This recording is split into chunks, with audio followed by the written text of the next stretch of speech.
Presenting the transcription feature, Superman. Up in the sky! Look! It's a bird! It's a plane! It's Superman! Now, Superman, valiant fighter for truth and justice, champion of the weak and the oppressed. Superman, stronger than a locomotive, faster than a speeding bullet. He walked about among ordinary men, disguised as mild Clark Kent, reporter for the Daily Planet. As you remember, Kent and Lois Lane had come to the mountain village of Gravesend in response to a letter from Lee Jenkins, one of the villagers, begging for aid against the mysterious terrors that beset the town. They were to meet Jenkins at the bridge 5 miles out of town, promptly at 11. But instead, the bridge exploded just as they crossed it. Driving onto Gravesend, they found the town surrounded by a high wall. Kent gave Lois a police whistle with which to call him in case she should be in any danger. Then he broke through the wall and was captured at the point of a gun by Bill Harris, the man who had first warned them to stay away. As our story continues, Harris is taking Kent to a mysterious person known as the Leader, when suddenly the police whistle blows in the distance. Listen.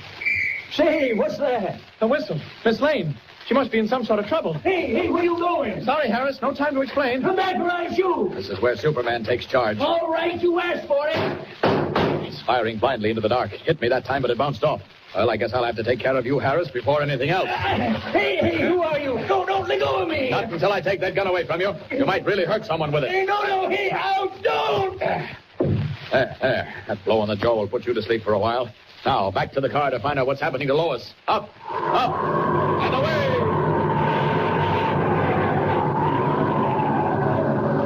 Faster, no time to lose. She wouldn't blow the whistle unless it was something serious.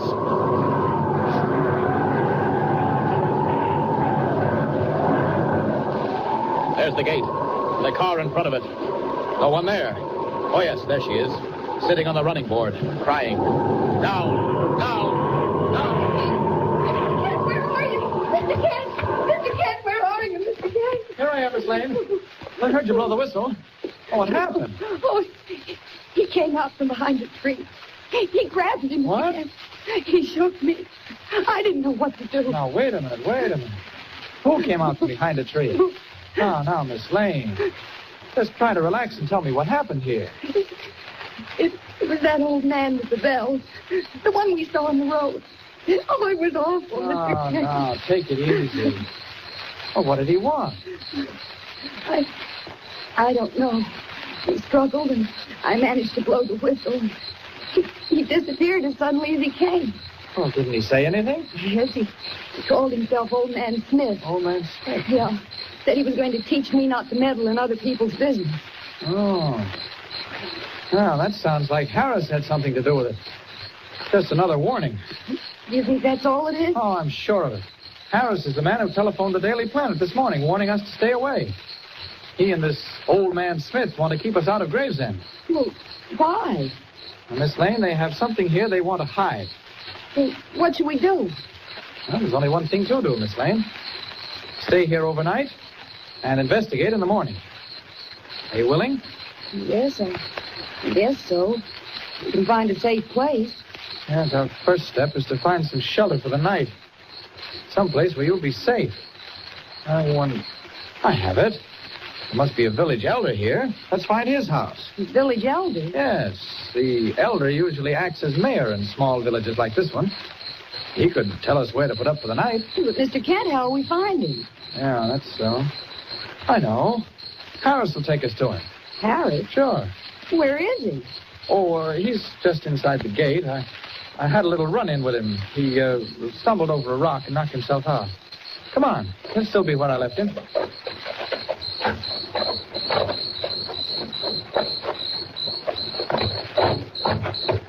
Oh. What's that? Oh. Harris. Must be coming too. Hurry.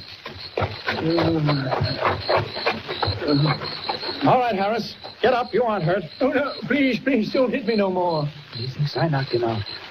On your feet, Harris. Quick now. Oh, all right. Oh, say, you almost broke my jaw. Well, you just do as I say and we'll have no more trouble. Well, what do you want? Take us to your village elder's house. Village elder? Yes. You heard me. Oh, sure. There's the elders. Well, it's the first house across the road. All right. You lead the way, Harris. Come on, Miss Lane.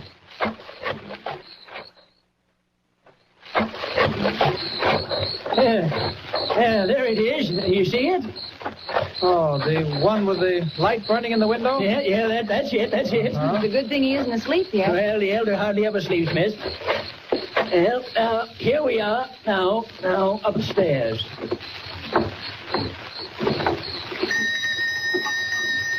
Who is it? It's me, Elder, Bill Harris. Oh, just a moment, Harris. Something wrong, Harris? There were some folks here to see you. Oh, I see. Who are these people? City reporters, Elder. From the Daily Planet. This man here busted into the village and he beat me up. Beat you up? Why? I can explain the whole thing, Elder. It was all an accident. If Harris hadn't pulled his gun on me, Is that true, Harris? Did you threaten this man with a gun? Well, you see, Elder, he got kind of rough. And you tried to shoot him.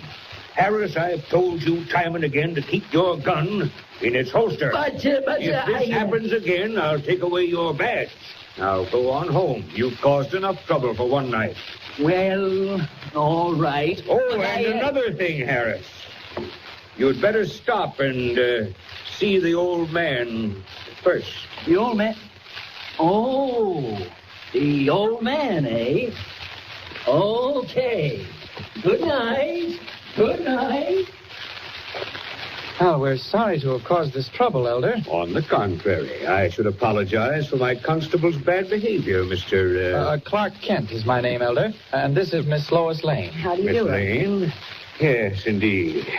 Harris is becoming quite a problem. Too hot-headed. But what are we standing out here for? Come inside. I'll try to make up for the bad treatment you've been getting. Come in, please. Thank you. Sit down, both of you. Now, what can I do for you? Well, first of all, we'd like to find a place to spend the night. Spend the night? Yes. Why, bless you. You can stay right here with me. Oh, but we don't want to inconvenience you, Elder. No trouble at all. I'm alone in this big old house, and...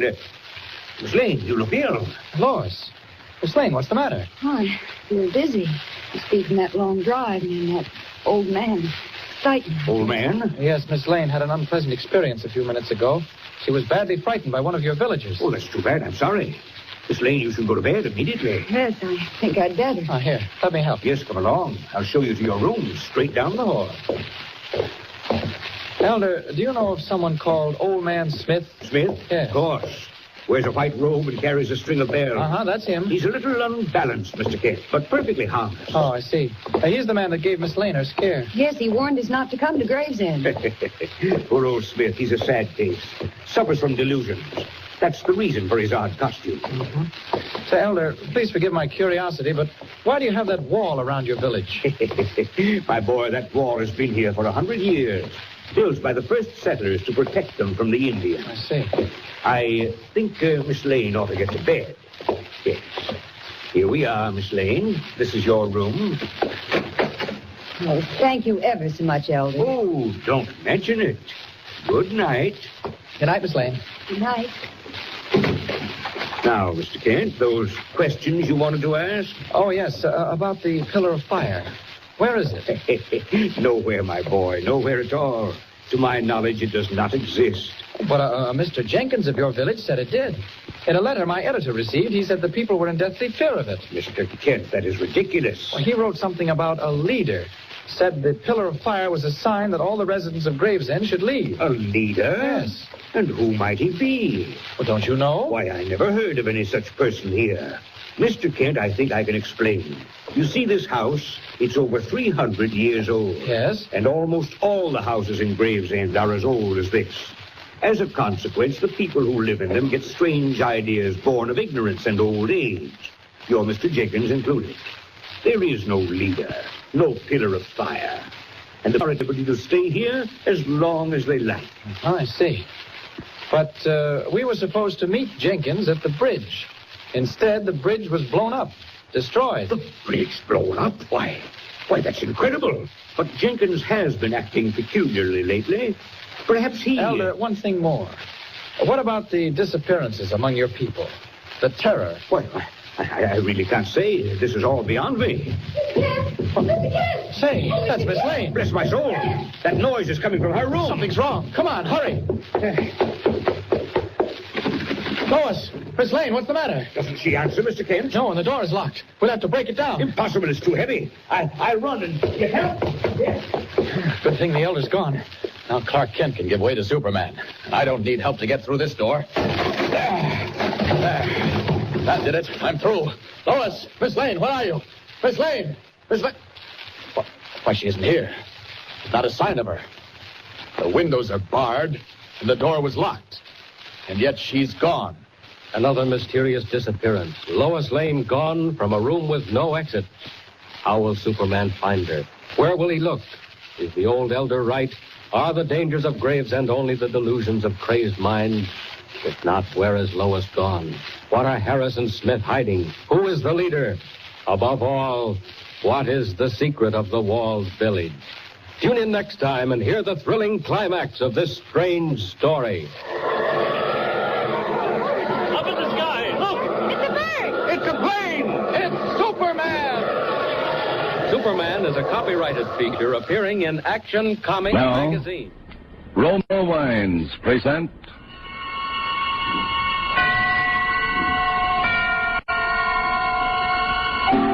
Suspense.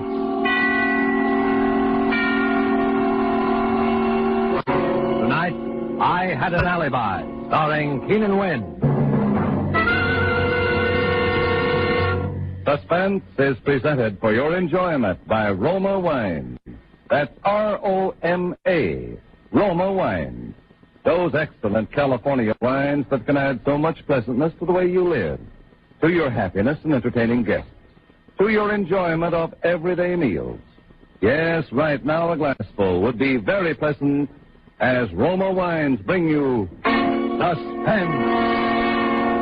This is the Man in Black, here for the Roma Wine Company of Fresno, California, who tonight from Hollywood bring you as star Mr. Keenan Wynn, who is soon to be seen in the Metro-Goldwyn-Mayer production Between Two Women. Tonight, Mr. Wynn details for us the dramatic narrative of a gentleman who studied thoroughly the art of murder, and who, like certain others whose ventures are now and again recorded on the front pages of our newspapers, evolved his own formula for the perfect crime. And so with I Had an Alibi, and with the performance of Keenan Wynn, we again hope to keep you in suspense.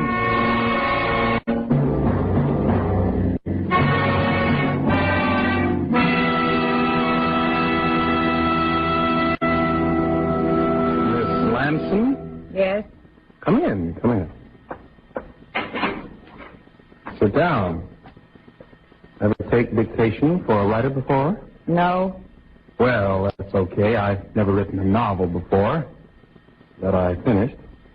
I hope you don't mind working in a place like this. I don't mind working anywhere that I'm paid to work. Oh, don't let that worry you. I came into quite a piece of change not long ago. Maybe you heard about it. Yes? Well, you're not exactly the talkative type, are you? I didn't think you'd have much time for talking, Mr. Eichner. Yeah, check. 11 days to make my deadline. Ready to start? Yes? Title: I Had an Alibi by Joseph Eichner. Oh, by the way, this will all be in the first person. Yes? Chapter 1. I first met Belle Schaffner when I went to work for the Herald. She was a sod sister and a good one. I was a police reporter and no bum in the business myself. With Belle and me, it happened almost right away. We talked the same language, talked the same way, wanted the same things. We were that kind of a team. But for a while, there were a couple of notions in the back of my mind that I hadn't even told Belle. Because sometimes a woman in love can be practical only just so far. It all came out one night in the office after I'd been there about 6 months.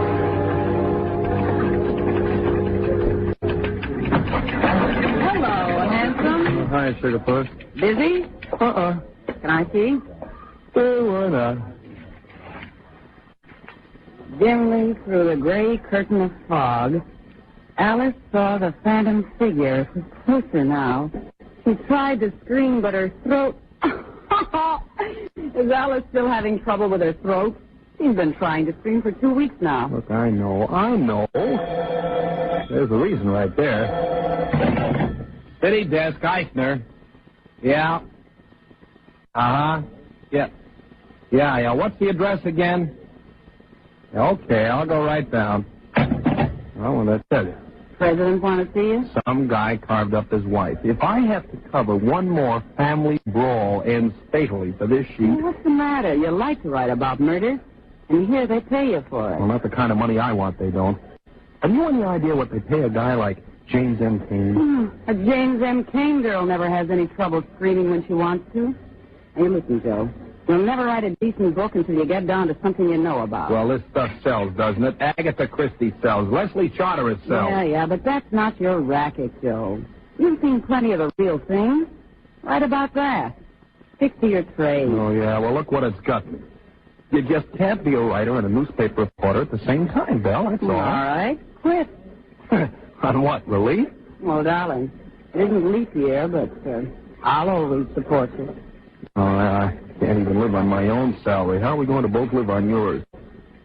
Oh, listen, Belle, you know how I am about you. Well, a girl always thinks she has ways of knowing. I'm giving you plenty of ways of knowing. But before we do anything like that, we've got to have money. Lots of money. We're that kind of people. And there are ways. Like what? Well, like marriage, for instance. Oh, you're going to marry the boss's daughter, huh? Well, why not? If the boss has left her $1 million and she has a bad cough. Well, I don't have $1 million, but... All right, you think I'm kidding. But they exist. You read about them in the papers all the time. That's right, you do. Well, what's that? Just a picture of a girl. Mm-hmm. What about her? I'm supposed to go out and interview her tonight. It's a very, very sad story. Yeah? Uh-huh. She's got not $1 million, but 5. And she's an orphan. And she's got something the matter with her heart. So they only give her 6 months to live. And she's just come out here to spend her last days in the glorious sunshine of California. It's a very sad story. Yeah. You want the assignment, Romeo? Yours. Oh, say, loan me a couple of dollars, will you, Belle? What? Poker? Oh, no. Flowers.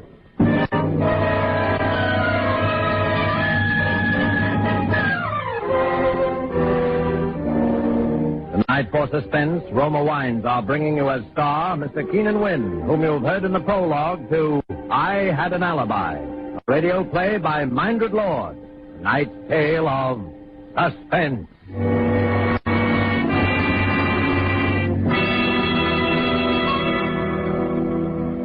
This is Truman Bradley for Roma Wines. And we have an interesting idea for you tonight from the keen and sensible mind of America's famed expert on parties and smart entertaining, Miss Elsa Maxwell. And we quote, Serving a nice table wine when friends come to dinner or with everyday meals is one of the smartest, most sensible, and truly moderate pleasures of which I know, and one which any family can regularly enjoy, since the cost of delicious Roma Burgundy is very little. Just serve your Roma Burgundy well cooled. Enjoy it with any food, and don't worry about special glasses. Any glasses available are perfectly correct. The goodness of the wine, the added enjoyment of your food, these are the things that count. Miss Maxwell expresses perfectly what we of Roma believe. In Roma, California Burgundy, and all Roma wines, you enjoy the glorious color, aroma, and flavor of superb, sun-ripe grapes. Our noted wineries, located in California's choicest vineyard areas, assure you of flavor and quality which are always good, never varying, always delightful. And so Roma quality is preferred everywhere. And you are able to enjoy these fine Roma wines at modest prices, only pennies a glassful. Remember, more Americans enjoy Roma than any other wine. R-O-M-A, Roma wine. And now it is with pleasure that we bring back to our sound stage our star, Mr. Keenan Wynn, who, as one Joe Eichner, prepares to continue dictation on his first and only novel, I Had an Alibi. A tale well calculated to keep you in suspense.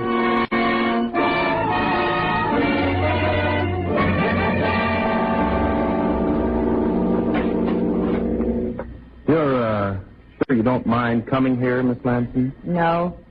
Well, we'd better go on with the dictation. I've only got, 9 more days. I'm ready. Chapter 4. Belle Schaffner was a good sob sister, all right, even if she did have one weakness, which was me.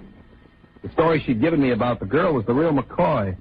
Her name was Linda Vale, and she did have $5 million and just 6 months to live. I went out to her house that night. She was living in a big place in Beverly Hills that she'd taken over from some broken-down movie star. You know, swimming pool, tennis courts, riding stables, the works. And not a soul around. I'd been worried about that. I thought maybe she might be having a last fling and working at it 24 hours a day, you know, with a lot of nosy sponges hanging on to her all the time. There was just one light on in a room upstairs and a hall light. I went up to the door, knocked, and waited.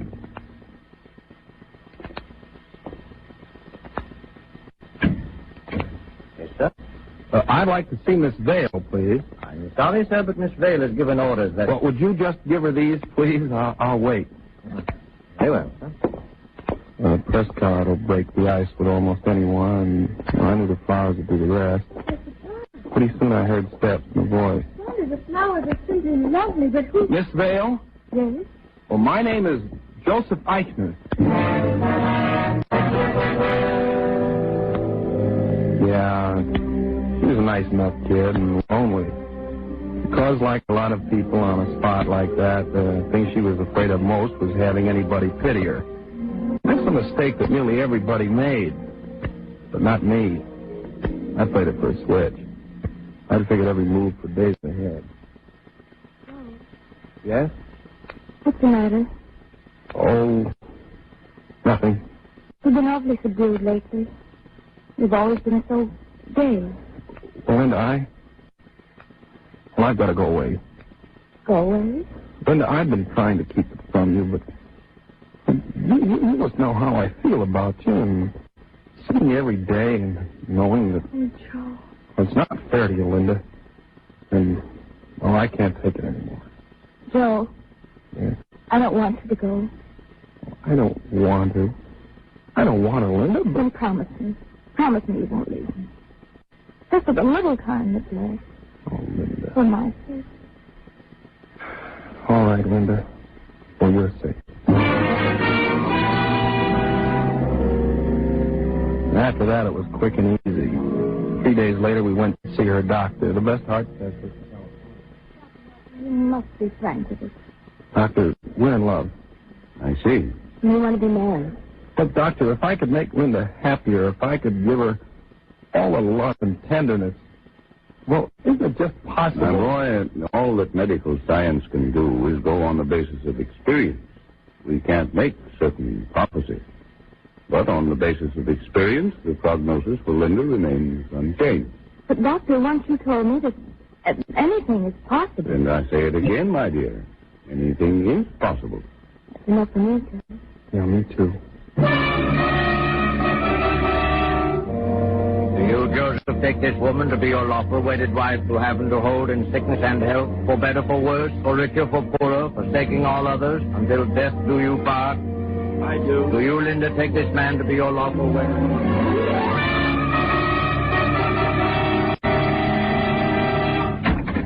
Hello, baby. Oh. Hello, Romeo. Oh, now, Belle, lay off, will you? I'm sorry. I'm just nervous, I guess. Oh, anything wrong? Well, that ex-husband of mine is loose again. Oh, what of it? What of it? Remember the song and dance he led me the last time, don't you? All right, so he gets rough. You just haven't committed again, that's all? Yeah. I suppose so. Belle. No, please. I don't feel like it. Oh, what's the matter? Well, what do you think? Oh, now, Belle, you know I come around here as often as I can. Sure. Sometimes as often as twice a week. Well, I see you other places. Anyway, I can't help it. Then when I do come, I might at least... Oh, no. Yes, sir. How's the writing coming along? Oh, I don't know. I just can't seem to get started. You're not even getting that done. Well, how can I get down to work when all I'm thinking about is... Joe, how long is this going to go on? Well, how do I know? It's bound to happen soon. But you said a year ago. A year ago. But, Belle, it's all set. She made out the will in my name and everything. All we have to do is wait. Wait for the heart of hers to quit. That's all. Well, I'm tired of waiting. Now, what do you think of that? Well, what else can we do? You mean what else can I do? There are a few guys around loose with $5 million, too, you know. Oh, now, Belle. Oh, you... For all we know, she's liable to live to be 100. Now, that's impossible. A doctor said... Yes, and doctors have been wrong. Well, what do you want me to do about it? Well, I think you're a mystery writer. What do you mean by that? I mean, if you're supposed to be able to think up mysteries, start thinking one up. Oh. And don't think about it too long, either. Say, Belle. I mean it, Joe. Okay. Because I'm not going to wait like this forever.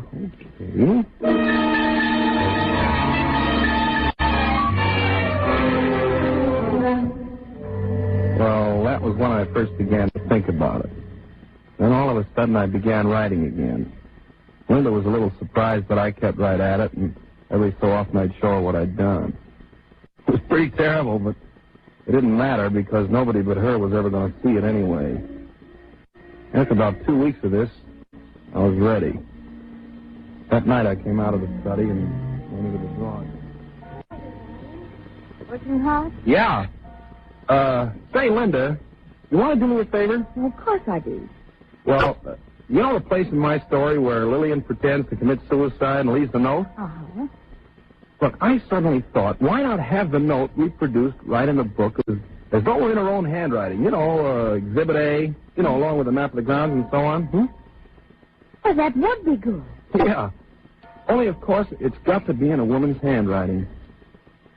Do you want to write it for me? You mean my handwriting's going to come out in a book? Oh, exciting. Well, it sure is if I can get a publisher, and I think I've got a nibble. Here, you can write it on your own stationery. I'll cut that letterhead off the top later. All right. What does it say? Darling. Darling? You know I can't go on like this. Huh?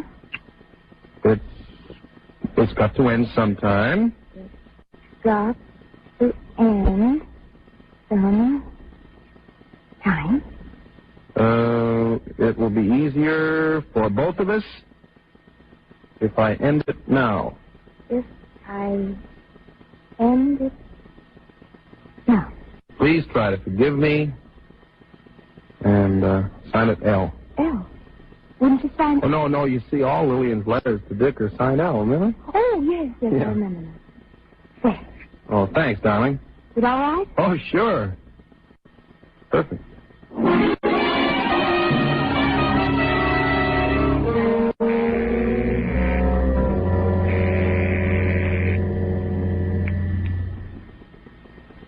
Hello? Yeah? Now, listen, baby, it's all set. Did you get the note? Oh, sure. She wrote it tonight. Now, how soon can you leave for Palm Springs? Anytime. Tomorrow morning? All right. Now, listen, when you check in down there, make plenty of fuss about it. I will. I'll leave here at exactly 9:30 tomorrow night. I'll stop at a couple of places, so you leave Palm Springs about 15 minutes later, or 9:45.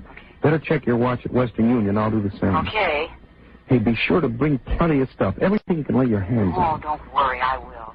You remember the place, don't you? Remember? You know, the second turn after you leave Riverside. Well, how far is it about? Well, it's exactly halfway between the springs and here. Say 60 miles. I'll be there. Okay, baby. Tomorrow night.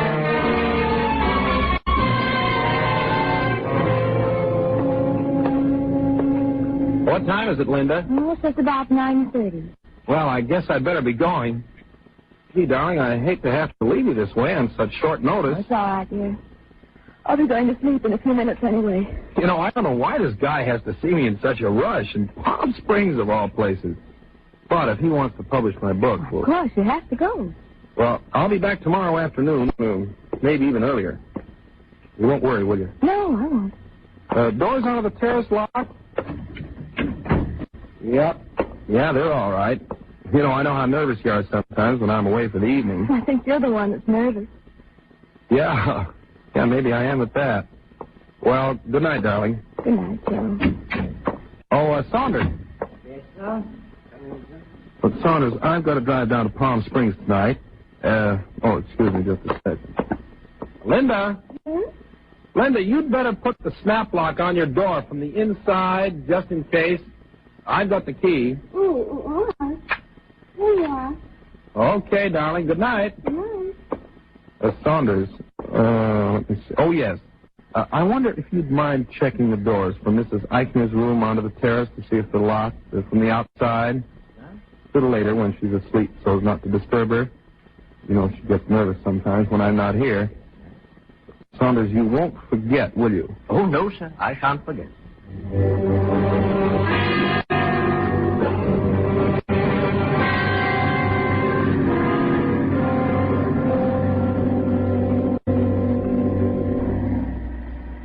5 gallons? Yes, sir. Say, that ought to get me to Palm Springs. Oh, it should easy. By the way, have you got a road map for Palm Springs? I think I got one inside here. Oh, thanks. Say, I don't suppose you'd cash a small check, would you? I missed the bank today. Well, the boss might, but he ain't here. Well, I got identification, plenty of it. See, Joseph Eichner, license, Social Security card, Joseph Eichner. Yes, I see, son, I see. But unless the boss was here, I wouldn't cash a check for Henry Morgenthau.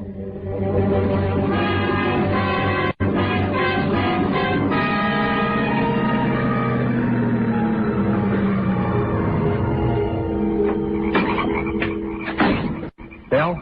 Joe. Hello, baby. Oh, what's the matter? You're shaking all over. Oh, I don't know. Everything, I guess. Hmm? And I thought I saw that ex-husband of mine down in Palm Springs today. Now, what would he be doing down there? I don't... Oh, I must be seeing Oh, I'm things. sure you are. Oh, Joe. So I'm scared just the same. Are you sure nobody's going to get nosy about this? Let him. It's a setup. The room's locked from the inside. The butler knows it. Nobody could have done what's going to happen in that room tonight except Linda or me. I couldn't have done it because I couldn't be there in Palm Springs with you at the same time, right? Oh, yeah. And I've already left the trail to Palm Springs a mile wide.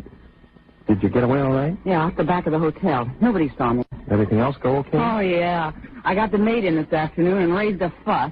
Then I gave her $5 and made her polish everything till she was blue in the face. She'll never forget it. Swell. You got the stuff? Yeah, my big suitcase in the trunk rack. All packed in cotton. Okay, let's take a look at it.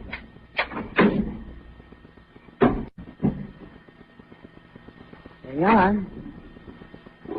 Look at this. Mm-hmm. Glasses, water pitcher, ashtrays, and look at this. I even got doorknobs. I unscrewed them with a nail file. Hey, what do you know? Here's the one to the bathroom. And this little one's from the medicine cabinet. Uh-huh. And this one's the inside of the front door. Okay, I'll just put my fingerprints on and you pack them back in cotton. Say, you're sure you can get this stuff back into your room all right? Oh, sure. Better hurry then. No. There. With my fingerprints on that doorknob, just let anybody try to prove I wasn't with you in Palm Springs tonight. Oh, I told you that when you got down to something real, you'd hit the jackpot. Remember? Yeah, and you know what this pot is worth, don't you? $5 million.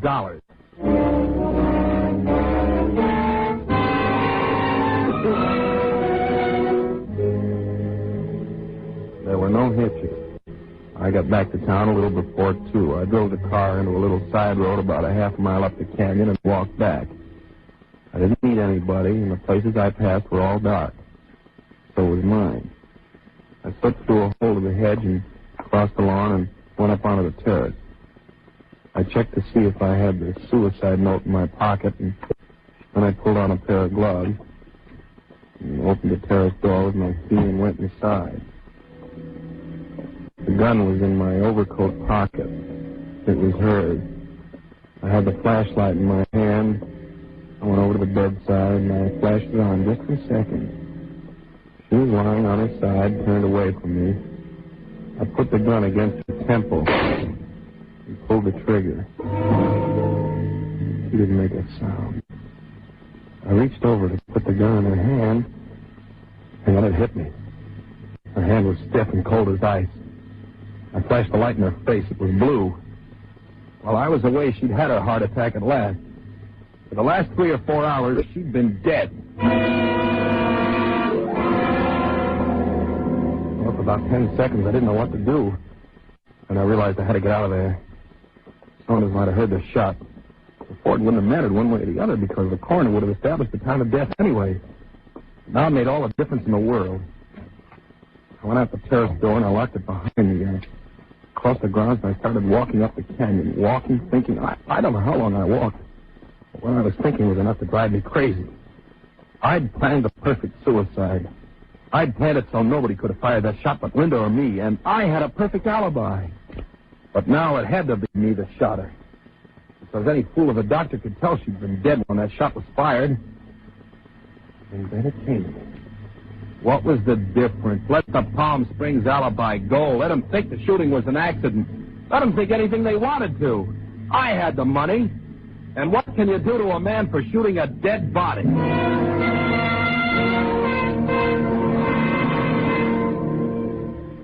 It was almost daylight when I got back to the room.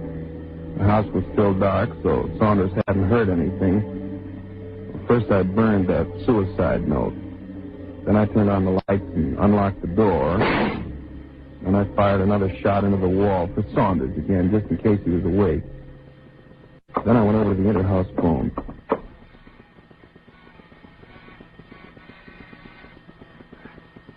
Hello? Saunders? Oh, yes, sir. Saunders, there's been an accident. You better call the police.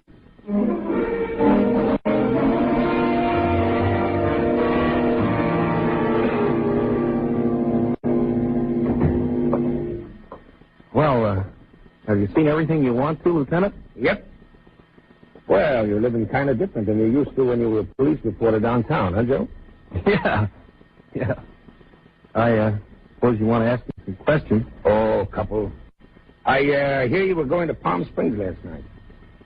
Yeah, I was. Changed my mind. Who were you going to see down there? Anybody in particular? Oh, just a friend. It wouldn't have been your old friend, Belle Shatner, would it? Oh, well, but I didn't go. You'd have had time to go, though. Oh, all right, but I didn't. Anyway, what's all that got to do with nothing, just routine. So you came back here? Yeah, that's right. Then what happened? Well, I came in the house and I went up to our bedroom, and I thought I heard a noise. I thought I saw a man moving around. Well, I was pretty jumpy, and I fired. How many shots? 2. And one of them hit your wife? One of them hit what was my wife. All an accident, huh? Yeah, that's right. You, Sure. What of it? Nothing. Only it's too bad you're not going to be able to spend it. Oh, nuts. What do you think you're going to do, charge me with a murder for firing a shot into a corpse? No, but it could be a pretty spectacular little alibi for just on the spur of the moment, couldn't it? Alibi for what? For Belle Shatner. Her throat was cut in Palm Springs last night, and your fingerprints are all over the place.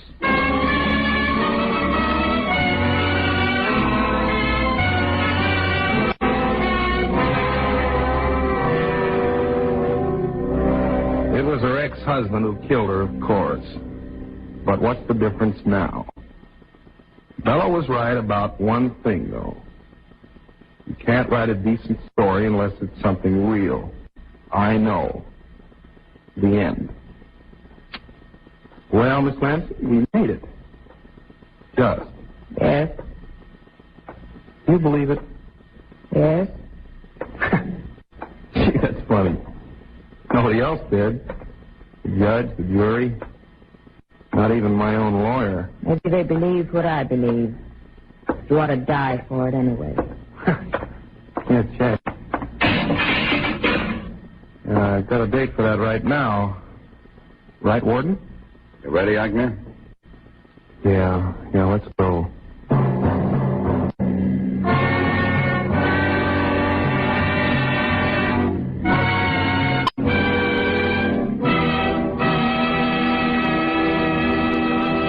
And so so closes I Had an Alibi, starring Keenan Wynn, tonight's tale of suspense.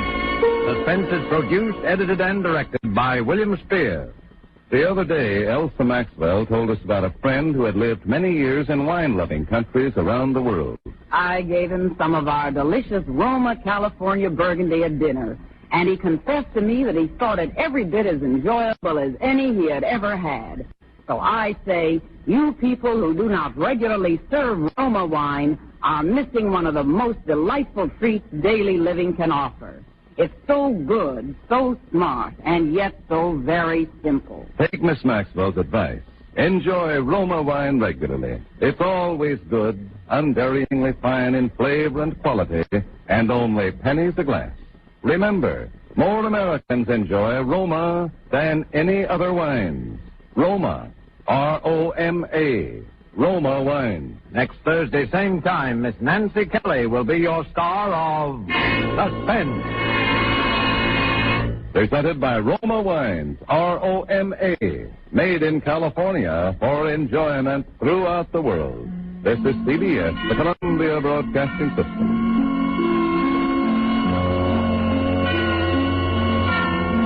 It was hot, boiling hot that night. I wanted to grab a beer and turn in early. So what happens? I get my beer, but with it comes a gunshot, a beautiful woman in trouble, and murder. From the pen of Raymond Chandler, outstanding author of crime mysteries, CBS presents his most famous character, brought to you now in The Adventures of Philip Marlowe.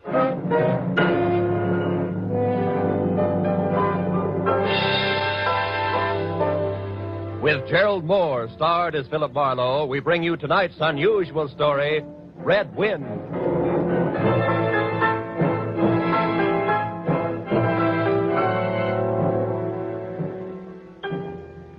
There was a rough desert wind blowing into Los Angeles that evening.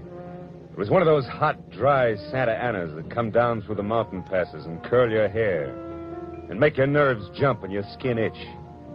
On nights like that, every booze party ends in a fight, and meek little housewives feel the edge of a carving knife and study their husbands' necks. Anything can happen when the Santa Ana blows in from the desert. I closed up my office early. I got tired of reading Philip Marlowe, private investigator, backwards on the ground glass of my office door.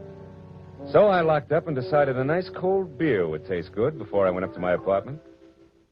Killer up again, Mr. Marlin? Marlowe. Marlin. Yeah, Marlin's a fish. Yeah, I know. Marlin's also the name of a lady on the radio. Marlin, Mary, the story of. Yeah, my wife listens to it. Yeah, good for her.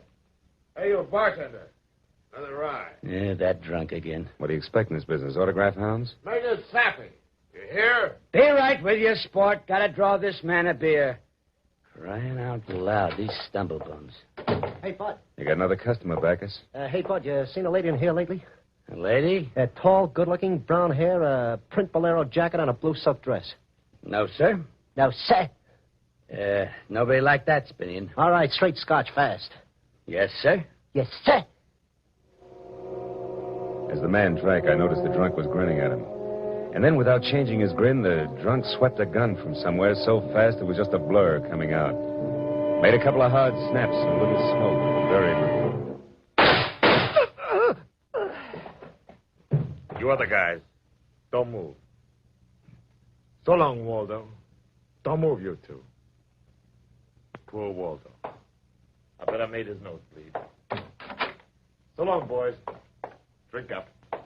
Get on the phone, kid. I'll get his license number. Holy smoke. Too late. He drove away in the dead guy's car. Maybe he ain't dead. No, he's dead, all right. Oh. That guy was using a .22 target pistol. Yeah. When they use that kind of gun, they don't make mistakes. Where's your phone? This is for the police.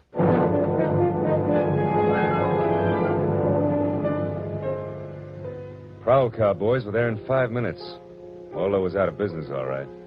Nothing in his pockets told who he was, but he had about $700 on him. And with that kind of heavy coin, you can buy a good 1910 automobile even today. Well, I told the cops what I knew, including about Waldo's brown-haired, pretty girl in the bolero jacket. It was about 9 o'clock when I stepped out of the elevator in my apartment house and almost walked right into a brown-haired, pretty girl in a bolero jacket, waiting for the elevator on my floor. Oh, Excuse me. Just a minute, lady.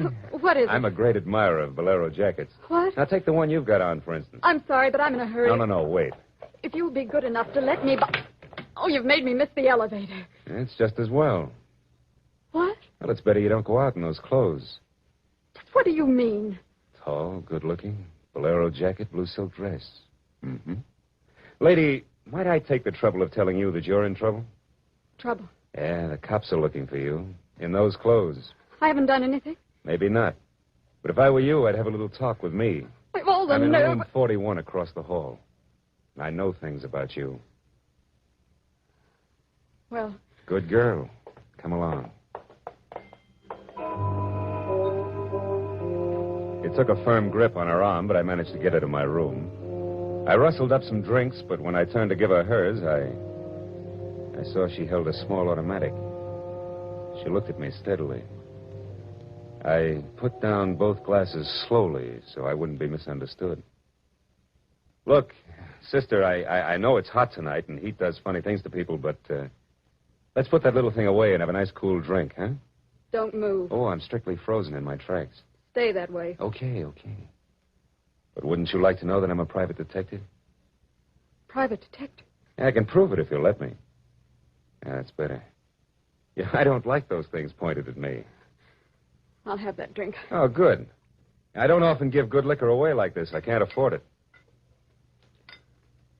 Why are they after me? Well, a man was just shot in a bar down the street. Before he got it, he'd been asking about a tall, pretty girl with a bolero jacket. What did he look like? This man. Oh, he was tall, about 5'11". Slim, dark brown eyes with a lot of glitter. Dark suit, white handkerchief in the breast pocket. And he must have seen you early at night to know how you were dressed. Am I getting anywhere? He used to be my chauffeur. You had an appointment with him, didn't you? He asked for you, didn't he? Yes, I had an appointment with him. He'd stolen something from me when he left 3 days ago. I was going to buy it back from him. Why didn't you tell the police? I couldn't tell him. It was valuable, wasn't it? Valuable enough for Waldo to steal. $15,000. Peanuts.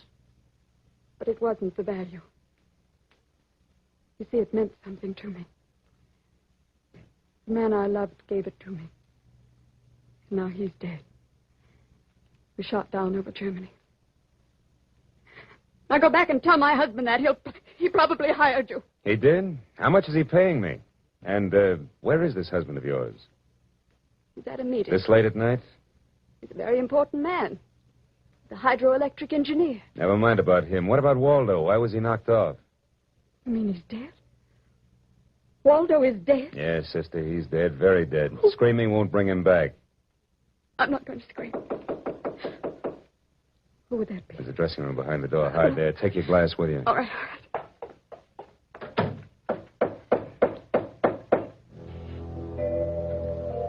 I went to the door, making a loud, yawning sound.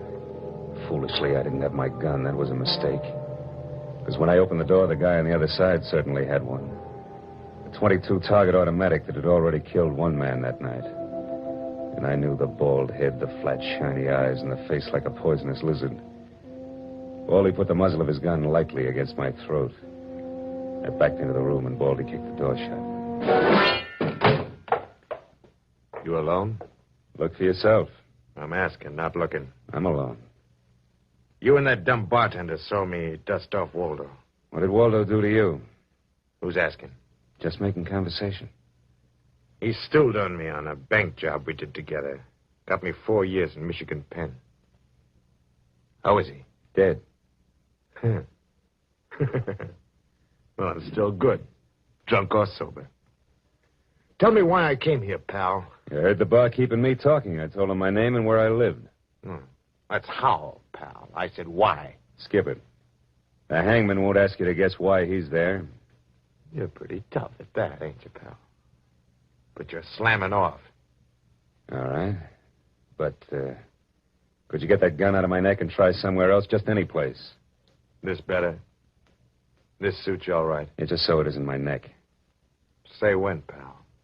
It's your party.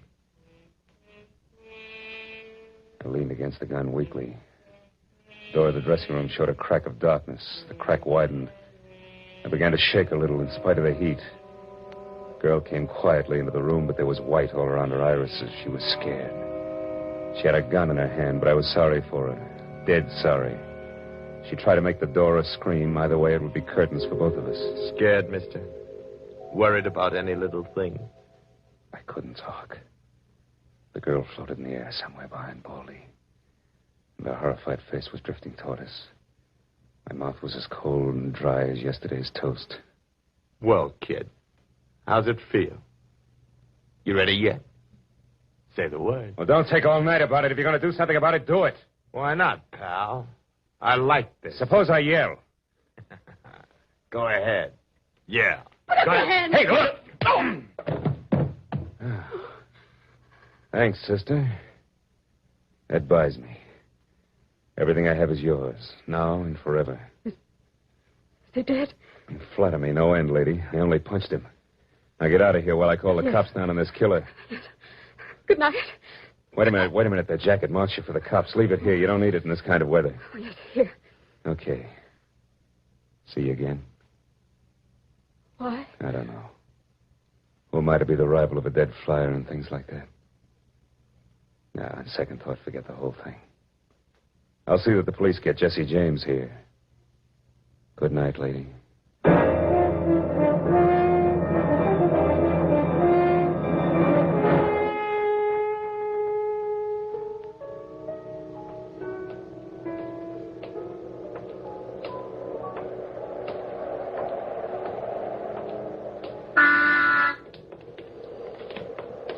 Yeah? You mean me? Yes, please.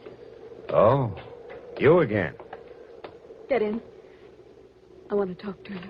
You want to know what happened at headquarters? Yes. I went down to headquarters with the law and gave them the story. I left you out of it. Oh, thanks. And you saved my life. So no one knows anything about you. Incidentally, neither do I. My name is Mrs. Frank Barsley. 212 Fremont Place.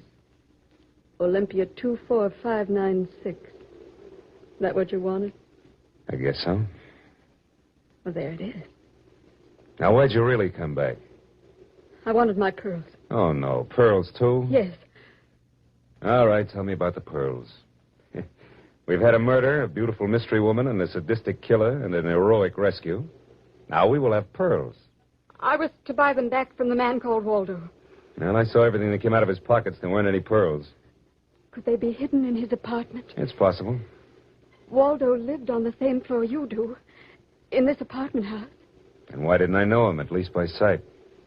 Well, he just moved in last week. He managed to get a sublet. Sort of amateur magician on the side, huh? It's, getting rather late. Yeah. What about your husband this hot, mysterious night? He's still at his meeting. Good. Why did you say that?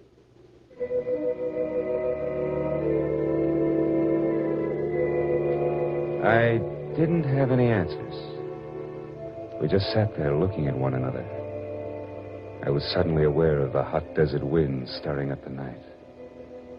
I took hold of her and I kissed her. She sat very still. I was shaking when I let go of her. Her voice trembled a little when she spoke. I meant you to do that. Oh, I wasn't always this way. Only since Johnny Dalmas was killed in the war. He gave me those pearls. 41 of them. With a diamond propeller clasp. I'd have loved them if they were wooden beads because he gave them to me. I loved Johnny. The way you love just one time. You understand that? Yes, I can. What I don't understand is how you could explain a $15,000 pearl necklace to your husband. Told him they were imitation. That I bought them myself. How did Waldo latch onto them and what they stood for? When my husband was in Argentina, Waldo and I would go for long drives. I was restless and wretched because of Johnny.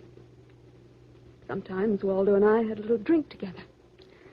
But that was all. But you confided in Waldo about those pearls. Yes. And when your husband came back, Waldo stole the pearls and offered to sell them back to you. He'd tell Papa. Oh, I was a fool. And now you think the pearls are upstairs in Waldo's apartment.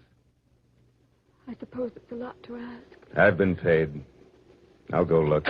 Wait here.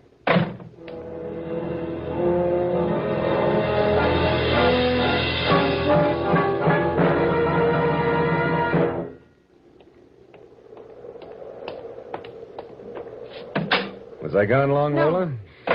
Well, No. no pearls? No pearls. Oh. There was a man in Waldo's room. Man. You know a guy named Leon Velasanos? No, not by name. I don't know. Mexican, South American, about 45, small, iron gray hair, very neat. Fawn-colored suit, wine-colored tie. No, I don't think I know such a man. You say he was in the room? Yeah. What did he say? Very little. In fact, nothing. He was dead.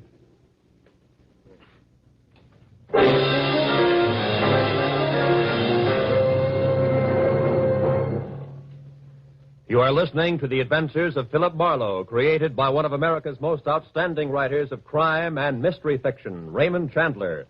Our story for today, The Red Wind, continues in just a moment. But first, a message of interest for all young men. How would you like to be up there in the wild blue sky, flying America's mightiest bombers, fastest fighters, and newest jet jobs?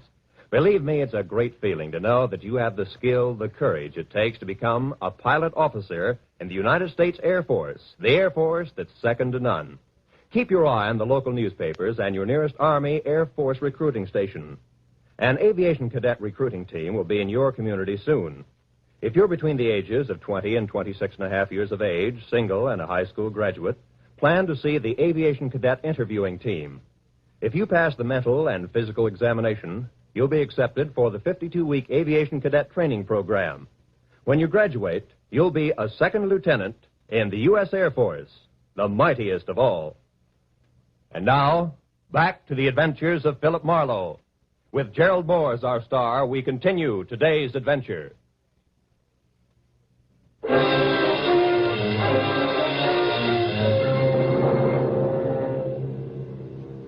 I sat with Lola Bosley in her car, listening to the hot wind gallop around in the midnight streets. I just told her about the Latin-looking man I'd found in Waldo's room in a very dead condition. I held her hands until they stopped trembling, and then I gave her the few remaining details. He had a gun in his shoulder holster, but someone had strangled him before he could set up in business with a gun. Someone. You mean Waldo? Maybe. You see that convertible coupe 2 cars ahead of us? Oh, it's been there for hours. It's there before I parked here to wait for you. Well, Leon, the guy in Waldo's room, came in that car.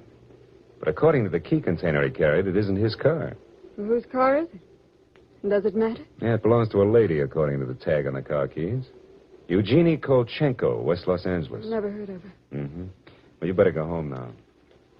What are you going to do? Drive that flossy convertible around and wave at my friends. Impress people. You run along now. Me, I've got another date.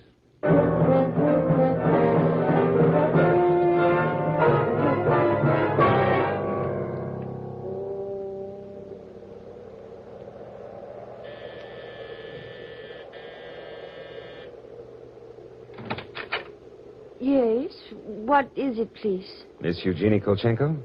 Yes. What is it? Did you lose or misplace a pigeon gray convertible coupe? What are you saying? Now, don't be alarmed. I found it, brought it home to you. Come in, please.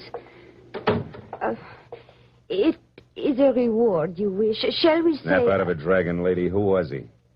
Was who? A little guy, Leon. You loaned your car to. He's dead. Who was he? Oh, no. No. Eugenie.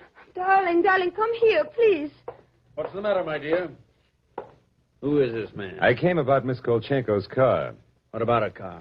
Well, the gentleman who borrowed it couldn't return it on account of he isn't alive. He is dead, darling. He is dead. That's putting it more bluntly, of course.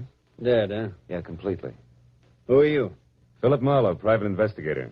My card. Have you told the police yet? Never do at once what can be profitably deferred pending negotiation. Aesop. I might negotiate. Peachy. Just what do you know, Marlowe? Well, a man named Waldo was shot in a bar tonight. I happen to have the inside as to who he was, and when I visited his apartment tonight, I found this Leon Velasanos dead. He wouldn't have had $500 in 20s on him, would he? No. But this Waldo had over $700 on him when he was killed in that cocktail bar, mostly in 20s. Is there a basis for negotiation yet? Very well, Marlowe. There were certain bills for some stuff Miss Kolchenko here had charged to my account. But, darling, you told me I might charge to your account. All right, my dear, so I wasn't bright. That might be the understatement of the decade, but go on. I had the bills safely in my briefcase. Somehow, this Waldo had a chance to steal the briefcase. I hired Leon, gave him $500 to buy back those bills from Waldo. Instead, Waldo took Leon's coupons, was forced to kill Leon in the process. Then he went out to keep another date and walked into an old pal hostile enough to blow him down, huh? And somebody still has those bills, and I'm in for a divorce suit, huh? The man who shot Waldo got away in Waldo's car with your briefcase in it, could be. Cops caught him. And the police have the briefcase? Maybe. But the police are interested in solving crimes, not in tossing mud for the benefit of sensation eaters. I have a friend or two at headquarters. Let me see what I can do. It's worth $500 to me, Marlowe. Then that's what it'll cost you. All right. Good luck, and thank you, Mr. Marlowe. Philip Marlowe, remember? Marlowe. My name is Frank Barsley. Barsley? Oh. And just what does that mean? The big hydroelectric engineer. Yeah. Yes, how'd you know? Never mind. May I use your telephone?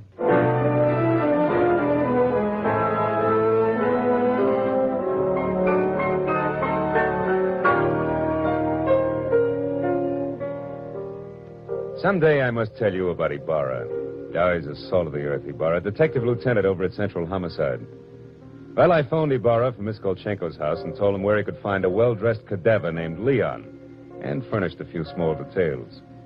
I gave Ibarra time to check my tip, and then I went down to see the good lieutenant and told him why I'd been up in Waldo's room, only to find Leon instead of a certain lady's string of pearls.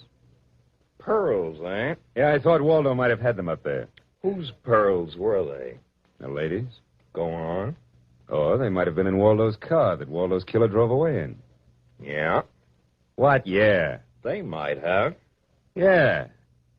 Also a batch of bills charged to the account of a certain Frank Barsley. Yeah.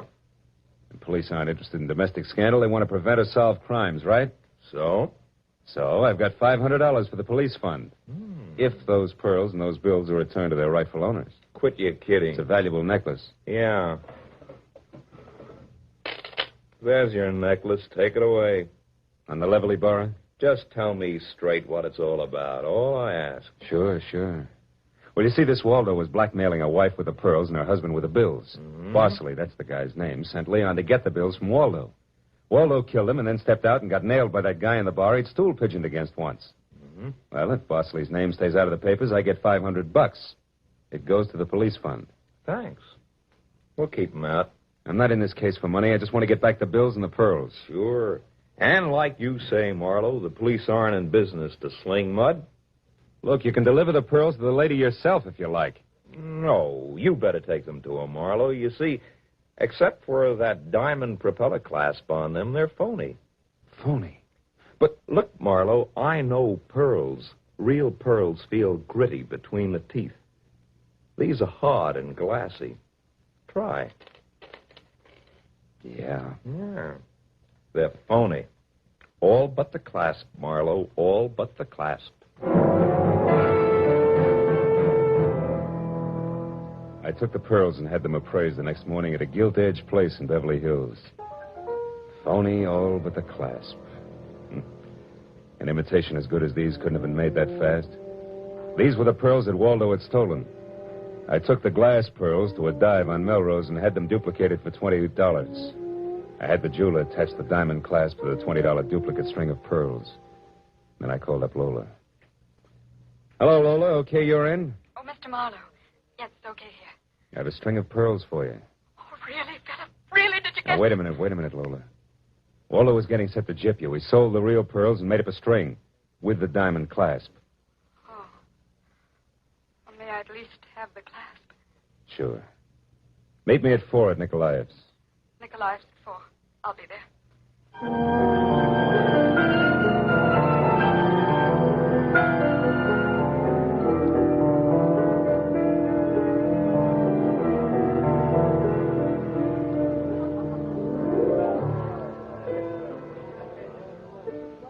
Hey, yeah, Lola. These are the pearls the police found in Waldo's car. You were right. They're not my pearls. I'm sorry, Lola. No. I still have the clasp that Johnny gave me. Well, I'm happy if you are. Happy. No, not quite happy. See, this morning my husband told me we're to separate. No, I'm very sorry, Lola. You've been very kind. That's all right. This is goodbye, I suppose. Yeah.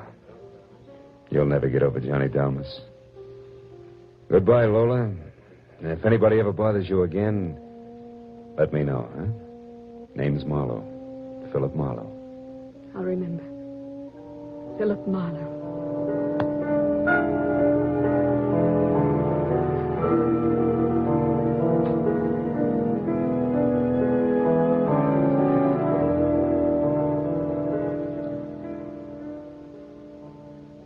I drove almost to Malibu. And then I parked. And then I walked. Way out on a rock cliff, jutting into the Pacific Ocean. And then I reached into my pocket and dug out the string of bohemian glass pearls that Lieutenant Ibarra had found in Waldo's car. I cut the knot at one end and slipped the pearls off, one by one. One by one, I flipped them into the water. Should have seen the gulls swoop down on them. Then they flapped up again, screaming indignantly. Phony pearls. They'd fooled Waldo and Lola Barcelay, but they couldn't fool a seagull. I said aloud, to the memory of Johnny Dalmas, just another four-flusher.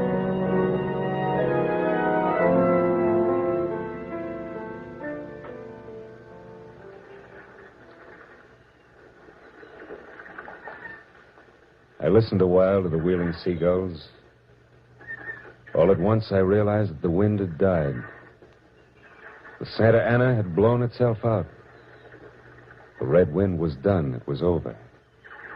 It was cool again.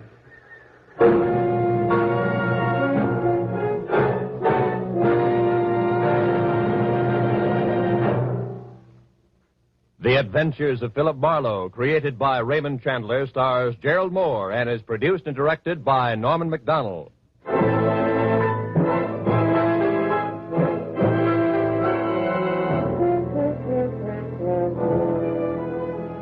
In tonight's story, Red Wind, Lola was played by Peggy Weber, and Barry Kroger was Baldy. Joan Banks played Eugenie Kolchenko. Jeff Corey was Lieutenant Ibarra. Parley Bear was Barsley. Lou Krugman was Waldo, and Wilms Herbert played the bartender. The special music was conceived and conducted by Ivan Ditmars.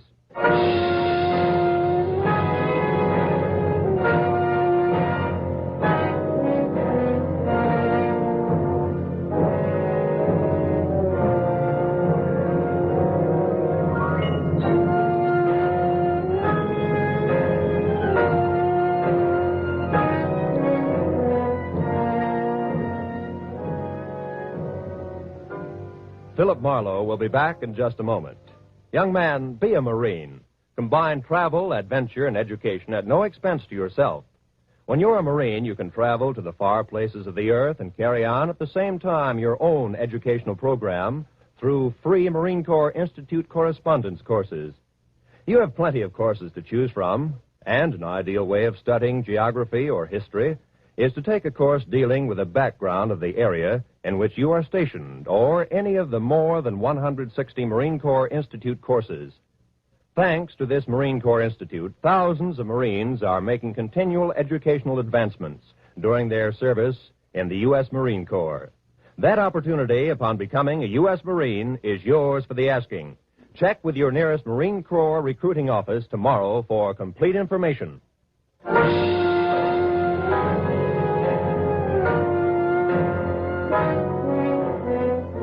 Next week at this same time, be sure to tune in for another adventure of Philip Marlowe, when Marlowe says, I was low, very low the night I set out searching for the girl with the strange hazel eyes. The fog which hung over Los Angeles didn't help. And I felt even worse when I found her. For by then I had death on my hands.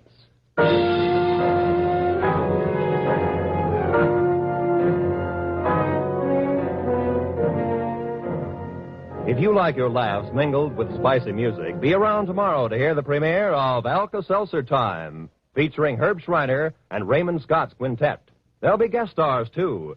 Here's a show that's guaranteed to keep Monday from being blue. It's coming your way Mondays through Fridays over most of these CBS stations. So consult your local newspaper for the time of Alka-Seltzer Time. This is Roy Rowan speaking for CBS, the Columbia Broadcasting System. Now, the Roma Wine Company of Fresno, California presents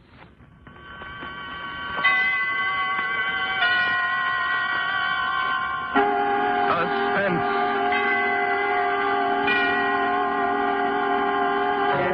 Tonight, Roma Wines bring you Miss Nancy Kelly as star of A Week Ago Wednesday, a suspense play produced, edited, and directed for Roma Wines by William Spear. Suspense, radio's outstanding theater of thrills, is presented for your enjoyment by Roma Wines. That's R-O-M-A, Roma Wines. Those excellent California wines that can add so much pleasantness to the way you live, to your happiness in entertaining guests, to your enjoyment of everyday meals. Yes, right now a glassful would be very pleasant as Roma Wines bring you Nancy Kelly in a remarkable tale of suspense. I was married in a blue suit that wrinkled too easily and shoes that were too tight when I walked. Just another girl. I got hungry when I didn't eat and tired when I didn't sleep. When I got pushed around in the 8th Avenue subway and I waited in line at the movies, I was hot in summer and cold in the winter. Other people were killed and robbed and disgraced and in trouble, so I could read about it in the morning paper. That sort of thing happened to other people, not to me, not to Maud Haskin. But suddenly I've become other people, and a million someone else's read about me.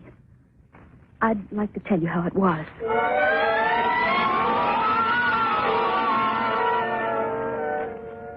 Harry and I had quarreled that Wednesday morning. I've tried to remember why, but I can't. I've tried to think, but... Well, I wasn't in any hurry to get home after work that day, that Wednesday. So I sat for a while on a bench in Central Park. The sky looked moody and had a dirty face. I watched evening happen quickly because it was going to rain. It started to come down, doing my crying for me. And I ran. I knew suddenly that I wanted to go home. I wanted to climb the stairs to the little furnished flat. I wanted Harry to be there so I could put my arms around him and feel him warm against me. I wanted to tell him that I loved him and that I was sick because I hadn't kissed him goodbye that morning. I nearly fell running up those narrow little steps. I stumbled a half a dozen times before I reached the 3rd floor, apartment 3B. I was nervous, and I was too eager to get in. My hand was clumsy, all thumbs, and the key wouldn't fit. It dropped to the floor. I stooped to pick it up, and as I did, the door was unlatched from the inside. Harry! I saw it open, and I nearly sobbed with joy and relief. Harry! Yes, what is it, dearie? But it wasn't Harry. Not Harry looking anxious because I was late and worried because I was drenched with the rain. This was a stranger in our apartment. A small, dark woman with eyes like 2 shiny brown buttons and a pinched little face. Well? She was wearing a flowered apron, and in her hand she held a limp dish towel. I blinked at her stupidly. Well, what is it? I don't want to buy anything. I'm busy. I'm making supper. Oh, but you don't understand. I'm... Looking for somebody? What apartment did you want? This is 3B. 3B? Yeah. What apartment are you looking for? Oh, but I'm not. I won't be much help anyhow. Better ask down the hall. We only been living here a few days. Living here? Yes. What's the matter with you, dearie? Are you sick? Don't you feel well? Oh, no. No, I don't feel very well. And your clothes? Why, they're sopping wet. Well, the rain. I got caught in the rain. What are you talking about? It isn't raining. Oh, but you're wrong. It is raining. I just... Listen here, young woman. What kind of a game do you think you're playing? But are you sure? Well, I ran all the way because there was thunder and lightning. We had a storm a week ago, but it ain't rained like that since Wednesday. Wednesday? A week ago? Oh, no. No. Here, don't do that. You sit down there, dearie, and I'll get some water. Don't move now. And supper not ready and company coming. Oh, I sat on the sofa. Harry and I had talked just last night about having the spring in the middle cushion fixed. Or had we? I ran my hand over the top, cautiously, afraid. And then I stopped as if I'd suddenly taken hold of a live wire. For my fingers curved over the lumpy roughness of a pillow with a broken spring. Here, drink this. Easy. Are you better now? Don't talk, just drink it. Easy. That's it, dearie. Thank you. Over the rim of the glass, she watched me. I sipped the water slowly while my eyes drank in the room. Well, there was that crack at the base of the lamp from the day Harry got his raise. He'd been swinging me around the room, around and around in circles until we were both dizzy and knocked the lamp over. And there was a little table near the window. And there was the rug with the worn spot in it and the fireplace and the mantel. But our wedding picture on it was missing. And in its place there was a cheap blue vase. There, better? Are you better now? Oh, much. Thank you. Want me to call a cab for you? Where do you live, dearie? Why, You were looking for someone when you come. Friends of yours? Huh? Oh, friends. Friends, yes. Yes, friends of mine. Harry and Maud Haskin. Haskin? But don't you read the papers? You mean you don't know? Know what? Why, about the murder, of course. We moved in a few days after it happened. My husband didn't like the idea, but an apartment's an apartment these days. Foolishness being squeamish about those things. But I said to him, Charlie, it's a vacancy. So what if there was a murder here? You don't mean nothing. Murder? Tell me. Tell me about it. Oh, he looked such a nice young man, too. At least in his pictures. Who? Who are you talking about? Harry Haskin, of course. Murder. Harry? Yes, with an ice pick. Horrible. Right in that kitchen. Don't bother me none, but my Charlie won't eat there. Ice pick? Murdered? Isn't it awful? And everybody says they seem so much in love. And she was so young, they say. What? Did you know them well? Oh, yes. Yes, very well. Must be a shock to you. Can't understand why... Is it in that paper? May I see it? Sure. Been full of nothing else for almost a week. She was right. Ice pick murderer awaits conviction. The headline screamed out at me. I closed my eyes for a minute to blot it out. Perhaps when I opened them again, the words would be gone. But they weren't. Big and bold as life or death, they mocked me. Ice pick murderer awaits conviction. And underneath, the little black letters pieced themselves together to form the words killer, bloody, motive. And then they jumped crazily on the page. Well, there was a picture of Harry. Harry, my husband. I tried to read under it, but I couldn't. Oh, maybe I shouldn't have let you see that. Let us sit down again, dearie. No, let me alone. Oh, I'm all right. Let me alone. Sure. All right. After all, I didn't ask. Oh, I'm sorry. You've been very kind. Please, I'm better go.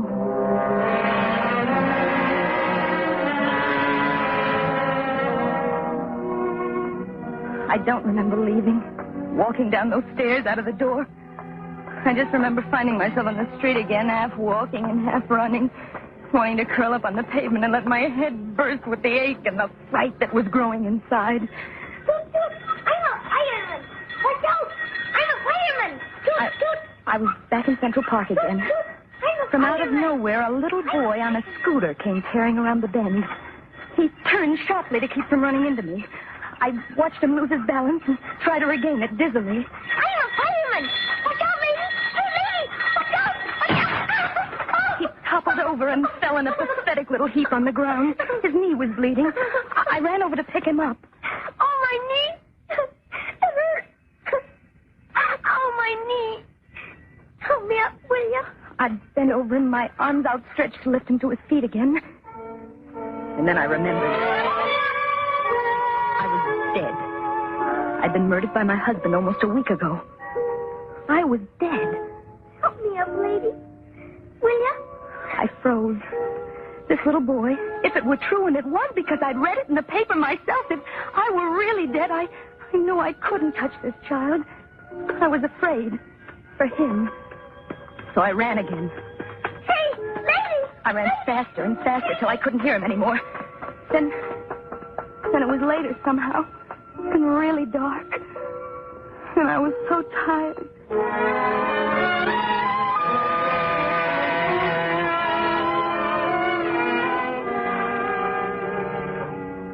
I found myself back on that bench again.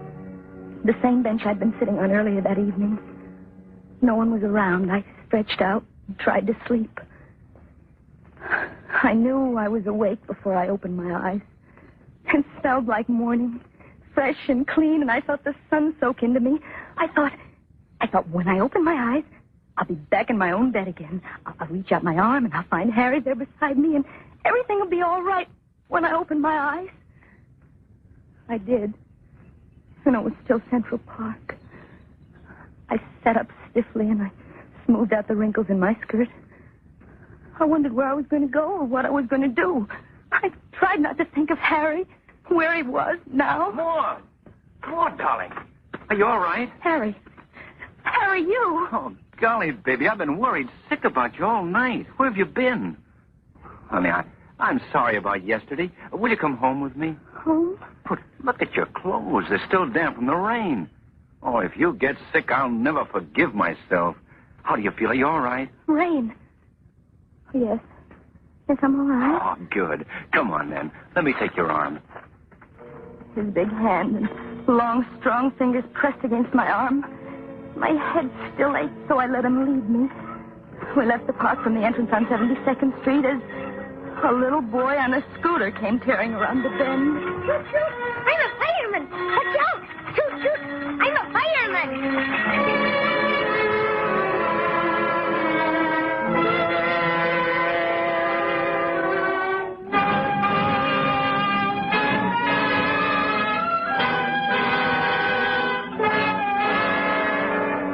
For suspense, Roma Wines are bringing you as star Miss Nancy Kelly in A Week Ago Wednesday by Winifred Wolfe. Roma Wines' presentation tonight in radio's outstanding theater of thrills, Suspense.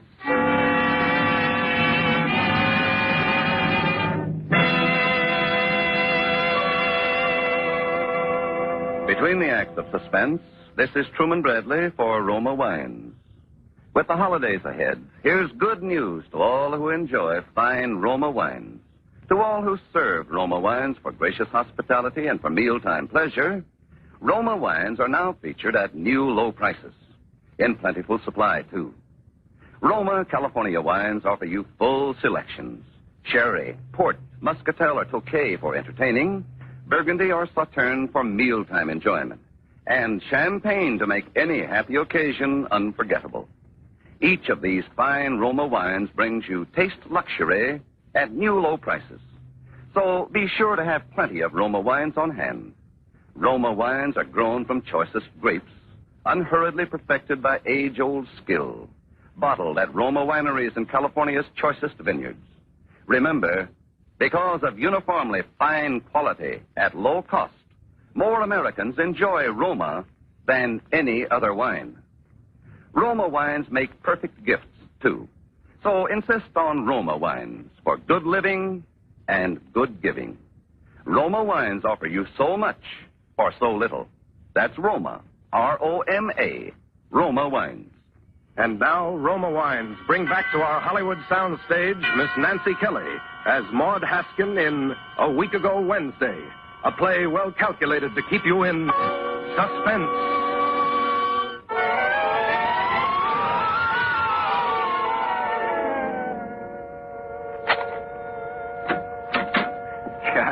Place looks awful, doesn't it? I don't know how many cigarettes I smoked. I tried to sleep, but I couldn't, so I tried the couch, and no luck there either. That broken spring didn't help much. I was almost out of my mind worrying about you, honey. I got hungry about 3 o'clock in the morning, but I couldn't eat. Dirty dishes still in the sink. Never mind, I'll wash them. Maud. Darling. Yes? Come here, will you? Why are you standing near the mantel? Why don't you come over to me? Huh? Oh, I was looking at the picture on it. Our wedding picture. It's there. Of course it's there. Where should it be? Darling, put your arms around me so I'll know you're real, like you've come back.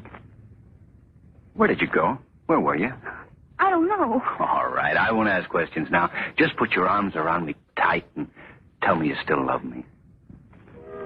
He held me close to him, and he bent his head so it was buried warm and heavy against my throat. I thought it wouldn't hurt because he's pressing me too tightly if I were dead. I couldn't feel the tiny pulse in my throat beating quick and sharp if I were really dead. The worn spot on the rug was still there, and the crack in the base of the lamp. But the wedding picture was back on the mantel, and the woman with eyes like two shiny brown buttons was gone. There was just Harry and me. Are you hungry? Let me get you something to eat. I am hungry a little. Well, let me make you something here. Now, you sit down here on the couch, and I'll bring it to you. Or, you want to change first? Yes, I'd like that. Gee, I'm sorry you got caught in the rain, honey. It was raining, wasn't it, Harry? It was raining hard, wasn't it? Raining? I'll say it was. What a storm. It was raining. It was raining hard. Oh, Harry. Maud, sweet, don't. Oh, please don't. You're home now. We ate breakfast on the little table near the window.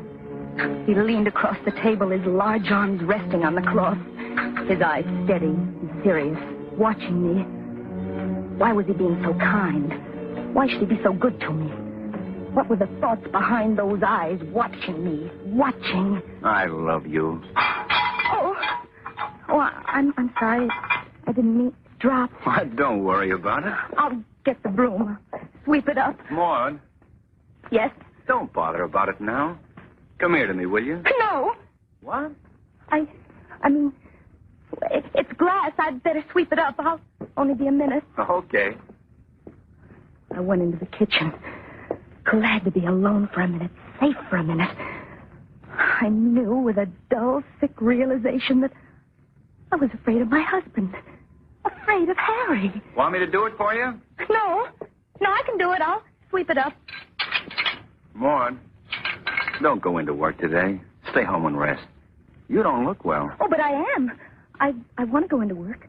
All right, if you're sure. Anything you want. He was being good to me again. Too good to me. Anything I wanted. Anything. I didn't trust him. He was too kind. His lips moved with honeyed words, but what was on his mind? I love you. Do you? Well, don't you know I do? Of course I do. You'll be home right after work? Yes. Maybe we'll go to a movie or something. Would you like that? We'll see. All right. We'll see.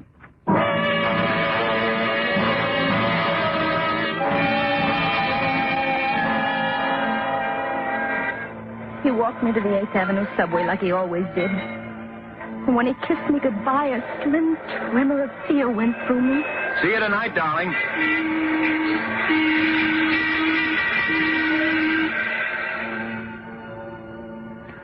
I took 3 letters that morning. I typed them automatically, but inside my head, one thought kept repeating. I'm afraid of Harry. I'm afraid. My husband is going to kill me. I know because I dreamed it last night, only I'm not sure it was a dream. Maybe it was a warning. A warning. My husband is going to kill me. Kill me.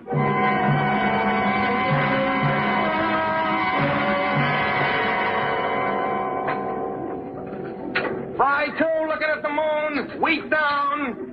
What'll it be, lady? Ham on rye. Coffee. Coming. Ham on rye. The drugstore was full of hungry, busy people reading the daily paper. The paper that screamed the hurts and the pains and the troubles of other people. But not me. Not Maud Haskin. Well, there was nothing in it about a nice big murder and Harry's picture. I began to feel a little foolish. Here you are, lady. Ham on rye. Jam on its way. I'd fallen asleep on a park bench and I'd had a dream. That was all. Just a nightmare. Afraid? Afraid of Harry? Well, I'd let a silly dream play tricks with me. I wanted to push the minutes ahead so I could go home to Harry. I kept looking at the clock. 4:30, 4:35. I wanted to get home and tell him I was all right. I was all right now. 4:45, 4:50, 5 o'clock.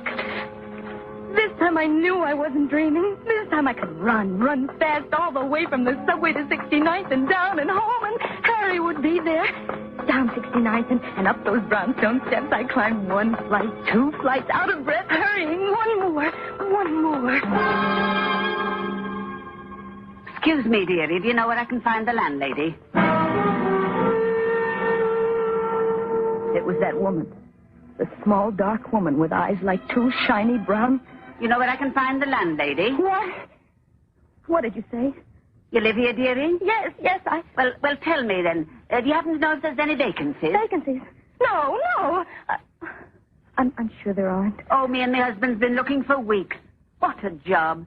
You know if anybody's planning to move out, dearie? Soon, maybe? Say, where are you going? Say. Well, can you beat that? That woman in my dream who'd been living in our apartment. What was she doing here? Maybe it had been more than a dream. Maybe I was thrown ahead into 7 tomorrows, to next Wednesday. Maybe by then she'd have our apartment, just like in my dream. And then I'd... Darling, that you? Yes. Yes, Harry. Got a kiss for me? Atta girl. You're home early. I hurried. Did you? So did I. I missed you terribly. Come on in. I got a surprise. What kind of a surprise? Never mind. Oh, Maud, don't ever go very far away again, will you? No. No, Harry, I won't. Good. Now, you wait here. I'll be only a minute. I kept thinking. Not a dream. Not just a dream, but a warning. A warning. Oh, but that was silly. It couldn't be. I heard the sound of... I couldn't be sure, but it sounded like... I felt the blood rush up to my face, and I began to shake all over. I walked into the kitchen. Harry was bent over a small bowl. I could see the muscles under his thin shirt move up and down as his arm rose and fell again and again, and in his hand he held a knife.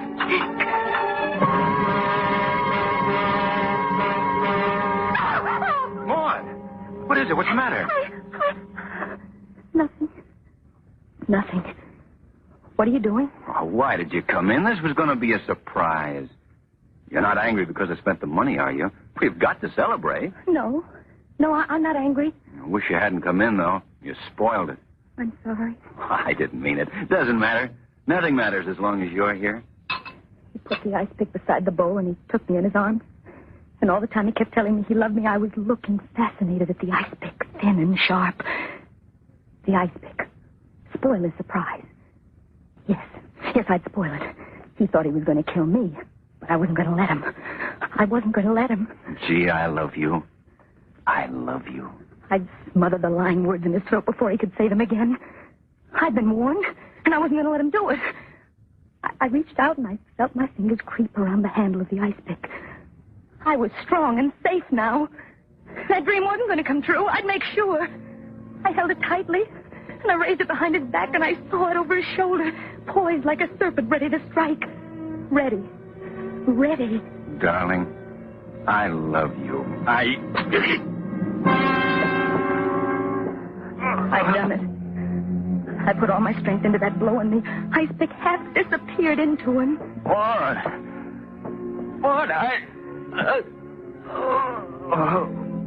His arms, still around me, grew limp. I felt him slide heavily, big hands dragging at my body as he desperately tried to stay on his feet. His long fingers clutched at my belt, and he tore it from me. And then he fell, still holding it in his hand. He was still at my feet, a red circle of blood on his white shirt, and in that circle, the ice pick.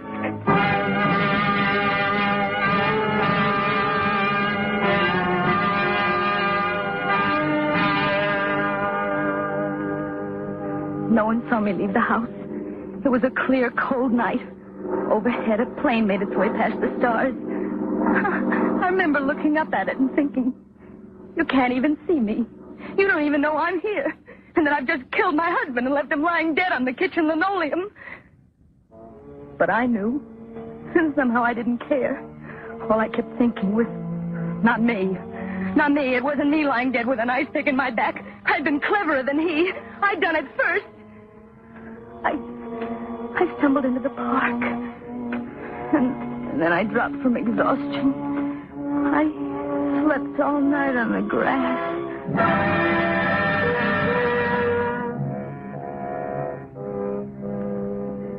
In the morning, I remembered. When I was too sick to care. I was almost sorry I woke up. I didn't want ever to wake up. I started to walk again.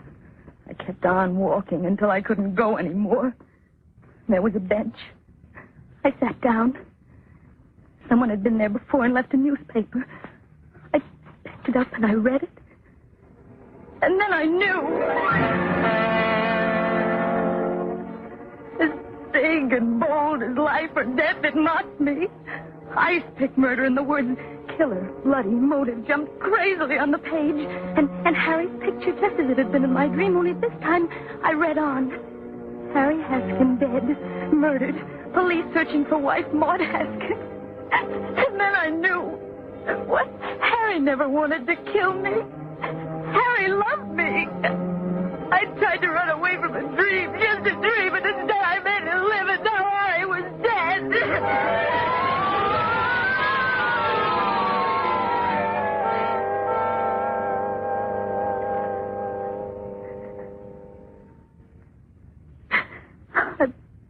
I wanted to tell you how it was, Father, because it's so hard to believe it happened to me. Pray for me. I know now what wrong I've done. The dream has come true. It's Wednesday again, isn't it, Father? Maud Haskin in a prison cell because I killed my husband. I had to tell someone, Father. Will you pray for me? Lord is my shepherd. I shall not want. A week ago Wednesday. I wonder if she's still there. A woman with eyes like two shiny brown buttons reading about us in the paper. I wonder if she's there now.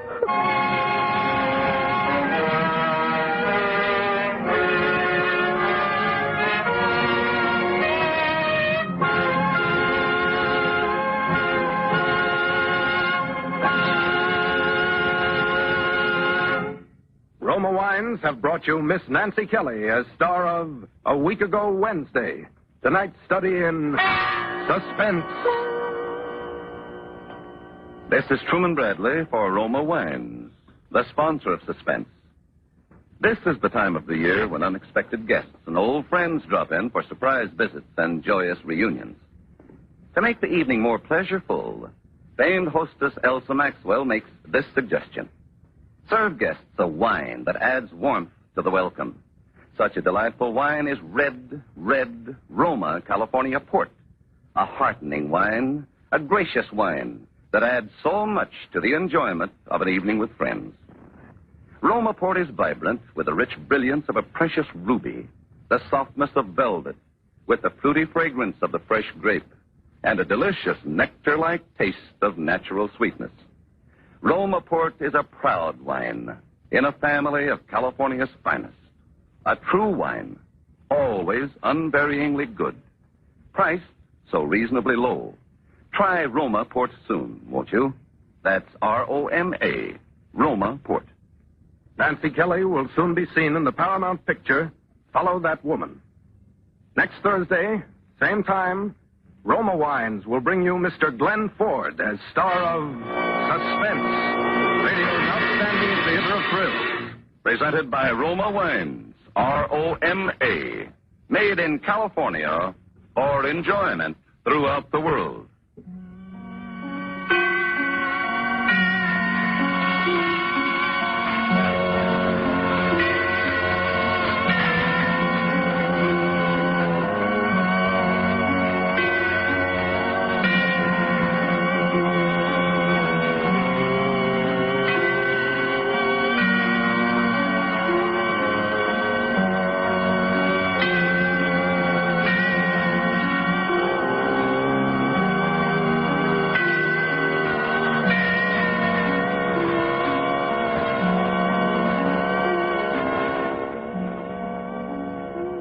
This is CBS, the Columbia Broadcasting System.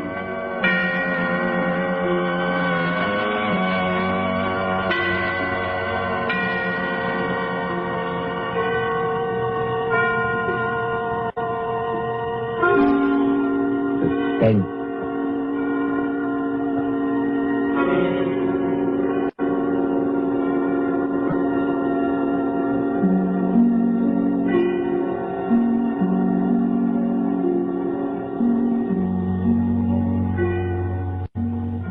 The hushed voice, the prowling step in the dead of night, the crime that is almost committed, the stir of nerves at the ticking of the clock, the rescue that might be too late, or the murderer who might get away. Mystery and intrigue and dangerous adventure. We invite you to enjoy stories that keep you in suspense. For suspense, tonight we present The Body Snatchers by John Dixon Carr.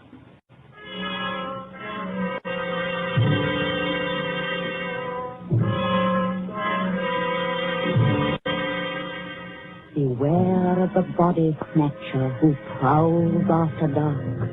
Beware of the graves he robs. Beware of the murders he commits to provide new corpses for the doctors. Up to the year 1832, the body snatchers terrorized England. According to the law, only 4 bodies a year could legally be supplied to the surgeons for anatomical study. And even these were a monopoly granted to the Barbers and Surgeons Company of London. But the study of surgery had to go on. In hundreds of medical schools all over England, perfectly reputable doctors were compelled to buy bodies and ask no questions. In 1828, burst the scandal of Burke and Hare, who found grave robbing too slow and murdered 16 persons in order to supply Dr. Knox of Edinburgh. And so, out of basic good purpose, sprang the evil of the body snatcher.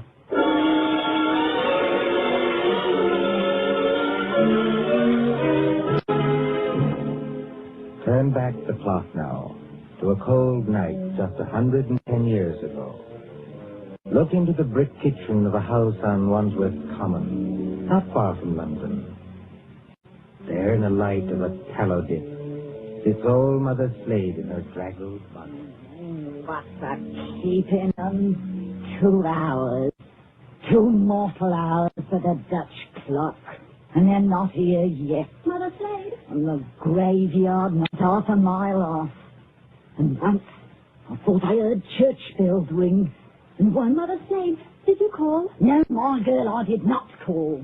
But I thought I... And what are you doing up at this hour, my girl? I was only locking up, Mother Slade. Ain't it enough to have taken you over from a good-for-nothing mother, not worth the gunpowder to blow her up? Please, Mother Slade. And given you a good home, and brought you up practically like a lady, with only the housework to do? I'm sorry, Mother Slade. Only I wish you wouldn't talk like that about me own mother. And what do you do, Peggy Lester? You stop up until this hour. You mislay me snuff box 20 times a day. I was only going to say, I thought I heard a horse and cart in the lane. In our lane? Yes, Mother Slade. There it is now. Yes. Easy, my dears. Drive easy with the merchandise.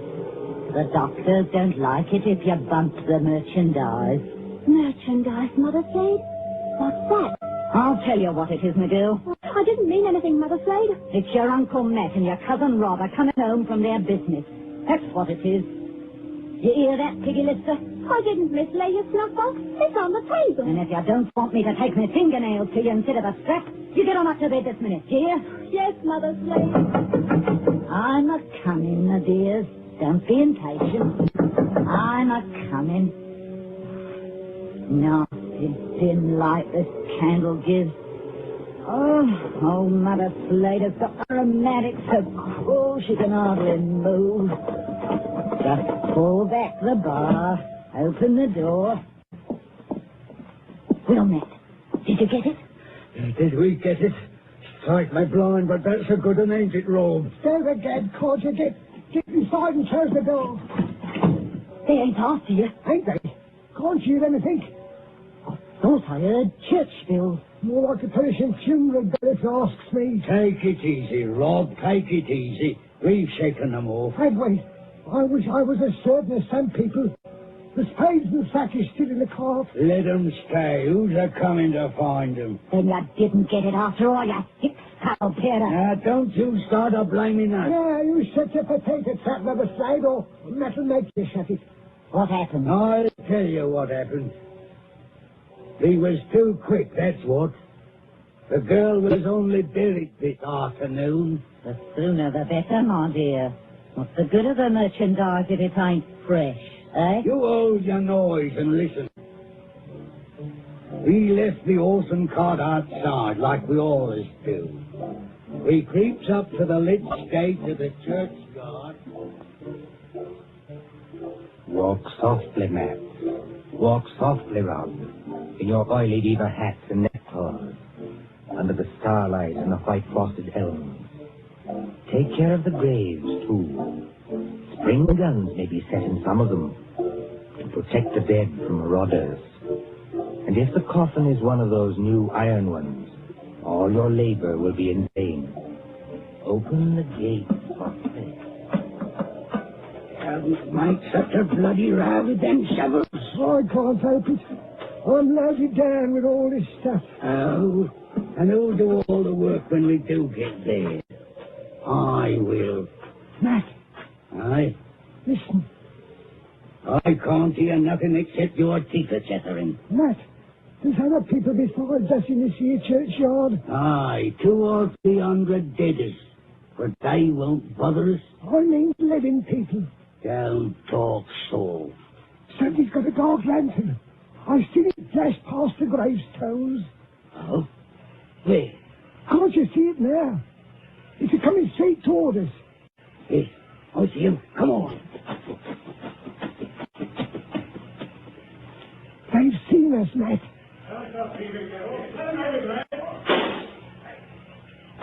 Easy as it was. Down behind the gravestones. Crouch down. They can't shoot through stone. Matt, it says here, sacred to the memory of the girl's relatives. They've been watching her grave. Oh, truth. If only I had my barkers. First time in 2 years I've gone without a break of pistols, and this happened. But you ain't got your barkers, Matt Patterson. I got what's just as good. Give me a shovel. What are you going to do? Charge 'em. This here shovel's got a nice edge. Are you daft? They'll have to take time out to reload, won't they? Hear that? Somebody started the bill. That'll bring down every pillar within a mile. If you want a tithing ticket and a neck in a rope, stop where you are. But if you don't want to get scragged before your time, follow me. That's all there is to it, Mother Slade. He went out by the gate and blow me if they could stop us. You perishing numbskulls. Did they recognize you? No. We had our neckerchiefs around our eyes. And did you do it? I don't know. There's blood on the shovel. No, there ain't, Mother Slade. I wiped it off. Anyway, we're here. What I want now is a Christian fire to sit by. And a drop of spirits to warm my stomach. There's no spirits in the house, Matt Patterson. Don't you lie to me, you ugly mouth. Let go of me hand, Matt Patterson. I'm warning you. Better let it go, Matt. Yeah. There's no spirit. Only half a loaf of bread. Don't I know it? I haven't tasted a drop of gin all day. And the black dog's on my back. Well? Hark at what I say. The doctor was promised a corpse tonight. All right, dearie, he gets a corpse tonight. There's that funeral bell again. What's the clock, old hag? Come on, spit it out. A nice young corpse without any trouble or bother. Aye. What about young Peggy upstairs? Drunk blind. What about it, eh? You'd have to be mighty careful. Why? You'd have to smother her with a pillow while I sit on my legs. That's what Burke and Hare done up in Edinburgh. Then you don't leave any marks on them. See? You're off a tick, wait. If the doctors see they've been polished off, just plain murdered, they won't have nothing to do with it. Leastwise, they don't like it. Like it or not, dearie, they all do. Who's buying the beast tonight? Dr. George Arnold. Him? The young fella out pulling weight? That's the man, dearie. But I thought he was too pious and holy to play. That's what Dr. Arnold thought, too, till they started putting the screws on him at Bart's College. No court, they said to him. No lecture. No lecture, no students. It all comes to it, dearie, sooner or later. What beats me is why they got to have these bodies. You'd think the doctors killed enough people as it is, without buying them after they was dead. Don't you question the ways of Providence, Matt Patterson. You can't drink that. You can't drink on a slave. You stow that noise, Bob, plenty. Do you want to wake the poor girl upstairs? But you can't do it. It's Cove Arnold. He knows that. Arnold knows it. He knows Peggy. Peggy Fair worships the ground he walks on. Oh. He set her arm once when Mother Slade broke it, accidental like, and she can't forget him. What's Arnold going to think when he opens up the sack and he finds... What can Arnold do? He's bought her, ain't he? He can't go to the police and say he's bought her. Peggy, let's... Don't do it, Mother Slade, don't do it. And how do you two thickheads know what Mother Slade is going to do? They're going to kill her, ain't you? Peggy, let's... I thought I heard her moving about upstairs. You did, Mr. Milk and Water. She's on the stairs now. Rob, you're the least to be depended on. Go out and fetch in the sack. Don't do it. It'll bring us all bad luck. Matt, you're a lad after me own heart. You stop where you are and do just as I tell you. Trim the candle. Let's have it all nice and snug. What'll she bring, do you think? 15 guineas. Maybe 20. Maybe more. 20 guineas? Strike me blind. But this is a way of doing business that I like. Did you call me Mother Slade? That's right, my ducky. That's right, my little pet.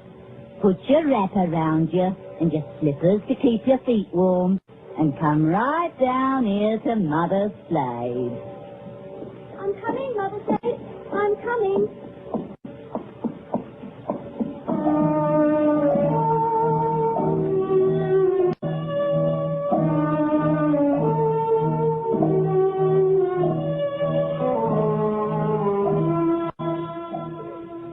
Who in those times would be a surgeon and still be an honest man? At that drugged hour of the night, look into the sitting room of a spacious house. Many candles are still alight there, though they have burned down nearly to their silver sockets.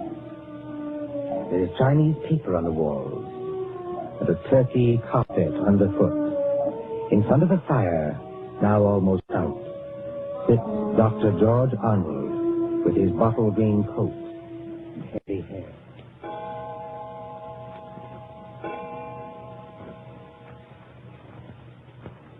Dr. Arnold, sir. I beg your pardon, Mrs. Tancred. Dr. Arnold, sir. It's gone 2 o'clock.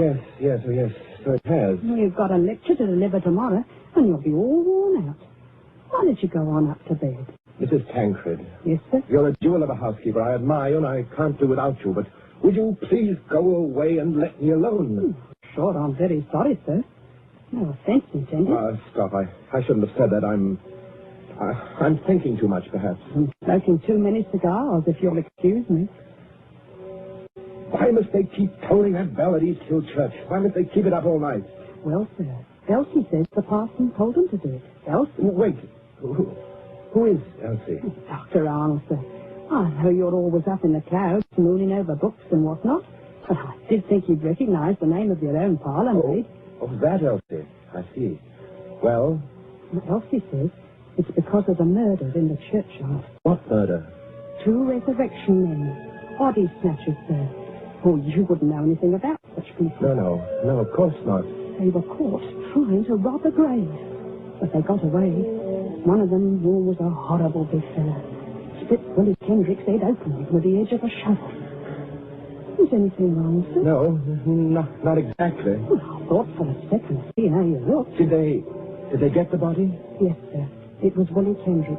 His head was split open with a shovel. No, I mean, did these resurrection men get what they were after? No, sir. Thank God. Oh, you may well say that, Doctor. Wasn't exactly speaking in the religious sense, but never mind. What Elsie says, there are what she calls peelers all over the place. Peelers? Yes, these new policemen. After Sir Robert Peel. And somebody from the new detective police that they're using instead of the Bow Street runners. Well, Mr. Tancred, I'm going to smoke one more cigar and then I'm going to bed. Very good, sir. You see, sometimes you give orders, then it's too late to recall them. Whatever the medical practice is, you can't look your conscience in the face afterwards. Then, I can't tell you how or why, a miracle comes along and saves you, and you're free, What was that? Sounds like a horse and cart in the drive, sir. Mrs. Tancred. Yes, Doctor. Would you please go upstairs? Now make haste. If it's visitors, sir, or even a patient. Mrs. Tancred, you heard my instructions. Obey them. Sir, there's the front door Yes, there. I heard it. For the last time, go away. I will admit whatever visitors we have. Yes, sir.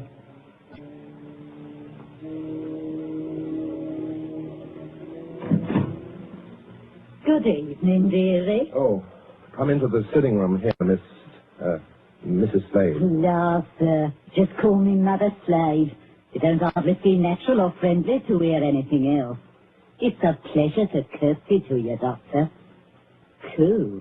What a lovely room. I suppose... Your candles is going out, though. One by one. Poof.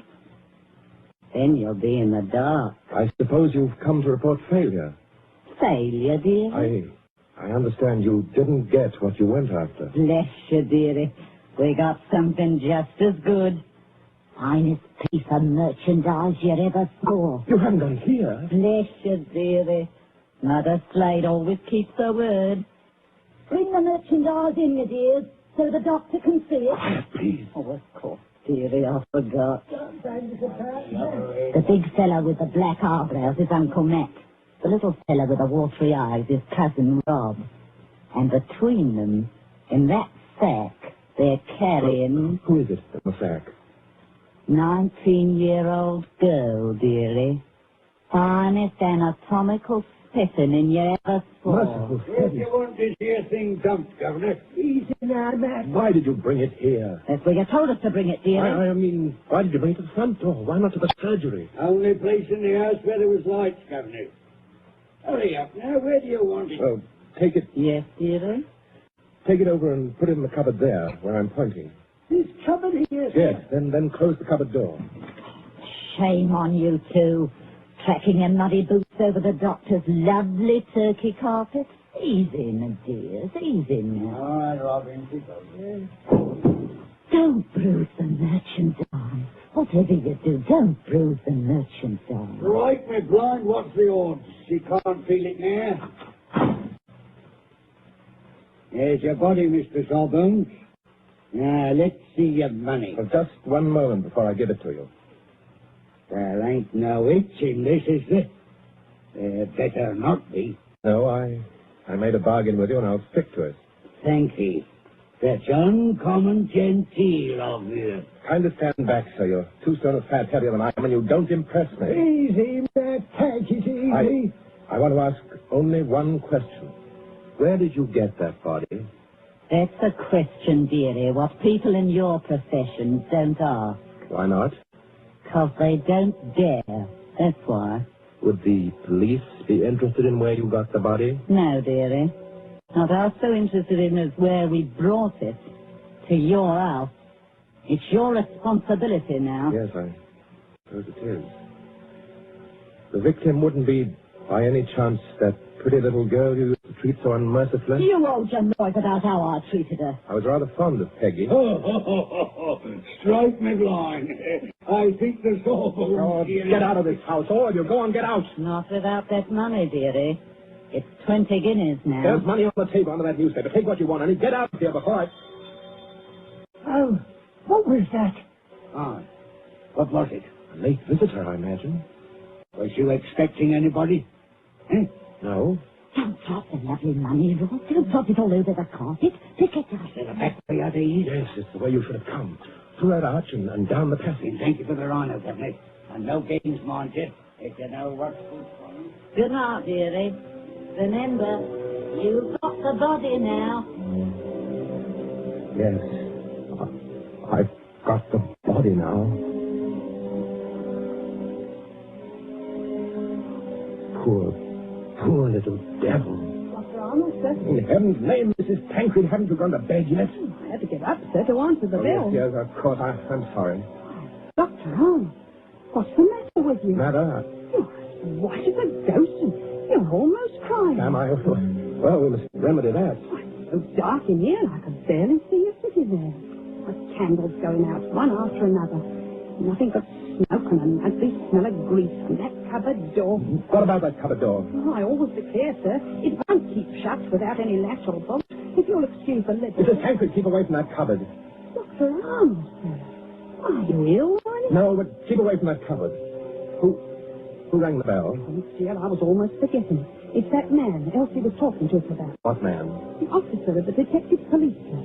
He wants to see you. Well, I'll see him. In some other room, not here. It's, as you say, there's not enough light. Not a bit of it, Doctor. Not a bit of it. Never too dark, as you might say, where the police are concerned. I couldn't have it, sir. He must have followed me down the hall. Are you... Right, Doctor. I'm Stalker Walker at your service. Inspector Stalker. Oh, how do you do, Inspector? Mrs. Tancred, you may go. Oh, by your leave, sir. I'll just get some more candles and put them in that bracket by the cupboard. It's nothing new. No, you needn't trouble. It's no trouble, sir. Excuse me. First of all, Doctor, I must apologize for intruding as late as this. Oh, not at all, Inspector. Will you be seated? Thank you, sir. Thank you kindly. Now, I dare say you're wondering why I'm here. Oh, yes, I am, rather. It's a bad business, Doctor. A very bad business. You mean the murder in the churchyard? Oh, you've heard about it. Well, my housekeeper said something about a man being killed with a shovel. Well, that's right, Doctor. Not much doubt about who did that. No? No. The little fellow dropped his dark lantern with the initials on it. They're professional body snatchers. We've had our eye on them for a long time. Speaking of body snatchers, Doctor... Well? I expect this anatomy law is pretty hard on you surgeons. It's an infamous law, sir. All the same, Doctor, it is the law. Yes. And if any surgeon happened to be caught with a body, especially a murdered body... What are you hinting at? Oh, nothing, Doctor, nothing. By your leave, I only want to ask a question. Well? What time did your friends leave? Now, come, Doctor. As one man of the world to another, do you see any green in my eye? You're not going to say you had no guests when their horse and cart are still at your front door. They didn't get away. No, Doctor, they didn't. They made a little reception committee as they left by the back door. Darbies on the wrists. Snap. Just as I might reach out and touch your wrist. Like this. What do you mean by darbies? Handcuffs. I've got a pair in my pocket. Gags into their mouths. That's to keep them from biting.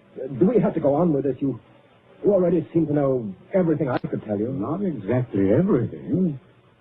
I don't know, for instance, where you've hidden the girl's body. You're a very diligent man, Inspector Stalker. Thank you, sir. I try to do my duty. You said a girl? These gin-muddled degenerates have been watched every second since they left East Hill Churchyard. They hadn't a body then, but they brought one here. And there's only one other person who lives in the same house with them. Dr. Arnold, sir. Mrs. Tancred, listen to me. Yes, sir? Must you always break in with the most completely ill-timed entrances at all the worst period of my life? I was only trying to be helpful, sir. That's right, madam. Always been helpful. You had to have some light. Here's the candles, sir. 5 of them. In a big candelabrum. We can hang them in the bracket. Ma'am, hold up that light. Hold it high. Really, sir? I'm not in the habit of being spoken to with... Hold it high, I tell you. As the inspector tells you, Mrs. Tancred. This is a very fine carpet you've got here, Doctor. Yes, others have admired it tonight. But it oughtn't to have footprints on it. Muddy footprints. Footprints leading from the door, past the sofa, past the hearth, over to that cupboard. Quite correct. I think that's done it, Dr. Arnold. I think it has, Inspector Stalker. We couldn't have proved anything against you for that churchyard business. But this... Let me open Bluebeard's cupboard, Inspector. Let me be the first to show you what's inside. You wanted a certain body. It appears you've come to the right place. Now, look. Lord Almighty. I'm the body, Mr. Police. Standing up, I'm very much alive. I'm wearing a nice new dress that the doctor gave me. That I gave you? Don't say anything. Please don't say anything. Stop a bit, miss. Aren't you Peggy Lester? Yes. It's just because the doctor has to be so terribly respectable, and a girl who's fond of him has to come here in secret. Wait a minute, everybody. Peggy Lester, you're lying. I am not lying. So that's it. Why didn't I guess it? It's the oldest body snatcher's trick in the world. Is it? Of course, the old pinch penny, like Mother Slade, couldn't sacrifice a good household drudge. Of course they brought the body here, instead of taking it to the surgery, where it might get locked up. Could you be persuaded, Inspector, to tell us just what you're talking about? The body snatcher, sir. Well, what about them? They take a living accomplice and put him into a sack and sell him to a green doctor as a dead man. Yes, but see here... They get the best price they can. Then in the middle of the night, that accomplice gets up and robs the doctor's house. And the doctor can't tell us because he's bought illegal goods. I never intended to go through with it. No, young woman? I tell you, I wasn't going to rob the house. They made me do this. I was going to tell Dr. Arnold. When I found out where they were taking me, I pretended to go through with it so I could warn the doctor. They can hurt so much, you'll agree to almost anything. Oh, that sounds like the truth, but it puts me in a funny position and no mistake. Well, your three murderers, Inspector, seem to be leaving. Yes, they're leaving right enough. Trussed up like fowls and under guard. Does anybody go with them? Well, how can anybody go with them? I'm willing to believe this girl acted under threat. She's committed no crime. And I don't for the life of me see how we can touch you. Can't touch me? No, sir. And confound you for making me lose a night's sleep. There's no body. You didn't even buy a body. Will you tell me, Doctor, just what crime you committed?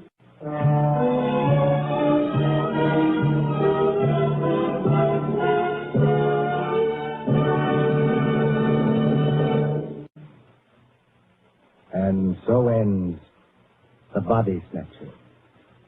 The story of London at midnight, 100 years ago. And tonight's story of suspense.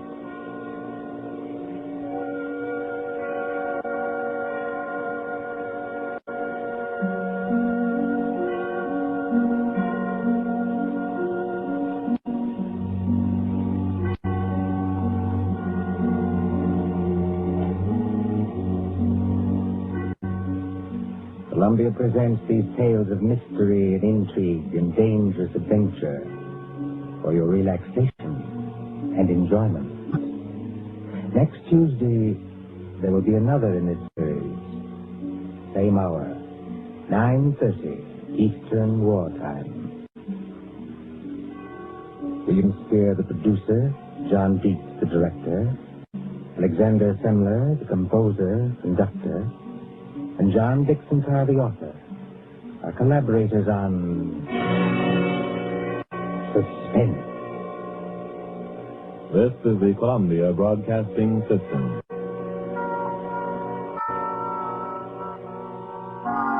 Suspense.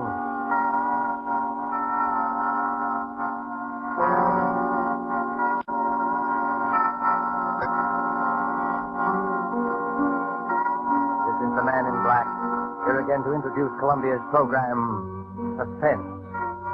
With us in Hollywood tonight as star is Mr. Otto Kruger, whose career on the screen and on the stage has afforded him a precisely equal number of appearances as a character on the right and on the wrong side of the law.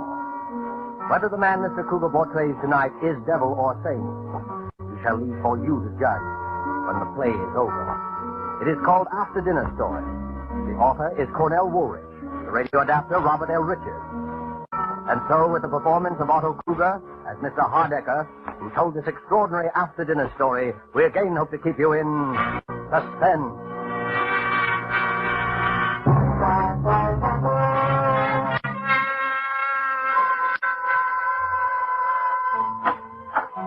Mr. Hardecker's residence?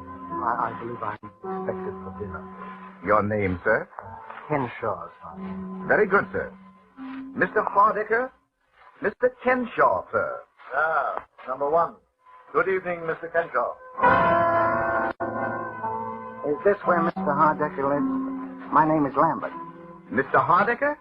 Mr. Lambert. Number two. My name is Prendergast. I think Mr. Hardecker? Mr. Prendergast. Number three. Mackenzie's the name. Mr. Hardecker? Mr. Mackenzie. Number four.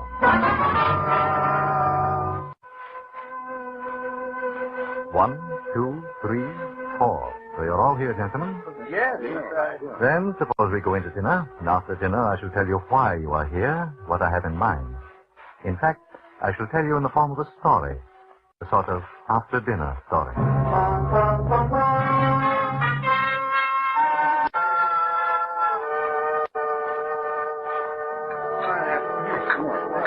All right.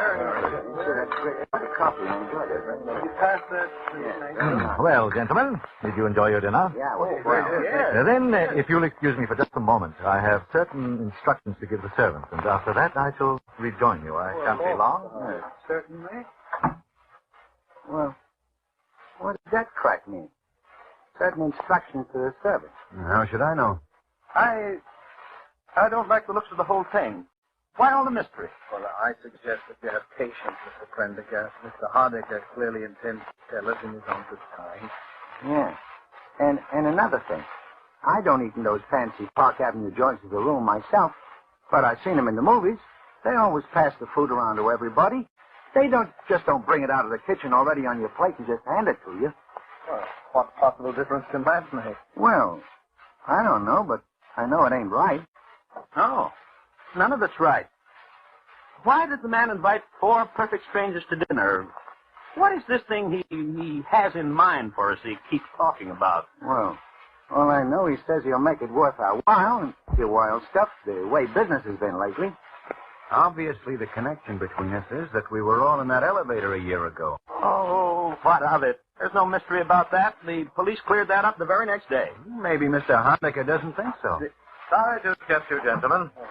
Now, suppose we get down to business. Mr. Hardecker, none of us wish to seem rude, but we were just wondering what this business is all about. You have had, you had come to the obvious conclusion, of course, that it has to do with my son. Well, yeah. I don't see why we're all sorry, naturally, but that's all over and done with. Yes, And almost. But there are one or two little details that I thought you gentlemen might help me to clarify. Sure. Oh, well. Fine. Yeah. Well, then, if you don't mind, I know you must remember most of it, but it's almost a year ago. I'd like to go over the whole story from the beginning. Well, that's all right. Well, it was just before 5 in the afternoon on August 30th of last year, when the matter which concerns us here this evening had its beginning. And on that day, and at that time, all four of you, perfect strangers, who had never seen each other before in your lives, found yourselves, for personal and business reasons of your own, on various floors of the Norfolk building in Midtown Manhattan, waiting for the express elevator to take you to the lobby. The first passengers were on the 21st floor. 21, going down, please. Express car, going down. There are now 3 men in the elevator. The operator, Mr. Kenshaw and Mr. Lambert, who had gotten on at the 21st floor. 18, going down, please. Face the doors, please. Going down. Now there are 5 men in the car. Mr. Prendergast and Mr. Mackenzie had entered the elevator at the 18th floor. 15, express car to the lobby. Going down, please. Say hello to Eleanor for me. You bet. Bye, Dad. Bye. 6 men in the elevator.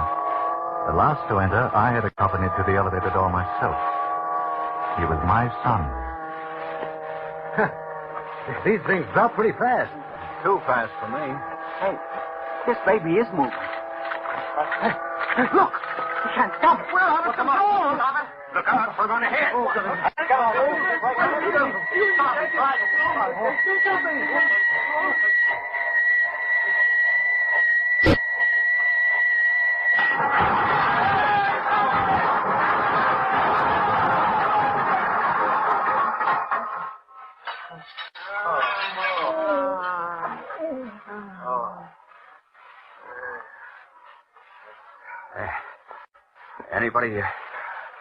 Anybody got a match? I think my leg's broken.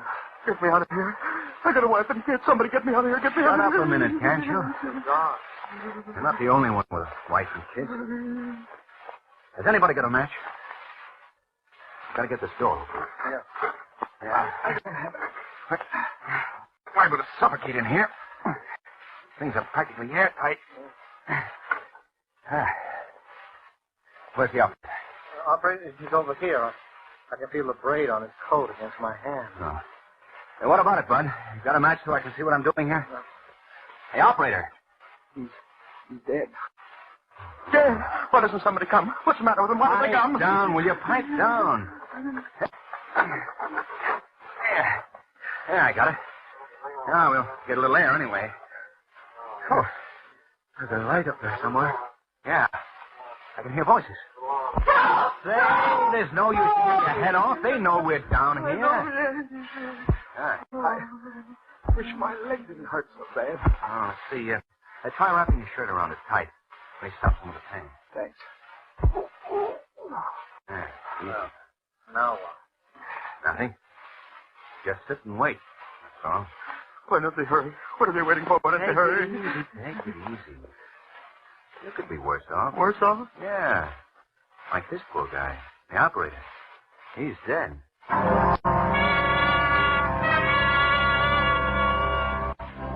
And so you waited.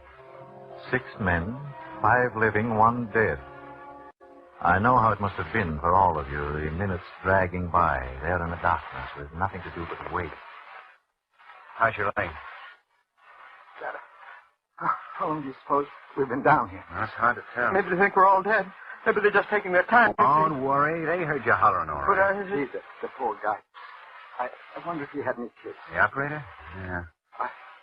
I've wondered sometimes what would happen if one of these things ever slept. Well, now you know. I'll never ride in one again. So he's going to walk up 68 stories to the Rainbow Room. I don't go to the Rainbow Room. Oh, I'm certainly glad my father didn't get on this car with me.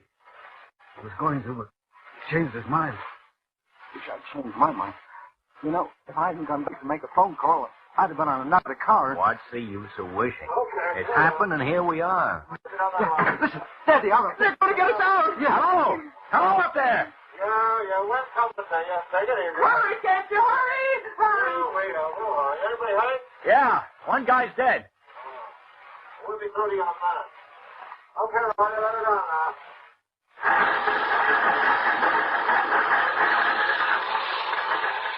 Look at that light. It's settling closer. Yeah. They're going to cut a hole in the roof. What a racket. Oh, I'm nearly deaf already. Listen, you guys. We're coming through, see? Watch out for spots. Get your rise and stand back against the wall. Okay. I never knew those things made so much noise. It's because we're close in. What was that? I don't know. I thought I heard somebody holler. Yeah, so did I. Must have been one of those guys up above. Those sparks are enough to blind you. Well, don't look at them. They will blind you. One went right by in front of my face, right across the car. Hey, goodness. They're dropping down. Did you see it? It was awful bright. Oh, just a reflection. Don't look at it. I guess they got it cut through. Phew, yeah. Goodness, good. Much more of that. They're pulling off the top. It won't be long now. All right. Stand clear down there. I'm going to jump down. Yeah, cop. And no cop ever looked lovelier. All right. Pass them ropes down now. Okay, hold it. All right. Who's first now? Who's the worst hurt of you all? How about this fella? That's the operator. dead. Hey, look. Those other two guys are both passed. Hold your horses. There's nothing wrong with you. But I... That man's got a broken leg. Who's got a broken leg? I have, I think. All right. Can you sit in this rope sling here? I'll try. Now, hang on with both your hands. I'll be all right. Okay. Pull him up. Well, so long, fellas. Take care of that leg. Thanks. Yeah, thanks. My name's Lambert. Mine's Mackenzie. Maybe we'll run into each other sometime. Yeah. Well, so long. All right, let me get that rope now. Well, who's next now? Maybe you better take those two guys that passed out. They might be hurt. Why, sure. How about this young fella? Sure. He got a little blood on him, hasn't he? He has that. Glass from the light pictures, I guess. Well, I don't think it's serious. You don't say. No, he seemed to be all right. Well, whatever he seemed to be, he's not now. This man is dead. Dead? Oh, but he can't be. Look here, my lad, you don't seem to realize that you've come through a pretty serious accident. I know, but he can't be dead. We heard him talking just a few minutes ago. Isn't that right? Yes, I heard him. Sure, he was talking to us here in the dark. He said something about being glad his father wasn't on this elevator. I can't help what he said or what you heard him say. This man is dead.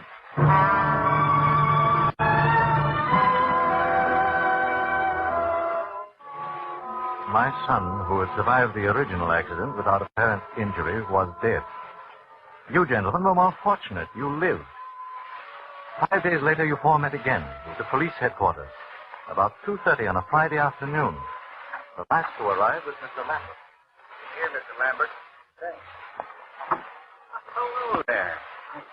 Hey, how's the leg? Pretty good. Mr. Lambert? That's right. I'm Chief Inspector McMahon. How do? You'll just take a seat there. Well, we all here now? Mr. Kenshaw, Mr. Pendergast, Yes? Mr. Henry, That's me. Mr. Lambert. Yes, sir. Well, now, as I told each of you over the phone, I won't keep you very long.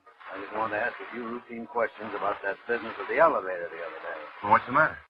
Something phony about it? Not for our money. It's an open and shut case. Suicide. Suicide? Yeah. You mean the operator wanted to buff himself up so No, he no, could... no, not the operator. He died of a fractured skull. Young Hardiker we're interested in. The father's been raising a row, so we said we'd investigate. But, I still don't get it. Wesley Hardiker was killed by a .32 caliber bullet through the heart. You mean he killed himself right in that car with all of us? What else? He wasn't shot when he walked in, and he was dead when we brought him out. Unless one of you killed him. Whoa. Well, no. Any of you know him? No. Well, then there you are. Even the father had to admit that as far as he knew, his son had never seen any of you before in his life. But it don't make sense. What don't make sense? Well, I mean, a guy shooting himself in an elevator with 4 other people that nobody didn't even know it. Did any of you hear the shot? Not before they started the blowtorches. I can swear to that. After that, you couldn't have heard one anyway. I see. Hey, wait a minute. Did you hear something? No. But Mackenzie, remember I said when I was laying on the floor of the elevator that I thought I saw a spark from one of those blowtorches that went across the car instead of falling down? That's right. Anybody else see anything? The blowtorches were absolutely blinding. You couldn't see a... How about you, Mr. Kenshaw? I'm afraid that I fainted or something silly like that. I'm not a very strong person. Well, it was probably the gunshot, all right. Nothing very mysterious about it. The gun belonged to young Hardiker, licensed in his name, and had only his own fingerprints on it. Well, maybe I shouldn't ask, but why did he do it? The official verdict is suicide while of unsound mind. He seemed all right. He talked was perfectly sensibly just before it happened. Just goes to show. You never can tell, can you? Oh, I'd always been nervous and highly strung. We got that out of his father. The strain of being down in that black pit was just too much for him, that's all. Oh, what a terrible thing. To break down just as we were about to be rescued. Yeah, it's too bad. Boys seem to have everything to live for, too. But we find that sort of thing all the time. The noise, I suppose. I've read of cases of nervous breakdown caused by noise. Yeah, that's it.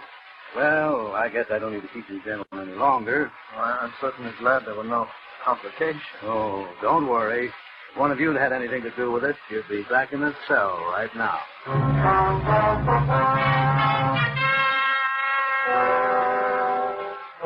That was almost a year ago. Last week, each of you received a phone call from me. I can well understand and sympathize with the fact that you were somewhat astonished, perhaps a little suspicious of what you heard. I don't doubt that most of you debated at some length in your minds the advisability of accepting my invitation at all. You, for instance, Mr. Mackenzie, you are married, as I remember. I imagine that you talked quite seriously with your wife about the whole affair. I phoned your home, I believe, at about 8:30 last Monday evening. Yes? This is Mr. Mackenzie speaking. Well, I'm sorry, but I don't seem to place you. Oh, of course, Mr. Hardy. Well, frankly, I don't see the point. You don't know me, and I don't know you. Yeah. Yeah, I see. Well, all right, Mr. Hardiker. I'll be there. That's a funny name. Who was it, dear? His name is Hardiker. Father of that boy who killed himself in the elevator last year. Oh? Well, what did he want? He wants me to come to dinner with him on Saturday at his home. Oh, how lovely. He's a very important man, isn't he? Did he ask both of us? No. As a matter of fact, he's asking the 4 men who were in that elevator with his son when he died. What a strange idea. Seems sort of gruesome to me. Yeah, that's what I thought. Didn't he say anything? Oh, he said quite a lot. Well, what did he say? I was just thinking. Well, now, please, Stephen, don't sit there and be so tantalizing. What did he say? Well, he said something about his son's estate. Seems his son had quite a lot of money in his own right. The old man said he didn't need it, and there weren't any other relations. And, well, he sort of hinted that he thought it might be a good idea to split it up between the 4 men who were with his son in his last moments of life, as he put it. Why, Stephen, how wonderful. Why aren't you excited? How much is it? Do you suppose it's a lot of money? I don't know. Why, it might be several $1,000s. It might be several $100,000. Oh, Stephen, what's the matter with you? Well, just such a crazy thing to do, that. Don't see that makes any difference. If a man wants to do a nice, kind, generous thing. Look, honey, if it was generosity, he'd give it to charity. If it was a sort of memorial to his son, he'd set up a scholarship or build a hospital or something. Well... The old man was pretty broken up about it when it happened. I remember reading something about his being in a sanitarium for a while afterwards. And he never did believe the verdict of suicide. The police told us that at the time. How do I know he doesn't think one of us killed the boy? Oh, that's absurd. All right. But anybody who's crazy enough to divide up a wad of dough between 4 perfect strangers is crazy enough to think a perfect stranger killed his son. Oh, maybe he thinks we all did it. Maybe he's wacky and has some crazy idea about revenge and is going to use the dough as bait to get us all together. I hadn't thought of it like that.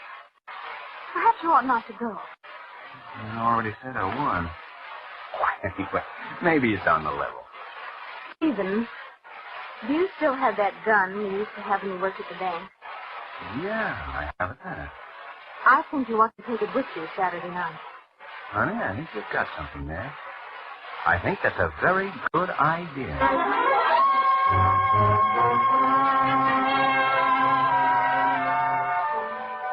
And so, gentlemen, I'm quite gratified that you all saw fit to accept my rather unique invitation, and that we are all here together this evening. By the way, Mr. Mackenzie, I'm afraid I must ask you to give me that gun that you brought along. So that's it. And, Mr. Mackenzie, you will notice that one of my servants who is standing in the door directly behind you has, got you covered, is the phrase, I believe. Okay. Thank you. How did you know? Why, the butler sort of patted all your pockets when you removed your coats, but aside from that, I've spent most of my waking hours during the past year looking into the backgrounds of all you gentlemen. So I was right about this setup after all. Now, look here, Mr. Hardiker. I came here tonight in perfectly good health. I even canceled a very important business appointment. With Mr. Joseph Donahue, Celluloid Products. Yeah. All right, let's cut out the mystery. What's this all about? Yes, what's the idea? No, wait a minute. One moment, gentlemen, one moment. I didn't ask you up here under false pretenses. I fully intend to divide my son's estate precisely as I suggested over the phone. I sincerely hope you don't resent my investigation of your background. Well, gee, Mr. Hardiker, my background isn't much, I guess, but...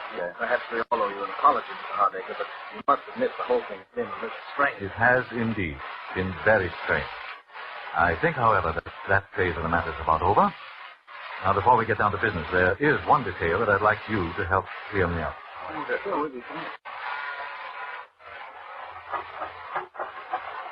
Can I bring it in now, sir? Please. Is it well mixed? Yes, sir. In the center of the table.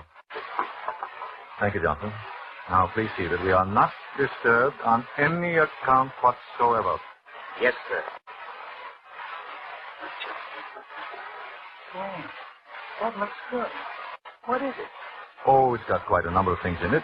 White of egg, mustard, milk. Sounds like an antidote for poison. It is an antidote for poison. What? Gentlemen, there is a murderer in this room. What? One of you killed my son and hasn't paid for it yet. But don't be a fool. The coroner's verdict was suicide. This is not a discussion, Mr. Mackenzie. This is an execution. I'm getting out of here. There is a man with a gun outside each door. You'll find them very unreceptive to that idea, Mr. Prendergast. Sit down. He's got it. Well, the only thing we can do is try to talk a little sense. I'm not open to arguments, Mr. Mackenzie. One of you killed my son. I know who that man is. It's taken me a year to find out, but I now know. The food that man ate tonight was poison. Yeah, now, In 10 minutes, he'll drop dead. You can't take the law into your own hands that way. Unfortunately, the law demands a very specific type of evidence. The police, whom I consulted repeatedly, do not believe it possible to get a conviction on the evidence I have. And therefore, the conviction must come tonight. Wait, you wouldn't dare. You couldn't kill a man in cold blood that way. There is an alternative, Mr. Prendergast. Huh? It is there in the center of the table. The antidote. Oh. The murderer may either confess his crime by drinking the contents of that bowl, or he may keep silent and go to his death here tonight. Privately executed for what cannot be publicly proved. They could send you to the chair for that. I am quite aware of that contingency, Mr. Crenshaw, and quite willing to accept the consequences. But the murderer will have gone to his death before me. But how do we know you poisoned the right? The murderer knows, Mr. Prendergast. The rest need have no fear. Hey, I think the guy's crazy. Maybe he poisoned all of us. Look, Mr. Hardiger, this whole thing is insane. Nobody killed your son. As for that, we shall shortly see, Mr. Mackenzie. The man who killed my son has approximately 7 minutes to live. 7 minutes? It's me. I know it's me he's poisoned. My whole insides are on fire. It's me. Don't fall for it unless you're sure. Whole thing may be a gag. I assure you, nothing has ever been more serious, Mr. Mackenzie. You know, I don't feel so good myself. Neither do I. Probably just indigestion. A dinner story like this is enough to give indigestion to a horse. No kidding. Hey, supposing this guy to me. Suppose he just made it all up in his own head and poisoned all of us. Listen, Mr. Hardiger. Let me just tell you this. If I come out of this alive, I'm going to beat your brains out of it. It's the last thing I do. I can't stand it. Mr. Hardiger, I didn't do it. I swear I didn't. I didn't do it. 5 more minutes. Hey, I feel awful. Maybe we all ought to take some of that stuff, just in case. Yeah, okay. We'll all take it. Yeah? Who'll take it first? Unfortunately, gentlemen, there's only enough antidote for one. Even if you're right, Hardiger, this is no way to do. This is my way. You're crazy, I tell you, crazy. Perhaps. Have you a son? Henshaw.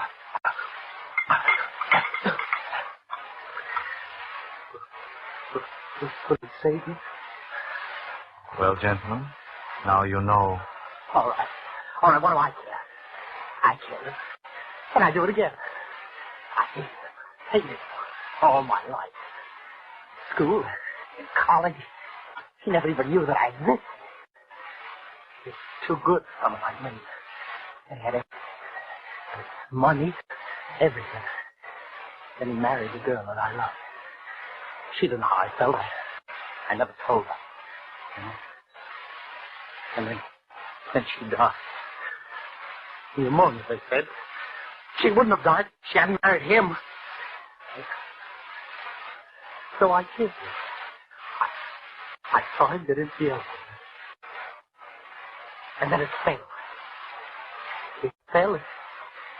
It was as though God had delivered it into my hand. It came to me there in the dark. I choked him, and then he got out his gun, and I put my hand over his, and I turned it against him and fired. But I'm glad. I'm glad. Oh, look! Help him, somebody. Help him. Here. Pull up his head. Yeah. Never mind. Dead. It didn't work in time. You killed him, Hardiker. No, I didn't. I tell you, he's dead. Yes, I know. But what he drank was not the antidote. It was the poison. Poison? You see, I didn't exactly know which of you killed my son. I only knew that one of you must have. And so Robert Kenshaw convicted himself in front of all of you and was his own executioner. Well, then, he was never poisoned at all until he drank the contents of that bowl. I shall divide the estate, gentlemen, as I promised. Meanwhile, you may call the police if you like. Let the law and divine providence decide whether this man died by my hand or by the guilt that lay upon his own soul.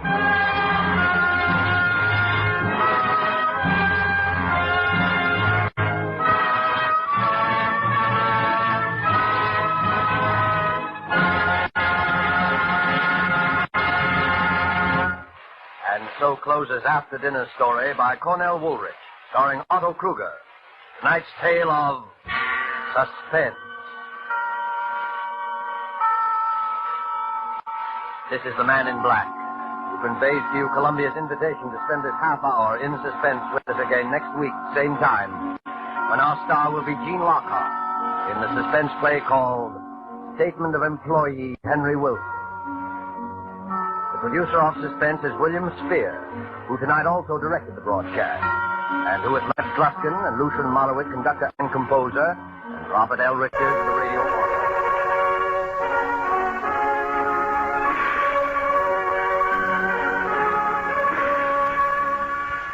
They seek him here, they seek him there.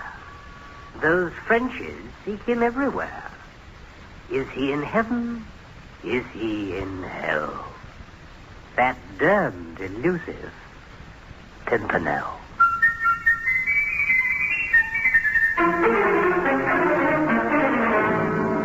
The Adventures of the Scarlet Pimpernel, starring Marius Goring as Sir Percy Blakeney.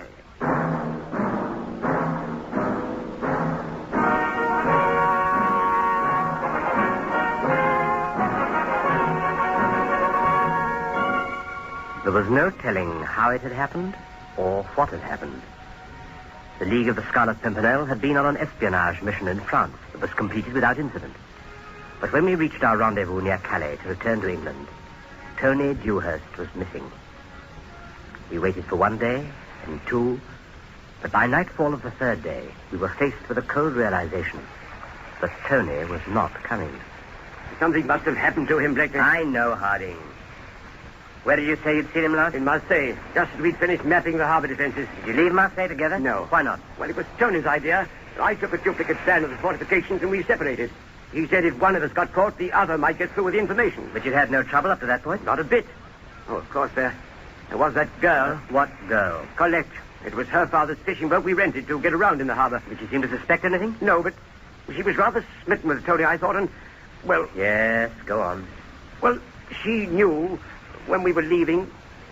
She didn't like it. 1,000 things might have happened to him. Well, let me go back to Marseille, Blakeney. No. The information we've procured must get to the British Admiralty. You and the others go home. I'll go back to Marseille myself. But I'll know better where to look, and they may be looking for you. Now, please, Harding, do as I say. Better drag that longboat out and launch it, men. We're not waiting any longer. That girl, Colette. What was her last name? Dubois. And the name of the boat we used was Reina de la Mer. The sea fox. I'll find it. If only you'd let me... No, Harding.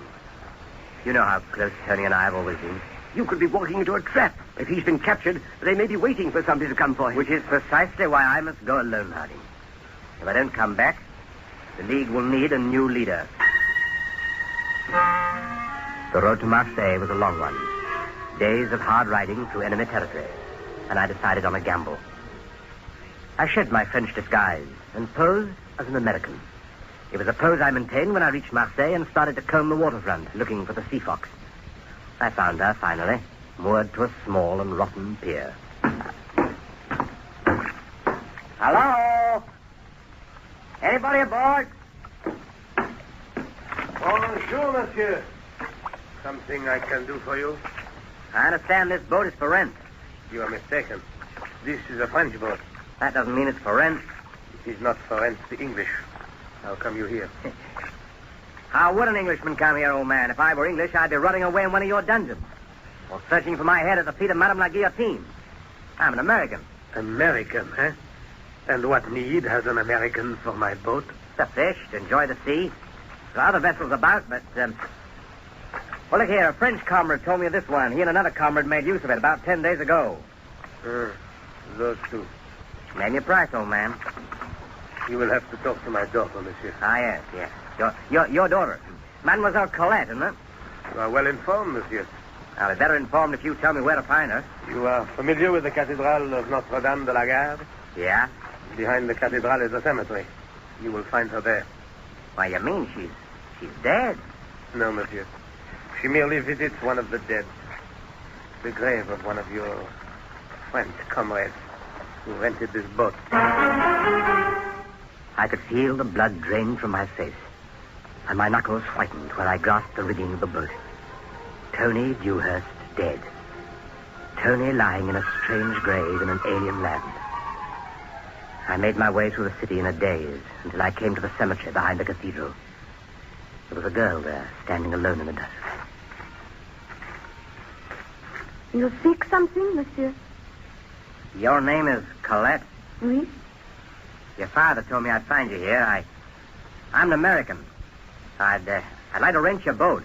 It is an unlucky boat, monsieur. The man who lies here and can no longer speak would tell you that. It was the comrade of this one who told me of the boat. How did he die? He was attempting to escape from some soldiers, monsieur. He succeeded, but he died later of wounds. My father and I had him buried here. You were in love with him? Oui. He was beautiful, monsieur. I myself bathed his face. It was so serene and peaceful. The soldiers came, but there was nothing more they could do to him. They came and watched us bury him. She looked up at me, her eyes void of all emotion. But somewhere deep inside of her, I saw a flicker of appraisal. And suddenly, I knew she was lying. She said she had bathed his face, and Tony had been wearing makeup to disguise his features. You do not want my boat, monsieur. But I do, mademoiselle, more than ever. It will not be lucky, monsieur. You will regret it. That's something I'll discover for myself. In time. Here's your money, mademoiselle. More than enough. Yes, more than enough. Gold is all-powerful. Is it not, monsieur? I will walk back with you. Did the man you buried say anything before he died about himself or his comrades? No, monsieur, nothing. What sort of trouble was he in with the soldiers? I do not know. But whatever it was, it is ended now. Forever. Is it? If it is, why are we being followed by those two soldiers who were outside the gate? I cannot imagine, monsieur. Unless it has something to do with you. Are you? I do not answer questions, monsieur. I only rent boats. The man who lies dead back there happened to be a friend of mine. Was he, monsieur? Then perhaps you will share his fate. It was well after dark when we got back to the waterfront.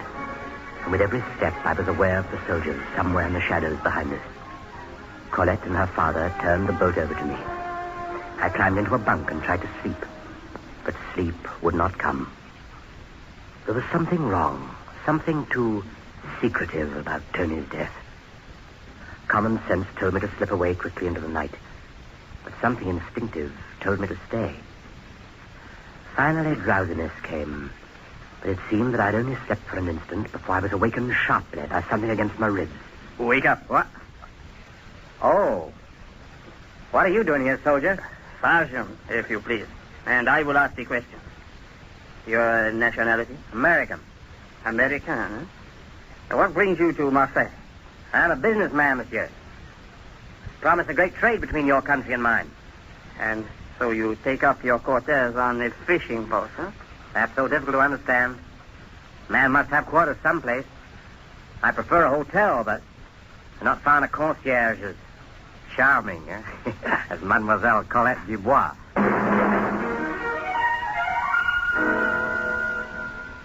I winked knowingly and waited. My reason was flimsy, but it was the sort of reason that might have a romantic appeal to the French. His expression didn't change, but when he spoke again, his voice was not quite as forceful and certain. Your papers are in order? Yeah. You wish to see him? No, but my comrade officers will. Dress yourself and come at once with me. But now, in the middle of the night? That's ridiculous. You will find it more ridiculous not to do so. And more uncomfortable. If you force me to call my guards. Guards? The two who were watching you this afternoon, monsieur. You did not see them? Why, I thought they were following Mademoiselle Colette. Oh, Mademoiselle Colette and anyone with whom she comes in contact. Especially foreigners who show undue interest in a certain grave at the cemetery. You showed interest, monsieur. In the grave of a Frenchman? Man I've never known or seen? You met the girl there. But her father told me where to find her. And you had no contact with her before that time? Never seen her before. No? Then how did you know that she was more charming than a hotel concierge, monsieur? He was keener than he looked, and I'd made a mistake. His hands tightened on the gun he held, and his eyes went cold and flat. Now get dressed, monsieur. Perhaps you are too big a prize for my comrade officers. Perhaps you should be taken directly to Citizen Chauvelin himself. Chauvelin? Who? Was Mr. Chauvelin here in Marseille? Do not be so concerned, monsieur. After all, you are an American. Citizen Chauvelin is most particularly interested in the English. Especially one who calls himself the Scarlet Pimpernel. Now put those clothes on, monsieur. All right. You step aside. My shoes are under the bunk there.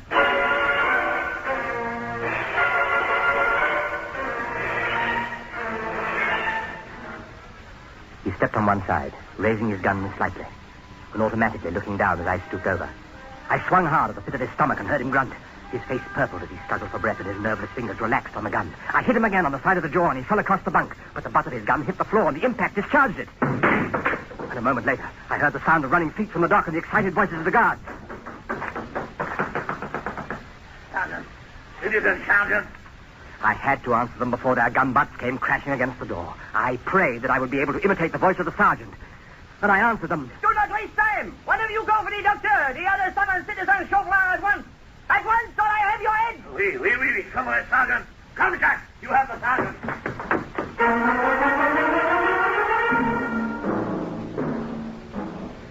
Even as they ran off, I was stripping the sergeant of his uniform.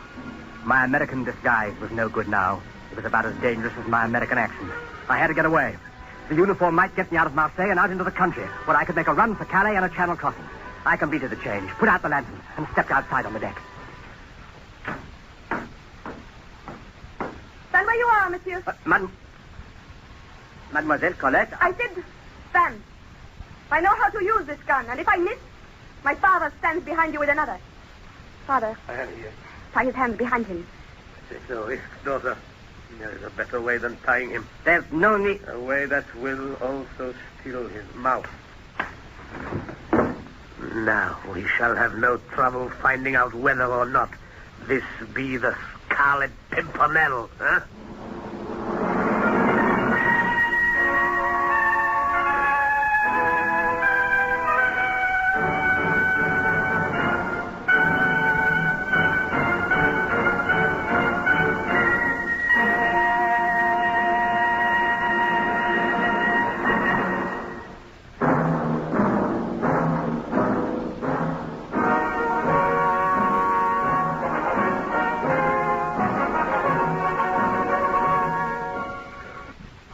I regained consciousness slowly, with a roaring in my ears, like a swimmer struggling towards the surface from an enormous depth and breaking into the air. There was a single lantern lighting a barren room, and the old man named Dubois sat on a small stool, the gun in his hand, not 3 feet from my temple. I wondered, what should I do? Attempt to continue my bogus American accent? Try my double bluff as the French sergeant? No, my bluff had been called. Listen. Those are the steps of doom, monsieur. In a moment, the door will open, and there will be a man who will know or not know your face. And that will decide whether you live or die. The door opened, and I turned my head to look into the triumphant eyes of Citizen Chauvelin, but it wasn't Chauvelin. It was Tony Dewhurst. Tony, risen from the dead. He stood pale and feverish, supported by Colette Dubois. Blakeney, it's you. This man? It's really the Pimpernel? Yes. Sacre 1,000 pardons, monsieur. Oh, let me help you up. Oh, that's fair enough, since it was you who knocked me down. But I did not know. We overheard your fight with the sergeant aboard the boat. We thought it was a trick to gain our confidence. A trick? She's telling the truth, Blakeney. The French suspect I'm still alive. They've sent out other friends to pretend they've come to help me. Oh, you are too weak. You must sit down, Tony. Papa, help me with it. Yeah, I'll take him.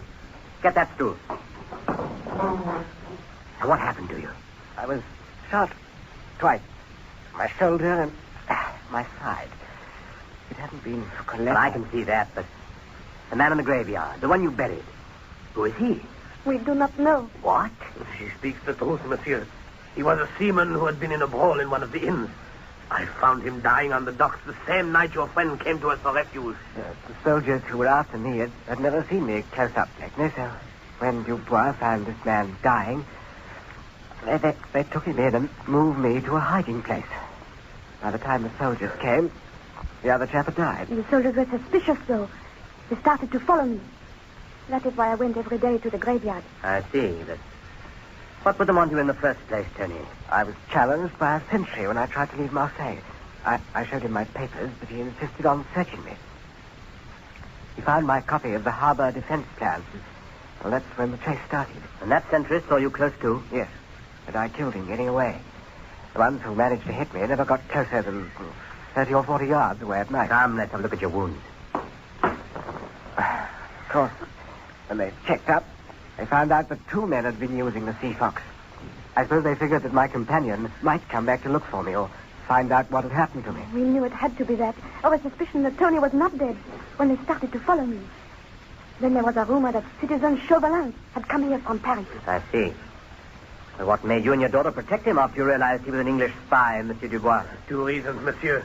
One, my daughter is in love with him. Papa. And the second, and most important, because I love my country. I do not love the evil men who have come to rule it. Losing this war with the English is the only power that can destroy them. And then La Belle France may be our own again, if you are generous when you have beaten us. Is that strange to you, monsieur? That an old man sees in defeat the only hope for true victory? No, monsieur. And if the same situation should arise someday in my own country, well, I only hope that my love will be as strong as yours. Now, Tony and I must get back to England, and you must come with us. We cannot... If there's a way for one, there's a way for all. We cannot leave, monsieur. We cannot go to England. Oh. I see. Well, maybe you see, Blakeney, but I don't. You've got to come, Colette. No. Instead of telling her, Tony, try, asking her. Well, good heavens, girl. Don't you know what I mean? Colette. Darling. Oh, Tony. Ah, well, now that we have a little international understanding, Papa Dubois, we'd better make some plans, eh? If we can get those 2 back into our world again. Oh, I am in your world more so than you are. How are we going to leave when Tony cannot travel? Your boat could get us to Genoa comfortably, Papa Dubois. But the boat is being watched. By now it will be surrounded by soldiers. Even Citizen Chauvelin will be there. But not for long, mademoiselle. Not after I've spoken to him. spoken to him. You mean you will go to see him? Why not? Chauvelin and I are old friends, aren't we, Tony? He won't be easy to trick, Blakeney. Not anymore. What disguise will you use? Well, if none of you object, I think I'll masquerade this time as, Papa Dubois. As me? But, monsieur, I am a much older man, bearded, stooped with my years. I can imitate your movements, make my face up so you wouldn't know it from your own. But what of my voice? How is this? Pose as me? But, monsieur, I am a much older man. Sacre bleu. He is bewitched. Not at all, Papa Dubois. Now, you and I change clothes quickly, and I'll make up. Oui. You'd better shave off your beard after I leave, so you will not seem too conspicuous in the sergeant's uniform. Very well. With my plan, I hope to get them away from the boat. If I succeed, I will cast off and make for the jetty at the end of the quay. Head for there about an hour after I leave here, and I'll pick you up. Here are my trousers, monsieur. But I have very tiny feet for a man of my size. Can you shrink yours to fit my shoes? No. Keep yours, and I'll keep these boots. Our shoes will not matter so long as my face seems to be yours. Imitating the slow, shuffling walk of Papa Dubois, I made for the berth of the Sea Fox. The dock swarmed with soldiers. The sergeant I had knocked out was standing disconsolately in a borrowed greatcoat, while a silent Chauvelin glared at him. I quickened my pace to an odd old man's run and called. Citizen Chauvelin, a citizen. Who is he? Who is that? The old traitor who owns the boat. You dare to come into my presence, old one? Very well. You save us the trouble of seeking you for the guillotine. The guillotine? Me? For what reason? For renting your boat to the Scarlet Pimpernel. Scarlet Pimpernel? Do not pretend you did not know. I only know what I come to tell you. That an Englishman deceived me by calling himself an American. And he has now made off with my daughter. That is the girl we were following, citizen. Where did they go? If I tell you, you must spare my daughter and myself. Oh, she's a foolish, headstrong girl. I will know who to spare when I have taken the Pimpernel. Where did they go? They left Marseille almost 2 hours ago. After he tricked me here. Shut up. How did they leave? Where did they go? To Aix. He said something about a dozen men waiting there for him. So, more than half the League is with him. Let me lead a platoon after them, citizen. I have a score to settle with that one. You will leave nothing, you fool. I will not risk another escape. I will head the pursuit myself. Men, get horses. Rendezvous on the street in 5 minutes. All but you two. Stay here with this idiot sergeant of yours. Why must we stay here, citizen? Because I say so. Continue to watch the boat. And at least you should be able to guard this old man. So that Madame Guillotine will not go completely angry if the others get away. We will reach Aix by sunrise. Chauvelin left for the main body of the soldiers. But I still had 3 men to contend with. The sergeant put his hand out and shoved me toward the gangplank. We can wait as well on board, old one. You men come too. Is there any wine on board, old one? Oh, I do not know. The foreigners may have used it all. Oh, but I will be happy to buy your soldiers a drink at the tavern. And they can bring back a flagon for us, huh? Oh, they can. You would like that, no?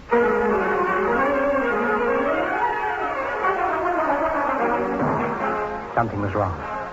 Something sudden and deadly in his voice. But he was not looking at me. He was staring down at my feet. And suddenly I knew he had recognized his own boots. The boots I had taken from him. You made another mistake, didn't you, Monsieur Pimpernel? You forgot to change your shoes this time. Pimpernel? Yes, the Pimpernel. Now I'll show Citizen Chauvelin who's the bigger fool. Seize him!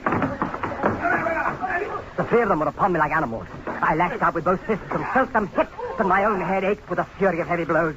I managed to back to the door, reached back to open it, but it came open before my hand touched the knob, and I heard a voice at my back. All right, take off! Harding, where did you? Your man fight! Ah, right. But don't touch the sergeant. He's mine. One down, even up now. Now, here's my full attention. Comrade, Sergeant. Kill you! Only in your dreams, Sergeant. Only in your dreams. There. Need any help with that last one, Harding? No, thanks. Begney, tell me about Tony. Is he? Wounded, but all right. Oh. He's waiting with Dubois and Colette at the end of the jetty to be picked up. We're heading for Genoa. How about these soldiers? Lock them in here for now while we get underway. Right. They'll make strong and willing hands for us later. Come on. Right. You disobeyed me by coming back here. Not that I'm ungrateful. I got our men across the channel, but I had to come back. I was hiding in the shadows under the pier when you came up and spoke to Chauvelin. How'd you know it was me, and not Papa Dubois? I didn't know until you said something about a dozen members of the League at Aix. I knew they weren't. Good man. Well, let's cast off, shall we? Why not? What's to stop us?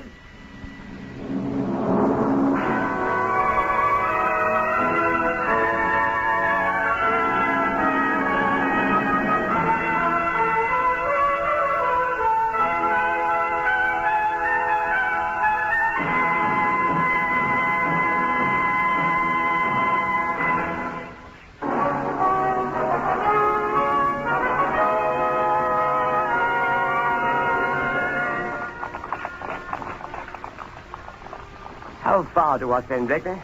A mile at the most. Should see the shoreline soon. Not far from Belgium to England. Oh, same old channel.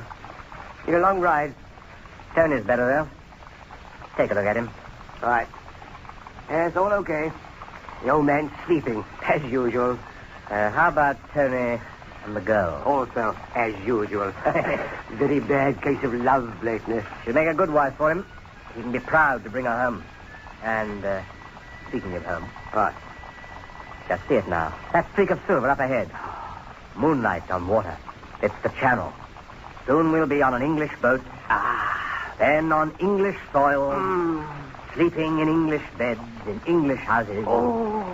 And eating English cooking. No, why do you have to spoil it?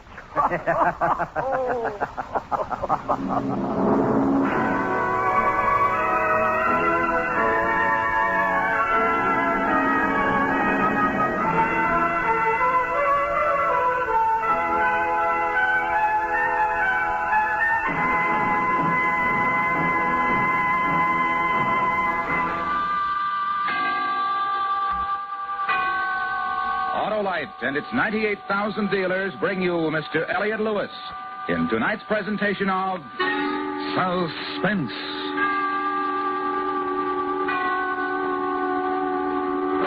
Tonight, Autolite presents a story of revenge, the desperate effort of a murderer to destroy the man who had committed him to prison.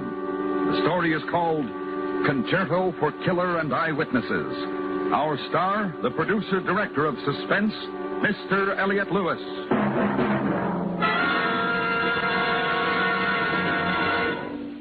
Hello, Harlow. Goodbye, Hap. Goodbye. Why, sure, Hap. This is our last show till fall. The last chance to talk about that great Autolite Stay Full, the battery that needs water only 3 times a year in normal car use. Well, it's a great battery, Harlow, and just a battery to make every summer trip happier than ever. Why, Hap, the Autolite Stay Full is a natural for every season of the year. It has fiberglass retaining mats protecting every positive plate to reduce shedding and flaking.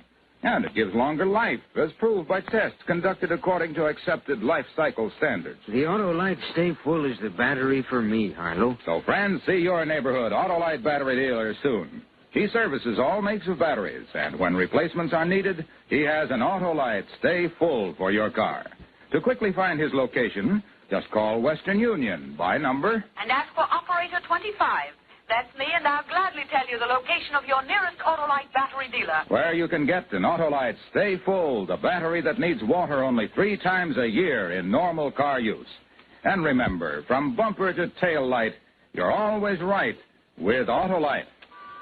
And now, with the performance of Mr. Elliot Lewis, Autolite presents transcribed Concerto for Killer and Eyewitnesses, hoping once again to keep you in suspense.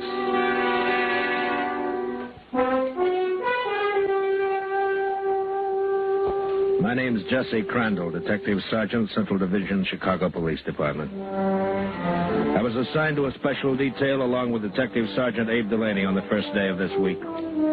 Our duty was to escort prisoner Edward Sitko to the state penitentiary at Joliet, where he was to await execution. Our train left the main terminal at 5 in the afternoon. We all took prescribed precautions. The prisoner was securely handcuffed to both of us. He was wearing county jail-issue clothing, no hat. You guys have to walk me through the station? For a fellow who doesn't care who he kills, you're pretty touchy, Sitko. I got all the opinions I want from the judge copy. You're just supposed to see I get some. All right, that's enough, Sitko. We'll see that you get there, Eddie boy, all safe and sound and ready for the chair. Tell this punk to shut up. Tell him to shut up. I'm the last copper you'll ever call a punk, Sitko. Now keep looking tough. Lay off him, Delaney. Will you? Oh, sure, Jesse, sure.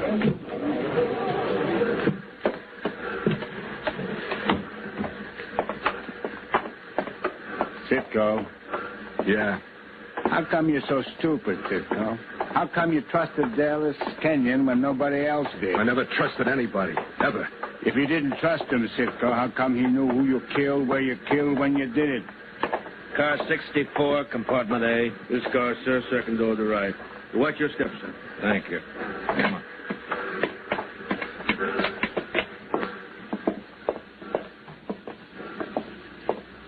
Hey, here it is, A14. The taxpayers wanted to be sure you got only the best. Did your boy Kenyon ever treat you? Shut up about Kenyon. Look, Eddie, it's too late to be tough. Yeah, Eddie. You should have been tough with Dallas Kenyon instead of that two-bit hood he sent you out after. You killed the wrong guy, Eddie. I'm not dead yet. Maybe I'll still get the right one. Better write him a poison pen letter. It's too late, Sitko. You killed a man. Now you're going to pay for it.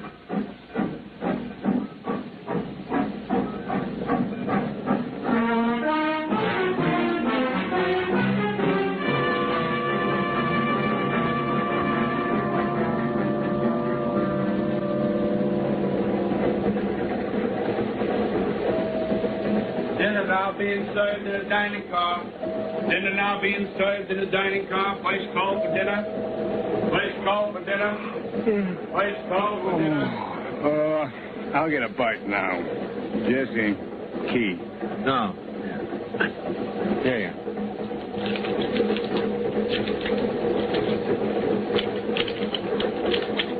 Thanks. Oh, want me to bring you back a newspaper, Sitko? Nothing in them I want to read. First guy I ever took up to the death cell who didn't want to read his own publicity.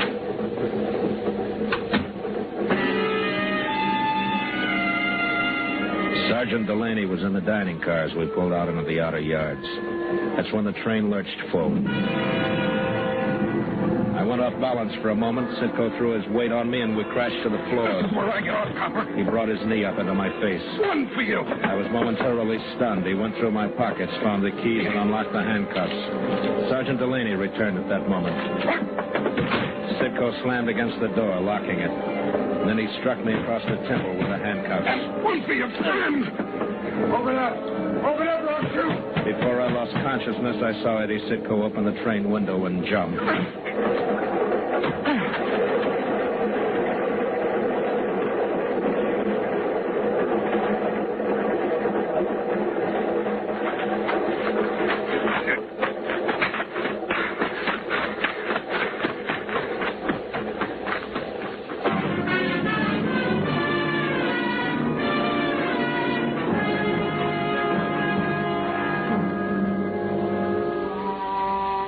I was in my room praying for him. I hoped a little prayer would do for him what he'd never been able to do for himself. It was Angela's time, 6 o'clock, when I heard him on the stairway outside my door.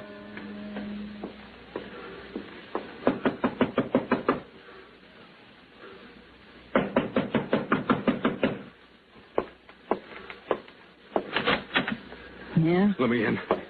What are you doing here? What's the matter? Don't you like to see me? First time in my life I've been glad the trains run through this lousy, dirty neighborhood. No, I don't understand. Dallas Kenyon. He's waiting for me. He don't know it, but he's waiting. And I'm going to be there. I need some clothes, money, a gun. Kenyon? Oh, Kenyon. You're going to kill again. Where are my clothes? Get out of here, Eddie. What? Get out. I got nothing of yours. I gave all your things to the neighbors, to the boys in the block. I thought they'd need some warm clothes to wear. They fought over them, and they tore them to shreds. They wanted souvenirs. They're growing up like you, because they think you're a man. They think you're somebody. You who cheated and robbed and murdered. What do you mean by that? You ruin everything you touch. You shut up. Come on, give me some money. Give me some money. I got nothing. Nothing. Go away. Leave me alone. Go away, huh? I walk out that door and you yell copper, huh? Why don't you kill me then, Eddie? Go on, kill me. No, because you already killed me, Eddie. 15 years ago.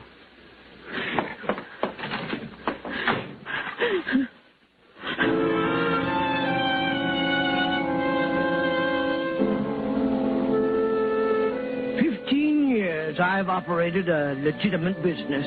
15 years, and nothing like this has ever happened to me. It's very frightening that such a thing should occur in a large city like Chicago. Very frightening.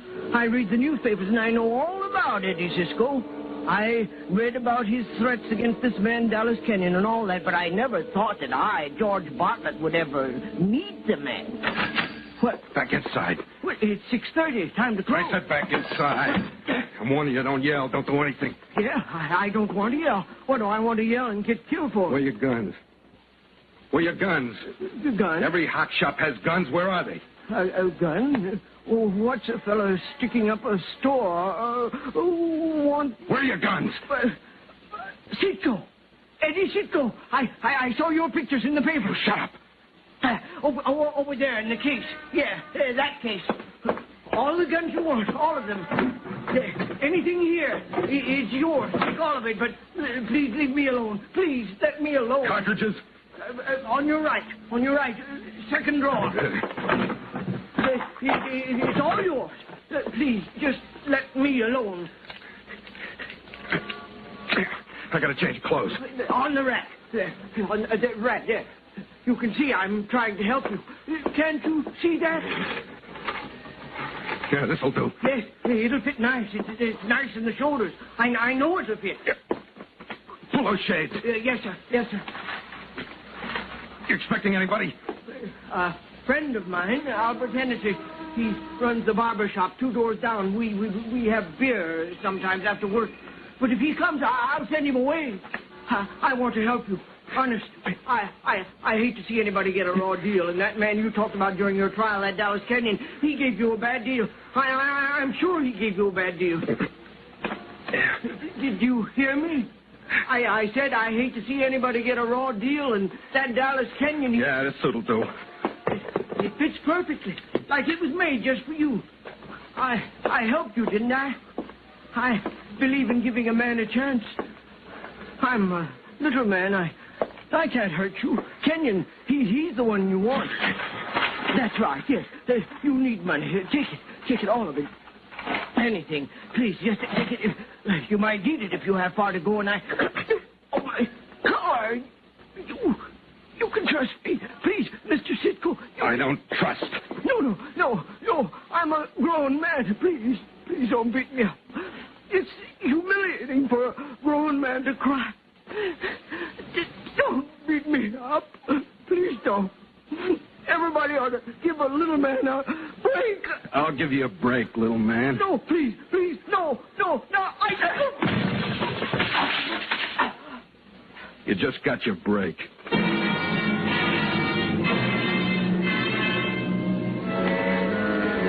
Kenny Tate, licensed operator, City of Chicago. You'll see a front and side of me right by the meter. I never go under and I never go over. And I never make wrong change. I never roll drunks. It's a job. It helps you to learn people. That's what I said, learn people.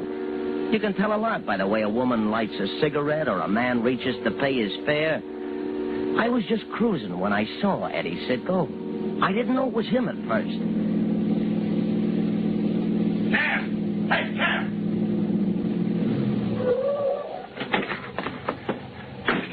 Straight ahead. I'll tell you when to turn. Right?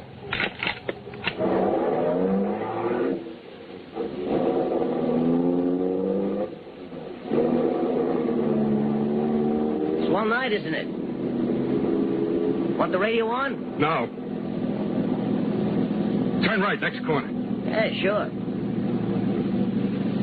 Come on, get this going faster. Not tonight. I've never seen so many cops floating around. Never mind the tickets. Never mind the who'll pay for I'll pay. Let's get moving. Yeah, that's what they all say. Like just last week. I said I'd pay for them. Move.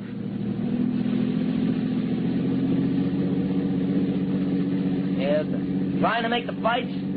What? I said trying to make the fights. Fights? Yeah, I want to make the fights. Oh, well then. You'll just make it. Start at 8:30. Turn here. Huh? Turn here. Thought you wanted to go to the fight. Oh, I'm sorry. I'll circle back on the next corner. It won't cost you nothing. I'll pull down the flag. Hey, would you look at that? Second squad car in a block. Wonder what's up. Wonder if they're looking for somebody.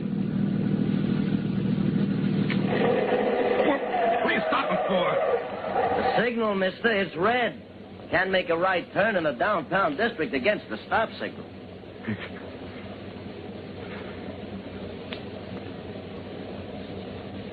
It says go. Start fast. What are you doing? Don't turn left. Please! Please! Any signals in my car! Are you lousy? Hey, you! Come back here! Come back here! Stop or I'll shoot! Stop!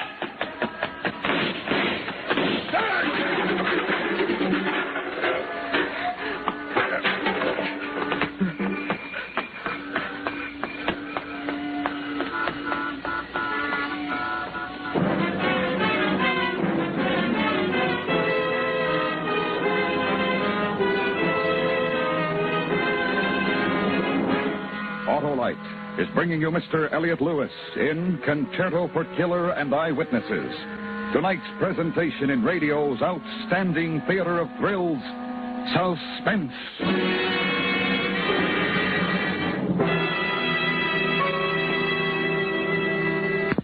Say, Harlow, before we go on vacation, I've got a question. All right, shoot, Hap.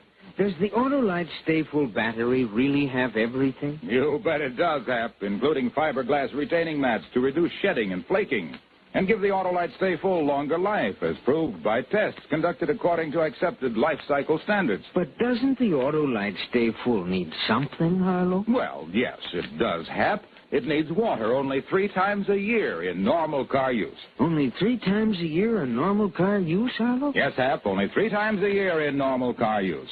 So, friends, visit your nearest Autolite battery dealer. He services all makes of batteries and has an Autolite Stay Full for your car. To quickly learn his location, call Western Union by number. And ask for me, operator 25. I'll quickly tell you the location of your nearest Autolite battery dealer. Where you can get an Autolite Stay Full, the battery that needs water only 3 times a year in normal car use. And remember, from bumper to tail light, you're always right with Autolite. And now, Autolite brings back to our Hollywood soundstage Mr. Elliot Lewis in his production of Concerto for Killer and Eyewitnesses, a tale well calculated to keep you in suspense.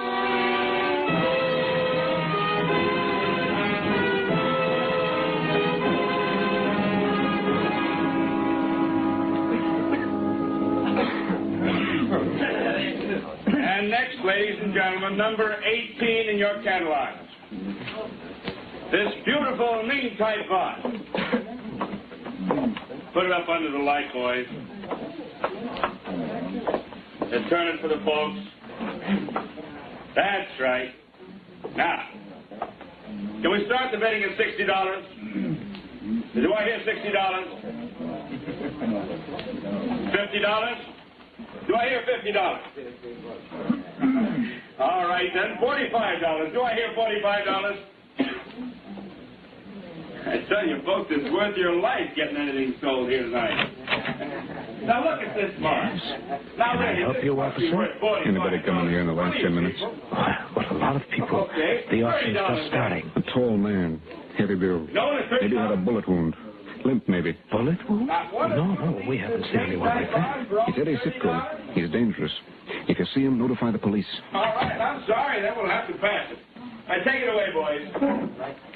Handle it easy now. Get out. Get out of my way. Eddie, this is... Come on, out of my way. What? Get out of my way.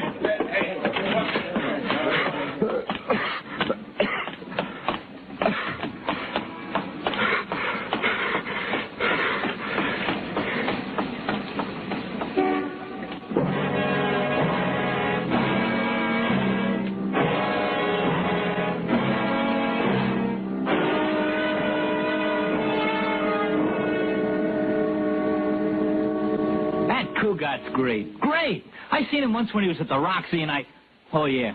Well, it was just a night like any other night. I'm the elevator boy. The regular clerk's across the street dipping his bill. So I'm having myself a ball. I got a little routine that somebody's going to pay money for someday, and that's what I was doing when he walks in. Ba-da-da-da-da-da. Hey, the window, she is broken, and the rain is coming in. Hiya. Kitty Bennell still live here? Yeah, 108. But she's not in. She's always out. I wish I could go out. These night jobs are lousy. You friend of hers? Yeah. Boy, I wish I was a friend of hers. Some dish. She a dancer? Singer. Nightclubs. And look, nightclubs? I like nightclubs. Not big spreads, jive joints. Most people don't like them anymore. Me, I like them. Look, I want to wait in her apartment. Wait in her apartment? Oh, gee, I don't know. No, she knows me. I'm her agent. Well, I'm not supposed to, buddy, and I haven't seen you around. I've been out of town. I'm her agent. I've been booking her. Agent? Yeah? You've been booking her, huh? Hey, you handle any bands? Well, yeah, sure. Lots of bands. Take me up, huh? You know Stan Kenton? Yeah, know him well. Yeah? Introduce me. I got a little act I do, see? And yeah, just ask Miss Bennell. Solid. You just made yourself a deal. It's on this floor. Come on. It's my neck if you tell anybody. Nobody. All you show business guys are jumpy. Why is that? Everybody's jumpy. They read the papers, that's what's wrong. And them read the papers and get all looped up. Me, I only read downbeat. Got no nerves. This is it. Here you are, and don't forget my knockdown to Kenton. Tomorrow. Fix it up first thing tomorrow. You want me to shut that window? No. Well, okay. She said she'd be back in a few minutes. She said, Mañana, mañana, mañana is good enough for me.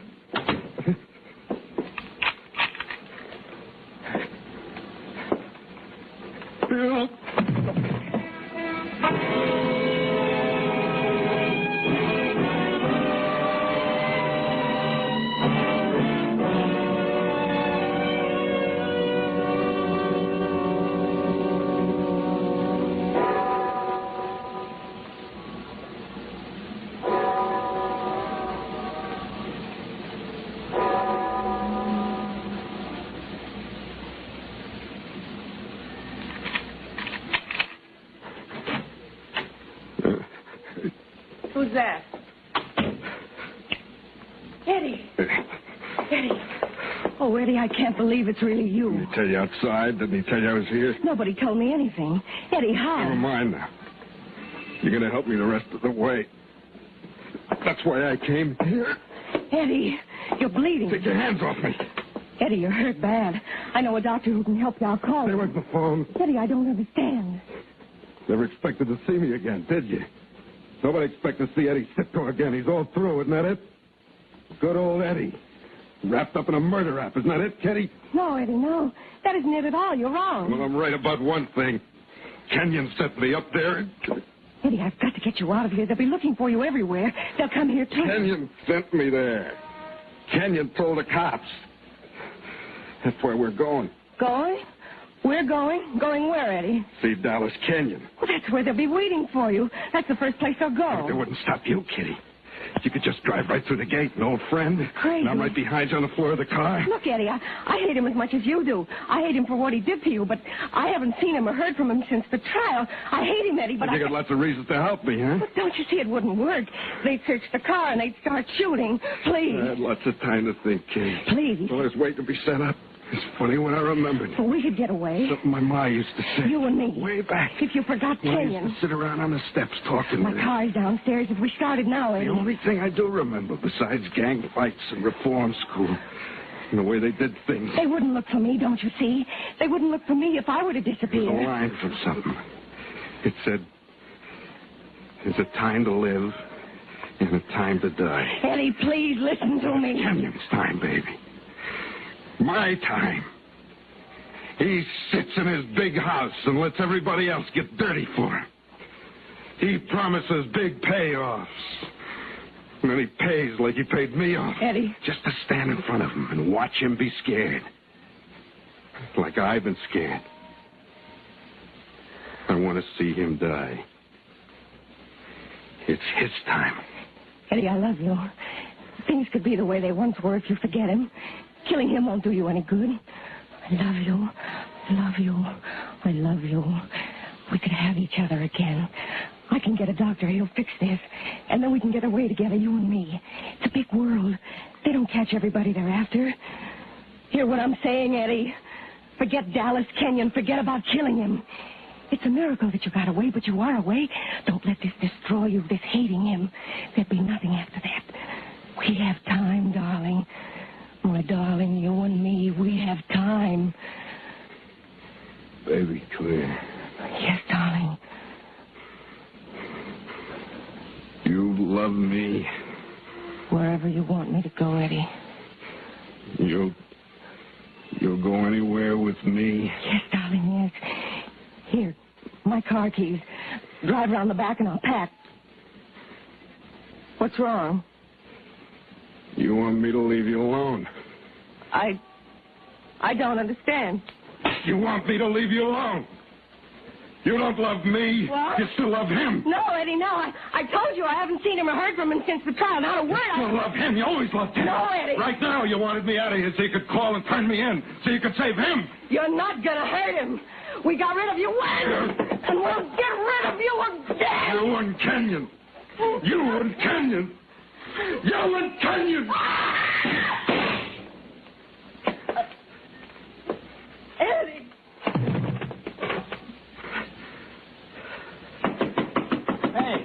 Hey in there. Hey. Hey, Oh. Help. Help, police.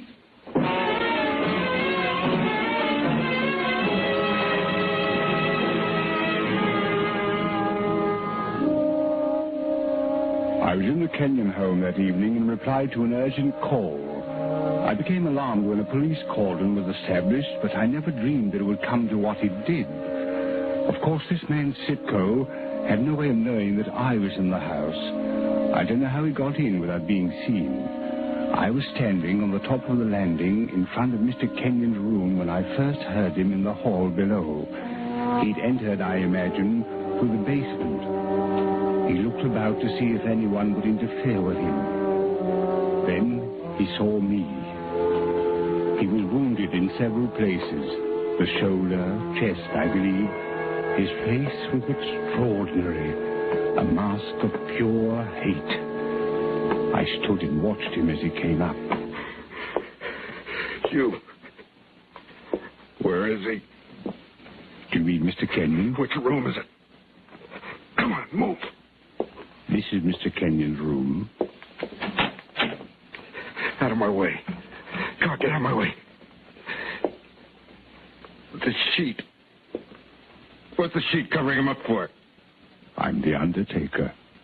Mr. Kenyon died of a coronary attack an hour ago. No! No! No!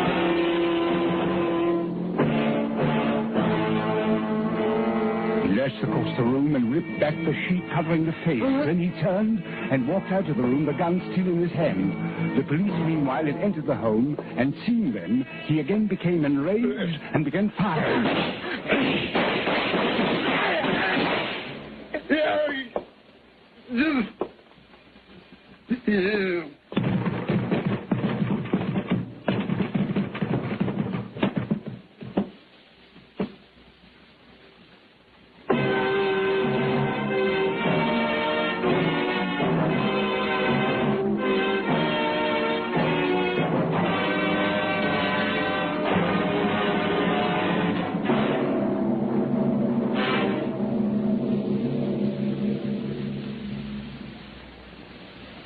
Suspense. Presented by Autolite. Tonight's star, Mr. Elliot Lewis, will return in just a moment. Music for Suspense is composed by Lucian Morowick and conducted by Lud Gluskin. Concerto for Killer and Eyewitnesses was written for Suspense by Arthur Ross and E. Jack Newman and produced and transcribed by Elliot Lewis. In tonight's story, William Conrad was Jesse Crandall. Martha Wentworth was the old woman. Junius Matthews was the pawnbroker.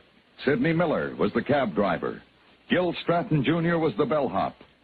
Charlotte Lawrence played Kitty Bonnell, and Jay Novello played the undertaker. Others in the cast were Byron Kane and Jack Crucian.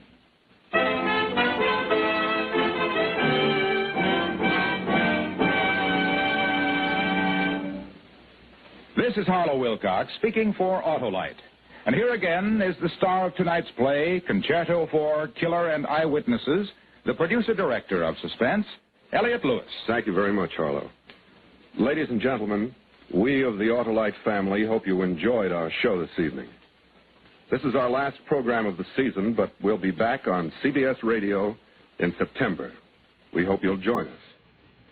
And in the meantime, we hope you'll give the Autolite family an opportunity to be of service soon. Indeed we do, Elliot. And friends, you'll find members of the Autolite family from coast to coast.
Don't know what.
Suit yourself.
document.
So it is that the doctor prescribed death, and Bela Lugosi's performance, we again hope to keep you in suspense.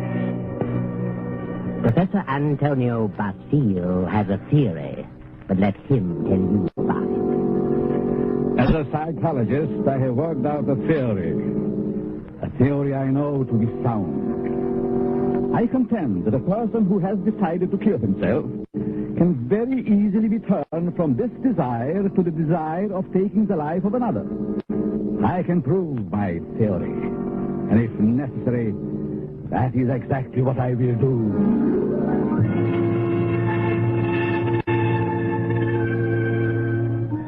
Yes, Professor Antonio Basile has a theory, but only a theory. And he's worried about what his publisher will say. So he visits the editor, whose name is Hellman. Hellman finishes the manuscript and tosses it on the desk. Professor Basile leans forward eagerly and... Well, Hellman, what do you think? Professor Basile, it's purely conjecture, simply a theory, and I wouldn't advise publishing it. I worked on that theory for a long time. I'm positive of it. I know it'll work. Suppose it will. What good is it? What good have you accomplished if you can prove it'll work? Are you laughing at me, Hellman? It's so silly. An ordinary human being has suffered reverses. He's sick of it all. He wants to leave it all behind. And you say he can be changed to want to kill someone else. I do. Self-destruction and the destruction of other life are closely related in the mind. The dividing line is very thin. It's ridiculous. And you won't publish it? Granger would fire me. Why? He told me that, in his opinion, you should be in the asylum. Mr. Granger said that. Does he think I'm insane? How do I know? Herman, Mr. Granger didn't say that. It's you who thinks I'm crazy. You've never liked me. For some reason, you are trying to tear me down. Well, we'll see, Mr. Hellman. We'll see. Now, wait a minute. I'll show you whether my works are illogical. I'll show you whether I'm insane. Oh, calm down. I'm going to make you eat those words. I know you don't like me, but I'm going to prove that my theory is sound. Good night. Wait a minute. Basile, wait. You wait, Herman. You wait. Yes, wait, Hellman. Wait. Professor Basile, seething with resentment, rushes from the office and strides angrily down the street. Insane, huh? I'll prove my theory. I'll find a subject. I'll find someone who wants to take his own life. And so Basile goes home, late for dinner. He finds a note from his wife, Myra, saying she's decided to attend the opera and will be home around 11:30. Then Professor Basile gets an inspiration. He goes to the bridge over the deep canyon, the bridge called Suicide.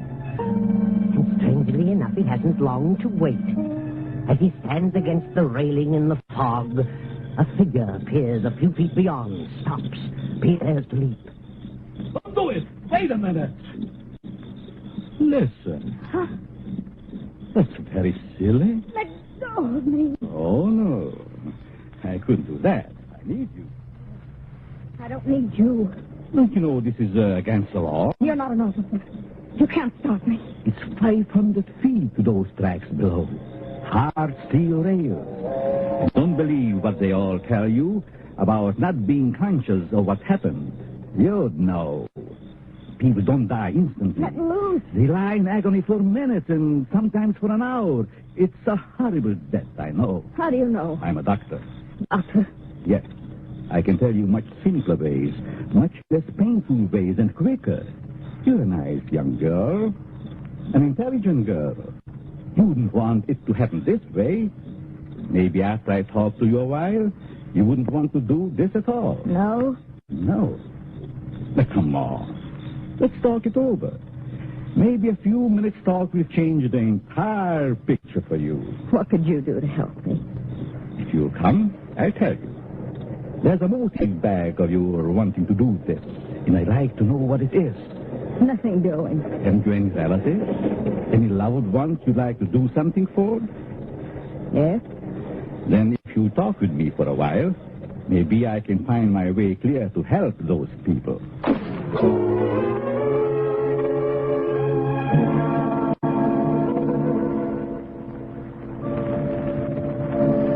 Well, here we are. Come in, please. Well, what do you want to know? And sit down first. Are you hungry? No, I'm not that broke. It isn't possible. I knew that. I could tell by your clothes. Now first, why did you come here? Why? Why, because you talked me into it. I see. You're not afraid of me? Afraid? In my frame of mind. What can I lose? Suppose I told you that I really brought you here to kill you. Kill me? You know, you're a very pretty girl, don't you? Yeah? That doesn't always mean so much. To the right man, it might. That's what I thought. But I found out it didn't mean a thing. Ah, then it was because of a man. I knew it. Really? How did you guess? I'm a student of psychology. I'm Professor Antonio Basil. I see. And you want to know what makes me tick? You want to know the reason behind my action tonight? That's right. I would like to know what happened to make you want to kill yourself. Suicide is a mental aberration. Yeah? I'd like to know what preceded the decision to destroy yourself. And what you thought about until the moment I stopped you on the bridge. What good will that do me? You said you weren't broke, but you also said you had some loved ones you'd like to do something for. I meant I wasn't broke to the point of being hungry. I have a few dollars. But you suggested help for someone in larger terms. Yes, I did. Who is the loved one? My mother. You are her only means of support? Yes. And you intend to kill yourself? Yes. That's being selfish, isn't it? Selfish? Yes. You are concentrating solely on self. You think so? What else? The first law of human nature is self-preservation, right? I suppose so. The second law is the preservation of family. Yeah? So you decide to deny the first law and destroy yourself. And as a consequence, deny the second and leave your mother alone and in need. You indicate a form of insanity. What would be normal? To destroy the other person. The one who has done you wrong. Have you hurt him? No. Then the one who has done wrong should be the one to suffer. You have no legal recourse? Legal recourse? No, I haven't, I'm sorry to say. And you would kill yourself to let your poor mother suffer because of the wrong of another. Why shouldn't he be the one to suffer? I suppose you're right. Why shouldn't he? What happened after all? Why not tell me about it? Were you married? No. Never seemed to find time to get around to marriage. What's your name? Gladys. Gladys Tanner. How long had you known him? Almost 4 years. And you always thought he meant to marry you? Yes. Until 3 weeks ago. Yes? On July 1st, he had to leave town for a week on business. Said he was going to Kansas City. When he came back, he seemed to be too busy to see me. Then a week ago, I found a snapshot along with several others in his desk in his home. May I see it? Certainly. It's a picture of him and another woman. But the picture was not taken in Kansas City. It was? No. It was taken on the beach at Atlantic City. And it's dated by the finisher, July 3rd. Since he returned, he's refused to see me. Yesterday, he finally said he didn't care to see me anymore. That I'd better forget him. But it isn't so easy as that, is it? No. I figured I'd done something. And blame myself. Do you know this blonde woman in this snapshot? No. Then it must be a woman he has met recently. You've known him for 4 years. I don't think you are to blame. He's the one in the wrong. And he should be made to suffer. How? You were going to kill yourself. Why should you? Kill him instead. He double-crossed you. He deserves it. Now, let me go a little deeper into the situation. Whenever a person has reached the conclusion to take his life,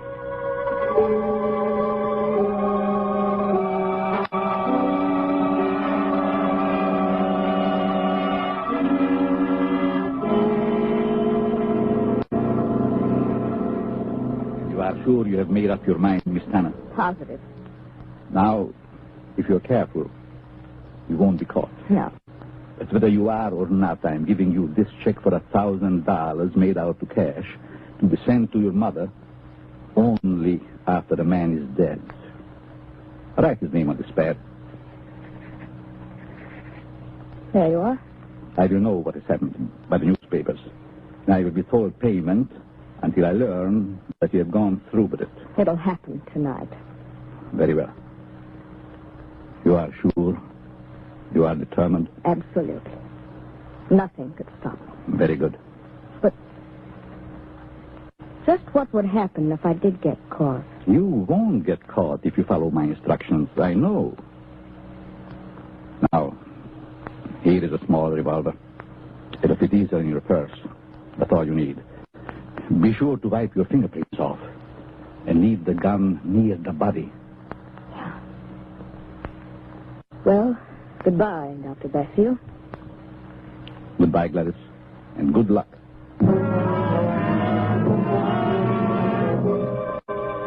Professor Basile watches Gladys as she crosses the street to the dimly lighted bus stop. Then he rushes to his car and drives away. A few minutes later, he comes to a stop at Hellman's house. Hellman, the editor who ridiculed his theory. Just a minute. Oh. Hello, Basile. Good evening, Hellman. Thought I'd drop out to have a little chat with you. Well, why this time of night? Kind of late, isn't it? 11.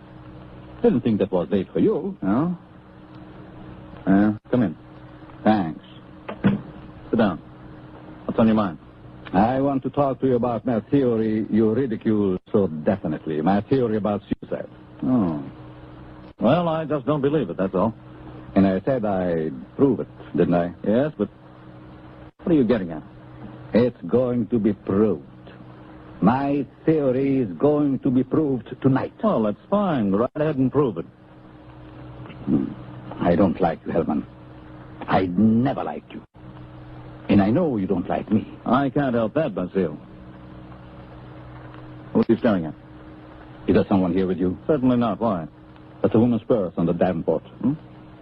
Oh, my secretary dropped by earlier this evening with the manuscript. She must have forgotten it. She's not here now? Of course not. Then I'll continue. I found a subject. Girl who was ready to commit suicide because a man jilted her. In a few hours, I was successful in changing her thoughts from suicide to homicide, and she is going to kill the man tonight. What do you think of that? There may be a dozen murders tonight. Ah, but you'll know which one I mean. You'll know about this murder. What do you mean? Because I'm going to tell you who the victim is going to be. You know who the intended victim is? Why don't you stop it? You're insane, Basile. Hopelessly insane. You think so, Herman? The whole idea is mad. Too utterly ridiculous for words. No sane man would ever think of such a useless, senseless idea. And for heaven's sake, stop laughing. I'm thinking about the victim. Then he learned. Who is the victim? Martin Herman. Me? Yes, you. I don't believe you. You will this time. Who is this girl? I know no girl who'd want to kill me. This one does. Now. Oh, nonsense. However, I wouldn't put it past you to hire someone to do something like this. No, this girl is no fake. This girl is serious. Deadly serious. You probably hypnotized some poor woman, figuring she'd never remember what happened. Oh, Herman, you underestimate me. Maybe I do underestimate your evil mind. But believe... Put up your hands, Herman. Get away from the desk. I'll just take care of the gun, Herman. That's better. Well, since when did you start carrying a gun, Basile? A gun? Don't be silly. This isn't a gun in my pocket. It's just my pride. See? Well, what do you hear, Herman? Nothing. Oh, yes, you do. I heard it, too. A sound on the porch. I leave now. The back way. I put your gun in the kitchen.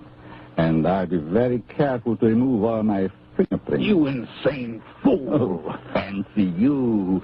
You, Herman, you are going to help prove my theory.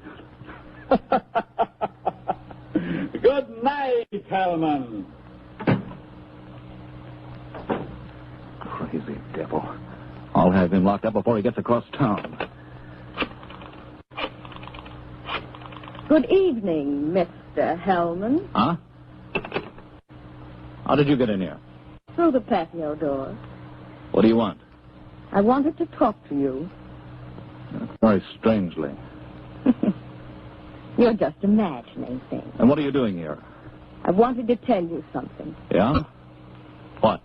When you first indicated to me that you were through with me, I was terribly hurt.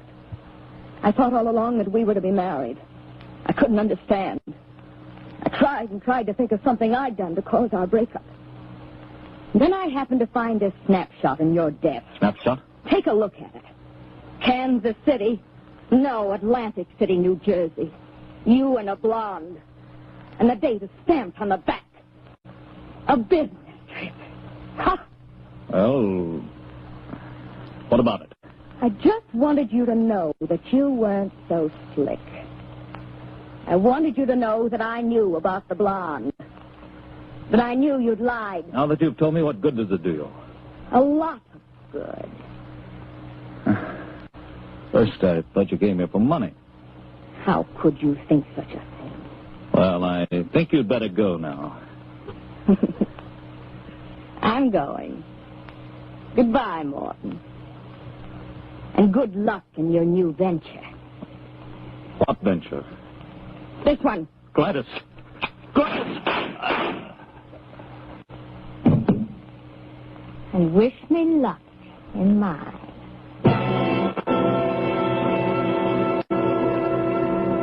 Gladys stands staring a moment at the body of Hellman, then wipes off the gun, drops it to the floor, takes the professor's check from her purse, steps to Hellman's desk and writes a note. Then she puts the note in an envelope with the check, addresses it, stamps it, turns out the lights, and steps out into the dark street.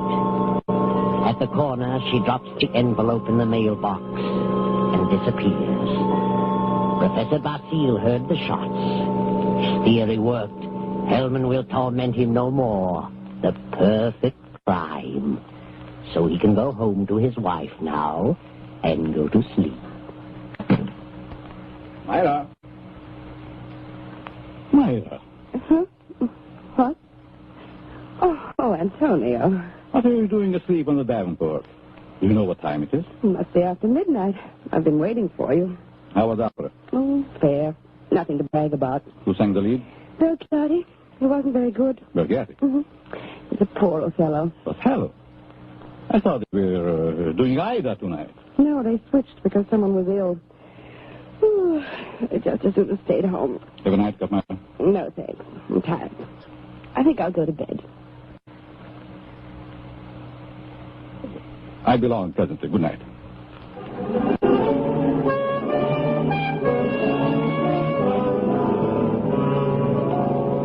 Then the night passes and the morning comes.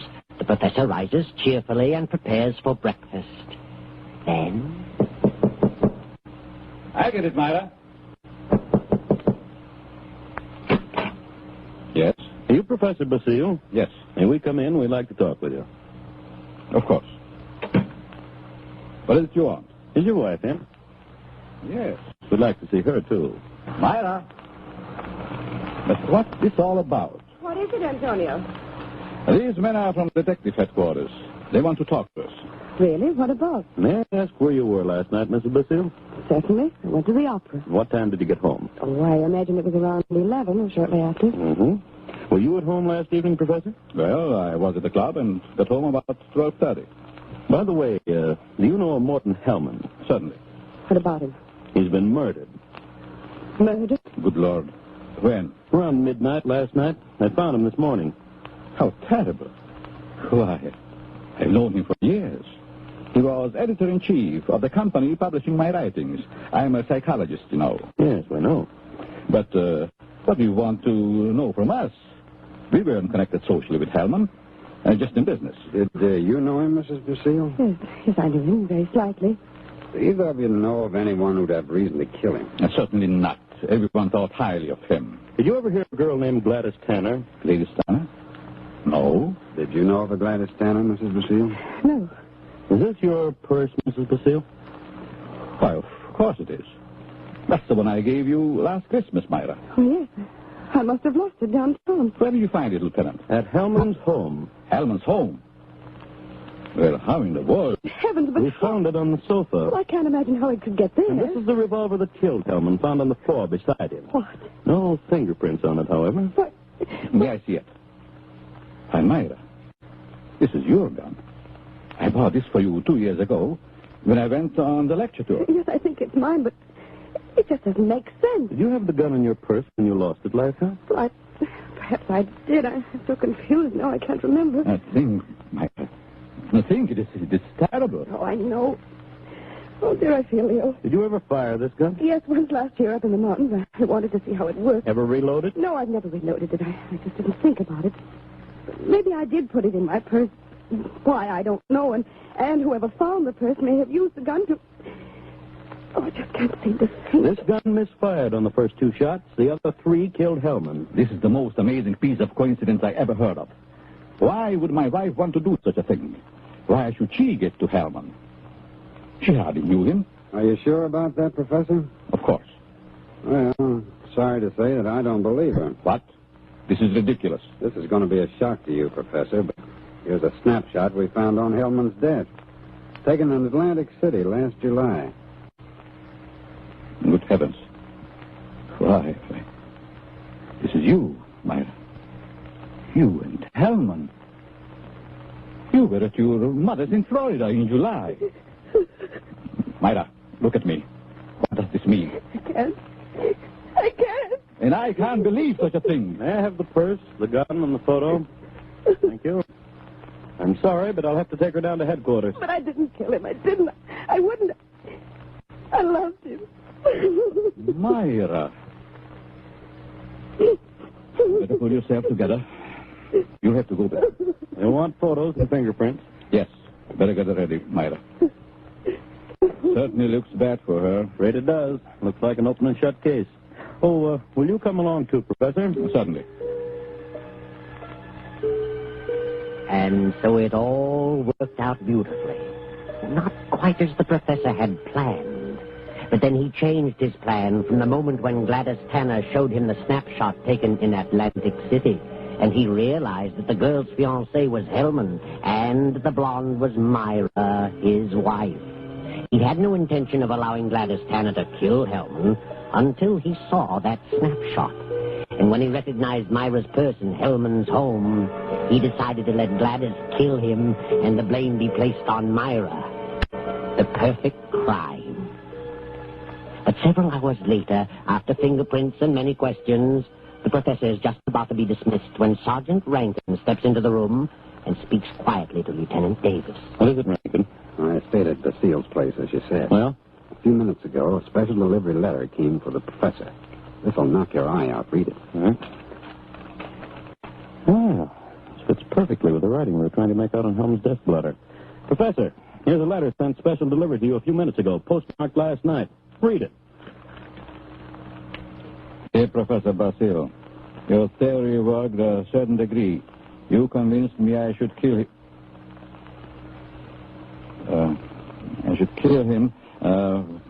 But when that gun you gave me misfired twice, I almost quit. Go ahead, Professor. Read on. Then as I looked at him on the floor, the feeling of self-destruction came back. I'm going ahead with my plan. Here's your check. I won't need it. Besides, I lied to you. I lost my mother long ago. Better luck next time. Gladys, Tanner. And a half hour ago, they found her body beneath Suicide Bridge. Well, Professor, your perfect crime has failed. Failed? Yes, failed. Wonderful setup on paper, but your theory backfired and you're up for murder. But I didn't kill him. But you planned it and you're as guilty as Gladys. She's paid her penalty, now it's your turn. No. I won't be hanged. Never! Drink and grab him.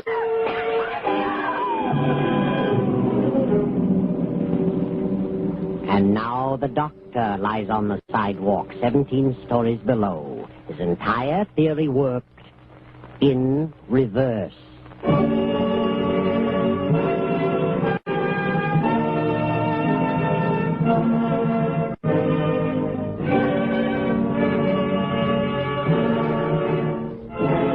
Roma Wines, R-O-M-A, made in California for enjoyment throughout the world. Roma Wines present Suspense.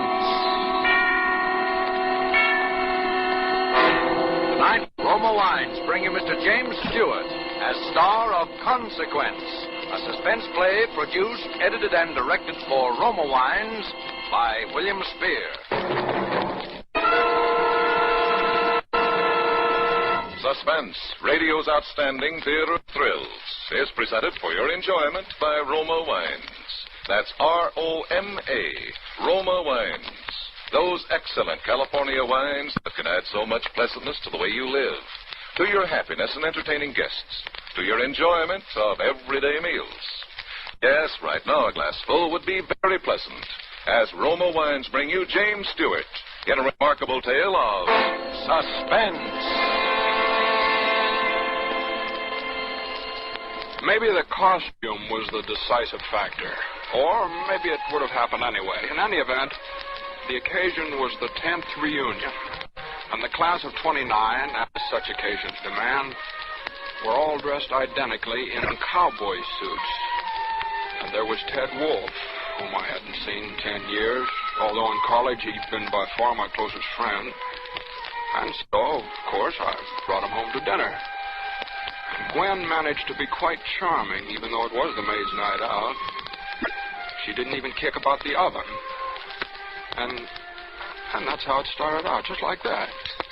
Just like any pleasant, casual little evening. Oh, Gwen, that was a wonderful meal. Last one I'll get like that for a while. Thank you, sir. Well, have you really got to go tonight, Ted? Can't you take another day or so? Oh, not very well. Got my plane reservations and everything. Anyway, I told him I'd be back this week, and tonight's just about the deadline if I'm going to make it. Well, what time's your plane? 3 a.m. Oh, say, that reminds me.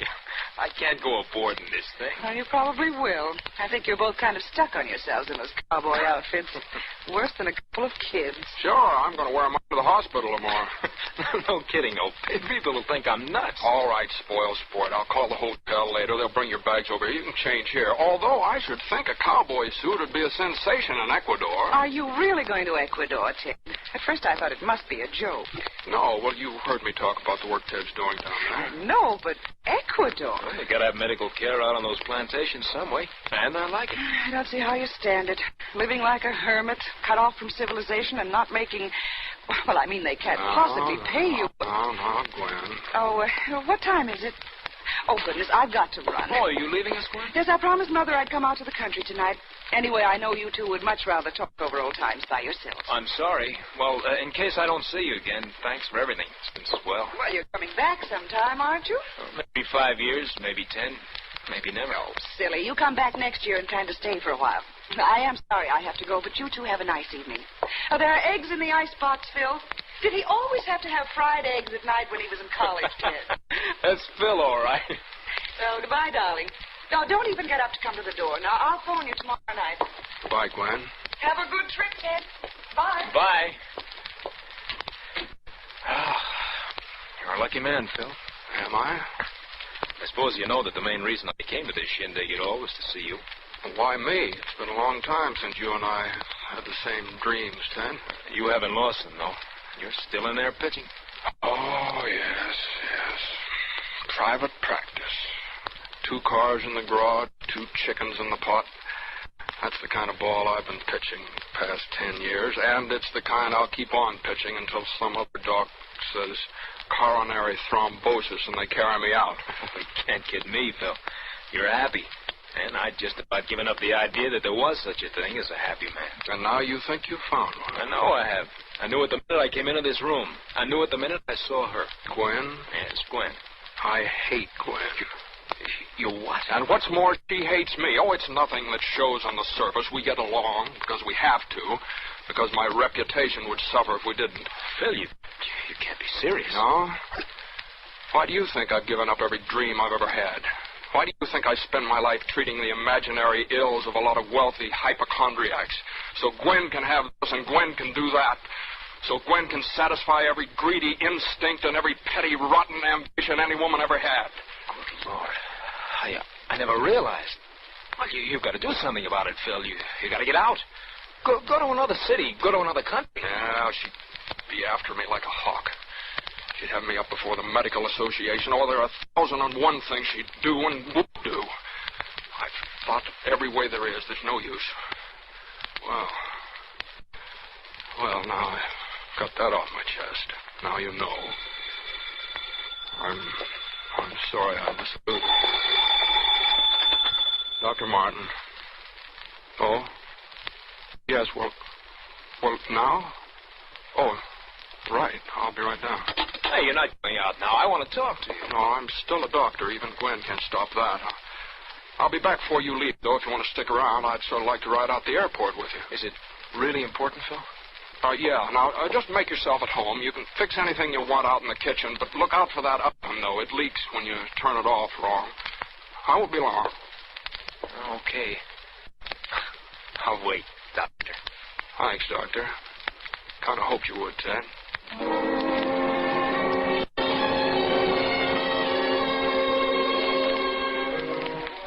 That was the second thing. Ted's deciding to stay. But I didn't know it then. All I knew was that Joe had called from the office and she was upset. Still, I decided to walk. I was upset, too. When I got there, she was going over the accounts. Hello, darling. Hello. That was nice. Well, isn't it always? Always. Terribly. Well, what are you doing? Isn't all that rush to get the bills out? There is, though. For me? For you? Huh? Well, what is it, Joe? What's the matter? Phil, I had a talk with Father this evening. What, something about us? All about us. Well, he doesn't know anything. He couldn't. Nobody does unless you told him. You know I wouldn't do that. I'm sorry. I'm sorry, darling. I know. Anyway, it isn't what he knows, it's what he thinks. We had an awful row. He said he'd go to the trustees of the hospital. He said he'd go to Gwen. He said that? That's why I'm getting the bills out for you now, because I'm going away. Well, where? How long? No, darling, it's not going to be like that. It's for good. Well, Joe... It's for good, Phil. Joe, I can't let you go. I know it hasn't been perfect. I know it's been infinitely worse for you than for me, but at least we've had something. At least I've always known you were here on the other side of the door, and I could see you and talk to you. I can't live with a door between us anymore. Well, maybe you just don't love me enough to... No, darling, I'm sorry. I didn't mean that. Phil, I'm not playing noble, and I'm not trying to put you on the spot because it isn't as though there was some decision you could make. There isn't. This had to happen someday, and it has. That's all. I could go with you. You couldn't do that, Phil. Well, why not? I could change my name. I could go to another city, even another country. I could get back into research. Oh, darling. It's no go, Phil. Oh, I know. I asked her for a divorce again this morning. You don't have to tell me the answer. There is no answer for us, Phil. Not one that we can take. There we are. Yeah, there we are. Well, you better go now. I've got all this to do. Well, let me help you. No. Well, why not? I could weaken. And then where would we be? Oh, Joe, Oh, please. no, Phil, please go. Please, please, please. All right. I'll go.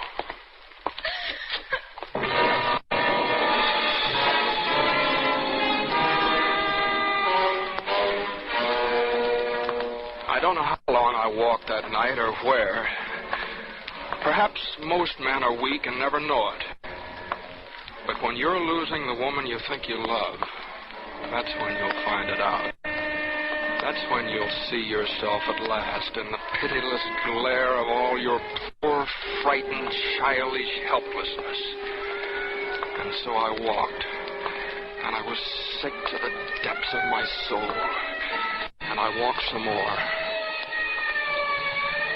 And somewhere in the distance I heard a siren. There was a glow against the sky, fire. And then I realized I was near my home. And then it wasn't just a glow against the sky of any fire. It was my own house. Burned almost to the ground. I don't know. Somebody said they think it was the gas stove. Stunned and confused, I began edging through the crowd. And then there was a stillness. And a few men took off their hats. And I saw it. The stretcher. And the blanket thrown over the shapeless form. And the blackened, shriveled cowboy boot. And I remembered. Ted had been in that house. Just got him out now. Yeah, what's left said you wouldn't hardly know it was a man. Panically, I started forward, and then I stopped because I thought somebody had spoken to me, but they hadn't. Philip Mark. I know Philip Mark. He took care of me. They weren't looking at me. They were looking on the ground in the stretcher and that thing that lay there on it. Dr. Philip Mark. Yeah, I knew him. Oh, he was a good doctor. A good doctor. Dr. Mark. Oh, what an awful way to die. Suddenly, I was shaking with excitement. I pulled my hat over my eyes. I turned up my collar. I edged back through the crowd, out into the street, and I turned the corner. And then I ran. Joe, I'm going with you. Phil, what did you do? You haven't... No, Joe, all right, I'll tell you about it later. We're free. Joe, we're free. I'm dead. I mean, Dr. Philip Martin is dead.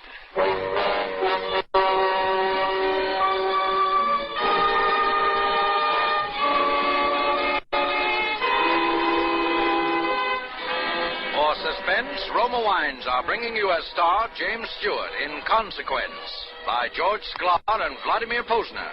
Roma Wines' presentation tonight in radio's outstanding theater of thrills, Suspense.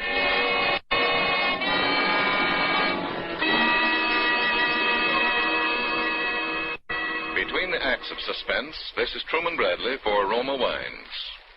Nowadays, weekends again call for entertaining, for friends and families enjoying themselves together. To the millions who regularly entertain with wine, and to those who haven't yet discovered this simple secret of inexpensive hospitality, here's a tip from famed hostess Elsa Maxwell. Successful parties can be inexpensive with Roma California wines. Yes, for just pennies a glass, about the cost of a soft drink, you can delight your guests with a taste-tempting selection of America's finest wines. Ruby red Roma port, nut-like Roma sherry, golden Roma muscatel, flame-bright Roma tokay. These superb Roma wines are a perfect party treat with cake, fruit, nuts, or other tasty snacks. They're delightful anytime. Cut your entertaining costs. Start serving Roma wines tomorrow. Discover for yourself why Roma is America's first choice. Why only Roma wines, crushed from tender grapes grown in California's finest vineyards, bring you true wine luxury at such low price. You're right with Roma, bottled at the winery in California to bring you unvarying goodness always. That's R-O-M-A, Roma wines. Remember, more Americans enjoy Roma than any other wine. And now, Roma Wines bring back to our Hollywood soundstage James Stewart, who, as Dr. Philip Martin, in Consequence, continues a narrative well calculated to keep you in suspense.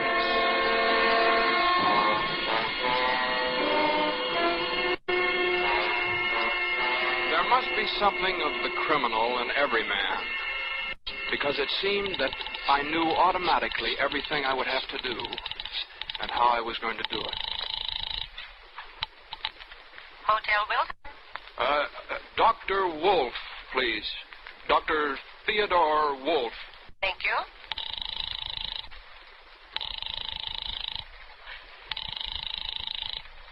I'm sorry, sir. Dr. Wolf doesn't answer. Oh, say, what's the number of his room again? I'd like to drop him a note.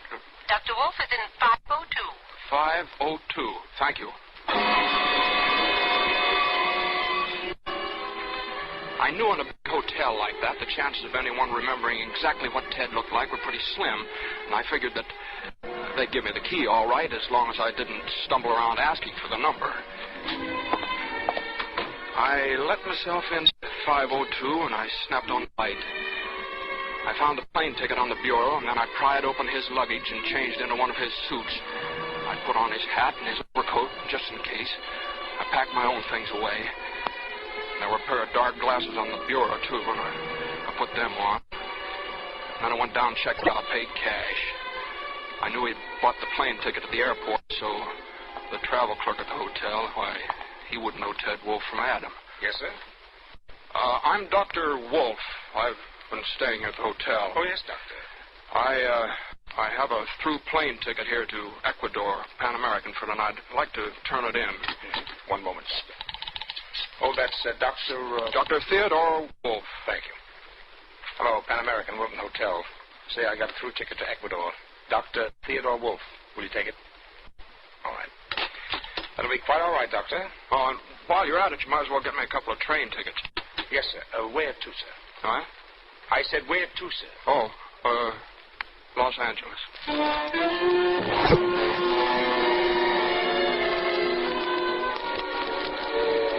We've taken care of everything. A note to my bank, supposedly from Ted, enclosing Philip Martin's check for $5,000, and a letter in my own handwriting explaining that I'd agreed to lend him that amount, and asking the bank to forward the money to my account in Los Angeles. My account is Ted Wolf. And we drafted a letter to the people in Ecuador, and in Los Angeles, Jo became Mrs. Ted Wolf. First, everything clicked. I got the kind of a job a doctor would dream about, where I could write my own ticket and spend at least half my time entirely on research. And Jo started taking courses in a medical degree. Well, after all, she was only 24. And then, right here in broad daylight, in the hospital, it happened. Hello. Jo, pack a bag as quick as you can. Just enough for 2 or 3 days in the mountains. As fast as you can. Bill. It's Gwen. I saw her just now upstairs in the reception room. Gwen, are you sure? Absolutely sure. Oh, no. Couldn't it be a coincidence, Phil? I mean, couldn't Gwen maybe just have happened to be... Maybe. Now, listen, Jo. I've been thinking. She mustn't know where we go. That's just what I was thinking. Maybe it would be better if she did know where we were going. If she did? I don't know. Maybe just a coincidence. But if it is a showdown, the mountains would be a better place than here. All right. I'll phone the landlady. Oh, Phil, is that safe? Gwen won't talk, not until she's sure. Carlton Apartments, Mrs. Burton. Hello, Mrs. Burton.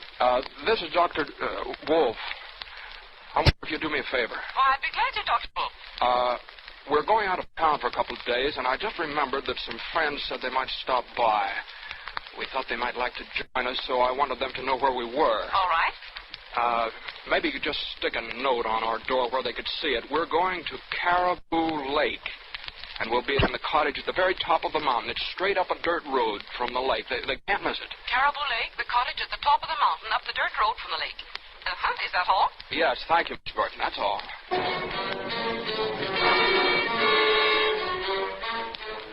Caribou Lake is nothing much more than just a general store where you can buy bait and hire boats and cottages. And that time of year, there's hardly anybody there except the people who run the store. And our cottage was a good 3 miles away up a twisting dirt road running above the lake. But you could see it good and plain even at night when the lights were on. We stopped at the store and both went in to buy the things we needed, food and kerosene, matches, and stuff like that. Then we went on up the mountain. By that time, it was almost dark, and Joe fixed something for us to eat. Neither one of us could touch it. We were watching the road for lights of a car. It was about 8:30 when we saw them. They went right past the store without stopping, and they came on up the mountain. They couldn't have been anyone else but Gwen. Well, She didn't waste any time. Phil, what if the car is rented? No, she'd bring her own. She loves to drive. Phil, you're not afraid, are you? No, not anymore. I'll go.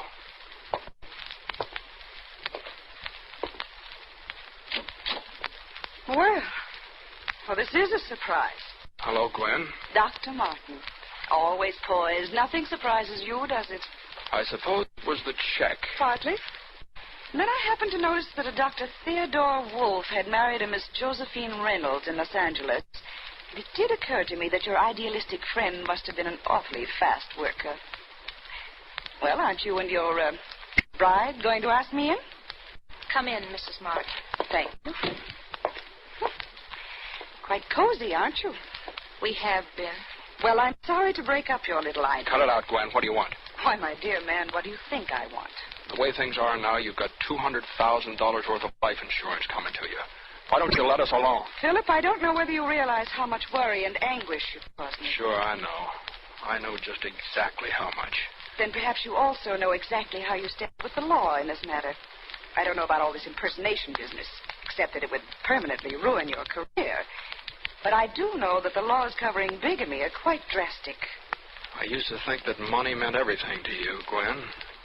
I guess it doesn't. I don't feel called upon to accept rebukes from you, Philip, for anything. Not after what you've done.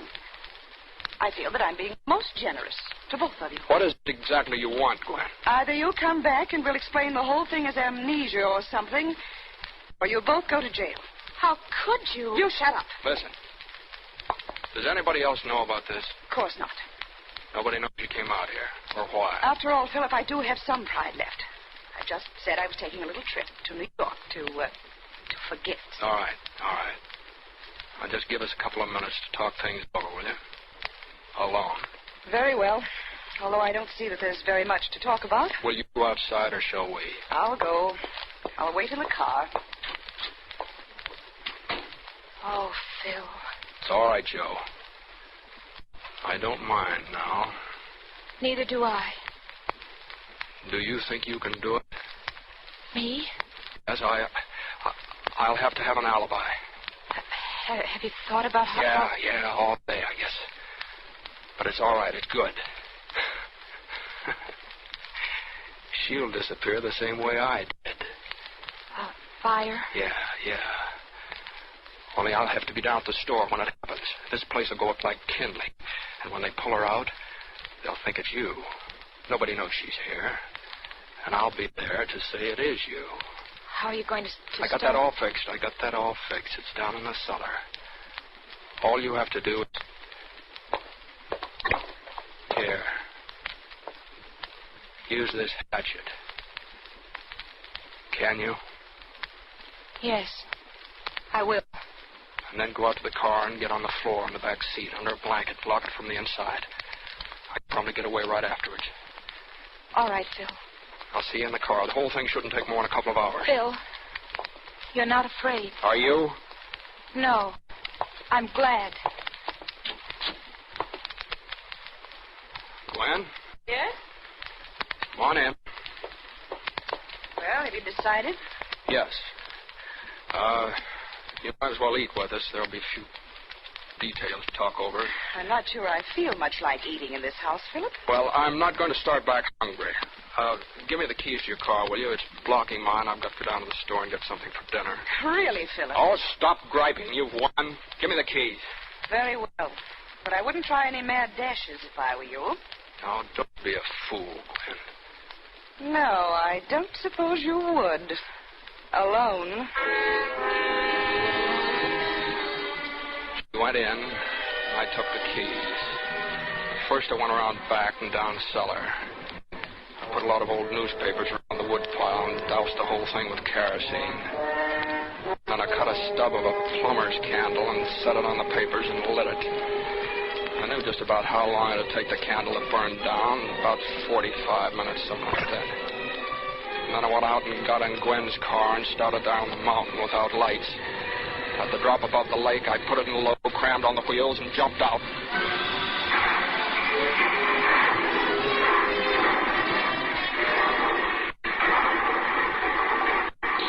It bounced once and then went over where there's about 40 feet of water. Unless somebody told them where to look, they'd never find it. All that had taken about 15 minutes. The walk down to the store took about 20 more. What? Forget something, Dr. Wolf? Yep. Yeah, like a fool with tobacco. I can't get through the night without a pipe. Know just how it is. You walk now? Yep. Yeah, working up an appetite. Yeah. You folks have callers tonight? No. Oh, why? Oh, why? Thought I saw a car go up your way a while back. Oh, I saw the lights. They didn't come up. Somebody must have made the wrong turn. Didn't they come back? I don't know. I was out back for a spell. You see that car come back by, Daisy? You must have seen it all right about an hour ago. Seems like I did hear a car about there. Sure, that was it. Yep, pretty sure I did. Mrs. Dooley don't always see so good, but she hears plenty. Huh, Ma? Look at here, Ed. Look it up there. Huh? Looks like a fire. Hey. Why, it is a fire. Why, golly, Doc, that looks like your place. Oh, it couldn't be. But it must be. Big, too. Well, we better get up there, Doc. What, do you have your car? We'll go in the truck. It's right outside. The boys can bring Ma along in the car. See that, Ma? Yep. Lenny, Johnny, get out the car. All right, come on, Doc. I'm sure hope everything's all right. Yeah, so do I.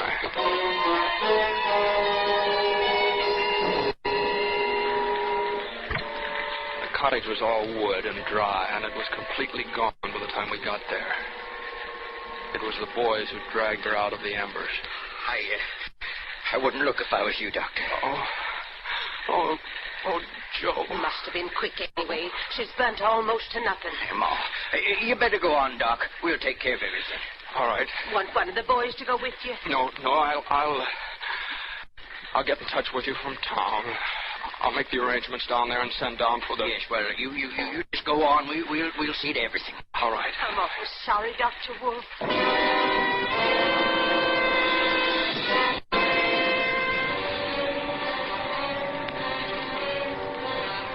I climbed into the car and started down the mountain.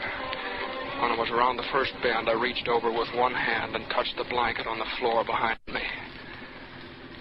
Are you all right? Yes, Philip. I'm quite all right.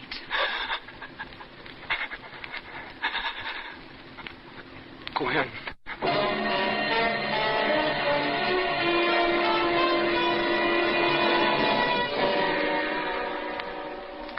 Gwen has never told me how it happened.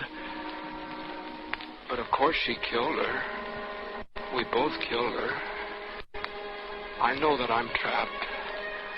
I'm hopelessly, irrevocably trapped by the terrible burden of guilt we share between us, as she is. I know now that two people held together by such a frightful bond cannot both go on living, for that bond can be broken in only one way. One of the two must die. And so I write this only to have the true facts brought to light in the event of such a death. For no matter how innocent it may appear, no matter how natural the cause, no matter how plausible the accident, it will be no accident. It will be murder. Cold-blooded, calculated, deliberate murder.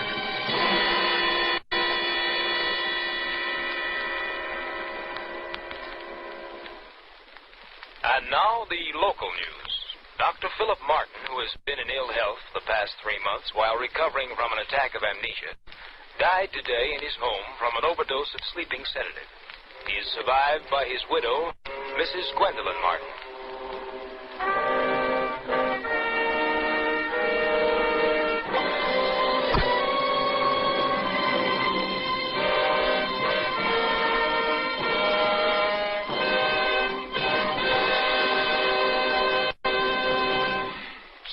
Suspense. Presented by Roma Wines, R-O-M-A, made in California for enjoyment throughout the world.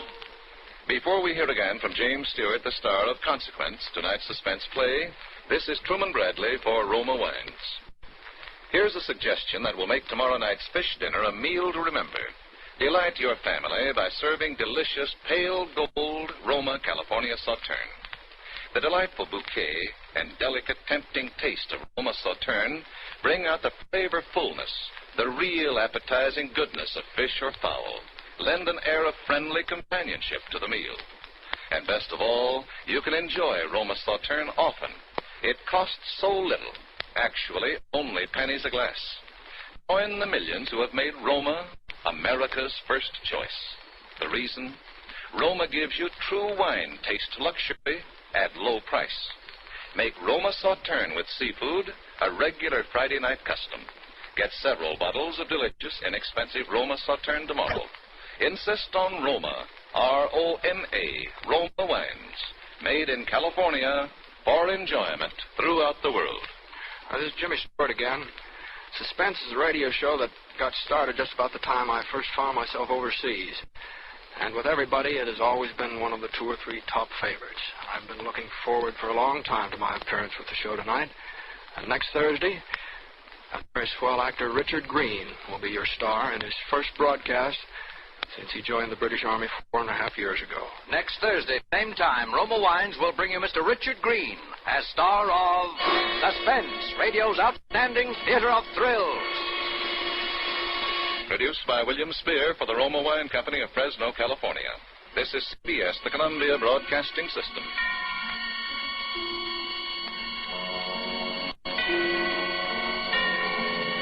And now, a tale well calculated to keep you in suspense. Now, Abraham Lincoln's birthday. 97 years ago, Lincoln, one of our greatest presidents, died, slain by the bullet, the actor John Logan. Many historians feel that if Lincoln had lived, our history and world history would have been profoundly changed for the better. With this in mind, we bring you now a strange and unusual drama. The Man Who Went Back to Save Lincoln. In a moment, Act 1 of The Man Who Went Back to Save Lincoln, starring Court Benson as Tom and Ian Martin as the Professor, and written especially for Suspense by Robert Arthur.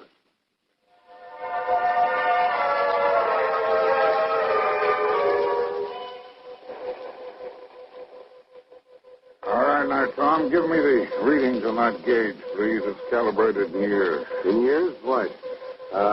It says 1914 now, 1913, 1912, 1911, 1910, 1910.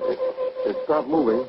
Your accumulated tension is too great to overcome, but I'll try greater power.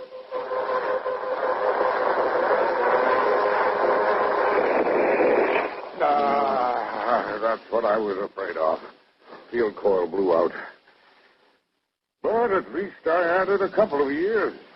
Projective force went all the way back to 1910. That's 52 years. Professor Hodges, what do you intend to call this invention? I could call it, let's see, an electronic compressor for transmitting personality patterns across temporal gaps. Time machine would be simpler. Yes, but it wouldn't be accurate.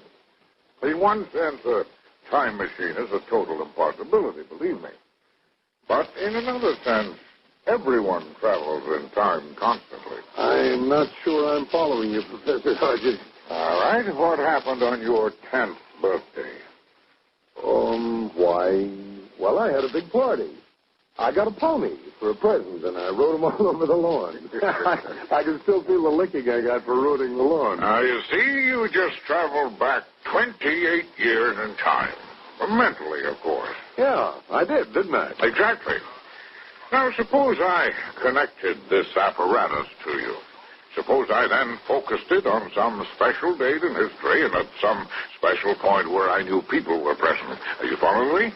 Yes, I think so, sir. Now, the electronic circuits would take your memory pattern, your personality, amplify it millions of times, and push it back into the past, into the mind of some person at that particular spot at that particular time. I see. To be able to think with his mind, see with his eyes, hear with his ears, and move about with his body.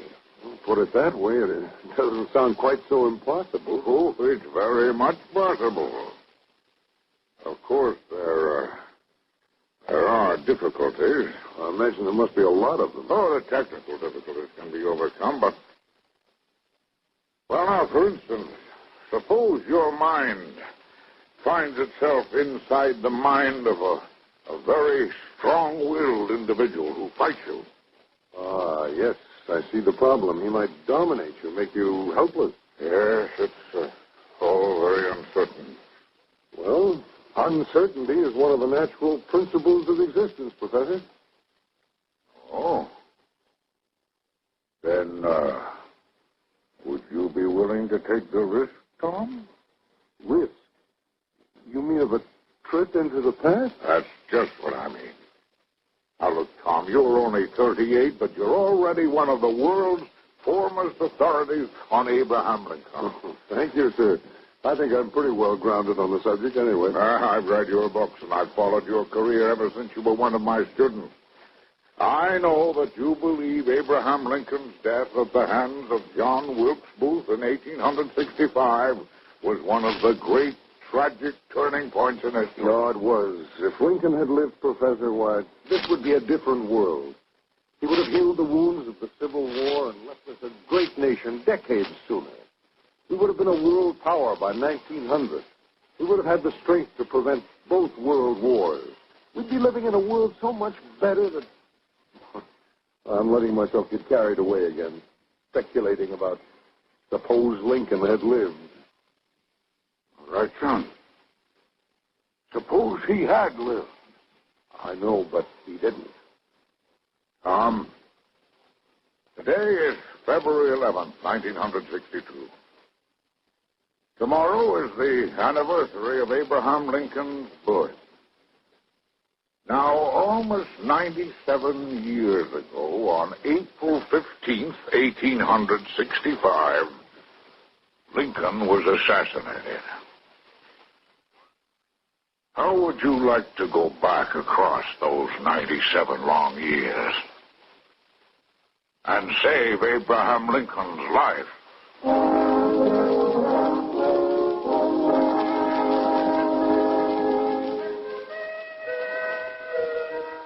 Are you comfortable, Tom? The electrodes I've attached to your head don't hurt. Oh, I'm fine, Professor. A little excited, that's all. Even though this is just an experimental jaunt. Oh, back to the year 1912. 50 years, a half a century. Now you see the old public library across the street, boarded up, deserted, dead.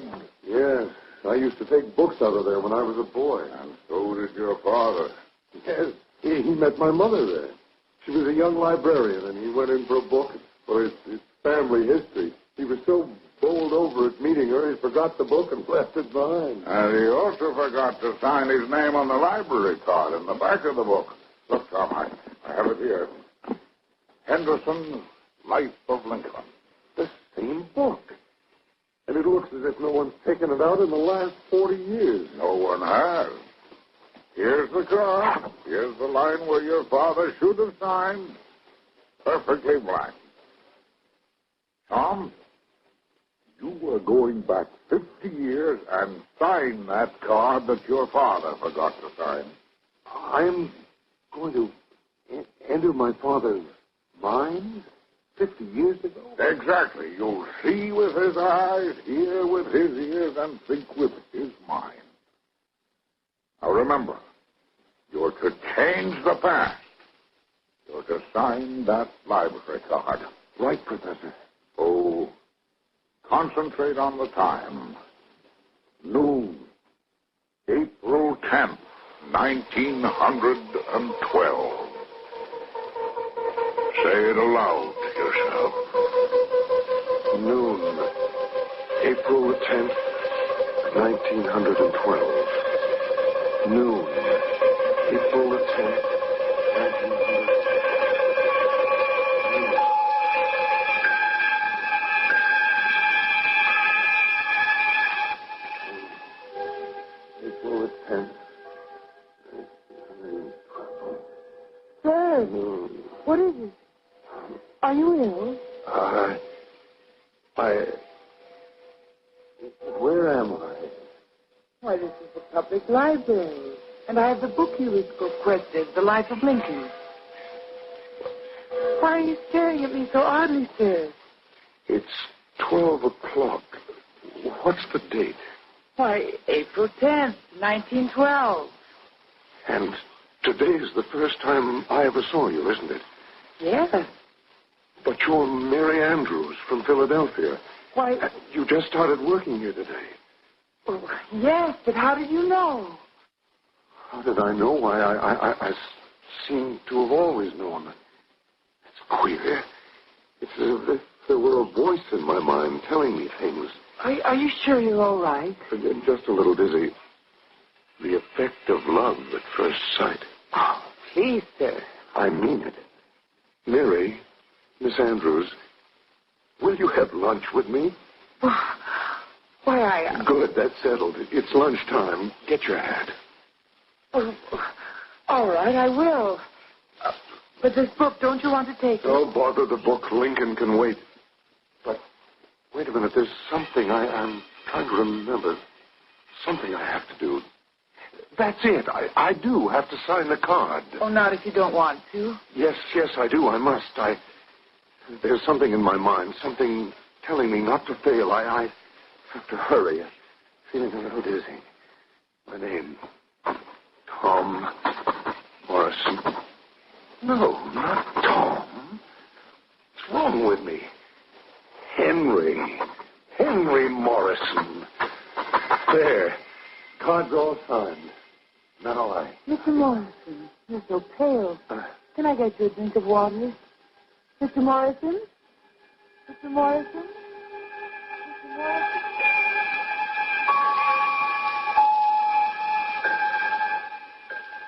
Look, Tom, look.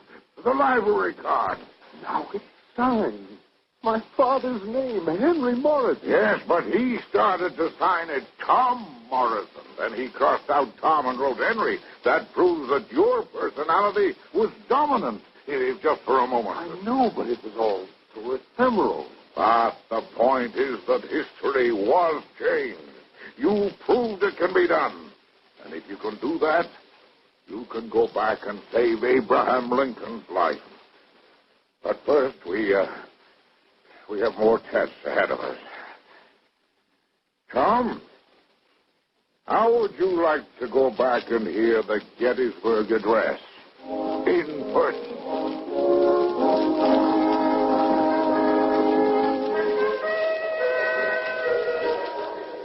Hey, you take care, you push me. Sorry, I'm so dizzy. Where am I? This crowd. Are you crazy? You're in Gettysburg, and this crowd has come to hear Lincoln's speech just as I have, all the way from Washington. Now be quiet. 7 years ago, our forefathers brought forth on this continent a new nation, conceived in liberty and dedicated to the proposition that all men are created equal. Now we're engaged in a great civil war, testing whether that nation or any nation so conceived and so dedicated and long endured, we are met on a great battlefield of that war. We have come to dedicate a portion of that field that those who here gave their lives that this nation might live. It is altogether fitting and proper that we do this. But in another sense,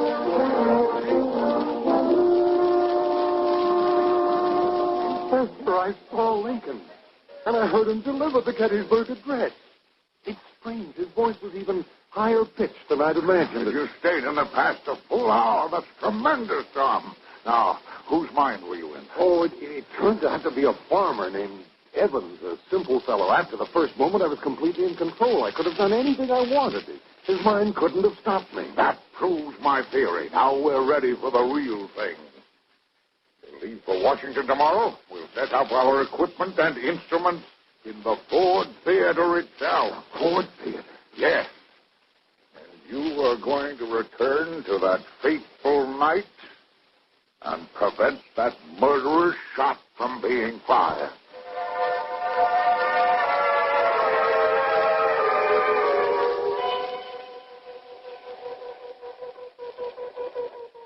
Well, everything seems to be working. I was afraid the trip by truck might have jarred some of the components. How still it is here. How hushed. It's as if not a single sound had been uttered here since the night Lincoln was shot. Yeah, past seems alive. Oh, they say that time turns back for no one, but the moving finger writes and having writ moves on. But you and I will also be writing in the book of fame. We can't fail. We have only this one chance. I won't fail. Abraham Lincoln is going to live. Never lose that thought, Tom. Now, let's work out our strategy. We have the place to ourselves until tomorrow morning. I convinced the management I was engaged in some tests that need absolute privacy, so we don't have to hurry. Good. We have to work out where everybody was. The interior, has been changed around here somewhat since this was last used as a theater. Well, you're the Lincoln expert. You tell me where, and I'll do the rest. All right, well, let's see. Yes, over there was the box office. And then over here was the entrance into the auditorium. All this space was the auditorium. There, of course, the stage. And up there, Professor, is the private box where Lincoln sat. Now, at about 9 o'clock in the evening, President and Mrs. Lincoln entered with 2 guests. The play had already started. A man named Buckingham took their tickets, and an usher led them up a set of stairs to their box. Go on, Tom. I'm following. The exact movements of everyone are very important. Well, at about 10 after 10, John Wilkes Booth sauntered in. He spoke to Buckingham. And then he went upstairs toward Lincoln's booth. In his pocket, he carried a brass derringer loaded with 1 shot. And he struck almost immediately. Yes, sir. The president had an armed guard. John asked Parker, but Parker was criminally negligent. He left Lincoln unguarded, which gave Booth his fatal chance. When he fired, he leapt to the stage and made his getaway. Lincoln died the next day. Tom, some think of it. Tomorrow, if we succeed, the history books will say Lincoln lived. All history for nearly 100 years will be changed for the better. We'll succeed. We'll have to. It'll depend on you, Tom. You'll have to save Lincoln and probably kill Booth. Now, let's get the equipment set up in the right spot.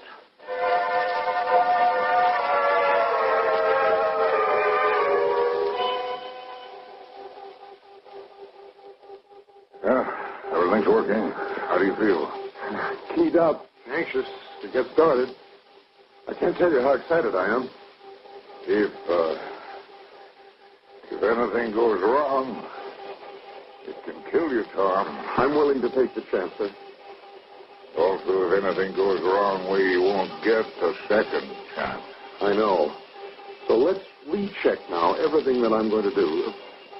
First, you plan to send me back into the mind of Buckingham, the ticket taker. Well, he's the logical choice, and I hope we can count on his being a man of no great mental attainments. Success or failure may rest on that. Yes, of course. It would be fatal if I found myself in the mind of someone strong and determined whom I couldn't control. If that happens, son, do nothing. Will yourself back to your own time. Change nothing. Under those conditions, we can try again.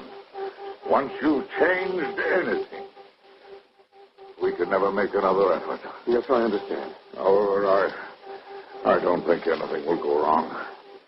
Now, we know exactly where Buckingham stood and can focus the temporal personality transmitter very closely. Tom, you know it'll take a supreme effort. Yes, I know, sir. I think you will have to force the ticket-taker, Buckingham, to kill John Wilkes Booth. Very well. I will, if necessary. And just keep telling yourself, save Lincoln. Kill Booth. Save Lincoln. Kill Booth. I'll think of nothing else. And here you go. Back to 1865. Good luck.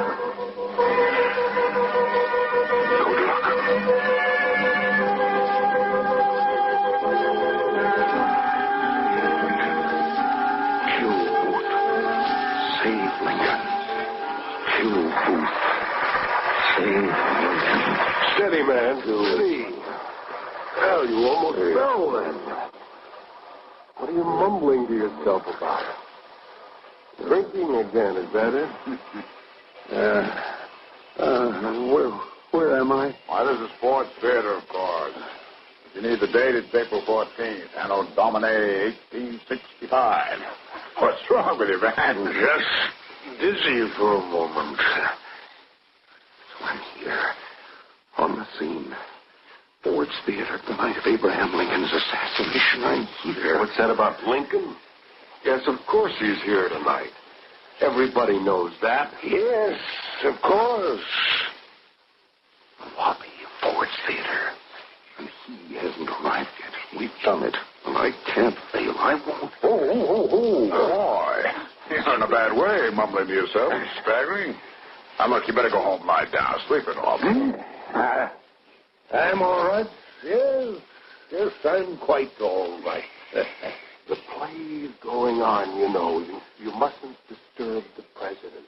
No, the president. Yes, the president.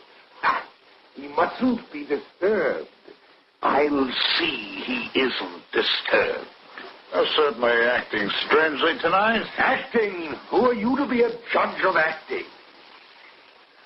No, I mean, it's just a temporary lapse, but my name, am I Buckingham?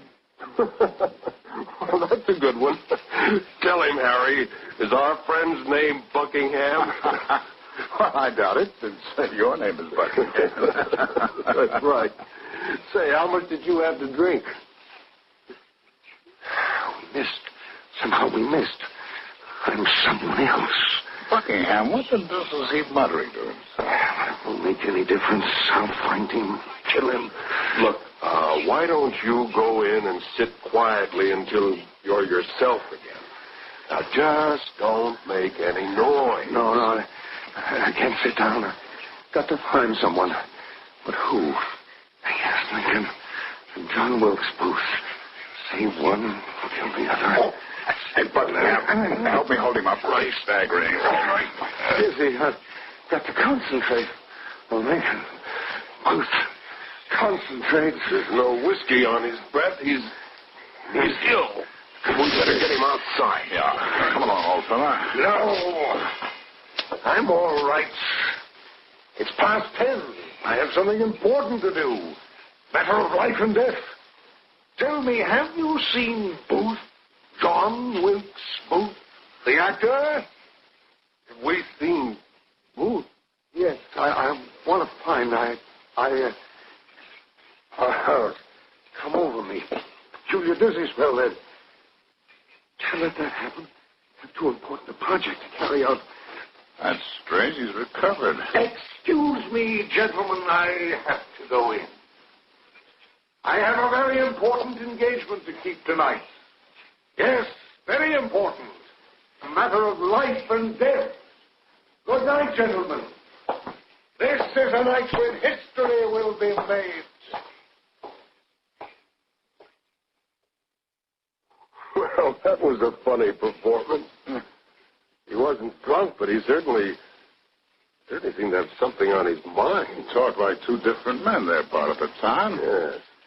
Well, with him, you never know what he's up to. Those actors. A strange bunch. Just imagine him asking us if we'd see John Wilkes.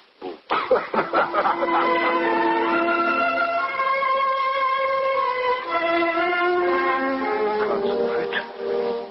Queer, but concentrate. The door. There you are, Mr. President. What is it, my good fellow? What do you wish? To give you this.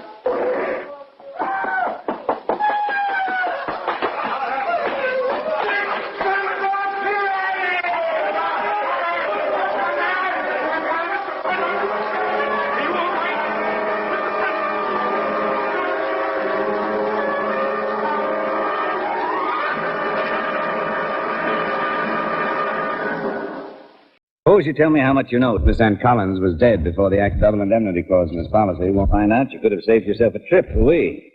Now, I'll tell you when off a canyon road a little after 10 o'clock that. The coroner's report 2 hours when the accident occurred. There's a blunt instrument. Someone back 2 hours later, that car drops off at his wife. Apparently wasn't home. He brought her home about 11. That's Jack's. Cab picked her, drove them home. She's been into her, doctor says. You drive over there and see her any time now. Drive over there? Oh, a minute. That's about 5 miles nearer them. Only some people live there up the top of Little Canyon. Narrow. There's a lot of quick turns first turn. Uh-huh. Crash, is he the only one who heard of this? That's not too surprising. Look up the top of the canyon. It's next at the first turn of the road below Collins. No one lives in between them. After Pinkert, there isn't much rest of the way into Manitou. Pretty icy road is, but it comes out right on Manitou's main drag. If you know how to handle that road, you could get right in the center of things in 3 minutes. Suppose we go out there, see Mrs. Collins. You can see the layout yourself. Fine. Oh, does she know yet that her husband was murdered? Yeah. Doc told her a little while ago.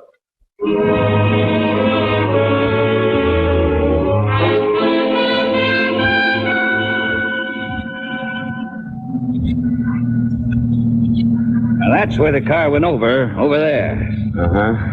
How much of a drop is it? Oh, 40, 50 feet, I guess. They got the car out, though, an hour or so ago. Should have a report on that before too long. That must have been Pinkert's house there at the curve. Yeah, we'll check him after we talk to Mrs. Collins. Look, you see, the way the canyon slopes, you can see the tops of those buildings. Ah, yeah. And they're on the main street we just turned off. That's right. So it isn't as isolated as it looks up here. Well, looks like this is it.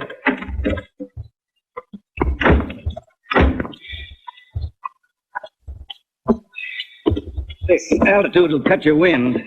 Oh, I got to live 5 or 10 minutes up here. Never noticed it. Takes a while to get used to it, all right. Yes? Lieutenant Anders, to see Mrs. Collins. Oh, sure. Come in. Come in. This is Mr. Dollar. Hello. I'm Ralph Turner, Aunt Delia's nephew. She's this way, living here. Aunt Delia, this is Lieutenant... Lieutenant Anders, Mrs. Collins, Colorado Springs Police. Oh, yes, Lieutenant Anders. And this is Mr. Dollar. He represents your husband's insurance company. I see. Mrs. Collins. Well, sit down, gentlemen. Ralph, please, all of you. Where's your mother, Ralph? I think she's in the kitchen. She thought you ought to try to eat something. Oh, my. Tell her not just yet. Tell her I'd like for her to be here. All right, Aunt Delia. Well, none of us know what to do, you know. It's just unbelievable. We're very sorry, Mrs. Dillon. Thank you. Now, is there some question about the insurance, Mr. Dollar? No, not really, Mrs. Collins. Since the accident wasn't the cause of your husband's death, there's no question about it at all. I'm just here to get a complete report for the company. Well, I know Maynard was very prompt about payments. The policy's in order, Mrs. Collins. Oh, this is my sister, Mrs. Turner, Lieutenant Anders, and Mr. Dollar. Oh, how do you do? I imagine these gentlemen want to ask some questions, Ada. I wanted you and Ralph here in case I forget anything. Oh, of course, dear. Anything we can do. You got back to the house at 11 o'clock last night, Mrs. Collins, in a taxi, I understand. That's right. I've been gone all evening. Since Well, it must have been around 7, wasn't it, Ada? Just about exactly 7. You see, our Thursday nights are a regular ritual with us. They always time out just about the same, don't they, Ralph? Yeah, just about. Ada means we do the same thing every Thursday night. She and Ralph call for me about 7. We have dinner in Manitou, then go over to the Springs to the Pueblo to see a movie. I usually get home around 10:30 or 11, depending on when the show is out. All three of you have dinner and see the picture together? Well, no, Ralph usually eats before they pick me up. He's just our chauffeur. Takes us to the restaurant in Manitou. We take a taxi to the Springs and taxi back. They drop me on the way. It's cheaper that way. Was your husband home when you left last evening? Yes, he was. He was just finishing his dinner when Ralph came to the door for me. So far as you know, did he have any plans for the evening? No. He usually plans something for Thursdays. Last night he'd spoken of Mr. Finkert coming up and then playing cards, but for some reason that was called off. Is your neighbor down the road? Yes. You don't know why their plans were called off? No, I really don't. Maynard was talking to you, Ralph. Did he mention anything? No, he just said Mr. Pinkett said he couldn't make it. He asked me if I could come back. Told him I was going bowling, if he could come with me. He said no. I sure wish I'd come back now. Ralph and his uncle were devoted to one another. You see, Ralph's father, my husband, passed away some years ago. And it's just been wonderful to us both ever since. He sure has. Well, Maynard and I never had any children of our own, Lieutenant, so Ralph, of course, was special to both of us. Mrs. Collins, this may be blunt, but I'll have to ask you. Did your husband have any enemies? Anyone who might want him out of the way? Why, not that I know of. I just can't imagine anyone not liking Maynard. I suppose that's just natural. Someone killed him. I know. Look, do you have to say things like that? I'm afraid so. Well, that's all right, Ralph. Tenant has every right. I want to help all I can. Mrs. Collins, was your car in front of your house when you left last night? Yes, I believe it was. Mm-hmm. Maynard often left it there. Yes, it was there, all right. Parked heading down the canyon. Remember, Ralph? We pulled up just in front of it. Yeah, we did. Was it important where the car was? It was important to the murderer, Mrs. Collins. It must have looked like a cover-up for him. A natural just sitting there in front of the house. Did it happen in the car? We don't know yet. We don't know where it happened. We have men checking outside. Some of them will be coming in here in a while to give the house a going over. After that, I get a report on the car. We should know a lot more. I hope so, Lieutenant.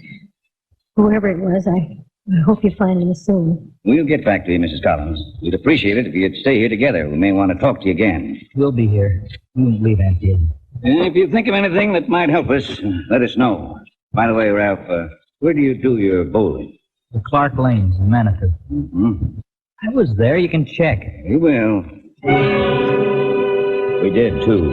According to the bowling alley reservation book, Ralph had the third alley from 7:15 to 10:15. A regular Thursday night customer, the owner said.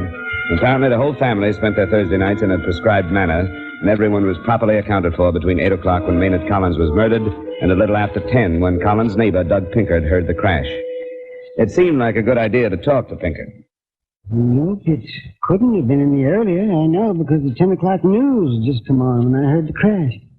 Were you alone when you heard it, Mr. Pinkert? I'm a bachelor, Mr. Dollar. Alone a good bit of the time. You called off some plans you had last night, Mr. Collins, didn't you? Yes, I did, but what difference does that make? You know that Collins was murdered? No, I don't know that. How could he be murdered and go off the road? He'd been dead 2 hours when that happened. You're sure about the time you heard the crash? I'm positive. 2 hours? Well, that would make him dead around 8 o'clock. That's right. Does that mean anything to you? No, it doesn't mean anything to me. You didn't hear anything around 8 o'clock, any commotion or struggle or a car going by or anything? No, not at 8 o'clock. I heard a car around 7, but that was Dealey and them. I saw them go. They're regular as clockwork, you know, every Thursday night. And that's the last car you heard the crash? That's the last one. Mm-hmm. Yes, that's the last one. You're sure you'd hear a car if it came by this way? I usually do. I don't get a lot of traffic up here, you know. I usually take a look when I hear a car come. Well, maybe there's another road out of here. Is there, Mr. Pinkert? No, this one sort of peters out up above Collins's. The only way to get up to Collins's is up this road here. How well do you know the Collins? Well enough, yes. I've been up to his house a lot. Mostly when she isn't there. I always had an idea she didn't care much for me. And I'm not used to women around. Just don't know how to judge them. You knew Mr. Collins better then? Oh, yes, lots better. And I liked him. I liked him a lot. I'm just real sorry. Did you say they got along all right? Do you think they were happy together? You talked to Dee? Yeah. You talked to her? She said they got along? She implied that, but I'm asking you, not her. Well, maybe they did. Like I said, I'm not used to him, and I just don't know how to judge him. You don't think they were happy together, Mr. Pinker? Well, maybe they were. I don't think it was serious, though. Sometimes they fought about things. How do you know that? Well, Maynard told me mostly. And then a couple of times I wandered in up there, and we'd be going at it a little, you know. About anything in particular? No, I didn't think so. I don't remember anything in particular. I try to stay out of things like that. Just get along. Did you ever hear them going at it about money? Oh, I guess, yes. Yes, maybe. Well, that's all. I was fixing to go for a climb. That's the way I spend most of my time, you know. No reason why I shouldn't go now, is there? Mr. Pinker, do you have any idea who would kill Mr. Collins? No. I can't think of anyone who did it.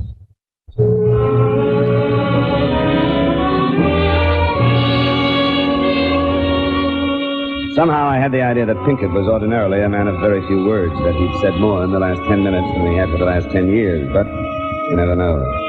Anders was pretty stumped. I didn't blame him. No scene of the crime, no murder weapon. No one wanted Collins dead. It wasn't going to be easy. Back at headquarters, a new development was waiting for us. His name was Clint Bingham. I'm on the service station, Manitou. Maynard, Mr. Collins, called me about 7:30 last night. Told me he had a flat tire and wanted me to come change. I was alone, had a couple of customers, and they told me to come up when it goes up with them. And I did. What time was that? It was right at 8 o'clock. Oh. Well, I get up there, knock on his door, lights are on the house, and then comes the door. Maybe he's gone somewhere, but the back. Keys were in the car, so I changed the tire, flattened myself and moved. So, except, maybe I'm imagining. What? Well, it seemed to me I heard something. Something brushing. It could have been man or something. I don't know. A bit later, it sounded like something sort of running. I wouldn't want to say for sure. Did you tell what direction the sounds came from? It seemed like it was down the Pickers. I don't think much about it. Pickers always find it on the way out. How about that? Yeah, I checked in with you earlier, only I went hunting with this morning. Stuff like that. A bit about it. I'm just Anders. Got a couple of things for you, Lieutenant. Looks like Collins was killed with some brush not far from his back door. Pretty spruce, girl. How about the weapon? Yeah, they're still looking. They've checked the cars, nothing there. Just got a call from the emergency hospital. That fellow Pinkett reported the crash. Yeah? He walked in front of a car over in Manitou. Pretty bad shape.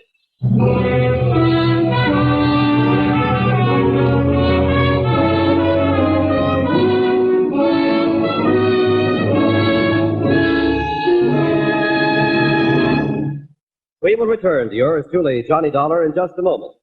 If you're in the market for a Sunday night date, here are a few suggestions. Matter of fact, you needn't take your pick. You can date them all.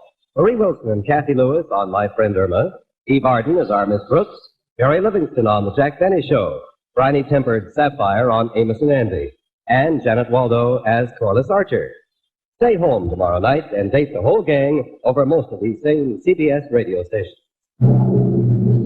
Now with our star Edmund O'Brien, we bring you the second act of yours truly, Johnny Dollar.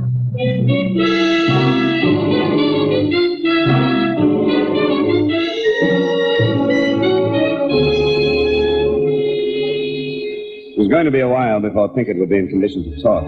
According to the driver of the car and witnesses, Pinkett never even looked, just walked out into the path of the car. One of the witnesses, the kid who worked at Clint Bingham's service station, said Pinkett had come in, asked for Clint, and took it very big when he learned he had gone hunting. Finally, Pinkett came around. Anders and I listened. Trump was up there, and I heard him come. I'd have told you, too. I never said Maynard was murdered. It's about the time I knew Clint was there. Clint's a good boy. I wanted to hear him say he was there first. Before I told you. Holding evidence. Sorry. I don't care if it is. Man don't have too many times. Clint and Maynard, the only two I had. Maynard died. I think it was Clint, too. Until I'm sure. Why did you walk in front of the car, Mr. Pinkett? Boy said he had gone hunting. I heard maybe I didn't see any car. Clint says he heard someone running near your house when he was changing Collins' tire. That you, Pinker? It was not. I never left the house last night. Suppose you did leave the house. Suppose you killed Collins out behind his house. Then came, he interrupted you, so you ran.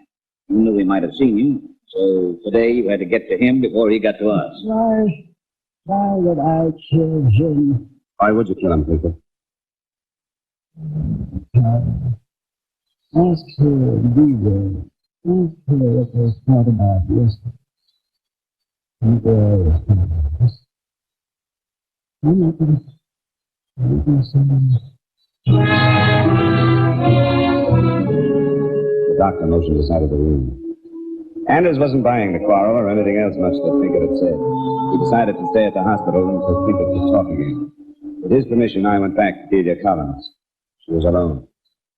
I sent Ralph away to home for a change of clothes and the rest. I'm stronger now, and the strain's been so much for me. Oh, I'm sorry to hear about Mr. Pinker. Mrs. Collins, he says you and your husband quarreled yesterday.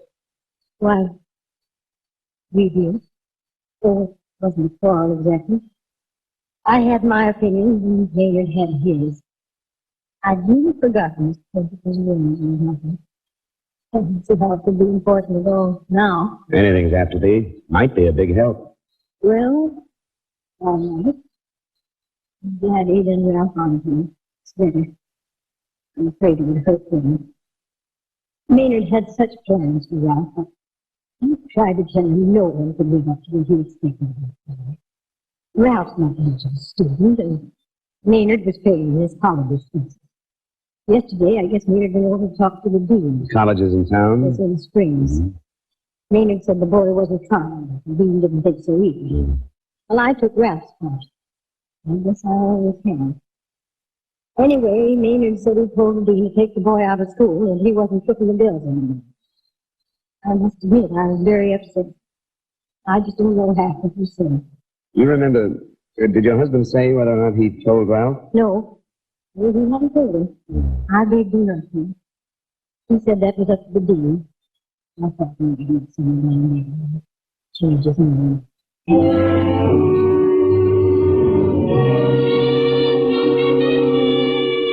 It didn't seem like much to bother Anders with, not until I knew more. And when I knew more, it wasn't worth it. Dean Mitchener at the college hadn't told Ralph anything about his uncle's visit the day before. He'd planned to tell him the next morning. But after he heard about the tragedy, he decided the news would keep. I told him where he could reach me, and I rejoined Lieutenant Anders at the hospital. They came up with the murder weapon, found it half buried under some brush. The canyon slopes down toward the main street. It's a tire iron. Bingham's? He says it isn't his. Tire irons are pretty much alike. We're checking his prints against those on the iron. I can't figure Bingham showing up like he did. We wouldn't have known he was there if he hadn't told us. He could have thought Pinker had told us, that he would. Still don't know anything about the motive. I'm waiting to put the two of them together. Someone's got to give. Pinker's still in bad shape? Doc says the way to find. Okay, thanks. Be right back. Thanks, I'm today, Johnny Dollar. Steve mentioned Mr. Dollar. This may not be worth anything to you, but I just found out Ralph did know that his uncle was removing him from school. He did? How? Now, my secretary seems to have told him. She was here when Mr. Collins came yesterday.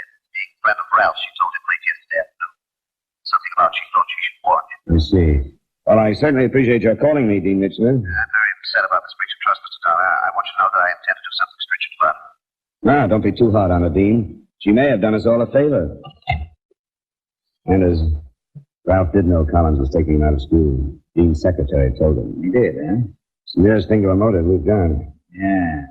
How about the bowling alley? I was there 3 hours last night. I'd like to check there again, if it's okay with you. Go ahead. I'll try anything. I'll have them picked up and brought here.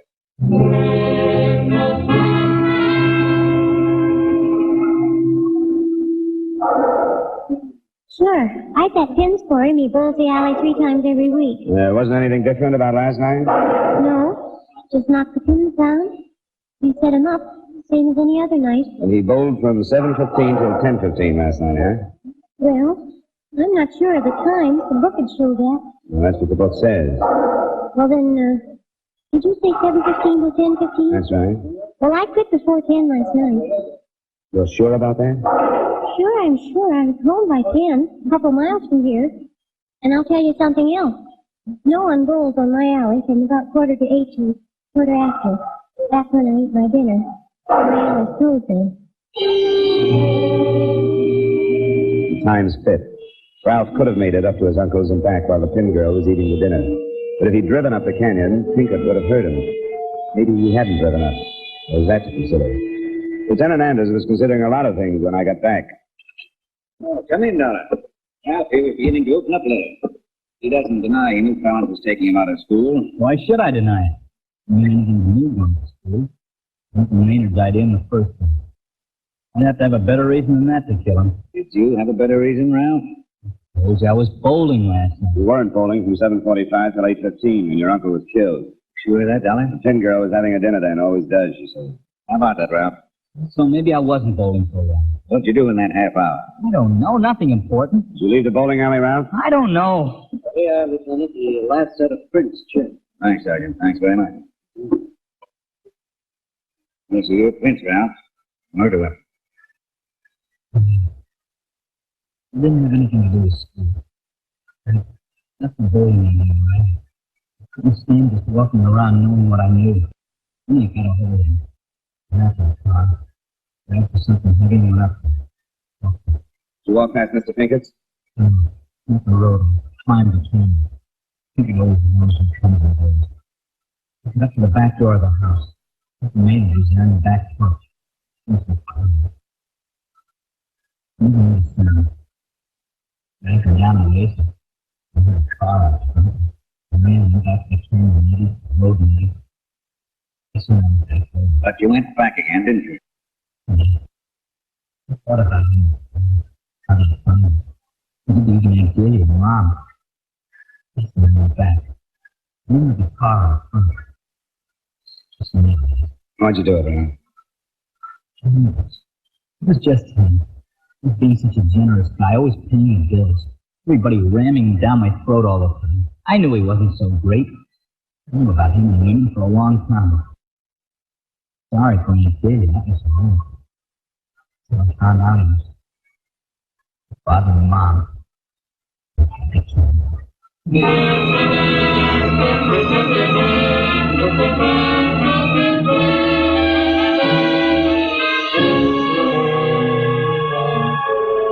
Ralph's mother corroborated his story, and when they got through telling it to the jury, it was a very quick decision for justifiable homicide. Expense count item 2, $175, transportation back to Hartford. Miscellaneous expense account total, $310. Remarks? The company need only pay the straight life value of the policy. The double indemnity clause was never even a factor in the case. In view of the real factors involved, I can wish that Maynard Collins had gone over that canyon in an accident. It would have been cleaner and kinder all the way around.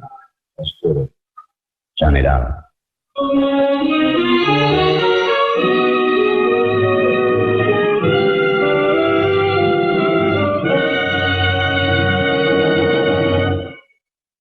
Yours truly, Johnny Dollar, stars Edmund O'Brien in the title role and is written by Kathleen Height with music by Wilbur Hatch.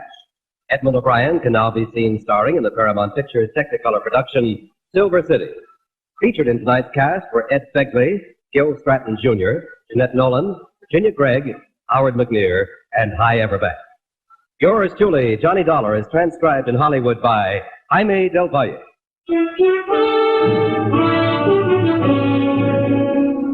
This is Dan Cumberly inviting you to join us next week at this time when Edmund O'Brien returns as yours truly, Johnny Dollar.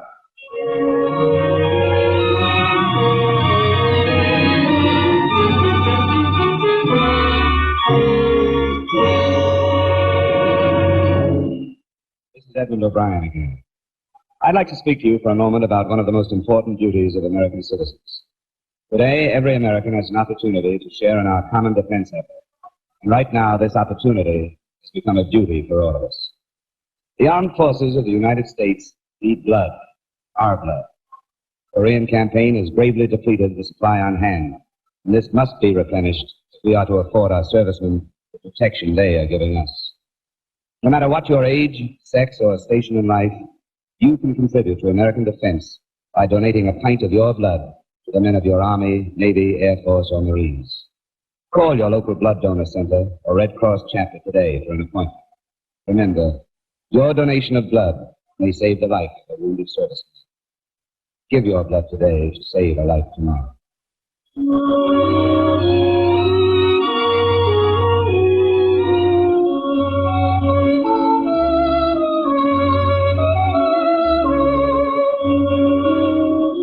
A little earlier, we mentioned the ladies who'll be on CBS Radio tomorrow night. Now, here are the men. My friend Irma shares her lazy boyfriend Al with one and all. If you like him older, there's Professor Kropotkin. For a date that's shy, try Mr. Boynton, the object of Eve Arden's affections, as our Miss Brooks. Enjoy the fun with these men on most of these same CBS radio stations tomorrow night.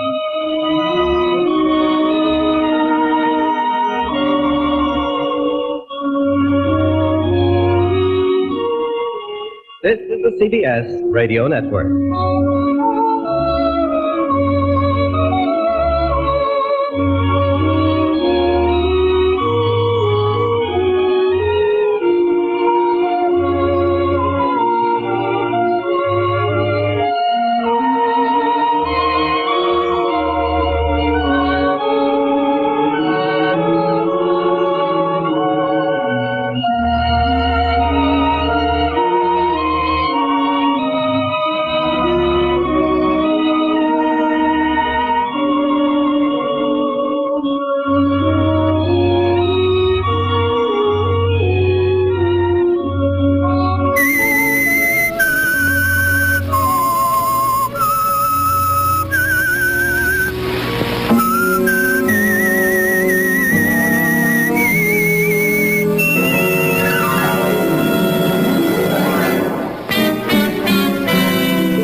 And I know many things, for I walk by night.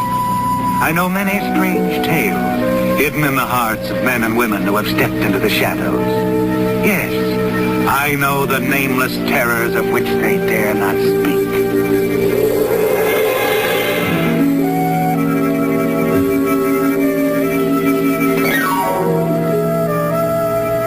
It began simply enough, a quiet sanitarium, the kind of place where tired businessmen would check in occasionally for a much-needed rest.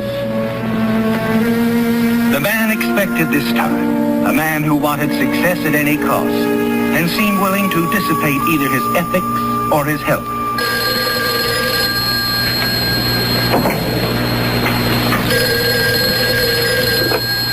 Hello?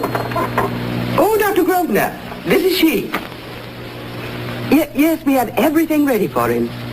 A room on the ground floor overlooking the garden. Yes, he left complete quiet. No telephone calls. I understand. Just a moment, please. Yes, sir. Oh, I'm Clint Markham. Oh, Mr. Markham. I'm talking to Dr. Grosvenor on the telephone right now. He just arrived, Doctor. Would you like to talk to him? Yes. The doctor would like to speak to you, Mr. Markham. Hello, Grosvenor. Of course I'm really here. I know when I'm licked. I woke this morning tied up in a hard knot. Yes, I'm aware of that. Certainly. All right, thanks. Goodbye. Well, that's that. I suppose the entire staff is well informed on the nervous condition of my stomach. Well, Dr. Grosvenor was rather explicit. Yeah, I thought so. Well, suppose you show me to my cell. Well, oh, right this way, Mr. Markham.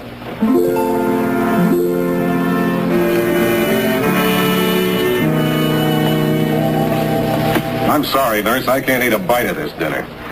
Take it away, will you? You've just got the first day jitters, Mr. Markham. Remember, you've got a week of this. You might just as well decide to relax.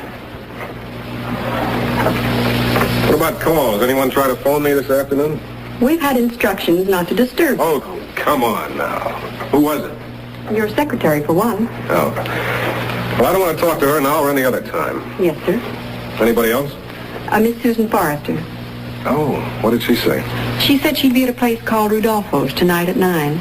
I explained, of course, that you couldn't be there. However, she wouldn't take no for an answer. She's that kind of girl. You're not considering trying to meet her? No, of course not. You told her no. I certainly did. She needs to be told no once in a while. I think I'll try to get some sleep. I think you're being very sensible, Mr. Markham. I don't want to be disturbed under any circumstances until tomorrow morning. You take care of that, will you? Of course. Good night. Good night.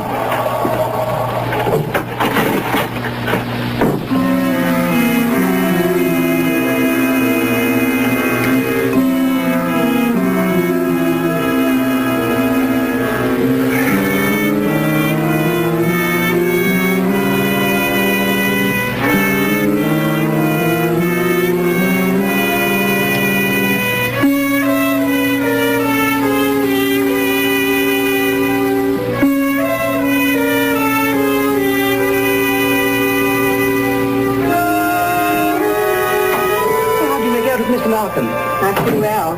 He wouldn't eat any of his dinner. He said he wanted to sleep, and he asked that he not be disturbed until in the morning. Well, I promised Dr. Grosvenor that Mr. Markham would have a complete rest. He'll be feeling better in a few days. I hope so.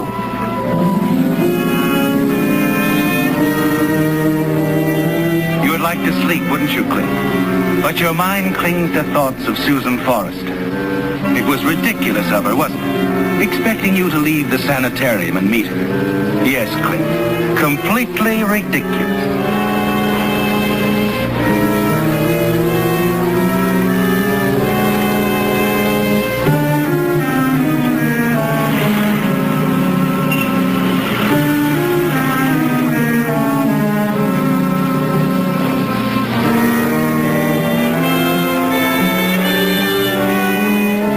You can accomplish a meeting with Susan after all, don't you? A quick taxi ride and you can be with her and back within the hour.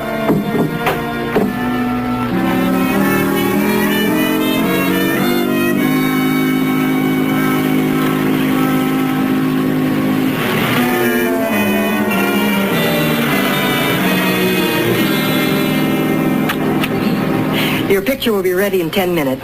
A 5x7 print, only $1.50.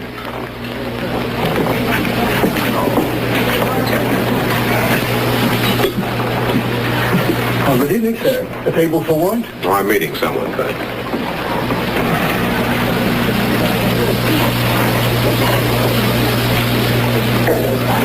Hello, darling. I didn't expect to see you, Lenore. Of course not. I didn't intend for you to. Join me? Sorry, I have an appointment. She'll be late. She always is. How did you know? Miss Forrester came by the office to find out where you were. She called from there. Coming? I told you I'm busy. Clint, I don't want to make a scene. All right.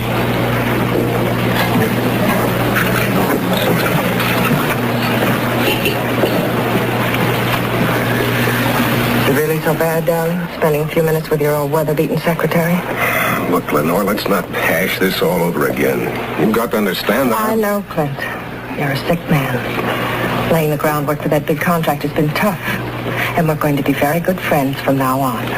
Let's not get sarcastic. The big romance has gone sour. I've outlived my usefulness since Susie came along. Delightful, exciting Susan Forrester. The girl who's so very important in your life. At the moment. Oh, now, please, Lenore. Oh, skip it, Clint. Why don't you be honest? I've tried to be. The only thing Susan Forrester's got that I haven't is a father who happens to have influence where you need it most. Why can't you at least admit that? I just don't want to discuss it, that's all. I wish you would. Why? Why should we? Clint, I came here for an answer. Oh, I know it was wrong of me, but I knew if she wanted you to be here that you'd come. Don't you see what a fool she's making of you? What kind of an answer do you want? About you and me? I've already told you. That's final? Yes. That's too bad. Lenore, if you're thinking about blackmail, I might as well tell you that Clint, I took the liberty of ordering for you. Thanks.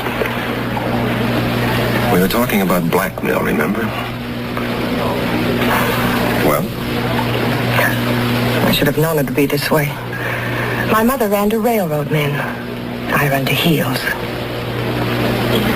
Lenore, I think I've been very fair with you. Frankly, I didn't expect a scene like this. I thought we understood each other. After all, we're adults. Oh, don't worry. I'm not going to jump off a bridge. Not yet. I should hope not. Besides, a cold analysis would label you the one to go off a bridge. Oh, you'll do this again, Clint. To Susan when you can afford to, and then to little Miss whoever you happen to meet. Lenore, you're talking like a sophomore. Now, really, this isn't solving anything. No, I guess not. Interesting, though, that you're aware of the trouble I could cause. A well-placed word in the right quarters. Suggesting a re-examination of some of those double-dealing vouchers and affidavits you signed last year, and... Looking for a cigarette? Yes, I seem to have run out. Have one of mine. You seem to need it. Your picture will be ready in 10 minutes. A 5x7 print, only $1.50. No, not now. I don't want any souvenirs of this. Clint, wait a minute, Yes? Nothing. I think I'll get some of my own brand. Do you mind?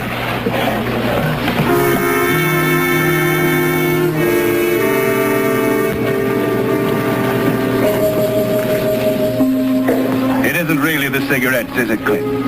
You have to get away from her for a moment to think. And as you see yourself, you realize that Lenore must know that you're bluffing. That you're not at all calm about what she can do to your career. She can ruin you, and she knows it. Yes, Clint. Somehow you've got to come to terms with Lenore.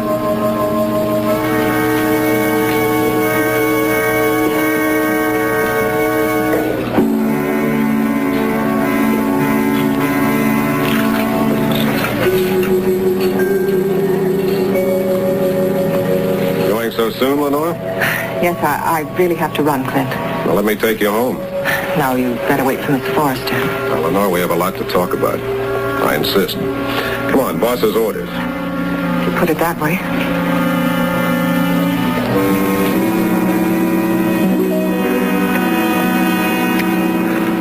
I don't see why you have to come in, Clint. I've already told you. You haven't told me a thing. I'm not a blackmailer. I'm not interested in money or anything else. Is that clear? Sure. I just don't believe you.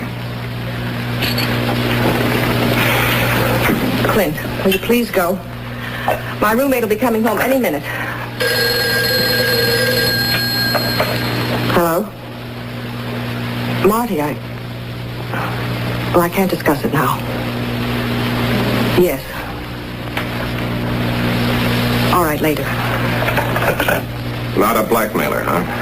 Oh, don't be ridiculous, Clint. That was Marty Davis, wasn't it? Your reporter friend?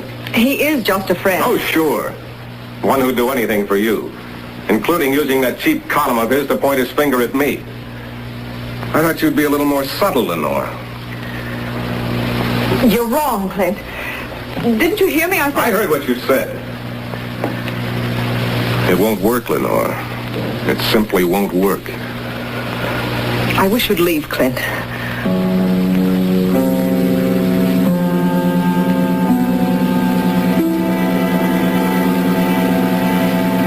I will.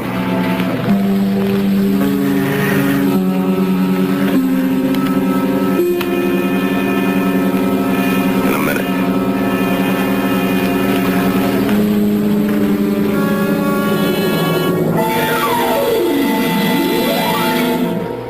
Where to, Chief? Let's go out Greenway. How far? I'll tell you when I get there. Right. It's over, isn't it? Everything with Lenore. And at last you feel safe. All you must do is leave the cab a few blocks from the Oakdale Sanitarium. Get back inside without being seen. There'll be nothing to connect you with the death of Lenore Rollins. You're confident, aren't you? Unafraid. Don't mind an even more agonizing pain than usual in that nervous stomach of yours. And then you remember something.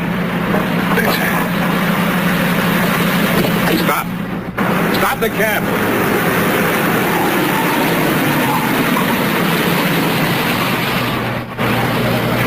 keep the change.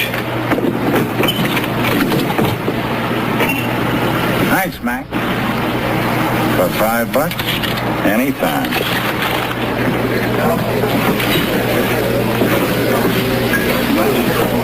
Excuse me, miss. I'm looking for the girl that takes the photograph. Jerry? Well, I'll see if she's still here. Just a moment, sir. I can't understand why Mr. Markham hasn't shown up. You're sure no one? No one asked for you, miss. I've been right here. I hope I didn't miss him waiting in the bar. He's never kept me waiting like this before. Why, it's been half an hour. Well, I don't know the gentleman, but no one asked for you. I'm sure of that. I wonder if he got my telephone message. I'm going to call.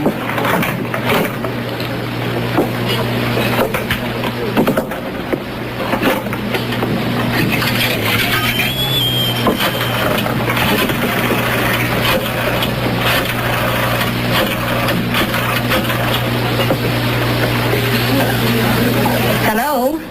Oakdale Sanitarium? This is Miss Forrester calling again. I left a message earlier this evening for Mr. Markham. That's right. No, I don't want to leave another message. I'd like to talk to him. But you'll have to get permission. When will the supervisor be back? 5 minutes? All right. I'll call back in 5 minutes.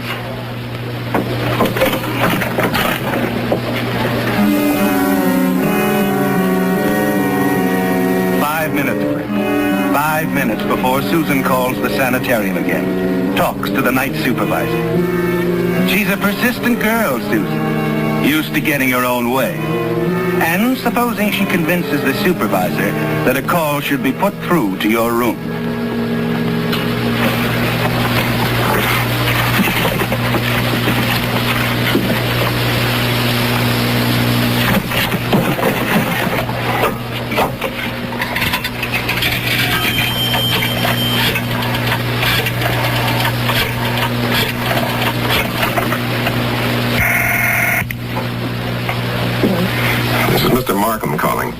I was to meet a young lady there, a Miss Susan Forrester. Would you mind paging her for me?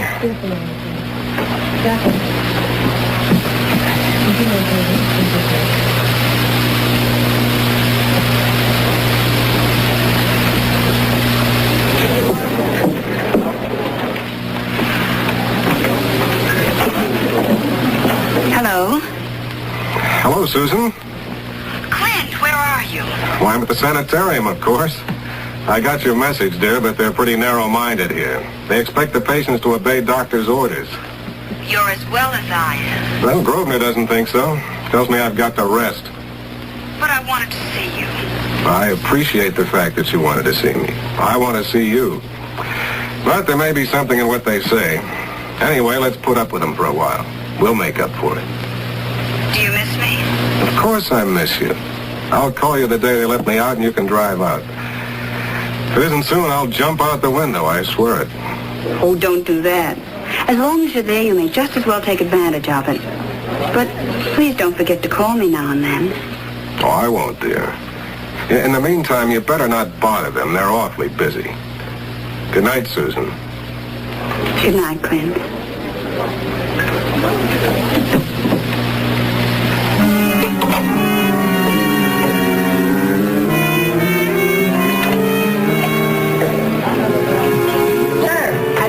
For you. I wanted to tell you our photographer's left. What? The girl who takes the pictures. You wanted to talk to her. Oh, yes. You mean she's left for the evening? Yes. But you might find her down the street at the All Night Garage. Her boyfriend works there. Thanks a lot. I tell you, Eddie, you simply can't get away with it. I'm not trying to get away with anything, Carrie. Well, don't tell me she has to come back that often. Why, she's been in here enough times for a whole new mood. Excuse me. About that picture. Look, mister, I'm off duty. I've got a private life, too. I know. Anyway, I don't remember any pictures. Well, it was Rodolfo's. I was sitting there on a table with a young... Mac, if this is a gag to meet Terry, you better know I still love the girl. You better get along. Oh, look, it's nothing Anyway, like... nobody wanted any pictures tonight at Rodolfo's. All they said is what he just said. Get lost. I know, but you did snap one. Now, look, I was sitting there with a redhead. A redhead? Well, don't trust her. The girl that comes in here in the convertible's a redhead, too. Ooh, I could wring her neck. Now, please, miss, try to remember. Wait a minute. A redhead? Yeah. Rodolfo. Yeah, she took the picture when you left the table. She took it. Well, she paid me for it, ordered it delivered to her apartment. Probably there by now. Delivered. Well, what about the negative? Can I have that? Oh, we never keep the negative, just the pictures. Now, Eddie, Thanks. are you listening to me? How can I help it? Who's the guy? Oh, now don't try to throw me off that way. You know very well I've never seen him before tonight. I never really see any of those people. Just their faces. And all of them saying the same thing. Go away, don't bother me. Now about that girl in the convertible.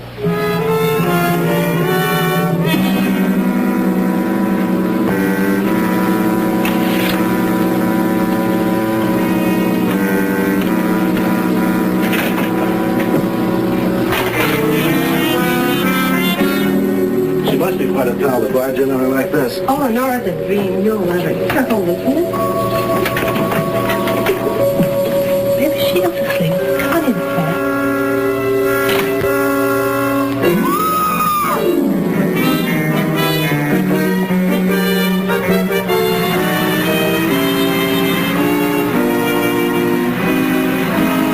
It was terribly close, wasn't it, Clint? And you're still trembling. The event setting off a reaction in that nervous stomach of yours. Lenore, alive only a few hours ago, reaching over to light your cigarette. It seems years now, doesn't it? And you're thankful that this picture, the only evidence that you were together, is in your hands. Only one thing remains, Clint. To get back to the sanitarium through the French windows. Establish your presence so that no one will know you were ever out of the room. Only then will a terrible, tight, knotted feeling in your stomach go away. Let me out at 110. I live in those apartments there.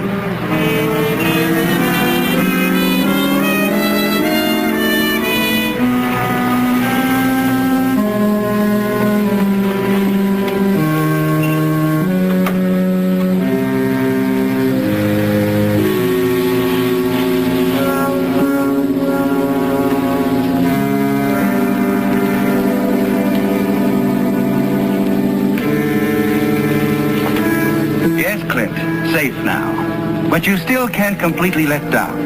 The terror of the past hours are still with you. You can't forget it. Can't forget anything that happened. But there's still something more that you must do, isn't there? The nurse. You must get her into the room. Establish the fact that you haven't left your bed. And you need her, don't you, Clint? Because you can finally admit to a terrible pain in your stomach and a feeling of raging thirst.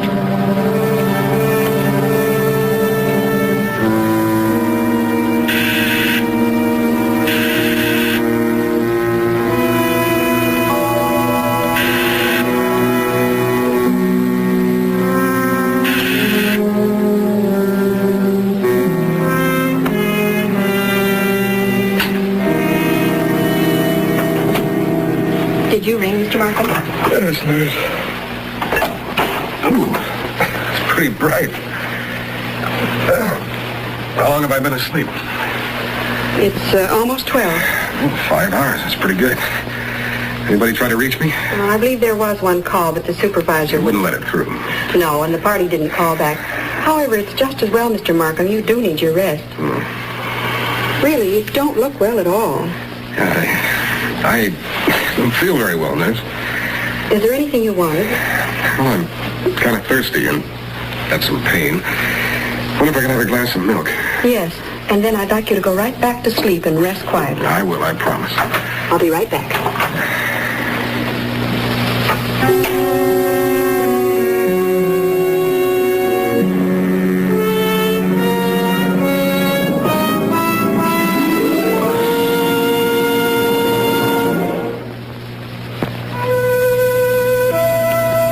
Yes, Clint. Safe in your sanitarium room. And no one knows that you were ever out of it. And the only thing that could possibly connect you to the murder of Lenore Rawlins is the picture taken by the nightclub photographer. The only evidence. And it's yours.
me. Now, take it easy. You'll be all right.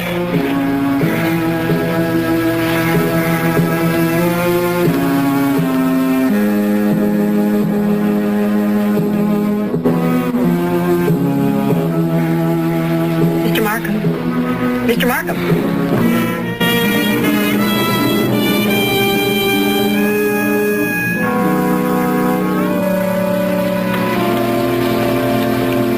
He went so suddenly. When I came back with the milk, he seemed to be in shock. He kept talking about someone. Said she'd poisoned him. Well, the doctor will be able to tell. And yet, how is it possible? It isn't. That man hasn't put his foot out of this room tonight.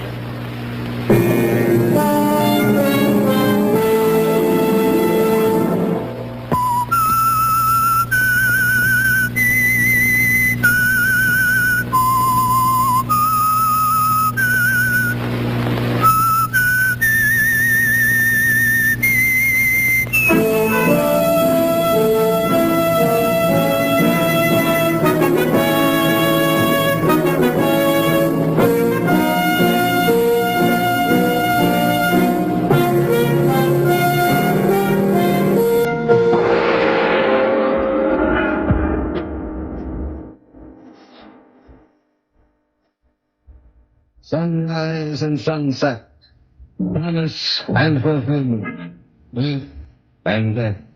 The whole dream of life is written in the sands of time. We present the new series of radio programs, The Clock.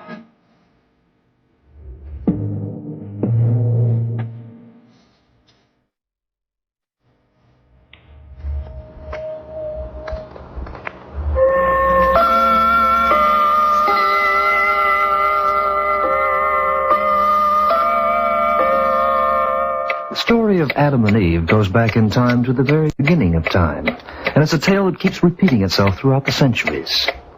Man dependent upon woman, and woman dependent upon man, with each unable to do without the other. Perhaps that's what pretty Doris Neville was thinking of as she stood on the foredeck of the Hawaiian Queen just before it set sail from San Francisco bound for Honolulu. At least, she should have been thinking about it. For if she had, she might have avoided a great deal of trouble. The steward, are we on our way? Yes, ma'am. Tracy Whitman, what are you doing on board this boat? Oh, I had to see you, honey. I had to talk Don't to you honey me. You followed me here. I'll have you put off. That's what I'll do. I'll call the captain. But I work on this boat, Doris. I got a job as a steward to Honolulu and back. Tracy, you ought to be ashamed of yourself. You had no right to follow me. I told you our engagement was broken, and I meant it. Oh, Doris, give me a break. I'm crazy about You're you. lazy and you're a loafer, Tracy. I won't have anything to do with a man who has no ambition. No ambition? I want to marry you, don't I? I want to raise a family, don't I? Isn't that ambition enough? Tracy, I want my husband to make himself useful in this world. I don't care if he's a banker or a plumber, as long as he works for a living. Well, I'm working now, aren't I, Doris? I got a job as a steward. Only because the passenger list was probably full and you had no other way of getting on the boat and pestering me to death. Oh, Doris, baby, listen to me. Listen to me, will you? The stewards are not supposed to get fresh with passengers. I'm not getting fresh, Doris. I'm proposing. Proposing? Well, you'd better save your breath. Oh, Doris. I wouldn't marry you if you were the only man in the world I could marry, and that's final.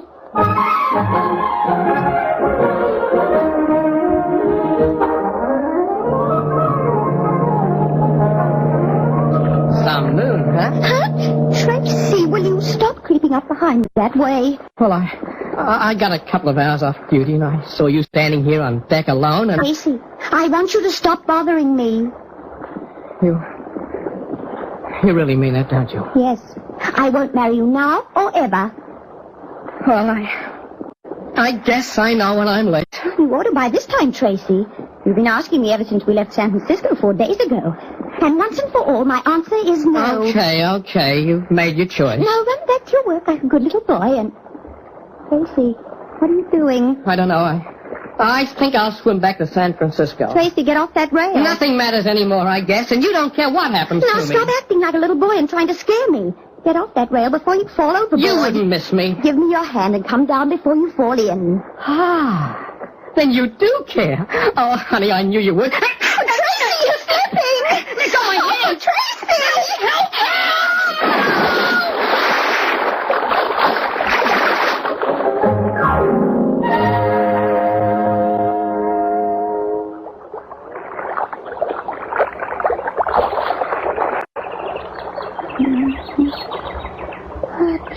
Tracy?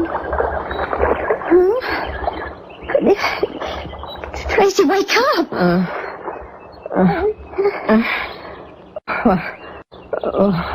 What happened? You and your tricks. You pulled me overboard when you slipped off that rail. Overboard? Where are we, Doris? I don't know. I only woke up a few minutes before you did. I remember landing here on the beach last night. You were unconscious. Then I passed out myself. It's only a miracle that we're alive. Wow. It's really not so bad. What? What do you mean? I don't mind being alone on a desert island with you. Oh. Well, we're not alone, and this isn't a desert island. No? There are 2 women coming over that hill, and as soon as they show me where I can get some dry clothes, I'm taking the next boat. Tracy. What? Those women. What about them, Doris? Holy smoke, they're carrying guns. Tracy, I don't like their looks. Just let me handle this, Doris. Hello? Vera, look. Well, I can hardly believe it. Something wrong with me? Oh, it's true, Vera. It really is true. Say, what's the matter? Tell us where we are. We fell off our ship last night, and we're wet and we're hungry. Can you help us in some way? Yes, get up. Get up and be quiet. Oh. Angela. Help the gentleman to his feet. Why, thanks. Thank you, but how I can manage, really. Do be careful. Now, both of you will come with us. Where are we going? Never mind the questions, you'll find out. And listen, don't try to run away. Either of you. I'm the best shot on the island. You won't get far. Take them to the car, Angela, and let's get going. Oh, boy.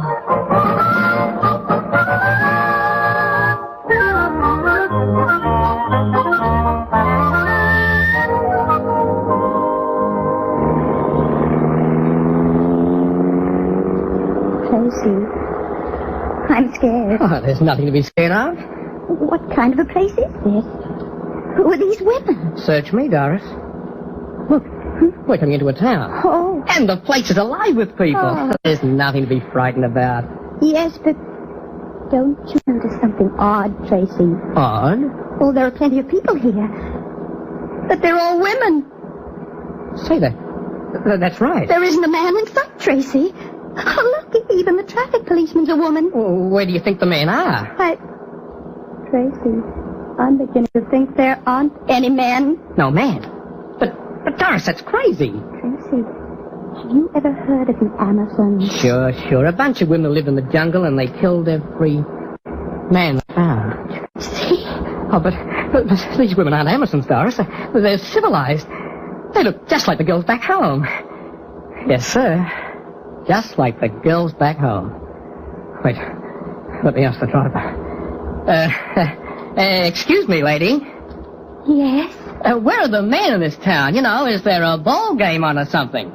Oh, there hasn't been a man on Waco Island for 20 years. And, mister, you're a sight for sore eyes. Where are you taking us now? At least you can tell us that. Well, we're taking you to Queen Hermina. She rules the island. And then what? Oh, you've got nothing to worry about. Blue eyes.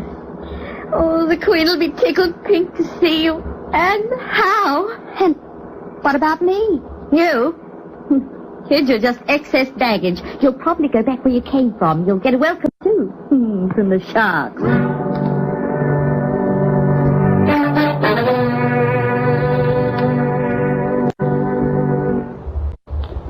The Queen will see you inside. Tracy's arrival's already been announced. Doris will stay here until she's called for. Tracy. Don't worry about it, honey. It'll be all right. Keep an eye on her, Vera. Leave it to me. Come on. Blue eyes. I brought the man, Your Highness. So I see. Where's the girl? Outside. Keep her there until I call. You may go. As you wish, Your Majesty.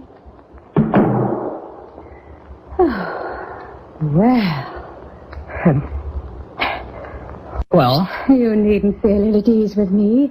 There's nothing to be afraid of. What's your name? Whitman. Tracy Whitman. Tracy. That's a lovely name. And my girlfriend's name is Doris. I'm not interested in your girlfriend. Sit down and relax. Thanks. I suppose your mind is full of questions about our island and our people. Well, it is kind of funny. I know exactly what you mean, and I'll try to explain as briefly as possible. As you undoubtedly know already, this island is inhabited exclusively by women. That is, until you arrived. That's what they told us. The people who originally founded this island, the mothers and fathers of the women who inhabit it now, came here to build a new life for themselves and a new civilization. There were too many wars in the old one, and they decided to shift for themselves. Well, they did pretty good. They did wonders, Tracy.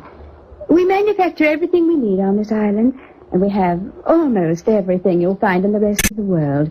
Waco Island is uncharted. We're completely cut off from the mainland. But there's one thing we lack, and we've found it's the most important. Oh? What's that? Men. But, what's happened to the men who founded the place? Oh, they died, along with the women, and all the children who were left were girls. No boys? No boys.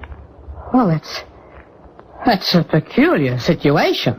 Tracy, you're the first man who's set foot here in over 20 years. And that calls for a public holiday. Well, thanks. I appreciate the honor. I shall decree 3 days of feasting as a prelude to our wedding. Our what? Our wedding, Tracy. You're going to marry me. I'm queen and absolute ruler here. You shall be my king. But I'd rather go home on the next boat. You what?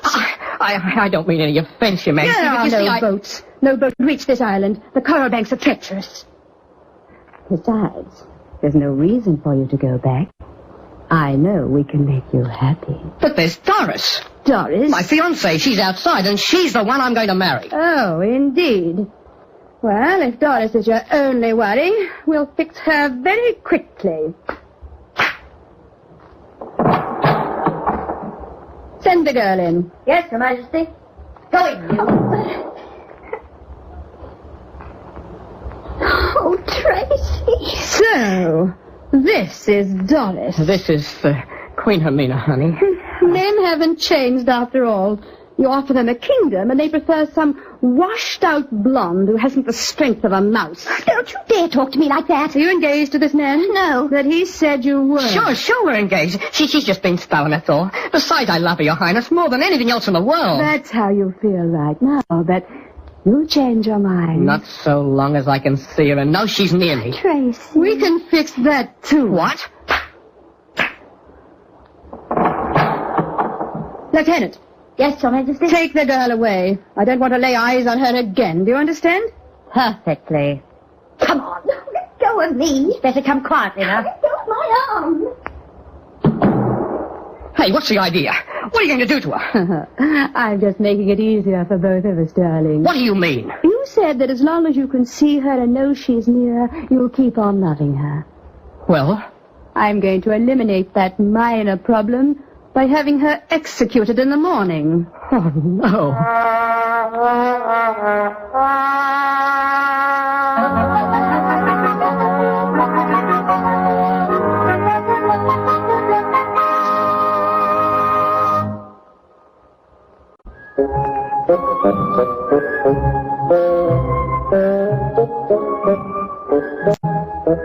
Doris will be executed in the morning. Oh, no. No, you can't do that. Why can't I? I'm the queen. My word is law. But you can't execute a girl for being engaged. I don't intend to. I'll find another charge. What other charge? Interfering with government assets. Attempting to steal state treasures. You are a treasure, you know. If you put one finger on Doris, you'll never see me again. Tracy! Look, I'll make you a proposition. Yes? I'm supposed to be a valuable guy on this island, and you want me to marry you.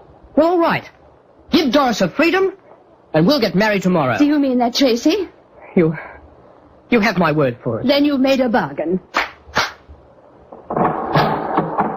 Lieutenant, send the girl back in here immediately. Yes, Your Majesty. All right, you. In. Oh. Doris, I've decided to give you a reprieve. That's very kind of you. And to show how generous I really can be, I'll also give you a job in the palace. What can you do? I can type. Type? Huh. We've got millions of typists on this island. No, that's no good. Your Majesty, may I suggest, why don't you make her a lady in waiting? Hey, that might not be a bad idea. I'll think about it. Meanwhile, I have something more important with which to concern myself. Our wedding. Your wedding? Yes. Tracy and I are going to be married tomorrow. Married? It's the only way, Doris. I mean, it's... You needn't explain, Tracy. I understand. I understand all too well. You know, she almost sounded as if she cared. Oh, she'll get over it. Everyone else on this island has done without a man. She'll get used to the idea. Haven't we forgotten something, Tracy? Well, what? When two people are betrothed, they usually seal the bargain with a kiss. Oh, yes, I think that's the accustomed formality. I'm waiting, darling. Oh, Tracy, my lord.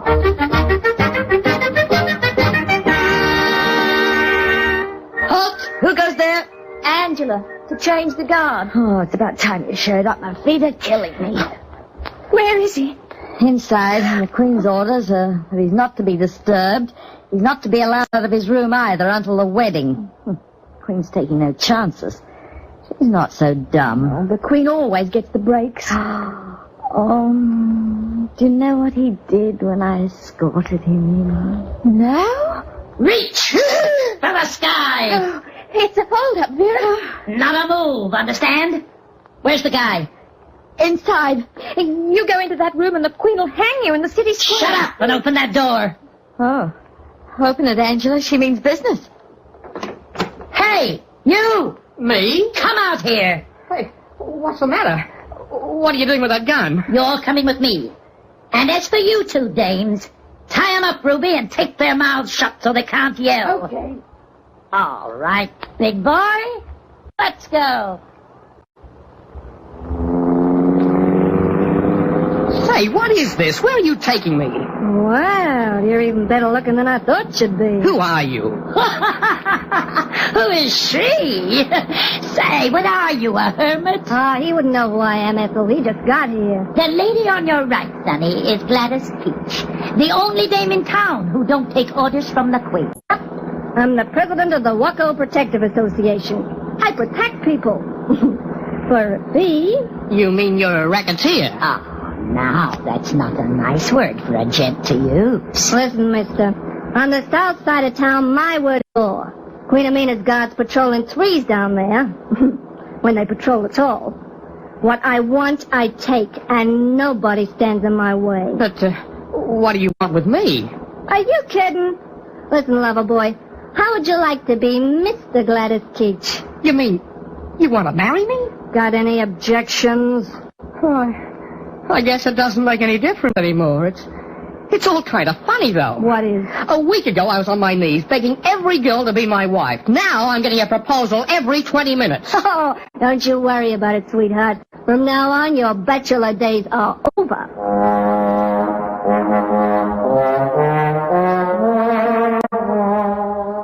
Hear ye, hear ye. The abductors of Her Majesty's fiancé will not only be pardoned, but will be rewarded with a royal grant of 50,000 wakos if he is brought back unharmed by proclamation of the Queen.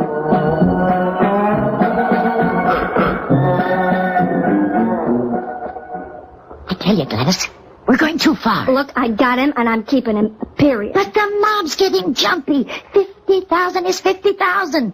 And the Queen is combing every inch of the town for us. So that's how it stands, huh? Oh, you can't blame them. Anyway, you could never get away with it. He'll be spotted in a minute wherever he goes. You can't hide out with him forever. Yeah. Well, maybe you're right, Ethel. But listen, suppose I do take him back. Why should a Nibs have the privilege of marrying him? I guess everybody would like that chance. Even me. What's the trouble? Look, boss. I've got an idea. Yeah? If you swing it on the Queen and she okays it, maybe we'll all get an even break. It's a long shot, but you'll have to admit it's fair. So? Listen to what I've got to say.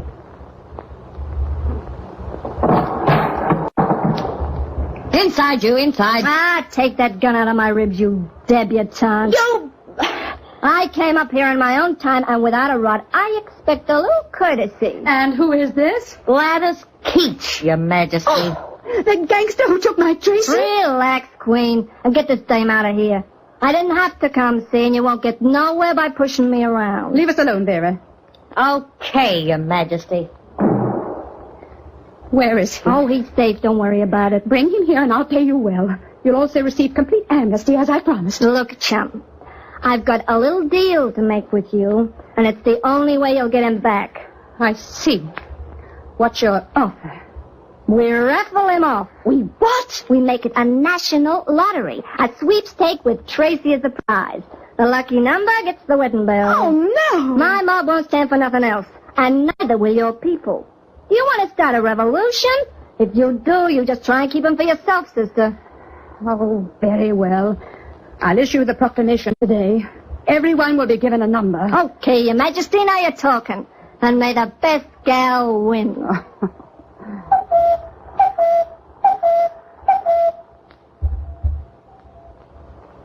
Tracy, you all right? Oh, sure. They brought me back to the palace yesterday. What are you doing here, Doris? I bribed one of the guards to let me see you. Tracy, do you know what's going on? I hear they're raffling me off. 10,000 women are going to pick numbers for you. Isn't it awful? Oh, it's not so bad. Tracy, do you still love me? You ought to know better than to ask. Would you come back to me if you had the chance? Say, you don't expect to win that lottery when the odds are 10,000 to 1. Just answer my question, Tracy. Oh, Doris, there'll never be anyone else in the world. No one but you. Then what happens doesn't matter, as long as I know that. Goodbye, Doris. Goodbye, my darling. And keep your fingers crossed. For me.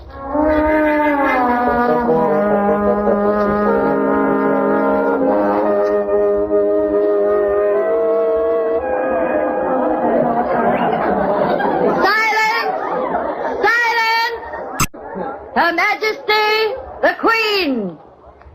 I will now draw the lucky number from this bowl. The woman who will become the bride of Tracy Whitman. Number 1557. And the name? Doris Neville.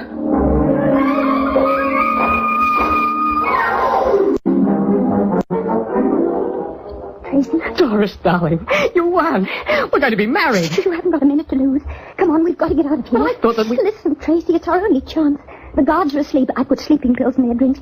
And I've got a sailboat on the beach with 3 days' supply. But why take a chance like that after all? If we can live here and have a... Oh, Tracy, that siren means they're searching for me. For heaven's sake, come on.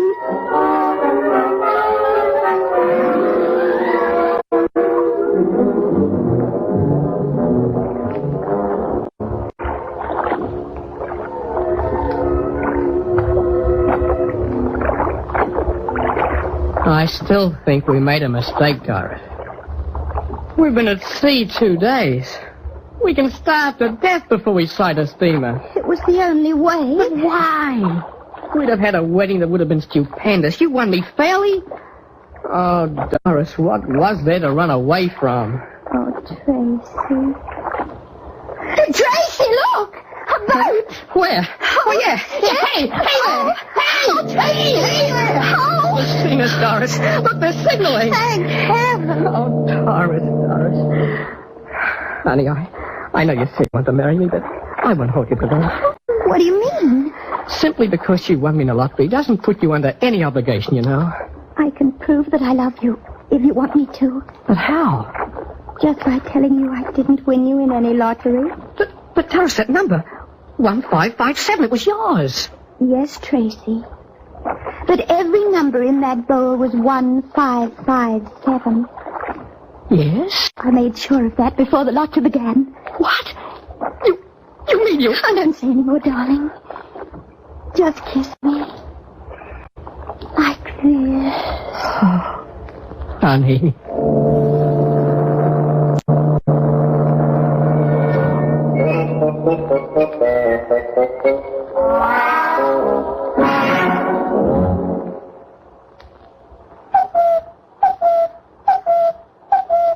And so we return once more to the original story, the original man and the original woman, Adam and Eve. And we find that even if the situation were reversed, if woman became the pursuer and man the pursued, the results would be the same. The Clock will be heard again next week. This program was written by Lawrence Clee and starred Hart McGuire as the Clock.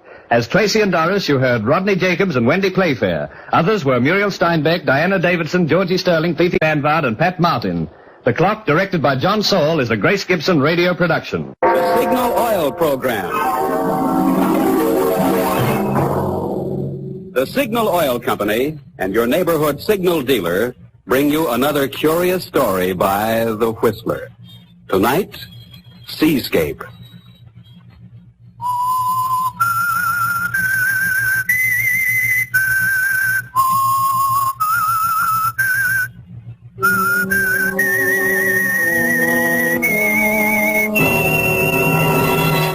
I am the Whistler, and I know many things, for I walk by night. I know many strange tales, many secrets hidden in the hearts of men and women who have stepped into the shadows. Presently, I'll tell you of nameless terrors of which they dare not speak.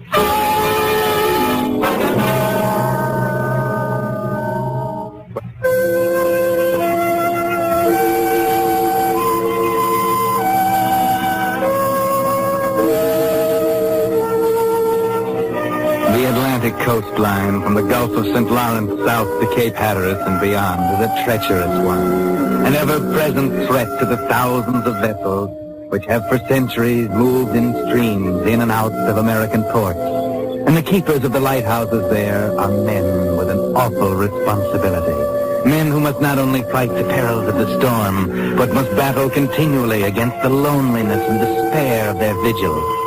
It's not a very attractive life. No, especially for a girl like Madeline Murray, who 6 months ago came to live with her new husband, Richard, at their lighthouse on a rocky island off the coast of northern Maine. Good Lord. Just listen to that wind. Yes, Richard, I hear the wind. Things have been quiet for too long. Yeah, I got a strange feeling something's going to happen. I wish it would. Oh, now, Madeline. Well, I do. Tell you, I can't help it, Richard. I'm so weary of the same old rocks and ocean I could almost scream. It's been 6 months, 6 long months. I know. But I tried to tell you before we... Yes, you did. I admit everything. You were honest and above board. You said it would be lonely and cold and silent, and I said it didn't matter. That doesn't help me now. It's driving me crazy, I tell you. Oh, please, Madeline. All right, I'm sorry. Like all the other times. But I've done everything I can. Yes, what? Well, for example, why didn't you go into Bangor for a vacation that time? I told you were free to go, and Aunt Elizabeth would have been glad to have you. Oh, I just didn't feel like going. But why? It's just what you want. Oh, don't ask me why. Just didn't feel like going, that's all. Madeline, look at me. You don't love me anymore, do you? No. Furthermore, I never did. Well, you can go if you want to, Madeline. I can't go, Richard. I'm going crazy. I want to, but I can't. Why did you marry me? You want the truth? Yes. All right. I can't go. I've got to stay here for another year, maybe longer than that. It's the last place in the world they think of looking for me. Looking for you? What do you mean, who? The police. Police? I killed a man, Richard. Oh, no, you couldn't. Yes, but I did. You have to believe it. And after I killed him, I ran away. I didn't know which way to turn. That isn't until you arrived on the scene with your lighthouse. Who was it? Man I loved once. Murderous. You surprised? That's why I married you, Richard. Now, what are you going to do about it? Why did you have to tell me? Because I don't care anymore. Do you understand? As a matter of fact, I think the state prison has a lot of advantages over an acre of rock and a flock of seagulls. They'd hang you. Maybe. It has its advantages, too. You'll find out very soon. There's only one thing to do, Madeline. All right, fine. Radio the police. They'll send me to prison, Richard, but at last I'll be free. That's a laugh, isn't it? I'll be free of this rock and you.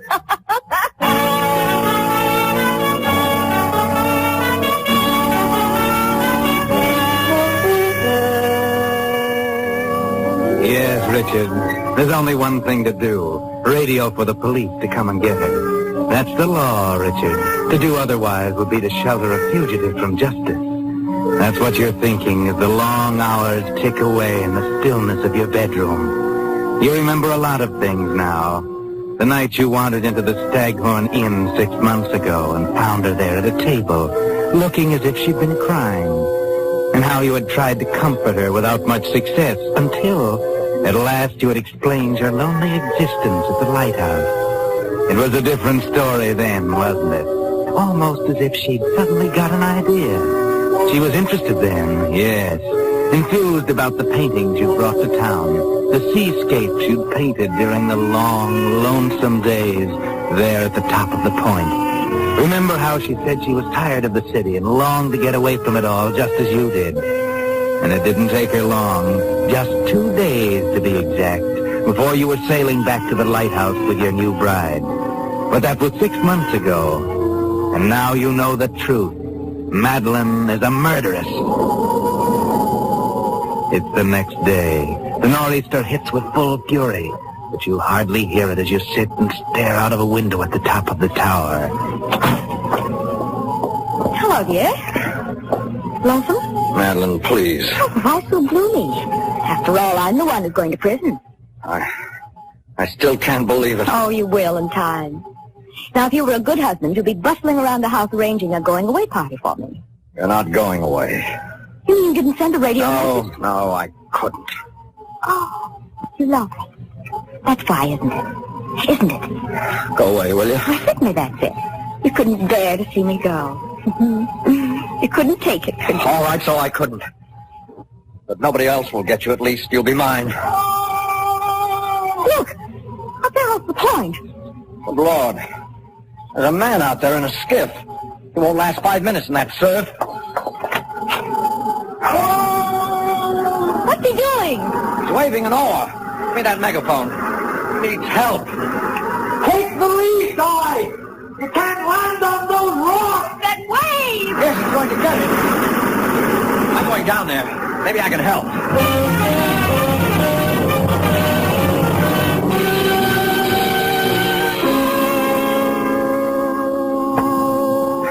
All right, here you go. That's it. He'll be okay in no time. Thanks. Yeah, I'm okay. Yeah, here you are. Sit on the couch. Gotta get these clothes off. Cool. I'm cool. Oh, he's passed out. Better cover you up, old man. You're all in. There you are. Where's the hot water? Is he hurt badly? What's the matter? I don't know. Yes, he's hurt pretty badly. Bad gash on the head. Give me the brandy, quick. Yes, the brandy. He's chilled to the bone. Lucky, though. That sea seemed to pick him up and toss him over the reef. Here you are. Ah, that's it. We'll warm him up in a jiffy. What's the matter with you, Madeline? You're shaking like a leaf. Can't be. Huh? What are you talking about? Not a coincidence. Not here. There must be a reason. You know him? Yes. His name is Adams. Blake Adams. He was with me on the night I killed the man.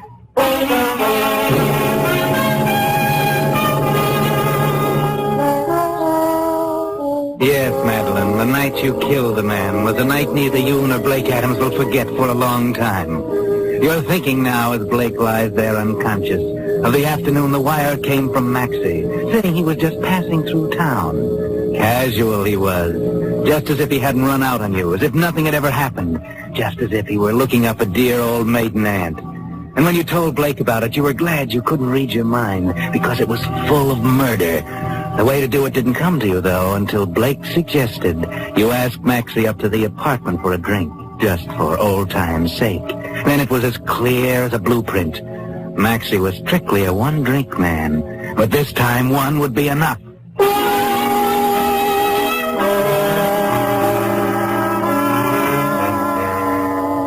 So it's natural you're wondering about Blake and how he came to crack up right on your doorstep.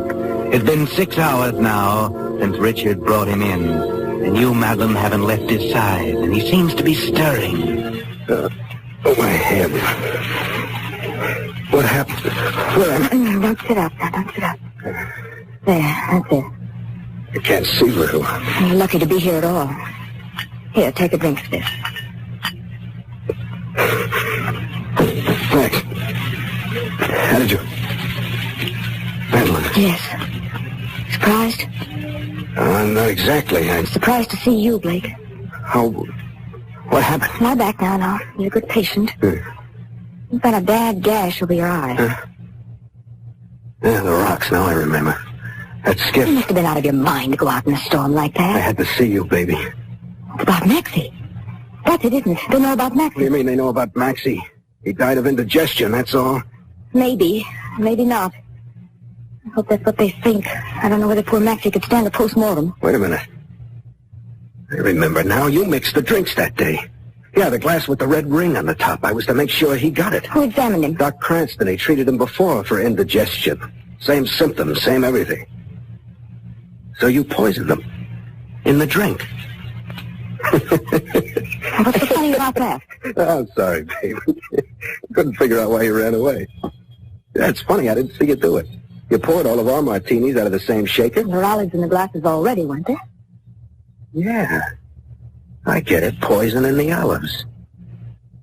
So that's why you're here. You don't think it's because I like lighthouses, do you? Can you tell me why you're here? What happened? You get on the wrong streetcar or something? There's no use telling you, baby. You wouldn't believe me. You try me and see. Okay, here it is. I traced you here through the guy who sold your house for you. Mm-hmm. Why? Well, with Maxie gone, Well, come on. You're making it tough. We were pretty good pals once after he ran out on you that time. Wait a minute. Are you trying to tell me? Yeah. I'm trying to tell you that I love you, baby. Since way before you met him, I tried to tell you a couple of times, but I guess I'm not the Charles Boyer type. It's twice as hard now. It was all my fault, Blake. I couldn't see very well in those days. I know. I don't know what to say. I know I'm not much of a prize, Madeline, but you could do worse. Blake, Yeah? this is on the square. What can I do to show you? Honest, baby, I'll do anything. Oh, if this is another blind alley, I'll die. It's not a blind alley, honey. It's a 4-lane highway. There's one thing you can do. What's that? You can kiss me.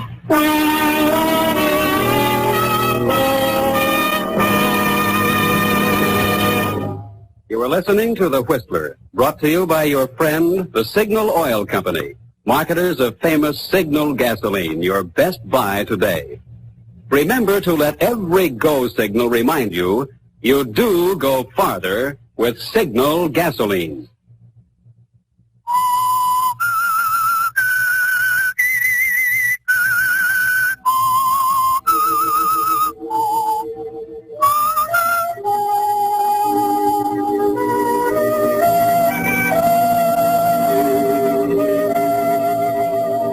So Blake and Madeline have found each other out in a lonely lighthouse off the coast of Maine.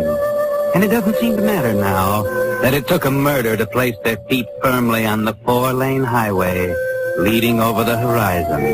No, Maxie's death doesn't matter to them now. They only think of leaving the lighthouse and the cold gray ocean and Richard. What about that? What about Richard? The only other one who knows about Maxie. He just returned from a trip to the mainland for supplies, and Madeline greets him at the entrance of the lighthouse. Well, back on time. Hello, Madeline. I was a little anxious for you. The channel's so rough today. Anxious for me? Afraid I wouldn't make it or that I would? Oh, please don't, Richard. Not today. I'm just being practical, my dear. Now, if you'll excuse me, I'll change Oh, my wait, clothes. just a minute, please. Something I want to talk to you about. About Blake Adams. Oh, yes, the patient. How is he? Well, he's almost well enough to go. Too bad. You seem to be quite fond of him. Yes, Richard, I am. I love him and I want to go with him. What? We haven't told you because we planned to simply take the boat some night while you were asleep. You're out of your mind. You'd be picked up in a minute. They don't know about the murder, Richard. He died of natural causes. You're free? I mean that the three of us are the only ones who know. That's why I'm telling you we're going. Huh. The worm turns, eh? What was it you said a while ago? What am I going to do about it? You wouldn't go to the police now, would you? So I'm holding the strings at last. I'm a little more important to you now, huh? Richard, I love him. You've got to believe me. You don't know what love is. You can take your choice, Madeline. Stay here with me or hang.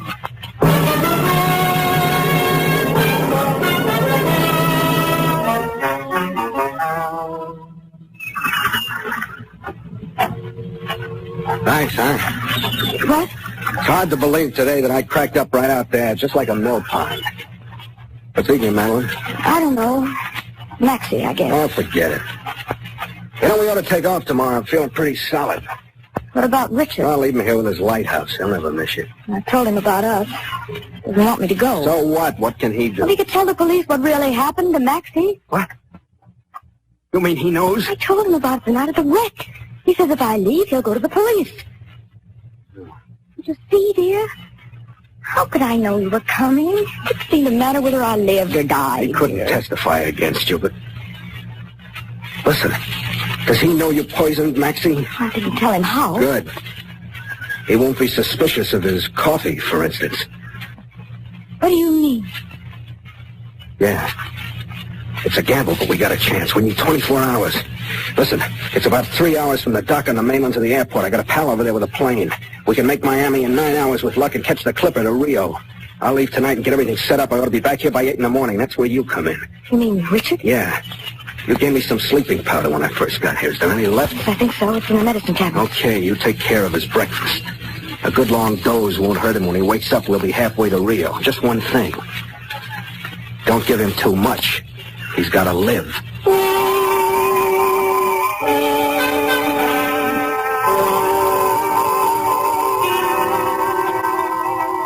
And so all that night after Blake's departure, Madeline thinks about the job she must do, and of his strange interest in Richard's welfare, the way he emphasized his warning about an overdose. Richard must live, he said. But why? Blake had never been so humanitarian.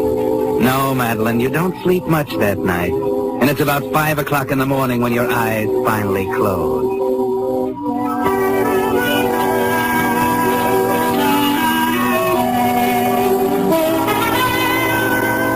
Suddenly you wake. You jump into your robe and slippers. Yes, it's 7:30 and Richard's bed is empty. Oh. Good morning, Richard. Oh. Hello? The door is missing. Our good patient has left. Or am I telling you anything? Are you sure? Yes, I'm sure. Don't try and play innocent, sweetheart. Just what have you got up your sleeve? He must have left after our talk yesterday. I told him I was going to be detained here. Oh, I see. Well, he's an ungrateful wretch sneaking off that way after I saved his life. So you've decided to be a good wife after all, eh? I'll fix your breakfast. Oh, don't bother. I've had it. What about coffee? No, thanks. I had a rotten night. I couldn't sleep a wink. Sorry to leave you alone, my dear. I'll be up at the light. Well, darling, I was hoping you'd have breakfast with me. Won't you? Aren't we considerate? I'm sorry about everything, Richard. You know, I could almost believe you. If I didn't know you better. I was so wrong, Richard. I lost my head, I guess. Very well. Have your breakfast and come up to the light. There's something I want to tell you. And if you're still bent on being the perfect wife, you can mix me a bromide for this headache. Yes, Richard. Right away.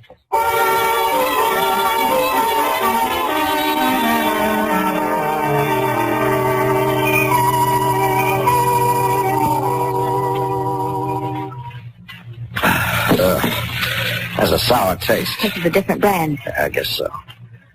Now, about Blake. He knows all about your past? Yes. And are you sure of him? Oh, what do you mean? This. Well, an article's been torn out. Now, off the front page. You can still make out the tips of the top headline. Go on, look at it. Well, what about it? It said reward offered. Does that suggest anything to you? I don't know. How sure are you that your little escapade is a dead issue? Oh, you're wrong. He wouldn't do it. I know him. Oh, I don't know. People do strange things for money, Madeline. For instance, at this very moment, he could be telling some interesting things to the police. You got that paper yesterday. What did the article say? Unfortunately, I hadn't got around to reading it. You know, it wouldn't surprise me a great deal to discover you might be a bit hotter than you think. Well, I think I'll go down and take a short nap. Wake me at 10, will you?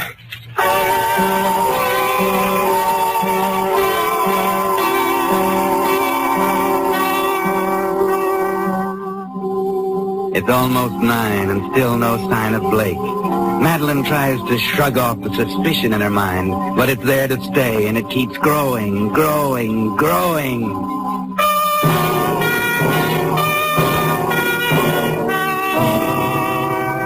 It's 10 now. And while Richard sleeps downstairs, you pace the floor. No, he wouldn't do that to you, but where is he? What could keep him this long? It's a double cross. It must be. Yes, so why did he warn you against the overdose? Richard is precious to him, that's why. They don't pay rewards on arrest. They pay off on conviction. And Richard knows enough to convict you. Blake isn't coming back. The next thing you will see is a boatload of police. Yes, that's it, the launch, down at the landing. Your only chance. Maybe you can make it before they get here. You can just get to the mainland. Now to find your small pistol and slip it in your purse. And now down to the launch. But wait a minute. There's a boat coming in. It's Blake, and he's alone. Grab the line, honey. Here you go. Where have you been? Oh, fancy not this time. We won't be here long. You all set? You're late. I know. It wasn't as easy as I thought. You take care of him? Yes? What's the matter? I don't know. Come on, I snap don't out of know. it. The plane's all fixed. We'll be in Miami tonight. Cost me $500, but... Wait a minute.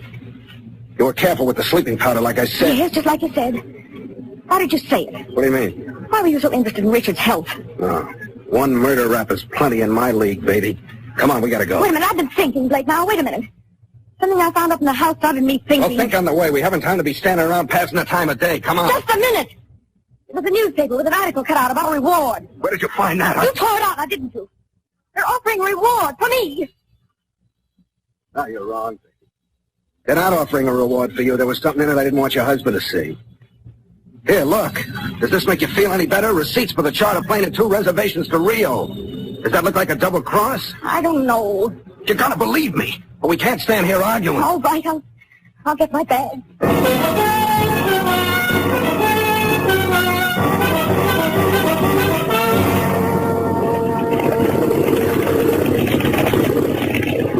He's meeting us down the coast a few miles with a car. I thought it'd be safer. What's that boat back there? Where?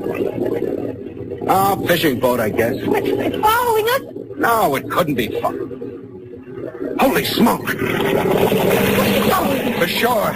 That's a Coast Guard cutter. Oh, I was right, wasn't I? What do you mean? You thought you could lie your way out of it, didn't you? I've heard of some rough tricks, but this one takes a prize. You think you're all set now with the police moving up and your star witness back at the lighthouse? Madeline, you're wrong. Listen. Put that gun away. You're way off the beam, I tell you. I'm straight, baby. I'm for you. Oh, you're for me, all right. For the money I can bring you in court. Look, I have nothing to do with this. Look, I'll tell you now, it won't make any difference to either of us. That article, you're making a big mistake, baby. Just give me a minute. And get up with your line, Blake. You and your 4-lane highway to Rio. They won't need a detective for this one. You're a lying rat. Right under the nose of the Coast Guard. Madeline!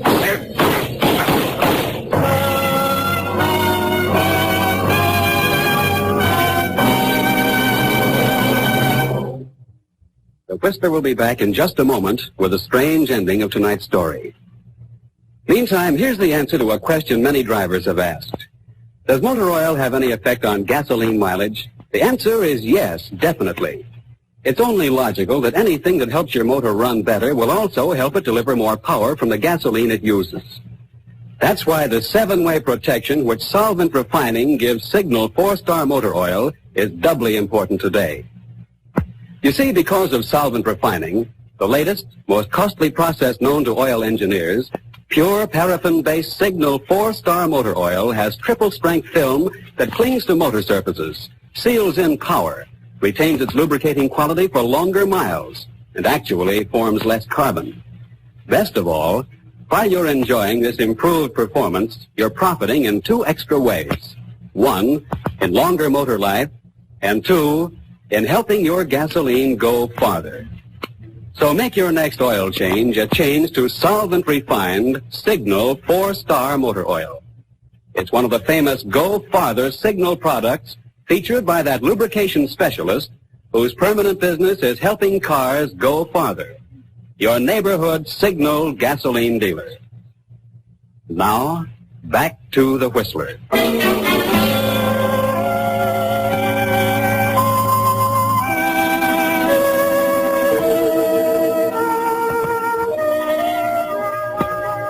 It was too bad that Madeline didn't wait a few seconds longer. for she would have saved herself a great deal of trouble and a long term in the penitentiary. But that's the way Madeline always did things. Jump first and think afterward. That's why she ran away a few minutes after poor Maxie took the drink and died, before anyone noticed that he had drunk the martini, but had left the olive she had poisoned untouched. And that's why she shot Blake, before he had a chance to tell her that it was he the police wanted for Maxie's murder. Yes, he had had the same idea that day, and he put poison in Maxie's martini too. And that was the poison that killed him, because it was in the drink itself. You see, he really loved Madeline, and Maxie was the only one between them and the 4-lane highway over the horizon. And when at last the poisoning was discovered, the poison traced, and the reward offered for his apprehension, Blake knew he'd have to run away. That perhaps there in the lighthouse she hadn't heard of it and would go with him. That's why Richard had to live. Because after all, it wouldn't do to have a murder rap hanging over her head, too, would it? Lemmy and I were prisoners. During the struggle with Mitch at the strange farm we had found on the edge of the Argia Desert, Jet's helmet had been punctured. It was imperative that he should get back to the land fleet parked on the other side of the high sand dune about 100 yards away. But his return was delayed when the man who called himself the Flying Doctor ordered us to board the sphere-shaped craft in which he had landed. However, on the way to the ship, Lemmy pretended to faint, and in the confusion, while Lemmy and I kept our guards busy, Jet was able to make the break and get back to the trucks. Dressed as we were in our bulky spacesuits, Lemmy and I were no match for the 4 men with whom we fought, and we were unable to effect an escape ourselves. In fact, we were left with no choice but to enter the spherical ship, which rapidly bore us northwest toward the Martian equator, leaving Jet alone in the trucks with McLean, who still, in a mysterious hypnotic sleep, lay on one of the bunks in the living quarters. Hello, Polar Base. Land Fleet calling. Come in, please. Polar Base to Land Fleet. Rogers speaking. Receiving you loud and clear. Oh, hello, Frank. Thank goodness you can hear me anyway. Have you been calling anybody else then, Skipper? Yes, Lemmy and Doc, but I got no reply from them. Where are they, sir? Outside or in the other truck? Neither. They've been taken prisoner and carried off in that spherical ship you saw on the roof of that city in the canal. What? Yes, Frank. And as soon as they entered the sphere, all radio contact with them was lost. Well, how did they allow themselves to be caught like that? Oh, we all were, Frank. Mitch as well. But who by? Well, that farmhouse you saw. Yes? It was occupied by a man and his wife who seemed to think they were back on Earth. Sheep farming in Australia. Mitch was with them, and he seemed to think the same thing. But how could that be, Skipper? It doesn't make sense. Oh, I know it doesn't, Frank, but I haven't the time to go into it now. You must just believe what I tell you. If you want to help get the 3 of them back, do what I tell you as well. Yes, sir. Now, listen carefully, Frank. Get number 1 ready, then head for here along the course that I'll give you. Very well. Fly along it as far as your fuel will allow, including a return trip back to Polar Base. If you see anything resembling that sphere, or any place where you think it might have landed, report its position to me at once. Yes, sir. Meanwhile, I'll be traveling along the same course at ground level. Very well, sir. Now, keep in constant radio contact, Frank, and call me as soon as you've taken off. I'll be heading northwest from here in just a few minutes. That's roughly the course you'll fly to, but I'll give you a more accurate one later. Right, Jet. I'll get a crew together right away, but that'll leave only 1 man here at base. Well, that can't be helped, Frank. Unless we get back some of the men we've already lost, we'll have nobody left to run anything soon. Yes, sir. I'll call you the moment we leave the ground.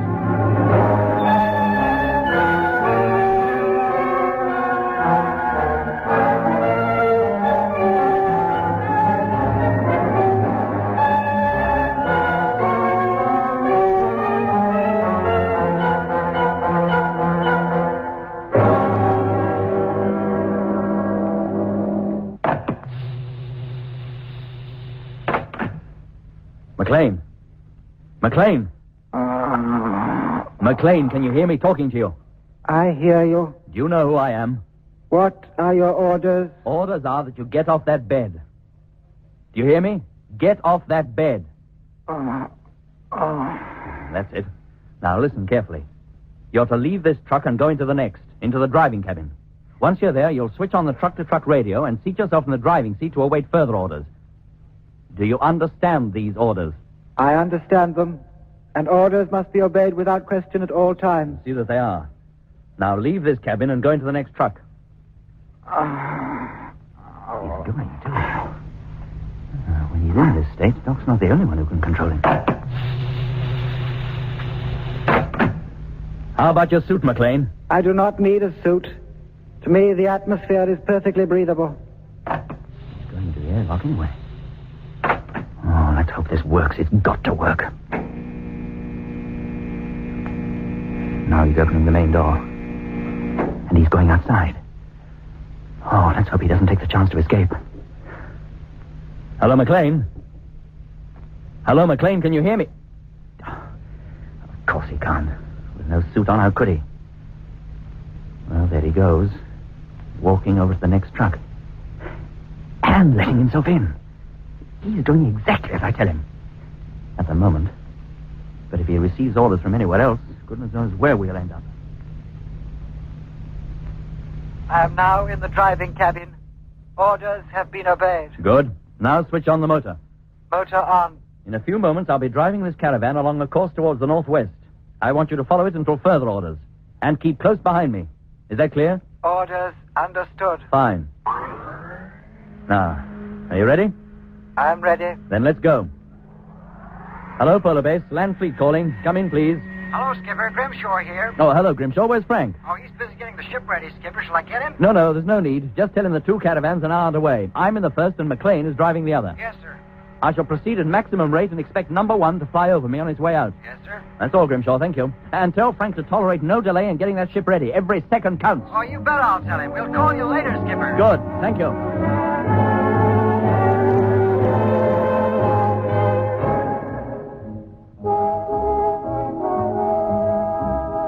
So Jet set out in what could only have seemed a hopeless search for Lemmy, Mitch, and myself.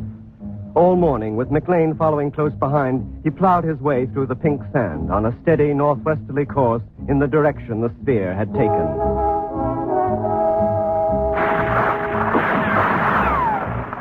As he passed by the farmhouse, he was greeted with a round of shots from one of the windows.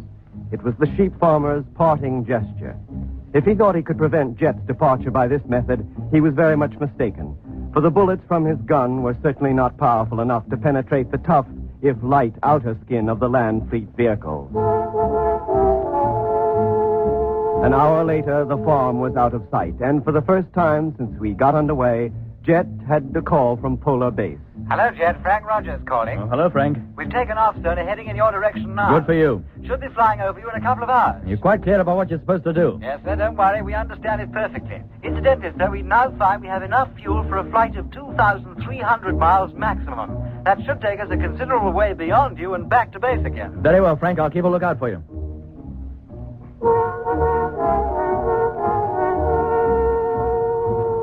Frank's speed in the freighter was, of course, far in excess of Jet's along the ground. And little more than an hour after Jet had spoken to Frank, the huge freighter passed overhead.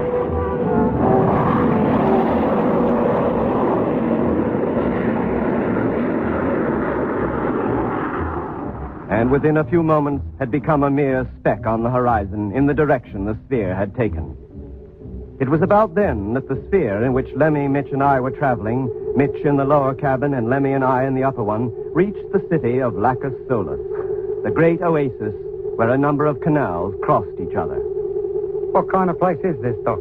And look at the size of it. It makes the other city we saw look like a back street. It's composed of a great number of pyramids, Lemmy, with wide streets running between them. And the biggest pyramid of all is in the middle of the lot. Yeah. This must be the Martian capital.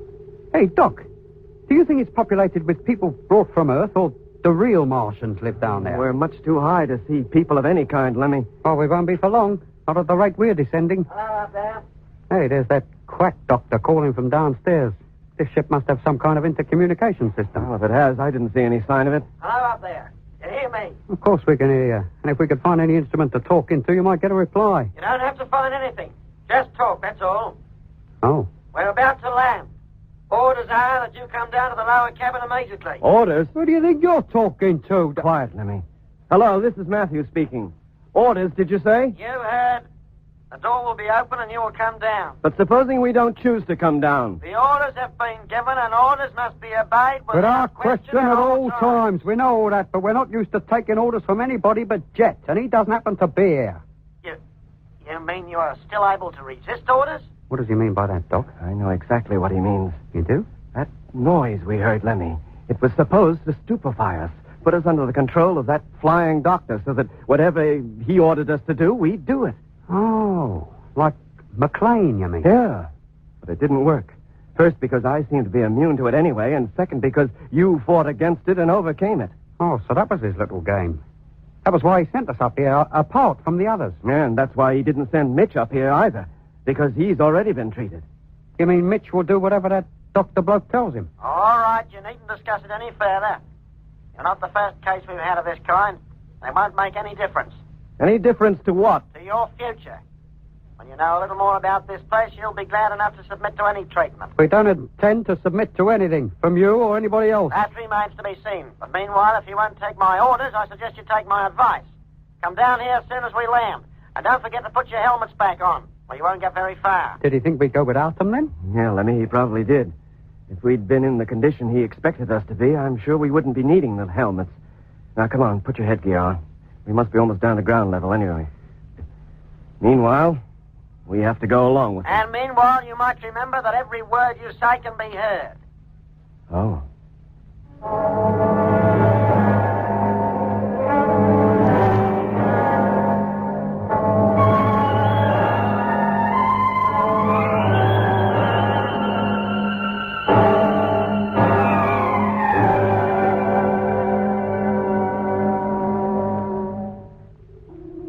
All right. Hold it, Doc. Sounds like his nibs is coming. Very well, gentlemen. If you're all set, let's go. Where to? Down to the other cabin for a start, and we'll all be together again. Not the way I was expecting, but we're all here anyway. What do you mean, not the way you was expecting? I thought we might have had the pleasure of all at least looking like normal human beings. But as you two prefer to remain as you are, you still have to wear those monkey suits. And that's a pity, because new personnel arriving here in an unconditioned state can often upset many of the others. And what about Mitch? He's supposed to be normal, I suppose. On this planet, he is. Doctor, would you mind telling us exactly what is happening and where we're going? Sorry, gentlemen, I wish I could. Merely carrying out my orders to condition you and bring you here. But we're not conditioned, not Doc and me. No, but at least you're here. It hasn't been a bad haul, really. You two, the two gentlemen who are now my assistants, Mr. Mitchell and the one you call McLean. McLean? But he's back in one of the land trucks with Jet. At the moment, yes. But his orders were to bring Mr. Morgan here, and I've no doubt he will. When orders are given, they're always obeyed. Now, after Mr. Morgan, there aren't many of you left, are there? Aren't there? We know a good deal, Dr. Matthews. We knew when you left the moon of the scheduled time of your arrival here on Mars. Mars? Then this is Mars. You admit it. To you, of course. Well, why to us? And if this is Mars, what are you? Why do you go around telling everyone else you're a flying doctor in Australia? Because, Mr. Barnett, there happen to be a lot of Earth men and women living in the Aguirre Desert who believe they are in Australia. We like them to feel at home, like them to think they're surrounded by the things they're used to, and unlike you and Dr. Matthews, they're all very happy with the arrangement. But here they live under an illusion the whole time. Even on Earth, millions of people live under an illusion, often for the whole of their lives. Well, you haven't illusioned us. No, and more's a pity. You might have been a lot happier if we had. Hey? Now, how about going downstairs? The rest are waiting. One moment. You said you knew our scheduled time of arrival here. How? All information was passed to us at regular intervals. By Whittaker? That's right. Of course. Pity about him. He was very valuable to us. We could get him to do almost anything. So Whittaker was one of you? Yes, since 1924. Before then, he was on Earth, leading a normal, dull, earthly life. At least we gave him something to live for, something to achieve. And look how he ended up. Yes, we hadn't allowed for Peterson. Well, what do you mean? With the exception of yourself and Peterson, there wasn't a man in the fleet that Whittaker could not have controlled. Could not, given a time, have brought completely under his own influence. So that's why we had all them nightmares whenever he was around. Yes. It's easier to get control of a subject once he's asleep. But if they won't sleep... Now, let's go downstairs. Just a minute. Well? Where did you come from? From Earth. How long ago? 15 years. Until then, I was what I now pretend to be. A flying doctor in the Australian bush. But the way you talk, you might be a Martian. I decided a long time ago that there's no point in fighting the inevitable. I threw in my lot with them. As a trained doctor, I have a way with people. Might be a bit rough and ready, but it serves. I'm a go-between. Between them, the people who've been brought here.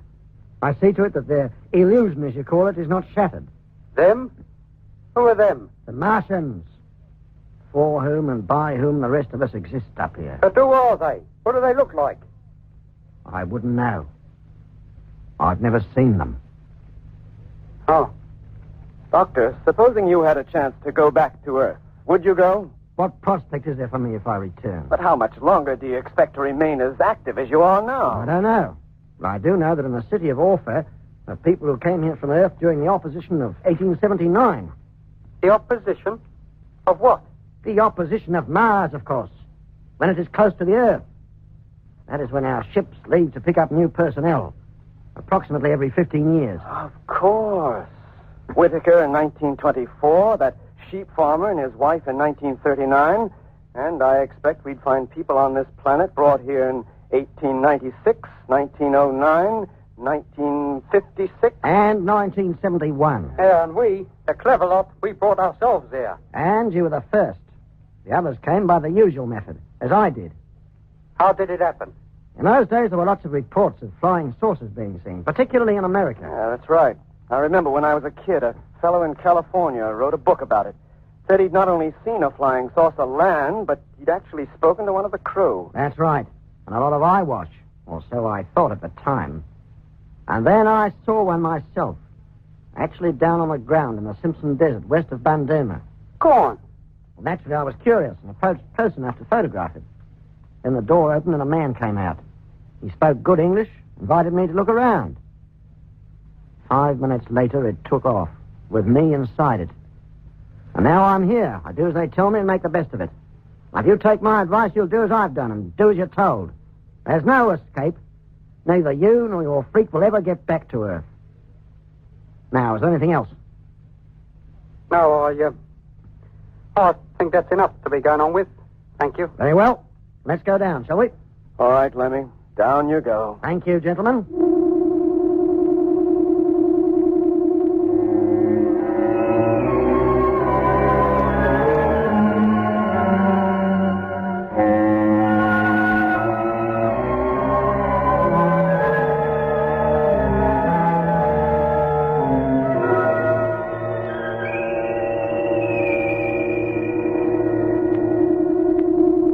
Now, gentlemen, if you wouldn't mind stepping outside, I'll take you down to the intake section.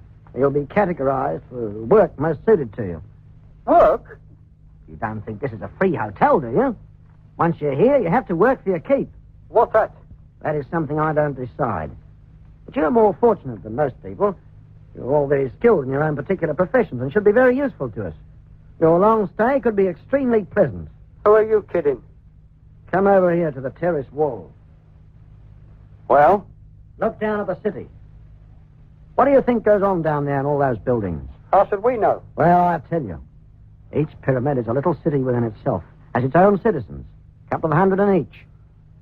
With their domestic staffs and their own medical staffs and directors of culture, leisure, and sport.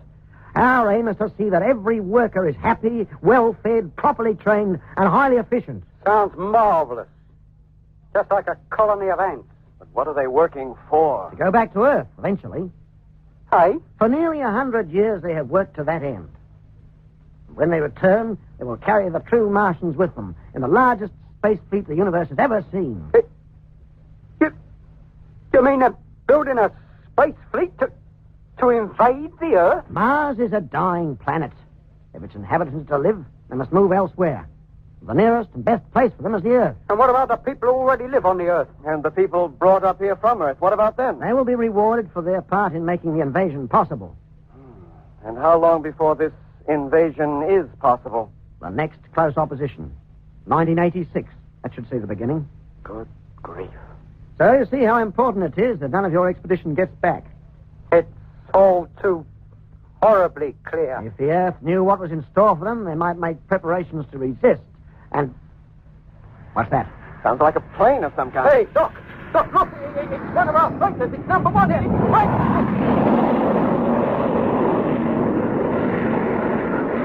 I've got to get you down to the intake section right away. What's the hurry, mate? Do you think Frank might see us? Come on, do as you're told. Head down those steps to the next terrace. Not on your life. Are you going voluntarily, or do I have to force you? We're not Whitaker jets, you know. You lay one hand on me, I'll give you a right-hander. Come on.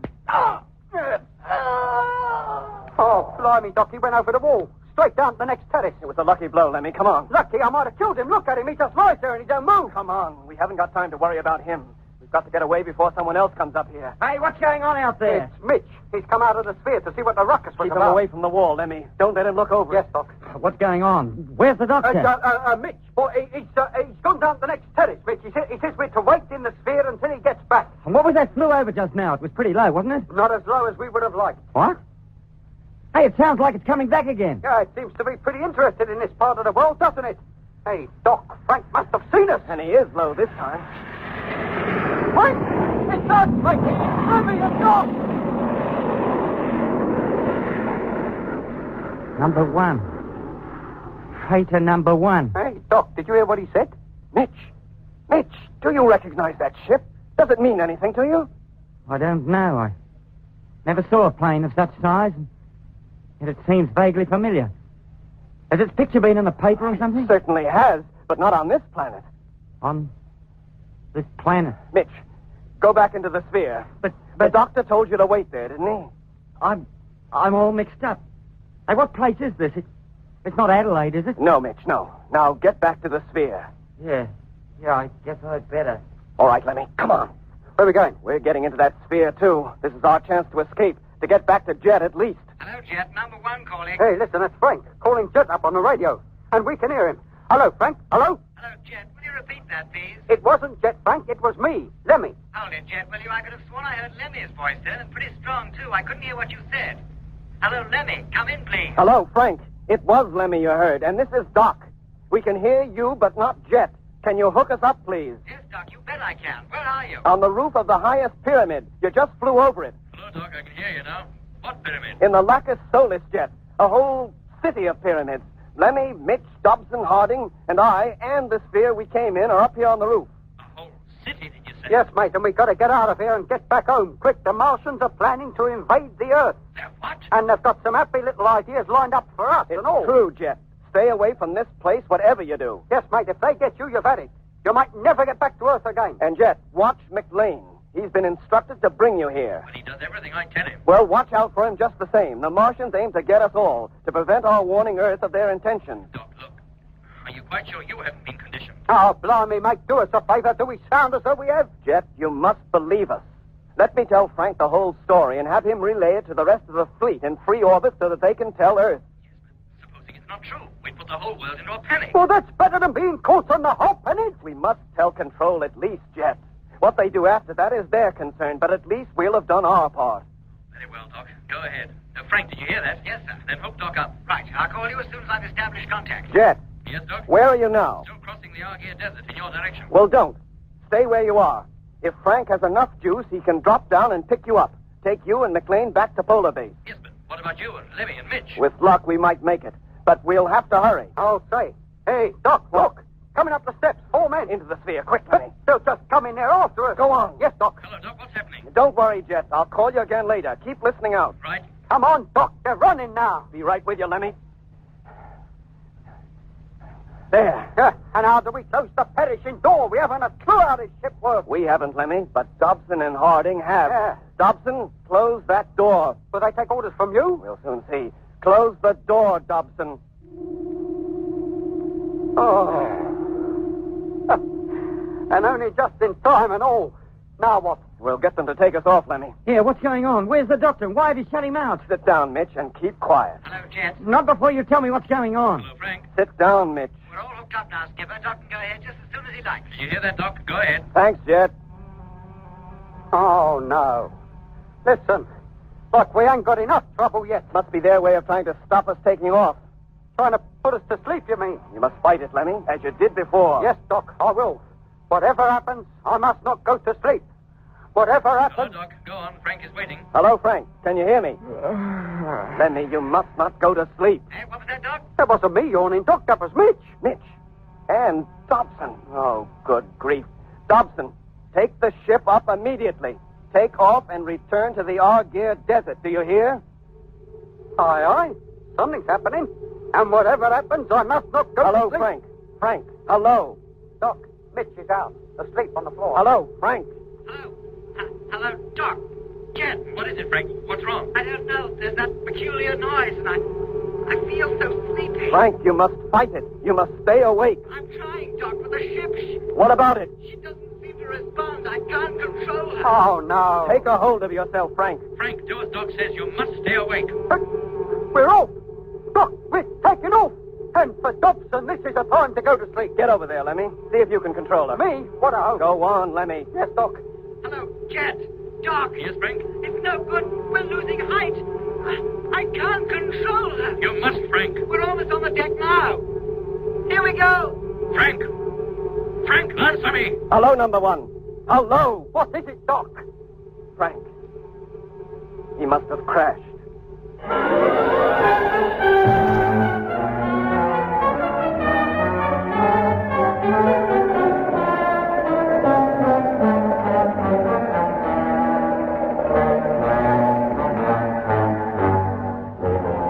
In episode 18 of Journey into Space, you heard Andrew Folds as Jet Morgan, David Kossoff as Lemmy, Guy Kingsley Pointer as Doc, Bruce Beebe as Mitch, and with David Jacobs and John Casabon. The orchestra was conducted by Van Phillips, who also composed the music.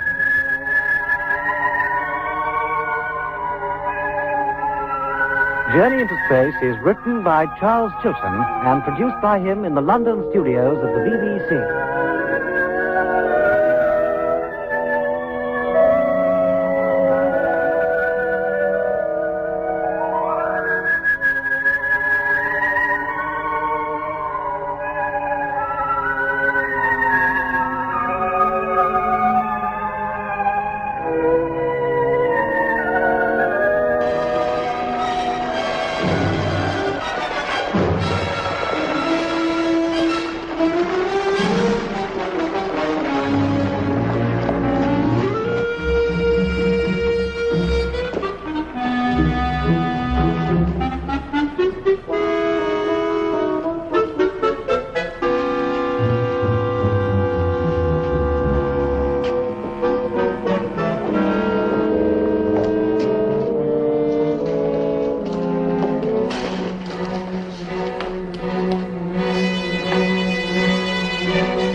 Yeah, what did you do, young lady? Hold up a mule train? That stuff's mine, mister.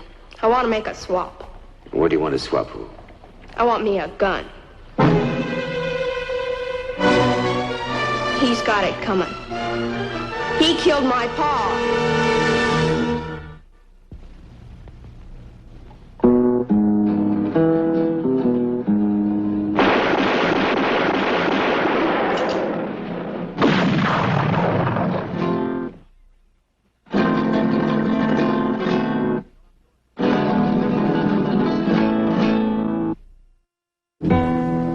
Josie, let's start at the beginning. We came from Utah. Pa and me, we got here this morning. We came to claim our interest in a silver mine. He turned us away. Who turned you away? The man at the mine. He said there wasn't no partners.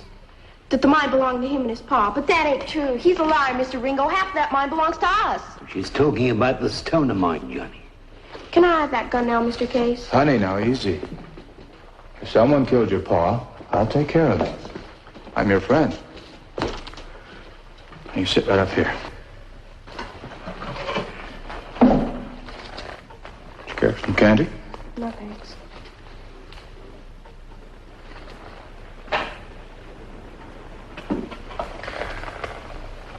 Now, Josie, did your father ever leave that mine? We was heading for the claim office in Velarde. Pa was mad. He was riding way ahead of me. My saddlebag started slipping. I yelled to him, but he didn't hear. Then what happened? I was catching up again when I saw Pa. He was in a clearing below. Him and that man from the mine, they was talking. Did you hear what they were saying? No. I turned my horse to start down. I heard a shot, and horses running. I couldn't get down any faster. When I got there, the man was gone. Pa was on the ground. He was dead. Did you say that this was the same man that turned you away from the mine? Yes. He's tall and kind of, I don't know, he's got blonde hair. Sure sounds like young Bill's stoner, Johnny. You gonna take him in now, Mr. Ringo? We're going to start at the beginning, Josie. Come on. I'll take you to him.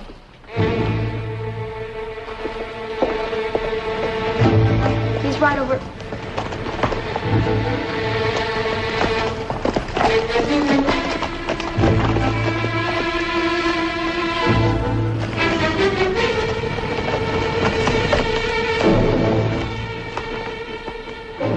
He's gone.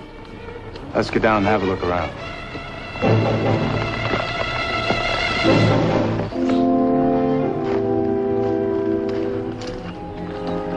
Are you sure your pa was dead? Or maybe he was just hurt. He's got to be here. He couldn't go away. He's dead. But, honey, there's no body. There's no sign there ever was one. Not even any prints except our own.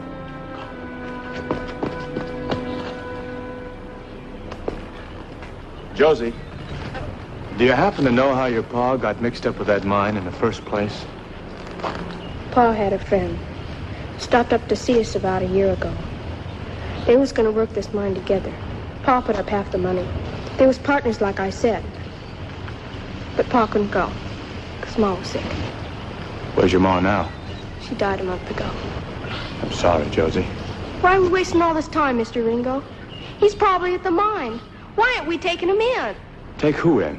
The one that shot my pa. Josie, I have to have a reason before I can take someone in. Now, there's no reason here. You're calling me a liar, ain't you, Mr. Ringo? I don't need nobody to call me a liar. I don't need no sheriff either. All I need's a gun, and this time I'm getting one.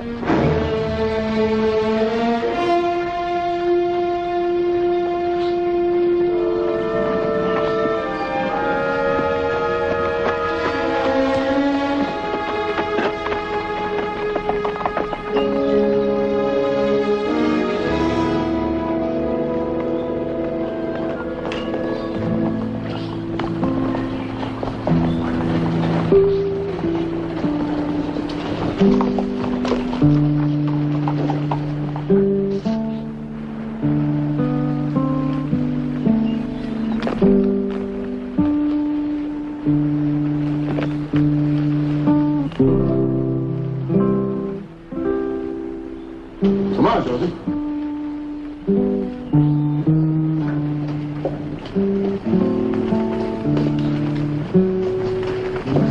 Come on. This is Josie, Laura. Hello, Josie. Casey's told me all about you. Come on in, honey. Laura, I gotta go out to the Stoner mine and see what this is all about. And as for you, young lady, now you see if you can't behave yourself till I get back. Better look out for her, Laura. She's quite a scrapper. Good luck.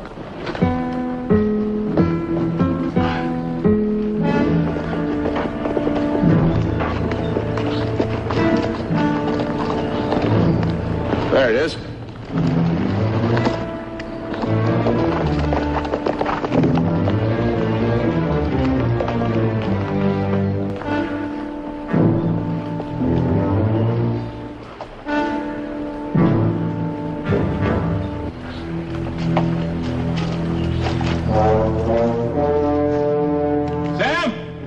Sam Stoner?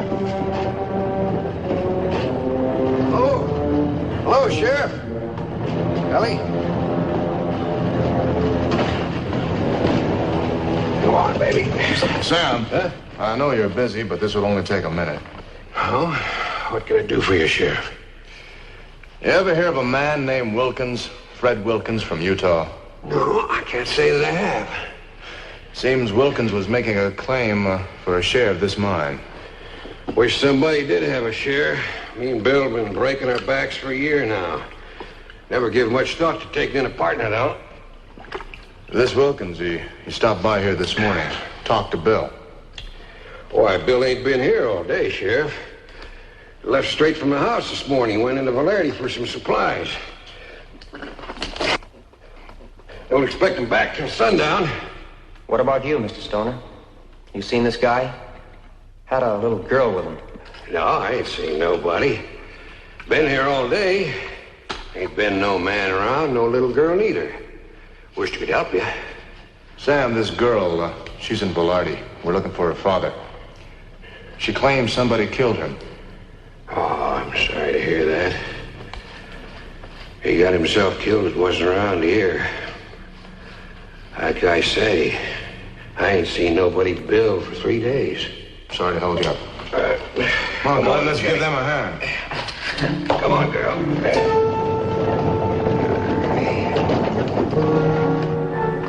No other partners in that mine.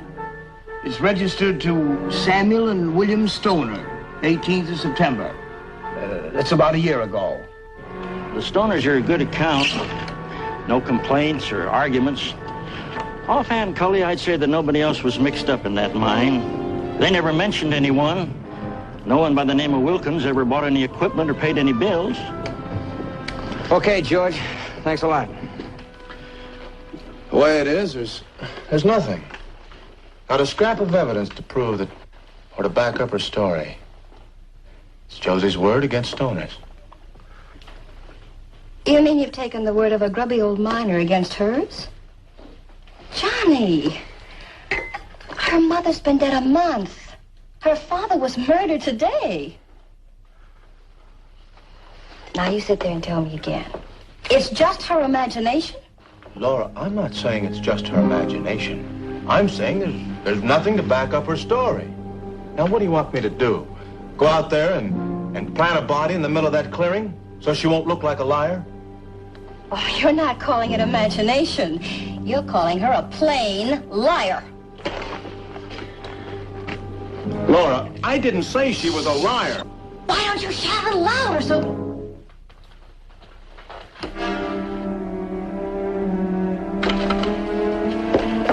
It doesn't matter if he thinks I'm a liar. What he thinks ain't gonna change nothing anyhow. Come on, Josie, I'll put you to bed. I know exactly how you feel, and I don't blame you. It's gonna be all right, darling. Everything is gonna be straightened out. It don't matter, Miss Laura. I just don't want to cause no more trouble. It won't bring Paul back. Nothing's gonna do that. And don't fight with Mr. Ringo no more. Not because of me. Maybe I just ought to go away. Now, listen to me, Josie. I like Mr. Ringo. I like Mr. Ringo very much. But if you were to leave now, I'd never forgive him. Now, promise me you won't run away. I promise. Josie, may I come in? I'm sorry if I hurt you. I didn't mean to call you a liar. It was just It's all right, Mr. Ringo. I understand. You try to get some sleep, honey. I can't, Miss Laura. I keep thinking about Paul. Laura, go make me some coffee. It's already made. Besides, you've had some. Well, then go make me some more. Please.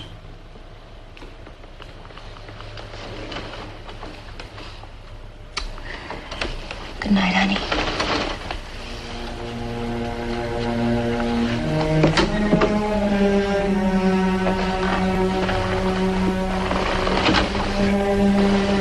Josie, why don't you close your eyes and try to get some sleep? I just can't. Sure you can. Have you said your prayers yet? No. Well, don't you think that would help you get to sleep? Come on, try it.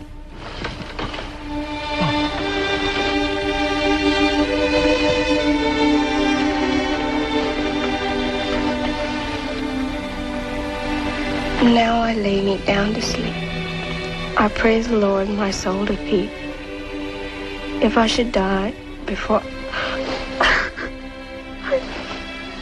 Josie, what's the matter? Are you still thinking about your pa? Honey, your pa's with your mother now, in heaven. They wouldn't want you to be crying about that. Come on, I'll tuck you into bed. Come on. If I should die before I wake, I pray the Lord my soul to take. If I should live for other days, I pray the Lord to guide my ways. For I have faith in what you do. Show me the way, and I'll follow you. God bless Mama, and God bless Dad. Please forgive me if I've been bad. Bless the mountains and all the trees. Bless the rivers and bless the seas. I'll close my eyes and dry my tears. I'll dream my dreams till the sun appears. If I should die before I wake, I pray the Lord my soul to take.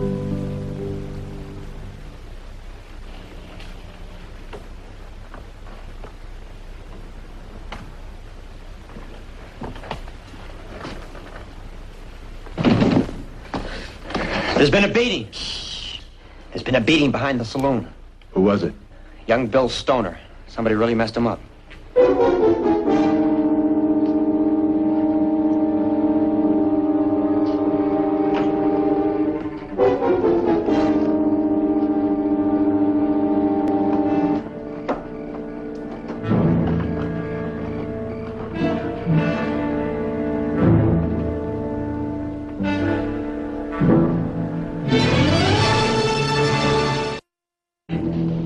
Bill. You want to tell us what happened? Forget it, Sheriff. It's nothing. I'm not so sure. I want to know what happened, Bill. I'm sorry, Johnny. It's personal. Johnny! Johnny, Josie's gone. The window's wide open and she's not there. Check the whole house? Yes, her clothes are gone, her horse is gone, she's run away. Cully, get some help. You can go now, Bill, but I want to talk to you as soon as I get back. I'll be around.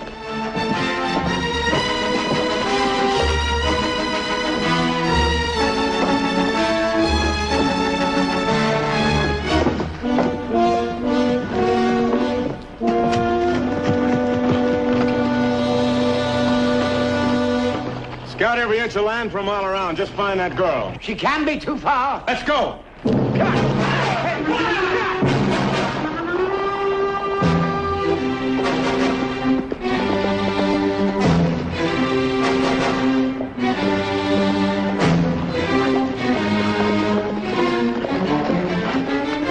I'll check the Stoner house. Cully, scout the north area. Case, the valley. Right.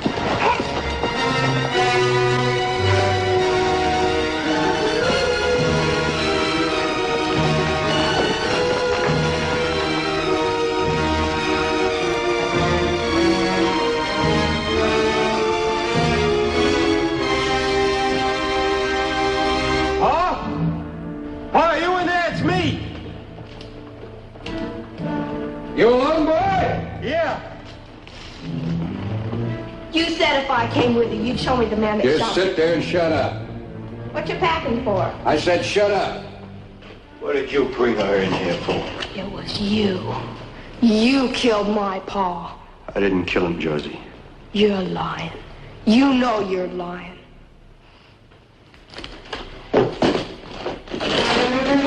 Save your strength, kid. It ain't loaded. He didn't kill your father. I did.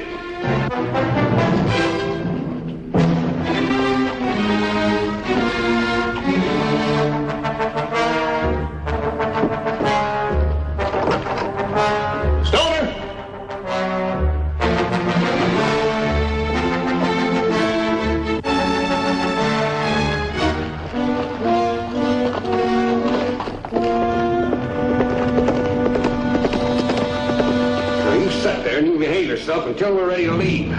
She ain't going nowhere, Pa. I ain't gonna let you do no more. Boy, you ain't big enough to stop me. I thought I taught you that back in town tonight. Or are you looking for another whipping? The only reason I let you whip me was because you were my Pa. But I can't take any more. The way you've been pushing me around living here with you. This last year, you must have gone crazy. Digging for silver night and day, that's all you got in your mind. We've been grubbing hand to mouth all our lives. Now we got something that's paying off. Oh, you worked hard, Pa. Nobody knows that better than me. But stealing from a man and shooting him in the back? And now you're carrying off a little kid. I can't stomach it anymore. Now listen to me. No one, not Wilkins or his kid or anyone else, is going to take away this silver that I sweated for. This mine belongs to me and you, all of it. Yeah, but this mine belongs to Wilkins and you know it. Ain't you heard? Wilkins up and disappeared. Nobody, not even you, can find his body. I brushed the tracks away clean back to the mine. I ain't found nothing. There's nothing to find. Except in her troublemaking kid. She's the only thing. Once we get her out of the way, there'll be nothing left to tie me in with a killing. What do you figure on doing to her? What do you figure on doing with her? I'm taking her to a ranch that I know about down in Mexico. Couple of years down there, she'll forget all about this trouble she's caused us. It'll work the fight out of her. Pa, I'll leave the kid go. Get out of here. I'll come with you. Pa, we'll get ourselves another farm. It'll be just like the way it was. Please, Pa. Yeah, maybe you're right.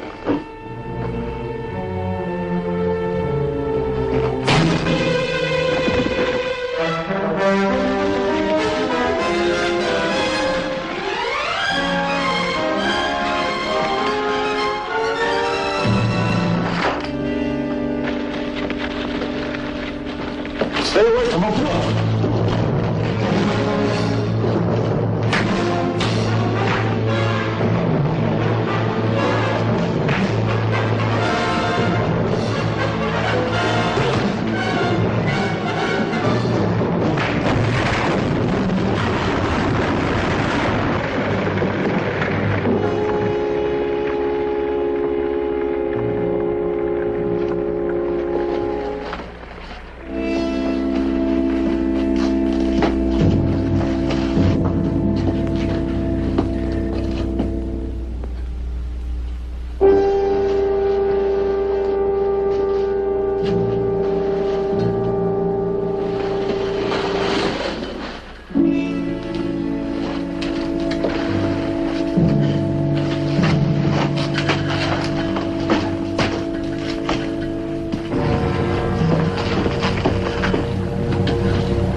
Don't move, boy. Don't make me kill you, Pa.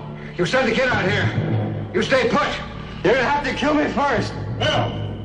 Drop that gun. Let me have that girl. Now, Ringo, wait a minute. You got it all wrong.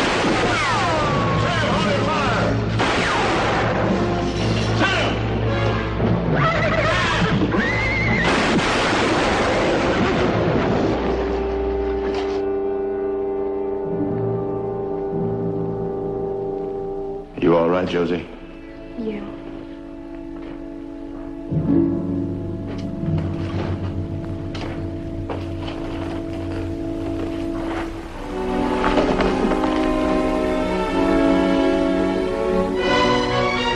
Oh, Pa, Pa.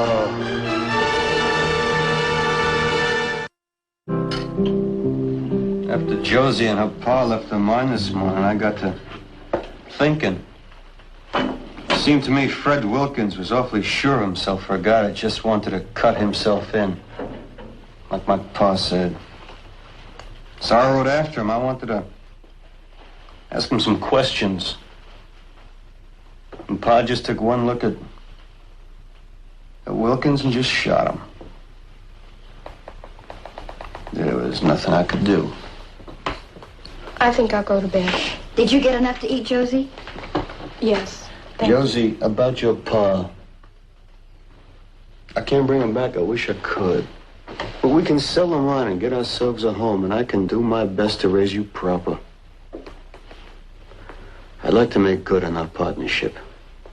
You fought awful hard for me tonight, Mr. Stoner. I guess you'd make a pretty good partner. Good night.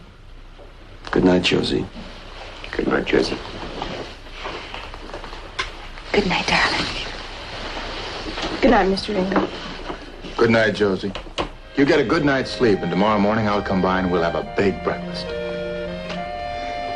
Miss Laurel, can Mr. Stoner tuck me in?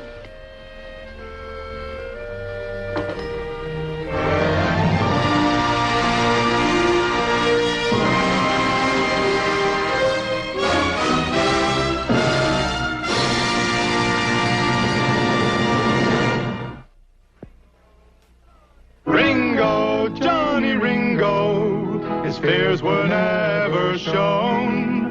The fastest gun in all the West, the quickest ever known. Everywhere he traveled, trouble was all that he found. Face to face with a man set to prove that he could shoot Ringo down. Ringo, Johnny Ringo, his fears were never shown. The fastest gun in all the West, the quickest ever known. Excuse me, Abby, sounds like trouble.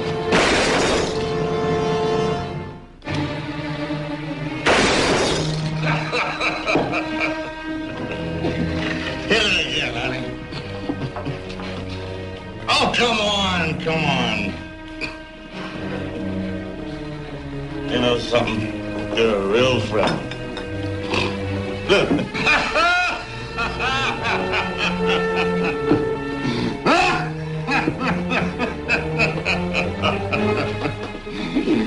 Oh.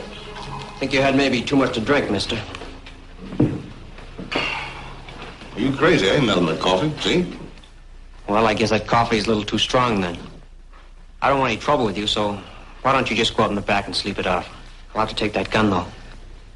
I ain't going nowhere. Hey, you run on back to school, little boy. I'm the deputy here, mister. Sheriff's not in town, so I'm in charge. Now give me a gun. You gonna take it away from me, kid? I'd hate to have to do that. You know something? I'm gonna have to learn you how to behave with your elders.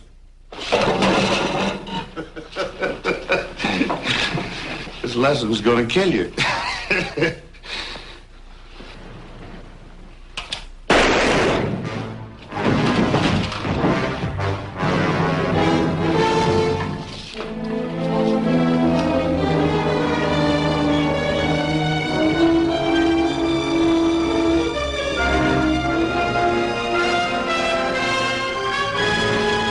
He's dead.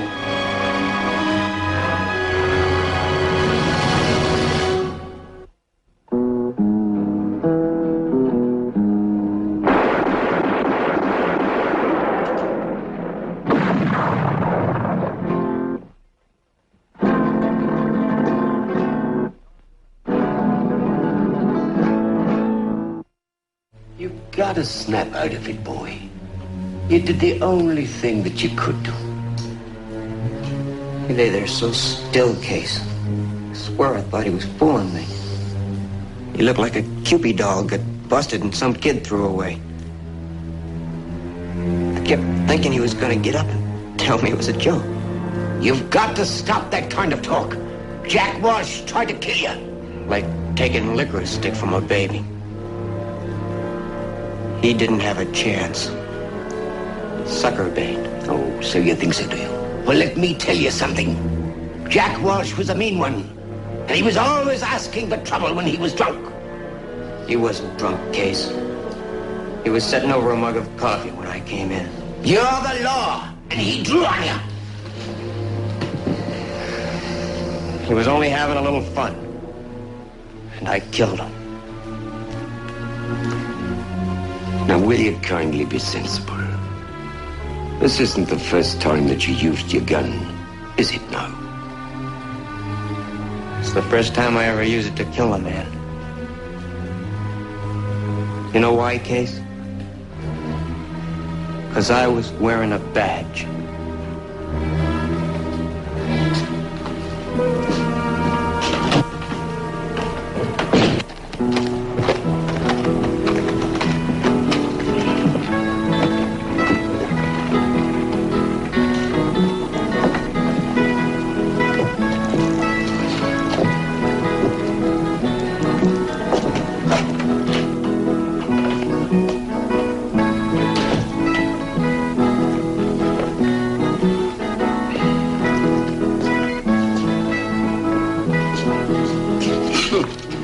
Evening, Sheriff. Gave me quite a start. Sorry, Ross. Got some fresh coffee. Can I pour you a cup? Yeah, I could use it.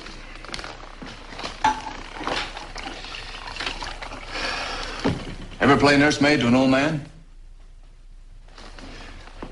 Thank you. You know, there's one thing I'll never understand. How a hard-working, God-fearing rancher like Abe Ryder can be the same man who comes into town and gets so drunk I gotta pack him up like a baby and ride him home. Abe Ryder's been doing that long before you come to town, Sheriff. Well, I don't think he'll do it anymore. I warned him if I have to escort him home again, Mrs. Ryder's got the sheriff's permission to whack his saddle end good with a broom handle.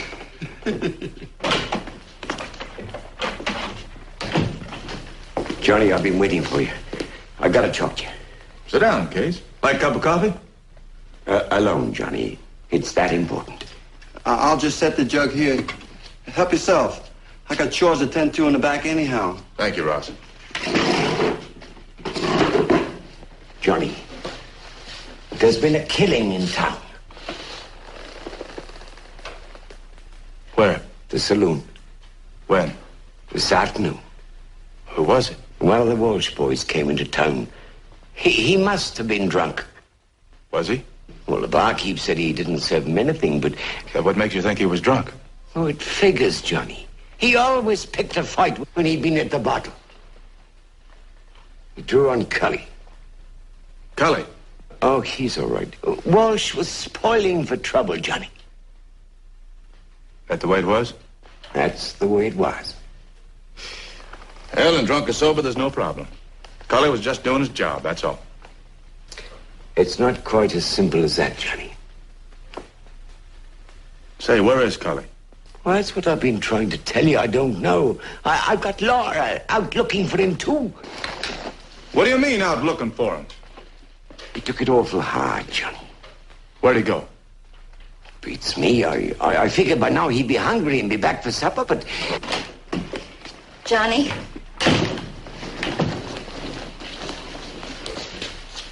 It's Cully's gun. Abby gave it to me. She saw him throw it away. I'm worried. I just came from his rooming house, and Mrs. Morgan says he hasn't been there all day. I told you, Johnny, I'd never seen him act this way. He killed a man. It's like, oh, I don't know, like something inside of him just burst wide open.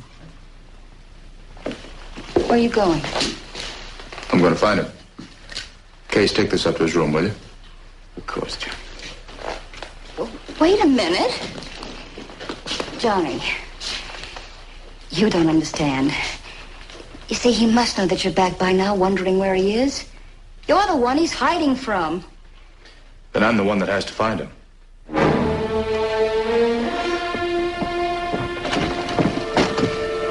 Abby, have you seen Cully?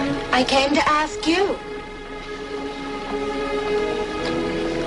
Mr. Ringo, maybe Forest Ridge. Cully and I used to go there a lot. Well, thank you, Abby.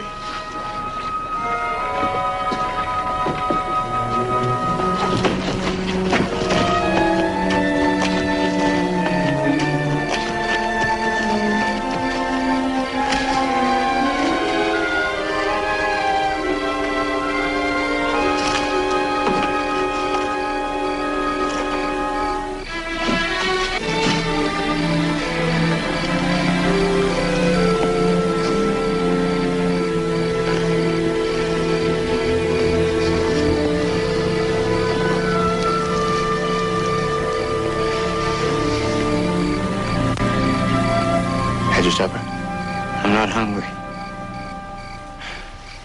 Laura and Case, I guess I don't have to tell you how they feel.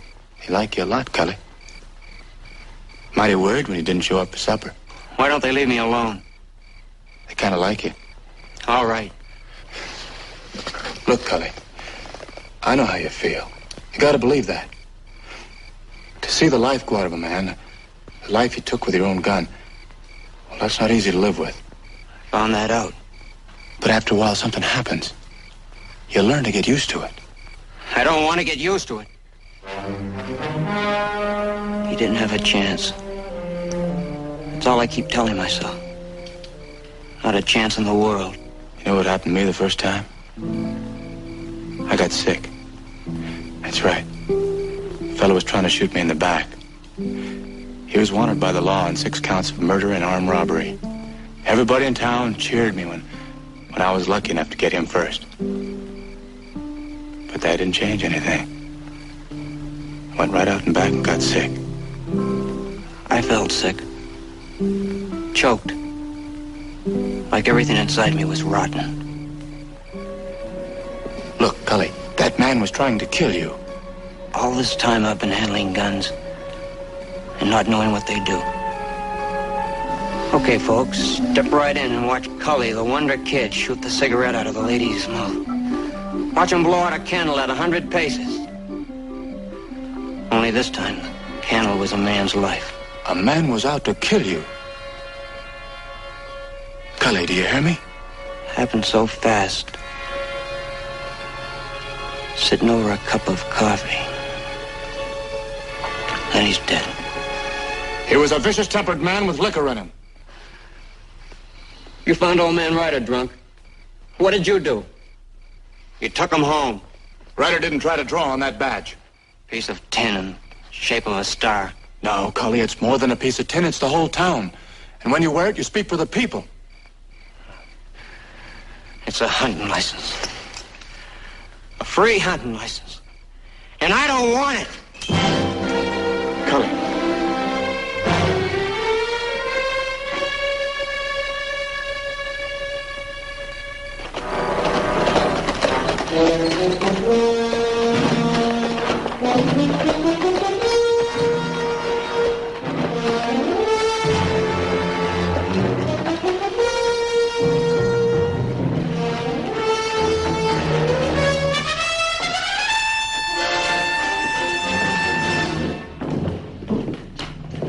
You the sheriff?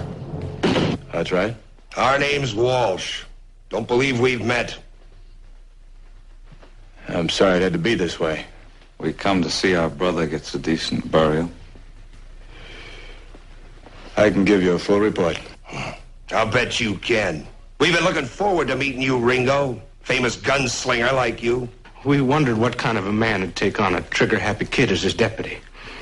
We heard he used to be a crack shot with a traveling show.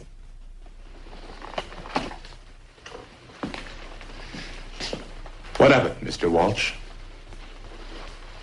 We figure he's a killer, Ringo. Badge or no badge. Taunting a sober, hard-working rancher just to show off. Your brother was drunk. Not this time, Ringo. The bartender promised us he wouldn't sell him anything. You got that in your report, Ringo? That the bartender sold him whiskey? The bartender didn't sell him anything. Your brother must have gotten drunk somewhere else. Why don't you tell us where that kid is that shot our brother? Any business you have with him, you can take up with me. The only business we got with you, Ringo, is that kid. I'm going to give you some good advice. Go home and let the law handle this. Ringo, we are going to get the man who killed our brother, or anyone else who tries to keep us from him.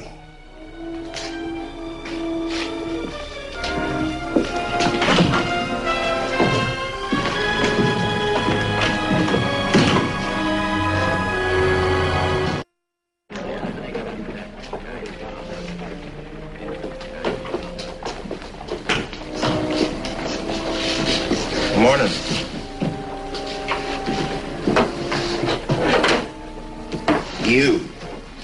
You sold Jack drinks. No, I didn't. I told you I wouldn't. You lie. Ringo says he was drinking. I didn't sell him anything, Mr. Walsh. You made me promise, remember? I tell you, I didn't sell him anything. You ain't lying? I swear.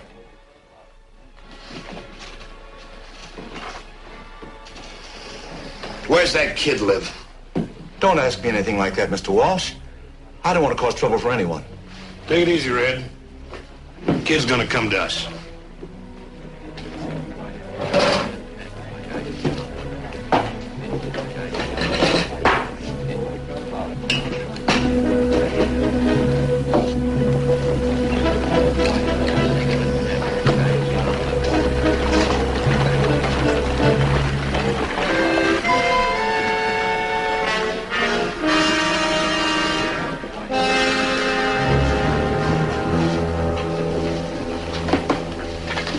Time we done some hard thinking. We heard you thinking before we come to town, Dick. He was my brother, too. Whatever he done was right. But another killing, what good's that gonna do? You're wasting your breath, Dick. I'm talking sense, Bert. His gun's the only way. We didn't choose him, Dick. That kid did.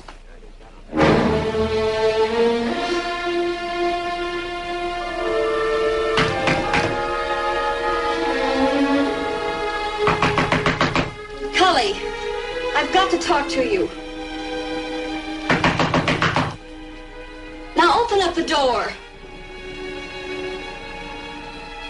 Cully, please talk to me. Please.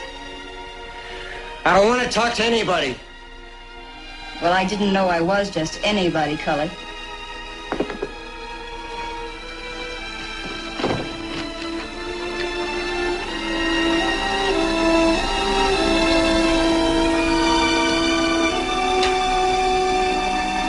I'm pulling up stakes. And Johnny needs you. You'll find someone else. What are you going to do? Go back to a Barker's booth and work in a carnival the rest of your life? Is that what you want? Why can't any of you understand? I killed a man. I don't like it and I can't live with it. So, all right. I'll go back to shooting at targets that don't get hurt. Is that plain enough? No, it isn't. I think I know how you must feel about killing somebody. But a man who'll run away and leave his friend to do his fighting for him. Oh, what's the use? What are you talking about? The man you shot his 3 brothers. They've come to town to kill you. Oh. So now I've got to go out and kill them. Or let them kill me. And if I had 3 brothers... No, you don't have to do that. You can sneak out of town, ride hard. They'd never find you. That's just what I'm gonna do. I see. More killing. Won't prove anything. I understand. Well, you just pack up and go. But somebody's gonna die. Of course, you don't have to be around when that happens. Maybe that somebody is your friend. I guess maybe he just thought you were man enough when he gave you that badge to wear. What's the difference? Because you're gonna close your eyes and there's not gonna be any more killing in this whole world. Isn't that right, Cully? You go on and get out. You let Johnny face the washers alone. Laura?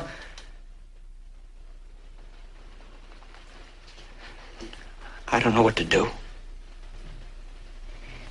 But it's up to you. Nobody can tell you, Cully. Nobody. If you decide to leave, please go the back way because they're in the saloon waiting for you.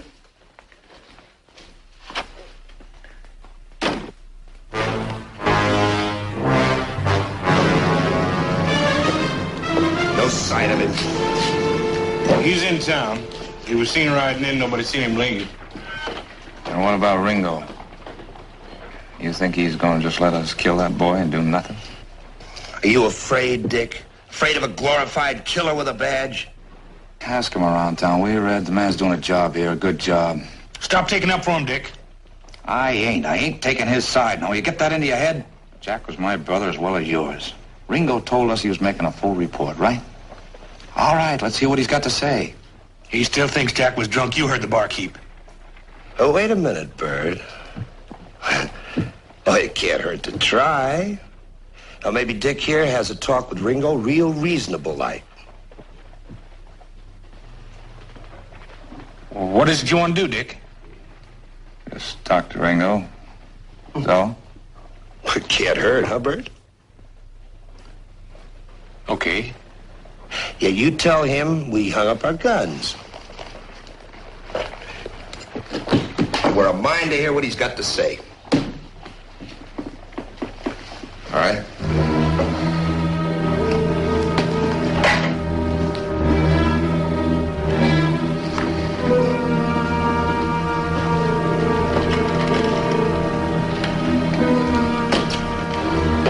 What is it you got in mind, Red? It's simple, don't you see? Dick talks to Ringo and keeps him busy. When that kid comes on the street, he's dead. Well, what about Ringo? Well, if he don't see our side, there's three of us.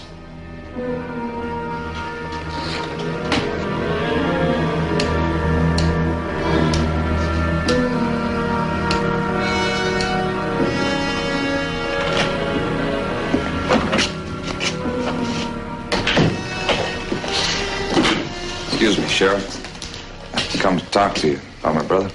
Well, we were doing just that. Miss Lambert, Mr. Walsh.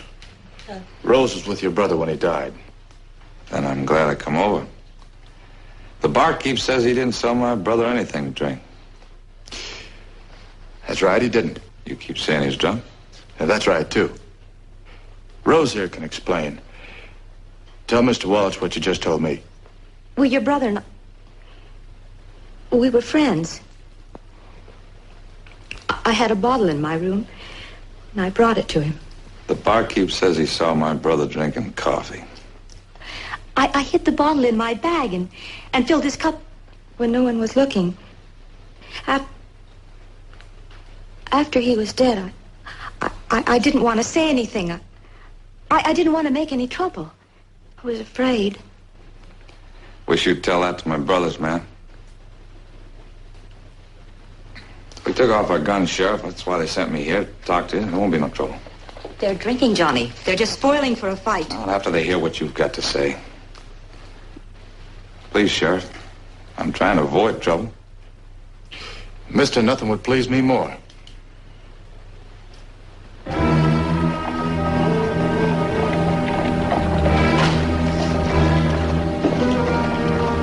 Think that's him? That kid, is that Ringo's deputy? No, that's not him. I'm sure that's not him. Colin!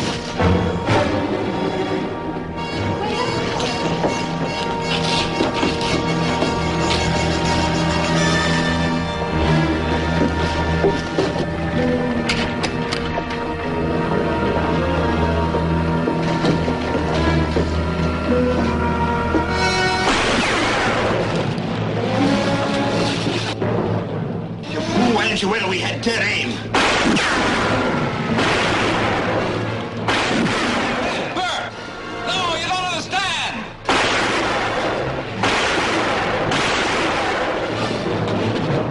You got Dick! But I couldn't help it. You get Ringo, that kid's mine.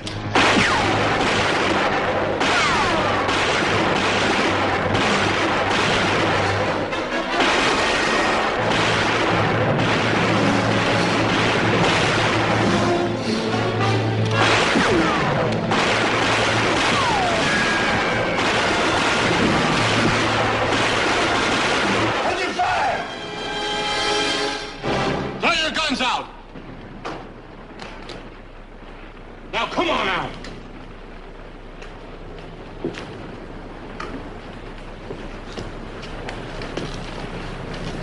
It still ain't over, kid. We ain't forgetting you killed our brother. Neither am I. He's the first man I ever killed. I didn't want to kill him, but I had to. It's my job. Case, take him over to Doc's. Right. You go with him. When he tells you what really happened, maybe you'll calm down. But remember, if you come into this town again and try to sit in judgment, you'll end up just like your brother. Now get.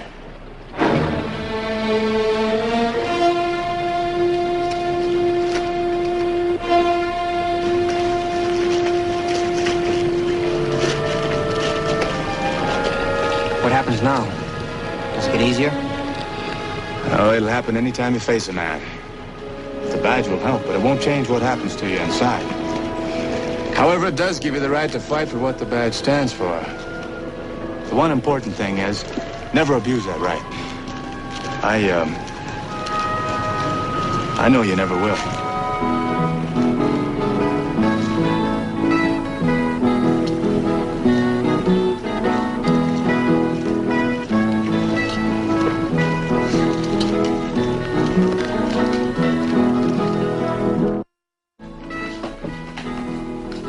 That cake looks wonderful, Laura.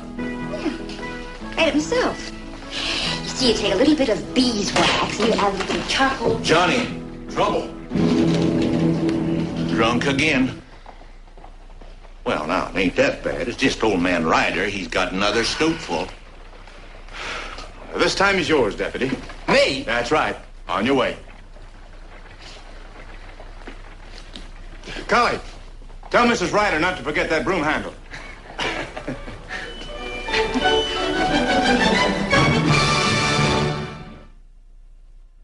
Ringo, Johnny Ringo, his fears were never shown. The fastest gun in all the West, the quickest ever known. Everywhere he traveled, trouble was all that he found. Face to face with a man set to prove that he could shoot Ringo down. Ringo, Johnny Ringo, his fears were never shown. The fastest gun in all... The BBC presents Jet Morgan in Journey into Space.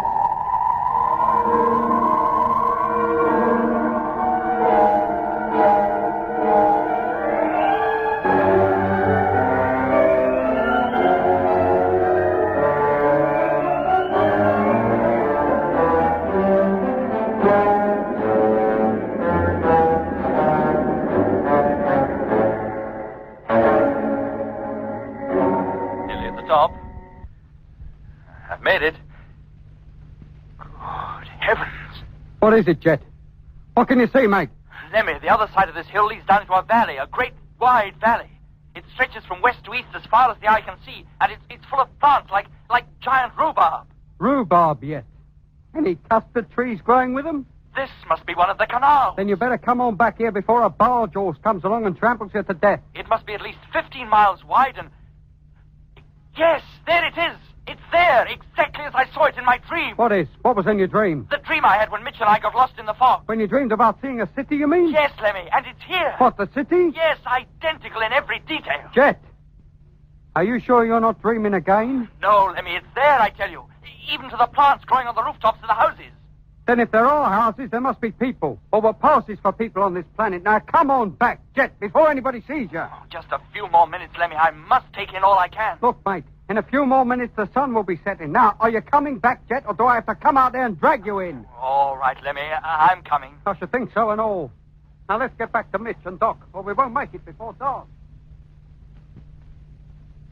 I tell you, Doc, I saw it exactly as it was in my dream. And I knew I'd see it the moment I stepped outside and began to walk up that hill. Did you see any sign of life, Jet? No, Doc, only the curious red and blue plants. Do you think that city or whatever it is has any connection with the ship we've been following? Well, it certainly led us here, but it might have passed right over and gone beyond it. Oh, Jet, why didn't you ask Lemmy to call us up on the radio? We could have come up there and seen the canal, too. With your motor out of action? Well, we could have walked. It wouldn't have been more than 3 miles. You'd never have made it, Mitch. Not there and back by sunset. Now, how soon before your motor will be in full working order again, Mitch? Oh, a couple of hours, I should think. Fortunately, I can get at the trouble from inside, so I can keep working even though it's dark. She should be right in the morning. Good. Then as soon as it's light, we'll go as far as the rise and see what the chances are of bulldozing our way through that rhubarb forest and reaching that city.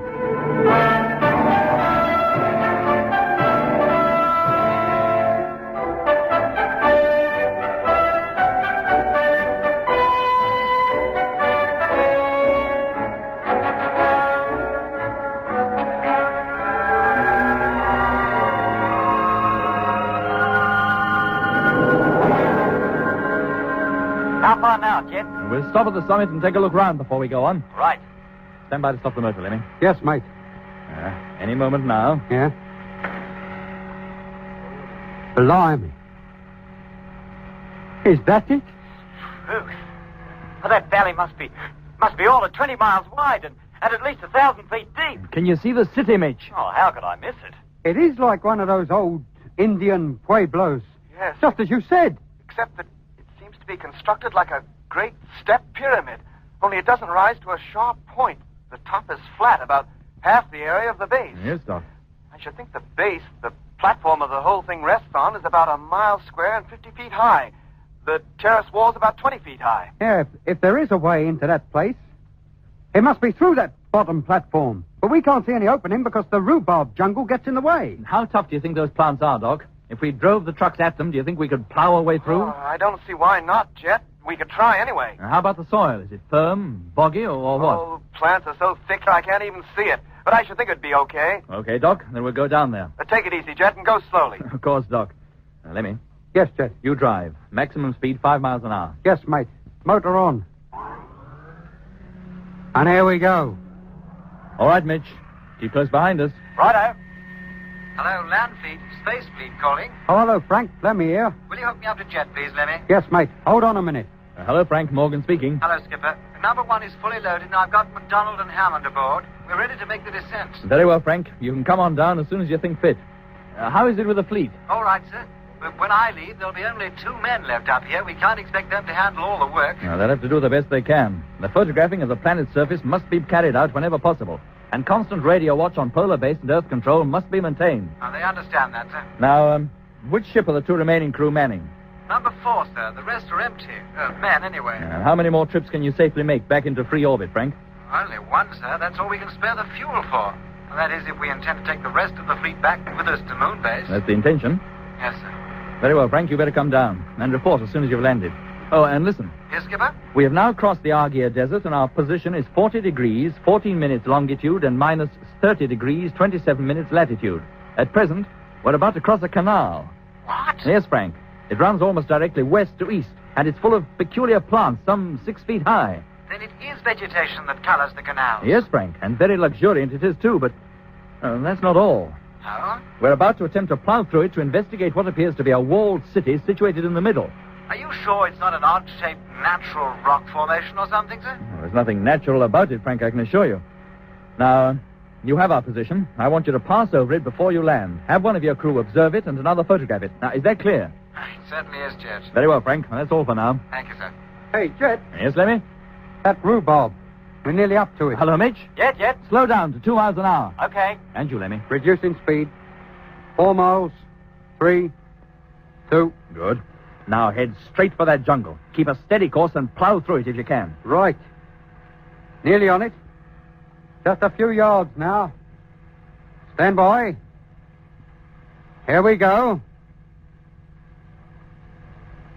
Blimey. We didn't even feel it. They don't offer any resistance, Lemmy. The tractors are knocking them flat. Well, how about the ground? It's not marshy, is it? No, Lemmy, I don't think so. Hello, Mitch? Jet. It looks as though we'll get through. So I see. We'll keep going as far as the base of that pyramid and then halt. Right. And increase speed to 5 miles an hour maximum. Roger. Did you hear that, Lemmy? Yes, Jet. Well, at this rate, we should reach it in about 2 hours. And let's hope when we reach it, we don't regret it. How do you mean? I only hope that when we get there, we don't find something that makes us wish we hadn't come.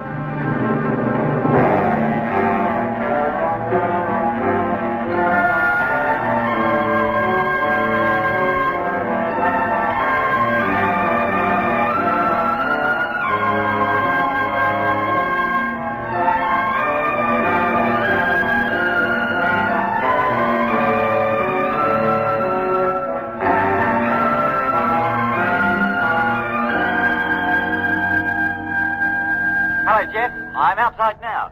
Standing beside my tractor, but I can't see a thing for these darn rhubarb plants. I'm outside, too. And don't worry about these plants. The slightest pressure and they break off like matchsticks. And do they? Go on, try it. All right. Well, I'll be a... hey, look, they're all hollow inside, like bamboo. Break your way through them, Mitch, and make for the wall. Right. And Lemmy, Yes, mate. keep us hooked up to Doc, will you? As you say.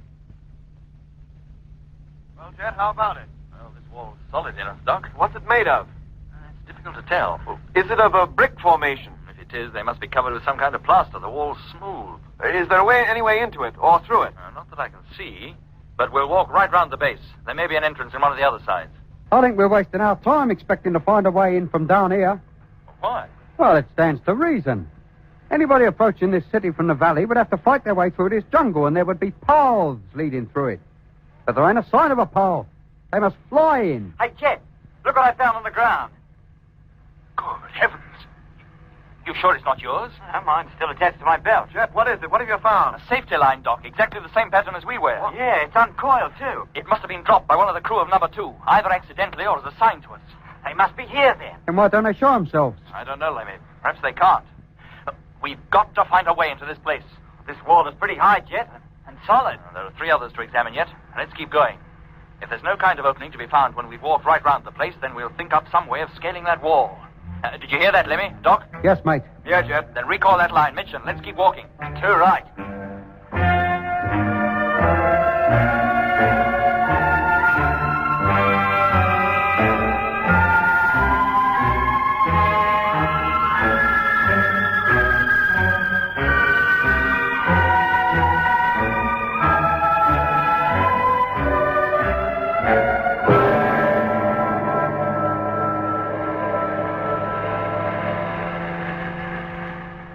All right, Lemmy. Doc, stop your trucks. Put on your suits and come out. What is it, Jet? Have you found something else? I'll say we have. Right here at the corner of the wall. A flight of steps leading up to the first terrace. Come on, Doc. Yeah, come on, Lemmy. Well, if that line was dropped from up here, this is about where it would have fallen from. And it doesn't tell us anything, Mitch. Let's keep going. All the way around, you mean? Yeah, why not? Maybe there's another flight of steps around the far side that'll lead us up to the next level, up to where we saw what looked like houses. But what about our trucks? Are we going to leave them down here in that rhubarb jungle with nobody to look after them? Yeah, that's a point. Maybe we haven't seen anybody, but that doesn't mean that there's nobody around. Exactly. Somebody better stay and keep an eye on them. Of course. The rest of us will continue the exploration. Sit. Lemmy, you better stay. Yeah, that's what... Me? If anything happens, or if you see anything, call us up, and if necessary, we'll come back. You're going to walk right round the terrace, then? Yep. There must be a way up to the next one somewhere. We'll let you know if we find it. How must you all go? Couldn't one of you stay here with me? It won't take us more than an hour to walk right round, Lemmy. We won't be out of sight all that long. All right, Jet, if you say so. I'll start walking back. Good. Away to the top of the steps, and we'll pick you up there. Or give you directions on how to reach us if I want you to join us. Yes, mate. Hello, Lab. Pete Rogers calling. Hello, Frank. Barney, dear. We're now approaching the position you gave us and should be overhead in a few minutes from now. Right, Frank, boy. Now, the place we call the city is right smack in the middle of the canal. If you're on the right course, you can't miss us. Right. Have a good look round, Frank. You might see something that we can't. We'll do our best, Lemmy, but we'll be traveling pretty fast. We'll take some photographs, too. Right, boy. Where are you now, in the land trucks? No, Frank. I'm standing guard at top of a long flight of steps that leads up to the lowest terrace of this place. I'll look out for you when we pass overhead. And I'll remember to smile when you take the picture. Okay, Lemmy. See you later. Yes, mate, and best of luck. Hello, Jet. Yes, Lemmy? That was Frank. I heard him. Where are you now? On the opposite side from you, halfway round, in fact.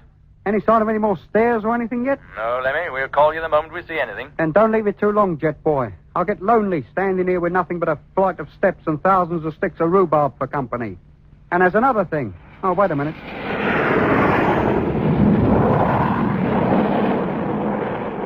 That was Frank going over. And what a racket he kicked up and all. Well, let's hope he got some good pictures. Hey. What's that? That noise. It's back again. The same noise that... Hello, Jet. Hello. Hello, Lemmy. What's wrong? Jet. It's here. That...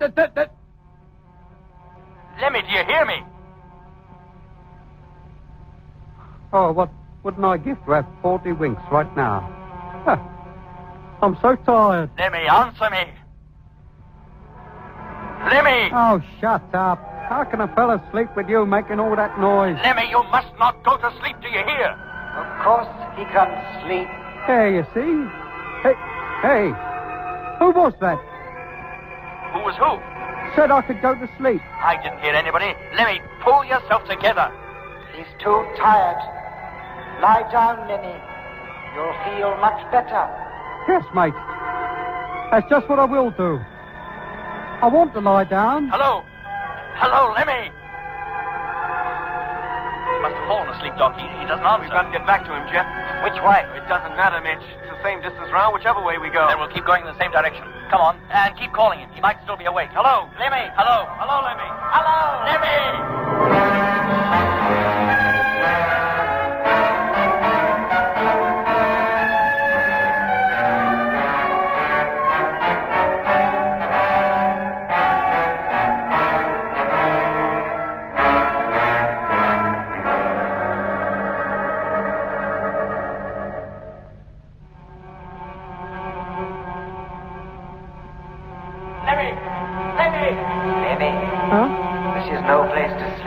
Not out here on the terrace. But I feel so tired. And you just said I could lie down. Of course you can. But you can lie down in your own comfortable bed. Hey, Didn't I hear Lemmy then? Well, I did too, Doc. Hello, Lemmy. Hello. where is this bed? That's him again. There's something about a bed. Walk along the terrace, along the inner wall. No, not that way, the other way. Lemmy. Along here? Lemmy, what's the matter with you? That's right. Oh, I'm so tired. And it seems to be getting so cold. You'll feel warmer soon. And now he says he feels cold. This is that business out on the ice all over again. I don't think there's much point in our constantly calling him. Best thing we can do is get back where we left him, and quick. All right, Doc. It sounds as though he was talking to somebody. So, all right, now let's hurry. It'll take at least 10 minutes to get back. That's far enough, Lemmy. Now, go down those steps. Where do they lead to? A place you know well. I don't know any place on this planet. Look, all I want is to get warm and to get some sleep. Then go down the steps. All right. And it's only because I'm tired. I wouldn't do a thing like this normally. On this planet, none of us is normal. What do you mean by that? All right. All right, I'm going. What are you doing to me? I'm going, I'll tell you. What's happening? Lemmy! Lemmy! Judge! Help! Lemmy, where are you?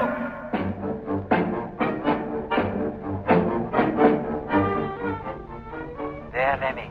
Feel better now? Where am I? Do you still feel tired? No. No, I don't. I feel wide awake, and I feel much warmer. In fact, I feel better all round. But where am I? Where did all them people come from? Walk around a bit. Go on. But how can I? I'd never get through that mob. Yes, you will, Lemmy. Go on. They'll make a way for you. Head straight up the street. Turn left to the next corner. There's a shop where you can get Lokshan soup and bagels and schmaltz. Bernstein's.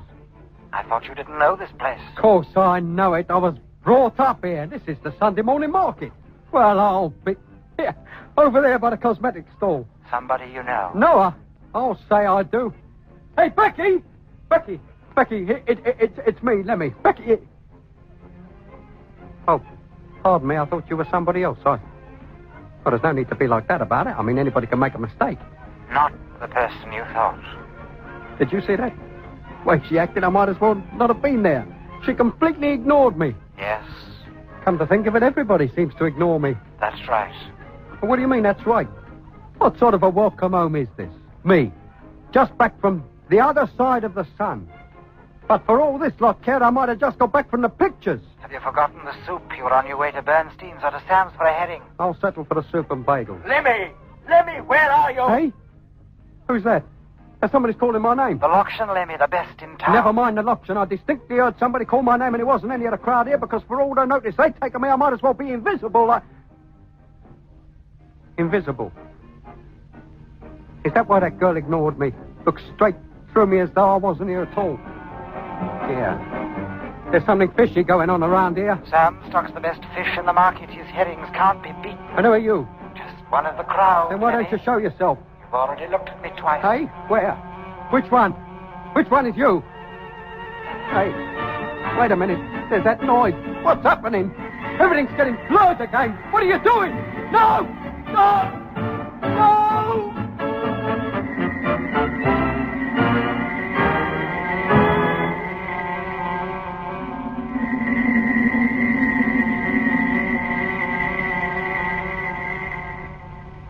Oh. Feel better now? Yeah, that's more like it. The most comfortable bed I ever slept in. Even if it is a bit creaky. There's no place like home. No? Hey? What do you mean, home? Isn't this your home? Yeah, it is, too. That's my room, my own room. And there are my autographed pictures on the wall. Neville Duke, Charlie Chaplin, and my Uncle Solly on the stage with best wishes.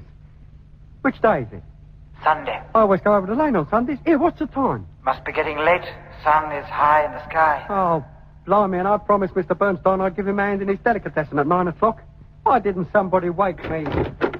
Hey, Mama! Wakey, wakey! Yeah. Listen, it must be 1:15. That's the Billy Cotton Band show starting up. On Mr. Van Berg's radio. It's always the same on Sundays. You can't hear yourself speak down here for the noise going on up there. Why can't he turn that thing down? Hey, Mama! She's out, Lemmy. Hey? Gone out looking for a bargain for you in Great Sauce, the tailor. Oh, not that suit in the window, the one with the pinstripes. She was saying it was a wonderful piece of material. At a wonderful price and all. I've told her before. Great suit charges too much. I'll have to go down there and stop her wasting her money. Hadn't you better dress first? Hey? Well, what's this I got on there? Then my birthday suit? Take off your helmet. How can you talk to her, or to Sam, or Solly, or anyone else? Well, I'm talking to you and I. Even though I can't see you. And you can see everybody else, but not talk to them, nor they to you, unless... Unless what? Take off your helmet. But I can't take it off. The atmosphere down here on Earth contains too much oxygen. One whiff of it would kill me. The people in the marketplace seem lively enough. Of course they are. They're used to it. You can get used to it. Just lift your helmet for a second. Try it. No. Orders are that helmets are to remain fixed at all times, except when within the pressurized cabins. Orders are that you remove your helmet. And orders must be obeyed without question at all times. What was that? Yeah. Who do you think you're giving orders to? And who gave you permission to come in here, in my room, and give orders to anybody? Take off your helmet. I won't take it off. Take it off when I tell you. My life, did you ever see such a boy talking back to his mama yet? But I don't want to take it off, Mama. This room isn't pressurized. Pressurize. I'll pressurize you if you don't do as you're told. Your papa's waiting down at Gratzel's for you to try that suit on. Now, do me a favor. Are you coming, or do I go and get him? What is going on in here? A riot? How can I hear the program with all that shouting going on? Now you're disturbing the upstairs tenants, Mama. Mr. Van Berg can't hear his radio. With a radio like he's got, who would want to hear it? But it's a good radio, Ma. It's so good he couldn't even get it wholesale. And more fool him for buying it. Now, do you take that helmet off and come on down to Gratzel's, or do I take it off for you? No, Mama, I can't come yet. I've had no breakfast. And you think to eat it with a fishbowl over your head? No, don't. No, Mama, if you take it off, I'll suffocate. A Martian can't breathe the Earth's atmosphere. Let go. Take your hand away. No, don't take it off. You don't know what you're doing. What are you trying to do, murder the boy? You get back upstairs and mind your own business. Don't let her take it off, Mr. Van Berg. She doesn't know what she's doing. Take your hand away, do you hear? Let me be a good boy and do what your mama asks. No, I can't. You don't understand. Oh, she's undone the hook. Mama, please. I always said a spacesuit was not a good thing for a boy. Such ideas it gives them. You should have bought him a good book. Well, don't stand there. Help me get it off. Yes, Mrs. Barnes. I'll hold his arms and you unfix the head. Let go of me. Please, Mama, let go. Now, Lemmy, that's no way to talk to your elders. There, he's coming. Hold him a little longer. No. I shall die. Quiet, Lemmy.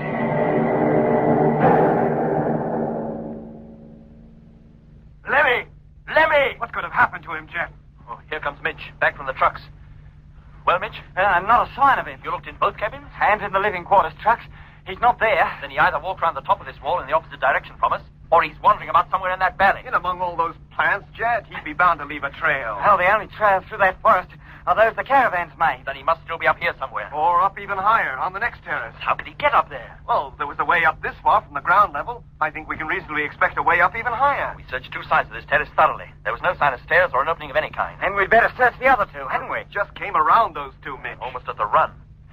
If there had been an opening along those two walls, we could easily have missed it. And what if Lemmy has wandered round in the other direction? Well, if he keeps going, we should meet him halfway, on the opposite corner to this. But we'll split up, Doc. Then if he's anywhere on this terrace, we're bound to meet him. Okay. Mitch, you go that way. Maybe you'll overtake him at the next corner. All right. Doc and I will retrace our steps and search along the way we came. If you find Lemmy, give us a call. If we find anything, we'll call you. Too right. I'm on. Keep talking so I won't get too lonely. All right. And good luck, Mitch. Come on, Doc. And keep your eyes open. Now halfway along the terrace, but no sign of him yet. How about you? No, Mitch. Just the long, blank wall and the forest down below. Wait a minute, Jet. Look at this. Has Doc found something? I'll say I have, Mitch. A narrow staircase cut into the base of the next terrace. Do you think Lemmy went up there? Possibly. We'll go up and see. You carry on, Mitch. Go right round the perimeter if you have to. Jet, this staircase is so narrow it's almost a squeeze to get up it. Keep going, Doc. Up here is about the only place he could be. Almost up now. There, that's it. Well, how does it look? No different from down below. Not in this direction, anyway. And in the other... Good heavens, Doc! Look, along there, almost at the corner. What? It's Lemmy. Yes. And who's that? Bending over him. What's he doing? It looks as though he's trying to remove Lemmy's helmet. Oh, what's he trying to do? Kill him? Whoever he is, he's wearing a crew suit. Oh, there, he's seen us. He's getting up. Doc, do you see who it is? McLean. Pilot of number 2. But how can he be alive? How does he breathe? What do you mean? Don't you see, Doc? He's not wearing a helmet.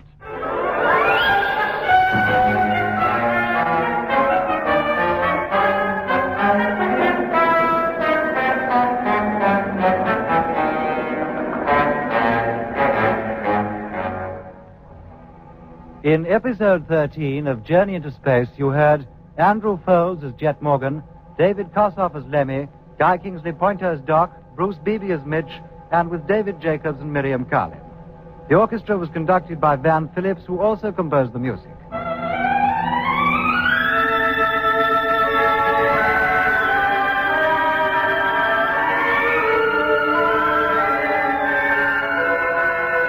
Journey into Space is written by Charles Chilton and produced by him in the London studios of the BBC.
Presents Jet Morgan in Journey into Space.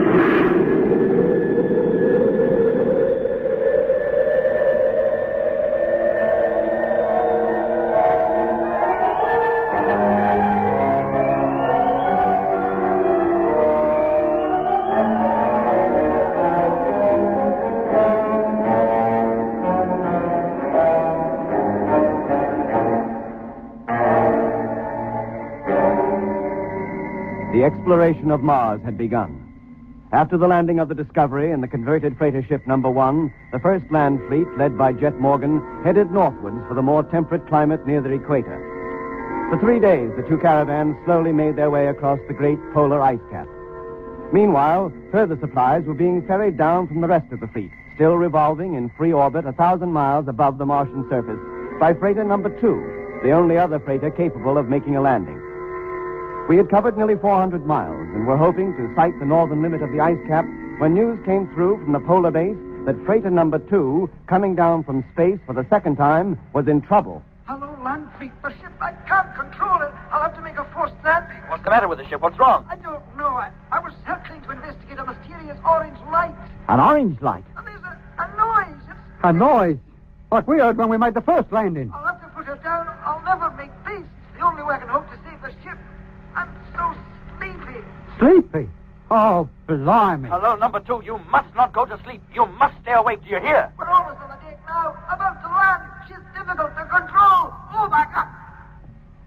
Hello, No. 2. Hello. She must have crashed. How far north of us did Frank say she was? 50 miles. If we increase speed to 20 miles an hour, we could cover that distance before sunset. Well, that doesn't mean we'll find her. Not before dark, anyway. But there's a chance. Yes, and there's a chance of burning up the motors, too, with the load we're dragging behind. That's a risk we'll have to take. If that ship is wrecked, her crew will be in dire need of help. Okay, Jet. All right, Lemmy. Turn on the juice. It's a race against time.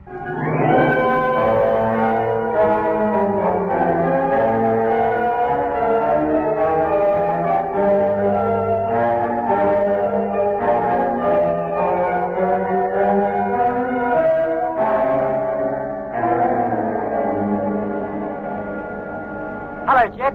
Mitch calling. Yes, Mitch? Do my eyes deceive me, or do I see hills ahead? Hills? It's not a fog bank, after all, nor a cloud bank. It's a range of hills, and all covered with ice. Yes, I think that's just what they are. What's your opinion, Doc? Could be, Jet, but I thought the ice cap would be flat all the way. We were told to expect some high ground, but not at this latitude. Not until we reach the southernmost limits of the Mare Australis, at least. Well, maybe those are the southernmost limits. Perhaps there's no ice on the other side of them. Well, maybe, Doc. But a more important point at the moment is whether that range is climbable. Mitch, Yeah, Jet. what do you estimate the height of those hills to be? At a rough guess, I'd say around 2,000 feet. And they must be 100 miles wide at least. 100 miles?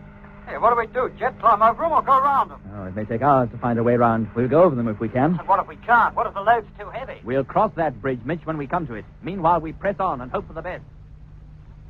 Jet! And what is it, Mitch? Our treads are not gripping. We're beginning to slip. Well, take it easy. We're nearly there. It's no good, Jet. You better go on without us. We'll catch you up if we can. All right. When we get to the top, Hey, it's happening to us now, Jet. The treads are losing their grip. Nurse the motor, Doc. Treat her gently. Oh, it's no use, Jet. The slope's too steep for her to take it. We're carrying too much weight. Oh, well, wait a minute. She's okay now. Yeah, we're climbing again. Yeah, but Mitch isn't. He's stopped. Hello, Mitch. It's no go, Jet. If I keep racing the motor, she's liable to burn herself out. You go on, and we'll go back a little and try again. Okay, Mitch. Here we go again, Jet. She's losing it. Stop the motor, Doc. Switch off. Mitch, uncouple your tractor. Leave the other two trucks behind. What? Abandon them, you mean? Just temporarily. Without their weight to hold us back, we should make the summit easily. Then we'll be able to get a look at what's on the other side before it gets dark. We might even see number 2. Okay. I'll see you upstairs then. Uncouple our trailers, Doc. We'll come back and pick them up later. Okay. I'll disconnect the linking section between us and living quarters and seal it off. To reconnect it will mean going outside, Jet. By the time we get back, it'll be too dark and too cold even to put our noses out there. We'll have to spend the night sitting up in the driving seats. It won't hurt us. Well, that's the air pumped out. Now to break the vacuum. That's it. Okay, Doc, is she uncoupled? Yeah, Jet. Well, let's get started. Motor on. That's better. She's almost flying up now. How are you doing, Mitch? We'll be on your tail in just a minute. You go ahead. Okay. We'll wait for you when we reach the top. Okay, Doc, we've made it. Stop and we'll take a look around. Right. Here comes Mitch, almost alongside us. All right, Mitch, stop here. Right. Now, can you see any sign of number 2? Blimey, talk about the Heights of Abraham.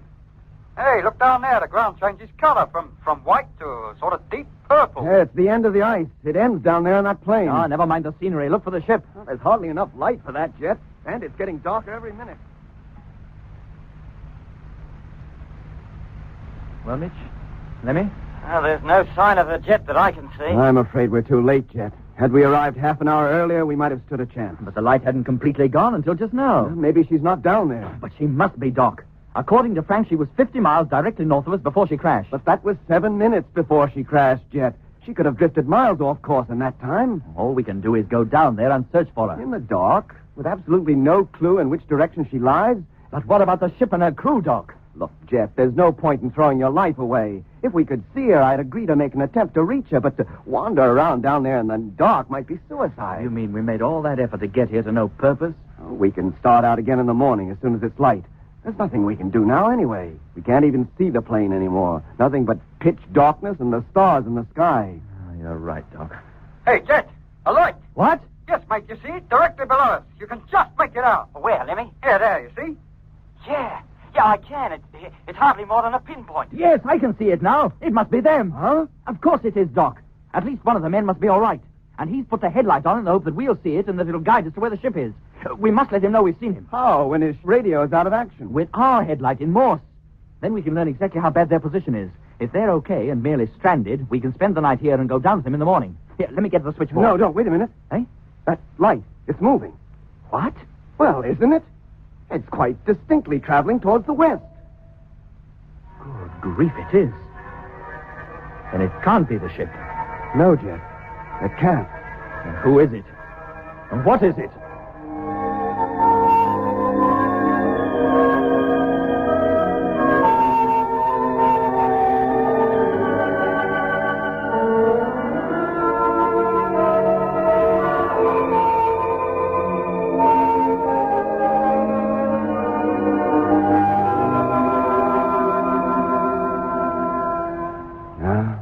Seems to have gone now, Jet.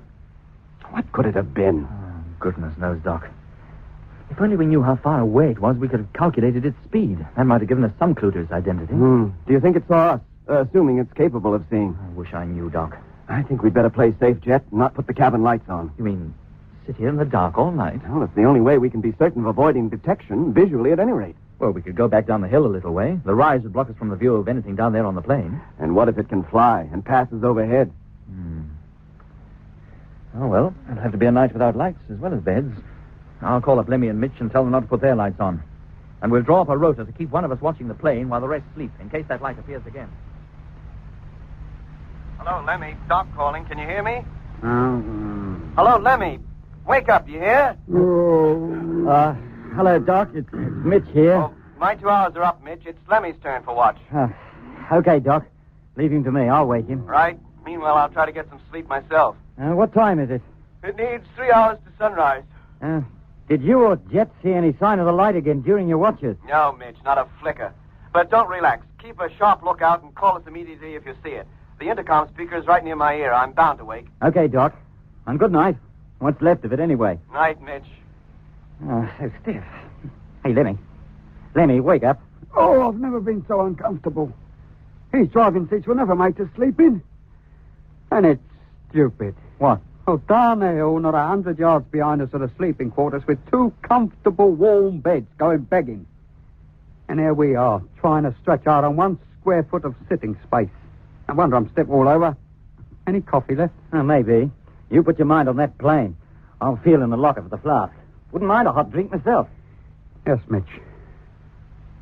Oh, it's black as ink out there, isn't it? Except for the stars in the sky. I got it.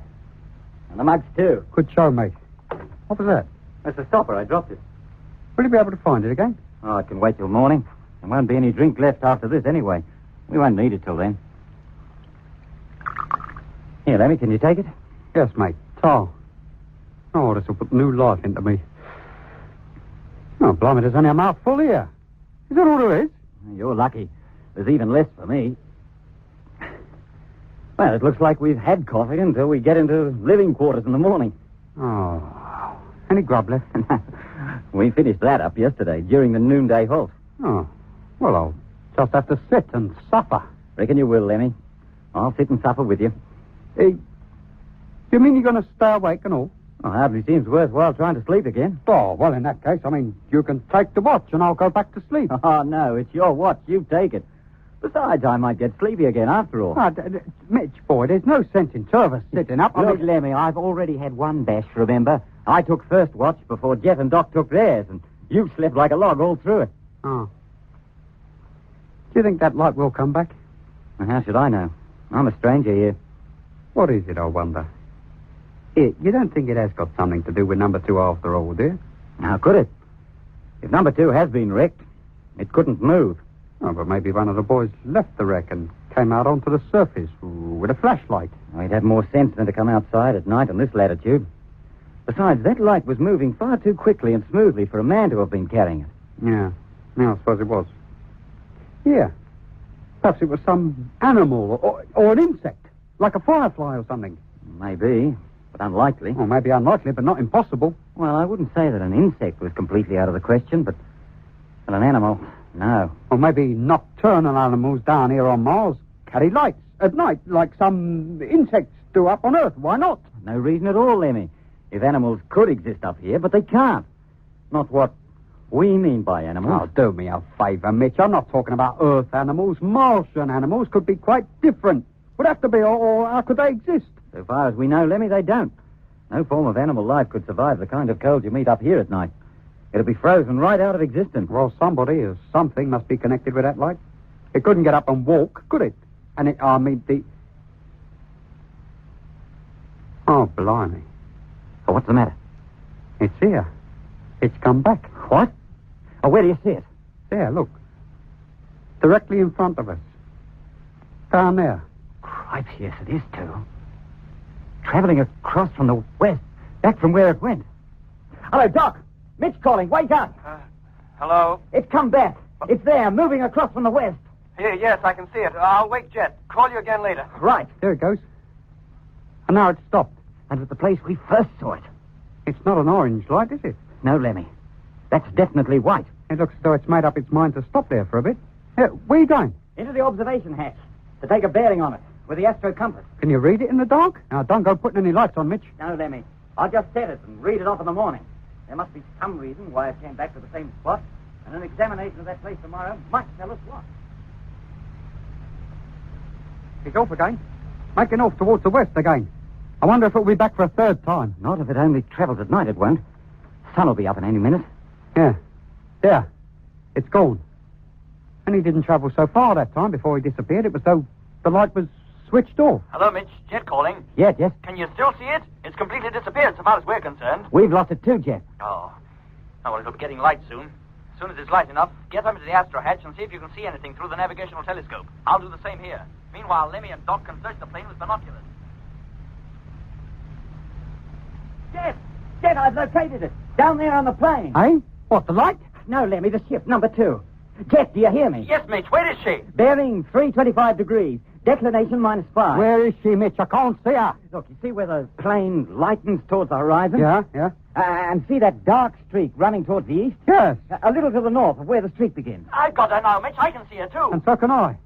It's all right. She's tilted on her nose and one wing is touching the deck. We'll get down there as soon as possible, but we'll have to take the trailers with us. We may well need some of the supplies in them. And how do we drag them up to the top of this hill? We'll couple both tractors together and pull each caravan up separately. With the double pulling power, we should manage it easily. Now, move over to me and hook up. We've no time to waste. Now, wait a minute, Jet.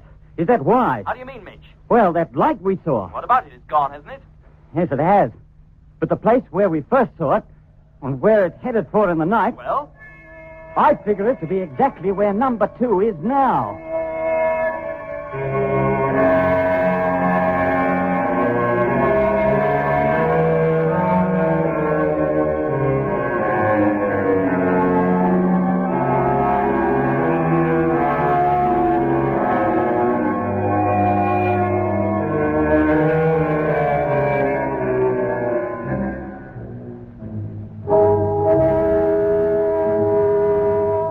Mitch's announcement didn't deter us. As quickly as was humanly possible, we hooked the 2 tractors together and dragged up first one caravan from the hillside and then the other.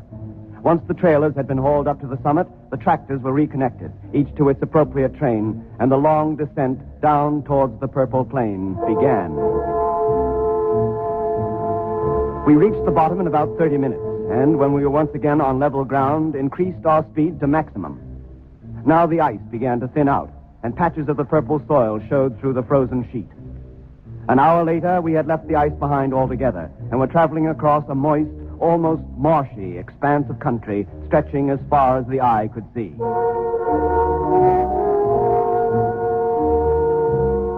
The ground, softened by the melted ice, clung to the treads of the trucks in purple clods. For the first time since we'd arrived on the planet, we saw high in the sky a thin, pink, feathery cloud formation. It was probably one of the most colorful scenes we had ever witnessed, but we had little thought for the glorious view. Somewhere out there on the purple plain was the wreck of number 2. Our aim was to reach her as quickly as possible. From the top of the hillside, she had been invisible, except through navigational telescope and binoculars. But now, nearly 2 hours after leaving the vantage point, number 2, no more than a speck on the vast plain before us, became visible to the naked eye.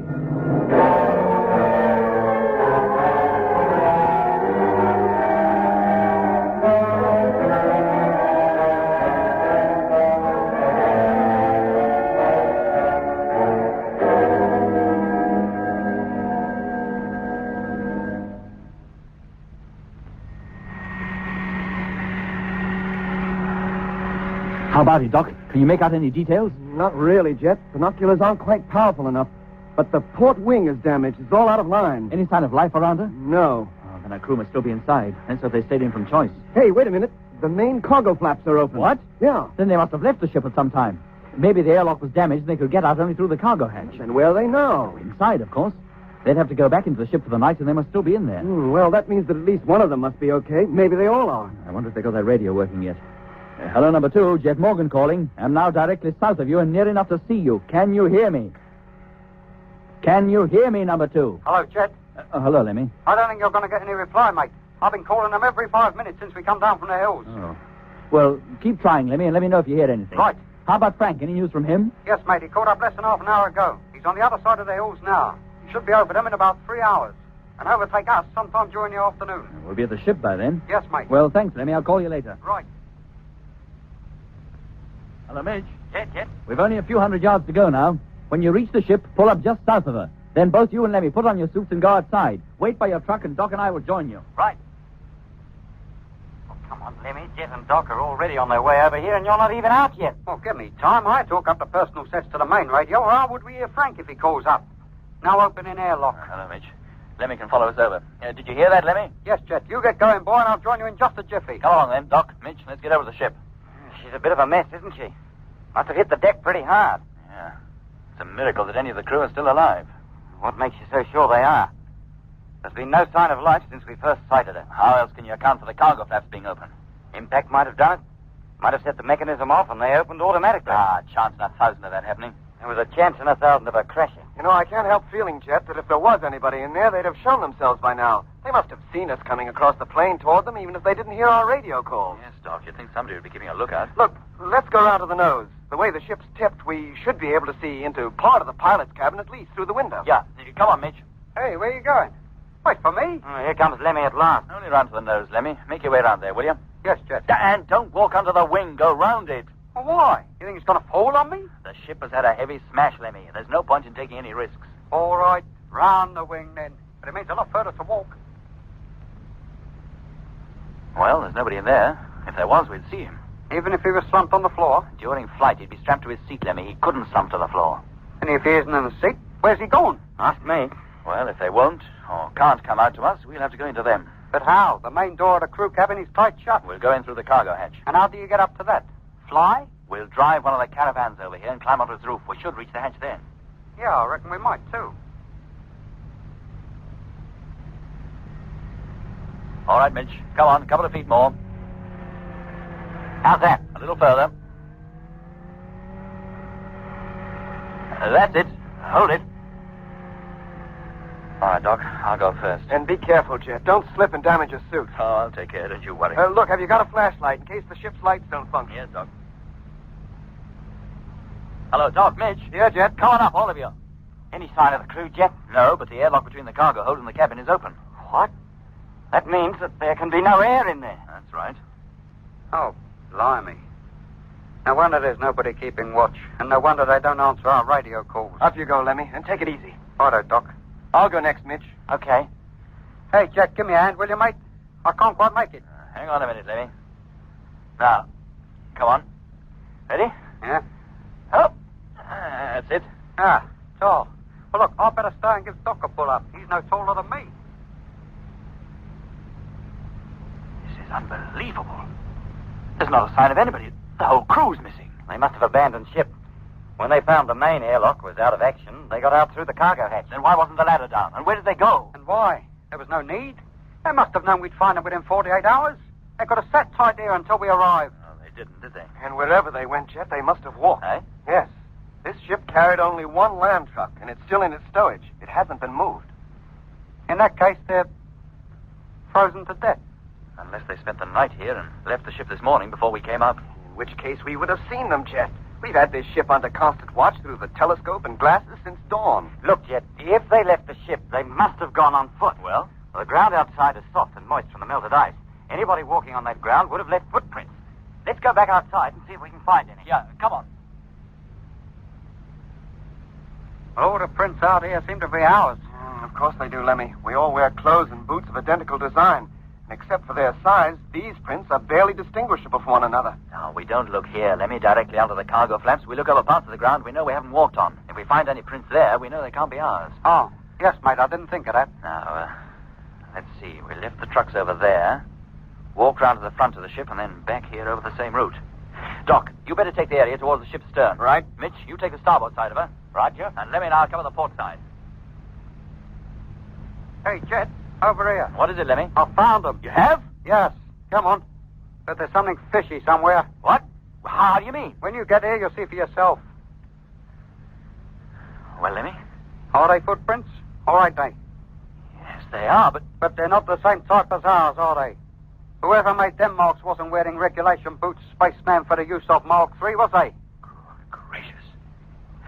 Hey, Doc, Mitch, come over here. I'm already on my way. Me too, Jet. Whoever left these prints behind must have had 2 left feet.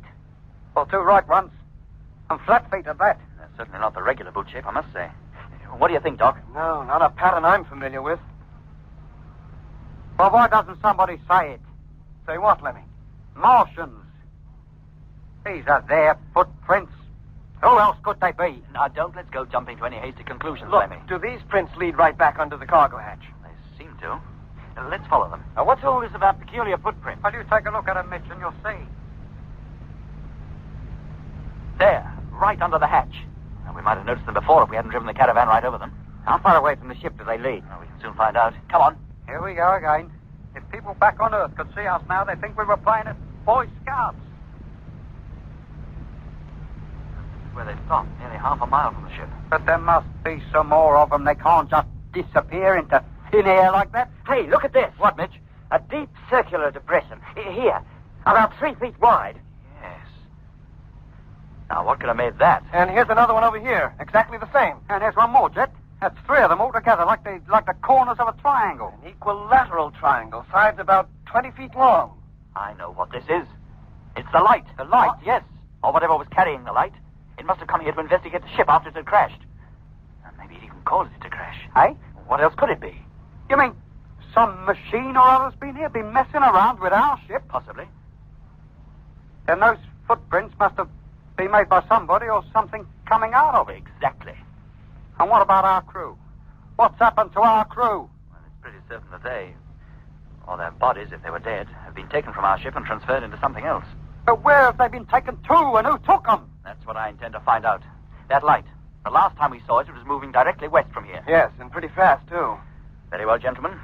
The exploration route has been changed. From now on, we travel westwards. You mean you're going after that thing? Yes, Lemmy. We'll leave Frank to look over this ship and check up on the salvage possibilities. And what if we don't find anything? Then we'll come back and continue our journey towards the equator as originally planned. Now, wait a minute, Jet. We haven't time to wait even a second. Now, come on. Let's get back to the trucks, call up Frank, and get on our way.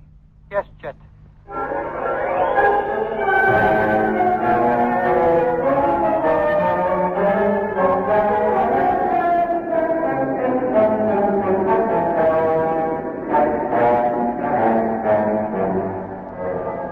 You've been listening to episode 11 of Journey into Space with Andrew Foles as Jet Morgan, David Kossoff as Lemmy, Guy Kingsley Pointer as Doc, Bruce Beebe as Mitch, and with David Jacobs. The orchestra was conducted by Van Phillips, who also composed the music.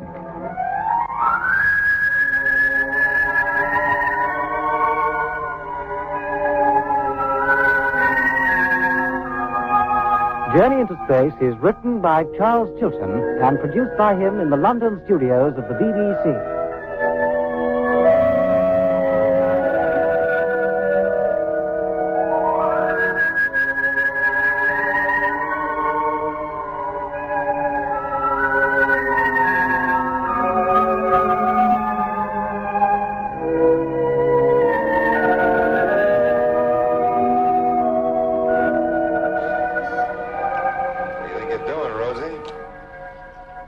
Nothing to talk about, Barney. I want to go away. I want to be left alone. You ain't the kind to be alone. Look, Barney, I've had enough. I just can't go on like this anymore. I want to start all over again. A new town, new faces, a new me. A woman like you can't change any more than I could. We're cut from the same deck of cards, you and me. Get those traveler notions out of your pretty little head. Barney, I'm packed and ready to go. And this time I'm not changing my mind. I bet I could change your mind for you. I always have. No, Barney. Don't make me lose my temper, Rose. You know what happens. You've hit me for the last time. Why, you little...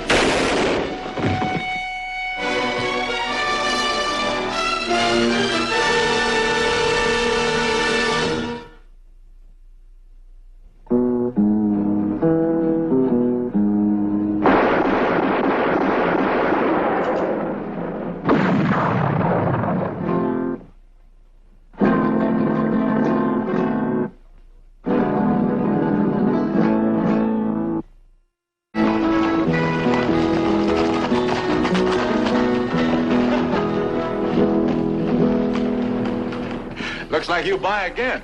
I couldn't get this lazy old cayuse of mine to run any faster if I tied a Roman candle to his tail. He's just plain hard-nosed stubborn. I think he's got a little jackass in him. They say horses, like dogs, take on the characteristics of their owners. Yeah. Hey! Morning, George. Hi, Sheriff. Well, who won this morning? Guess. Let's have a couple coffees, George. A heart broke in two have I cast off, cast down in. Talk about sweet taffy.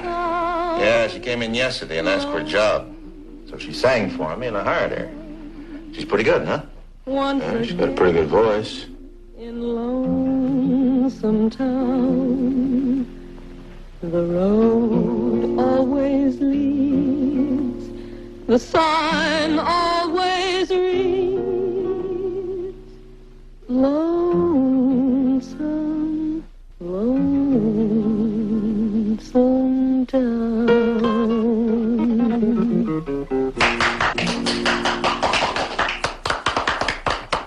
Thank you. You too.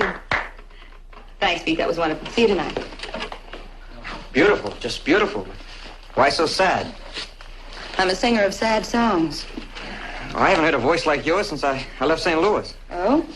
You from St. Louis? Well, not exactly. I played a tent show there once while we were doing the Mid-East circuit. You're in show business? Well, I was. I'm deputy sheriff here. Name's Cully. I didn't notice the badge. Yeah. What's your name? Rana. Now, if you'll excuse me, Sheriff, I have to go now. I open tonight. Well, I'll take you back to your room. You tin stars are all alike. You think that badge gives you the right to grab. I'm just trying to be friendly, ma'am. I'm sorry. I didn't mean to offend you. I'd be pleased if you escorted me to my room.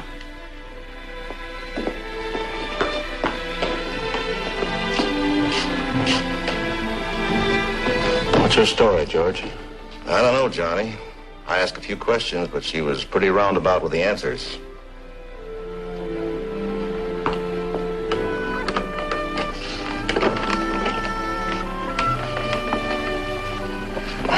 Would you like to come inside? Oh, no, thanks.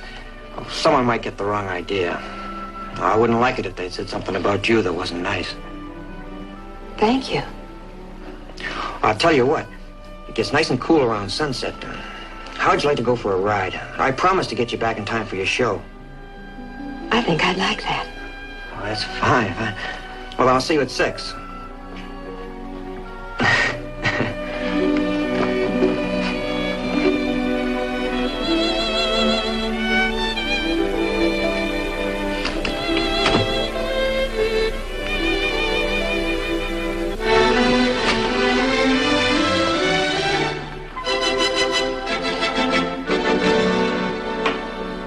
What are you two looking at? Whew. What'd you do, take a bath in that bay rum? Ah, Cully, you really look very nice. Thank you very much, Laura. See you about 7.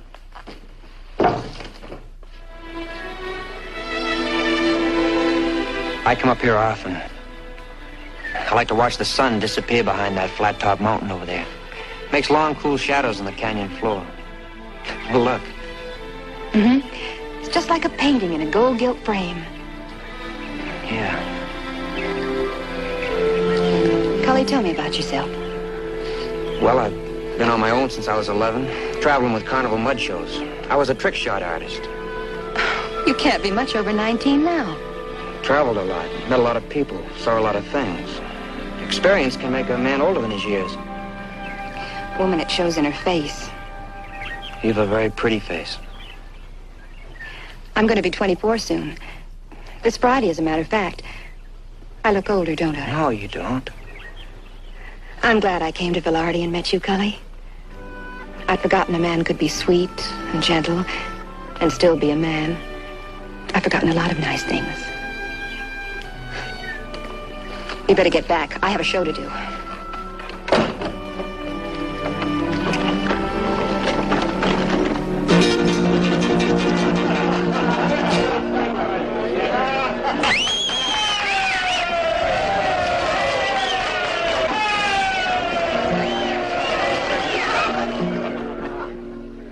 Lonesome town, lonesome town. Every town is lonesome town.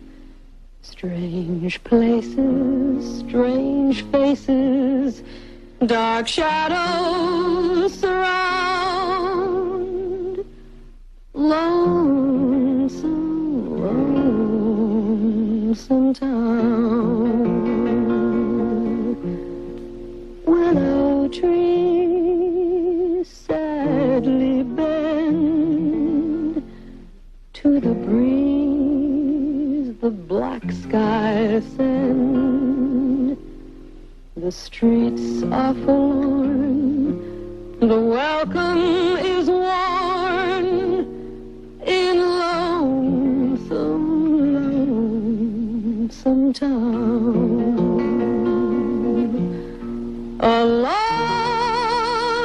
lonely soul am I, seeking to be found.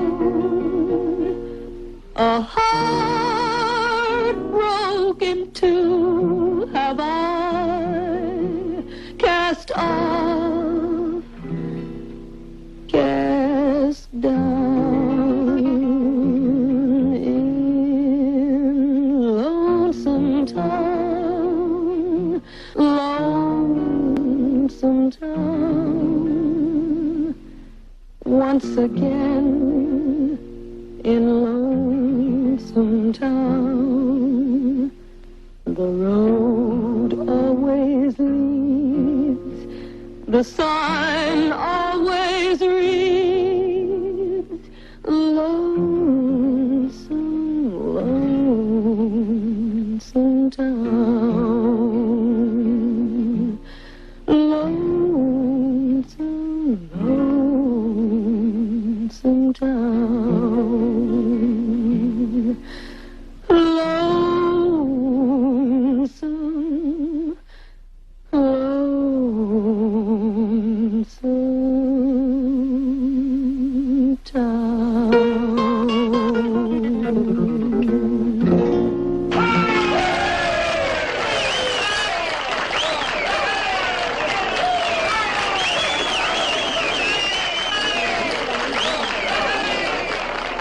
Excuse me.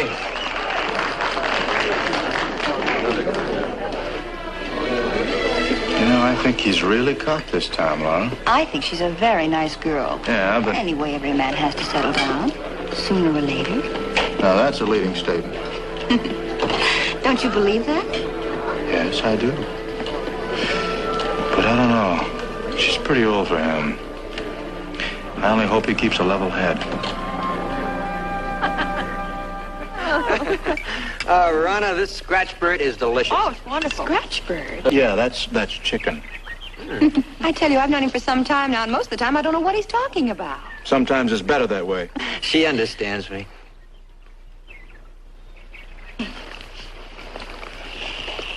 Come on, Johnny, let's go. Go where? Well, let's go take a walk. A walk? Johnny, come on.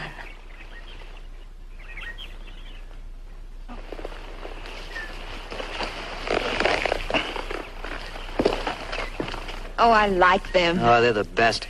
She'll land them one day. She's smart. She's letting them play out. You know, I remember hearing of a gunslinger named Johnny Ringo. Must have been a different man. No, that was Johnny. But he doesn't seem that kind of man. He rode south of the law once, but that's behind him. That 10 stars his whole life now, that and Laura. Past is forgotten. I believe in leaving it that way. Do you mean that, Cully? Well, like Johnny says, past is nothing but a hole filled with dead yesterdays. You know, you don't really know very much about me. My name isn't Ronna Desmond. It's Rosemary Blake. Oh, yeah? When I was in the Carney, I used a professional name, too. Kid Adonis. I'm afraid I did it for a different reason. I did it because... Look, I know you're nice and you're pretty and talented and we're together. So what else is there? My father died when I was born. And my mother... Well, she wasn't exactly what you'd call a lady. Ronna, you don't have to. I ran away from home when I was 16. I worked as a waitress for a couple years. Then I met a man, Barney Chisholm. He got me a job in a saloon singing. He was nice, and I was lonely. I guess I've always been lonely as long as I can remember. I started going with him, and he looked after me. All right. let's forget it. You're young, Cully. No, it's true. There's so much you don't know about women. Or what a man like Barney means. He was selfish, crude, mean. I tried to get away from him, but he wouldn't let me go. I loved my mother, but I despised what she was. And then I realized Barney was making the same thing out of me. And now there's me. What's more important, the past or us? Us? Then forget about this Chisholm. And I'll do the same thing. It's just that he may come looking for me, and I wouldn't want you to get in trouble. Maybe I'm young, Rana. But I've been looking for something for a long time. Now that I've found it, nobody's gonna take it away from me. Nobody. Where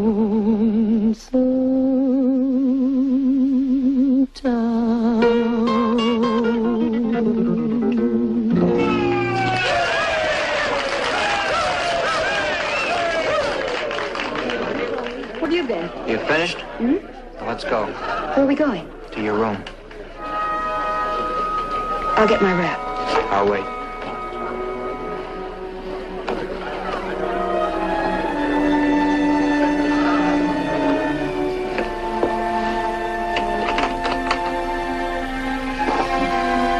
Open it up. Happy Surprise! Happy birthday! Well, go on in. Well, don't just stand there. Say something. Well, I don't know what to say. I've never had a birthday party or a cake. It was Cully's idea. Make a wish and blow out all the candles. And then your wish will come true. I don't have to blow out the candles.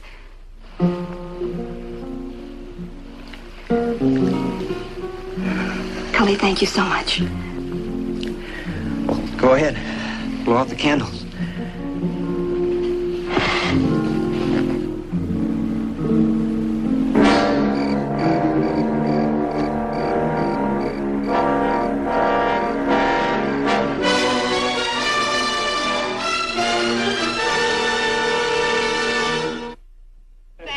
Everything. Oh, we enjoyed it, Ron. Sure did. Oh, and Cully, my bracelet, it's just beautiful. And the cake and the party and, well, everything. Well, good night. And happy birthday again. Good night, Rana. Let's go, Cully. Johnny?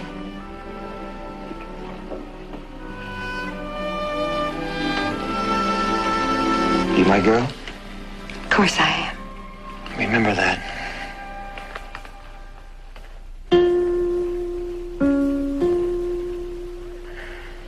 Well, I'm sorry, but there's no Rosemary Blake registered here. I know she's here. A friend of mine saw her take the Velotti stage. Well, maybe she's staying over at Ma Smith's. No, I checked there. I saw her wander over to the saloon. I'll find her. Say, I'll bet that bracelet set you back $20. 22.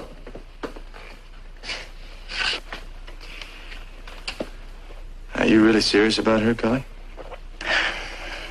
I think I'm in love with her. She's not like the other girls I've known, Johnny. I can feel it. Something way down deep inside. It's warm and comfortable, yet it's restless, you know what I mean? Yeah.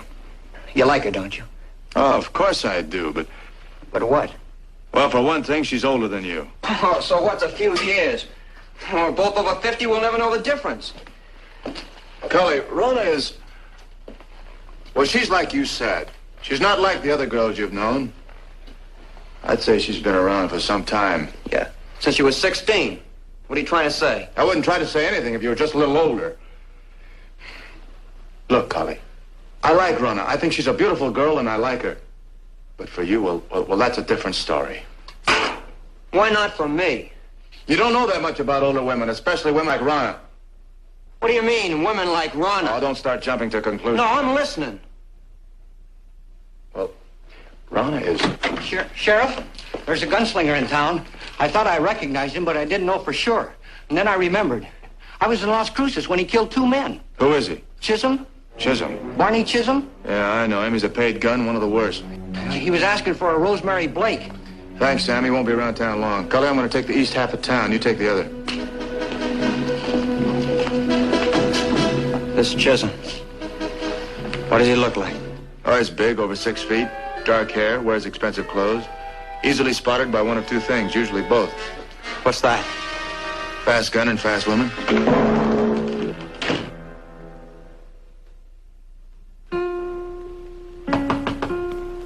Who is it?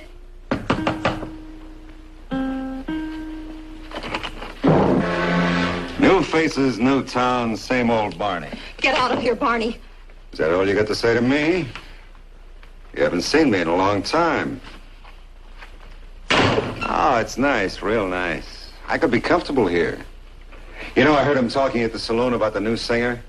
They had me fooled. They said she had dark hair. I like you better with golden hair. Oh, and your name, Ronna. Too fancy. So help me, Barney, if you don't get out of here, I'll... You'll what? Now listen, you little wildcat. You took a hunk of my hide out with a bullet. You better be nice to me or I'll mess up your pretty little face. But I'm willing to forgive and forget. I'm not the only woman in the world. Can't you find someone else? I don't want anybody else. I found something in this town. I found happiness for the first time in my life. Don't take it away from me, please. What's his name?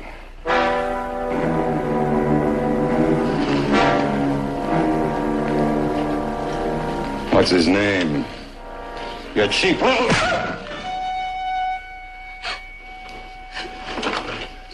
Rose, I'm sorry I hit you. But you're mine and you always will be. Oh, you don't have to tell me now. We'll wait till morning, huh? Yeah, that's what we'll do. It'll be better then. Get away from her, Chisholm.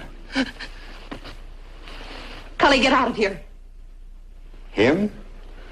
This sniveling kid, you and him? Get up. Cully, please leave. I said to get up. Oh, now, look, boy, I don't know who was fool enough to pin a star on you, because you're going to make an awfully young corpse. Look, kid, can't you take a hint? I told you to go. Three's a crowd. I hate to do this, Sonny. Okay, so we had a picnic for a week or so. It's all over now. Leave us alone, will you? No, Barney!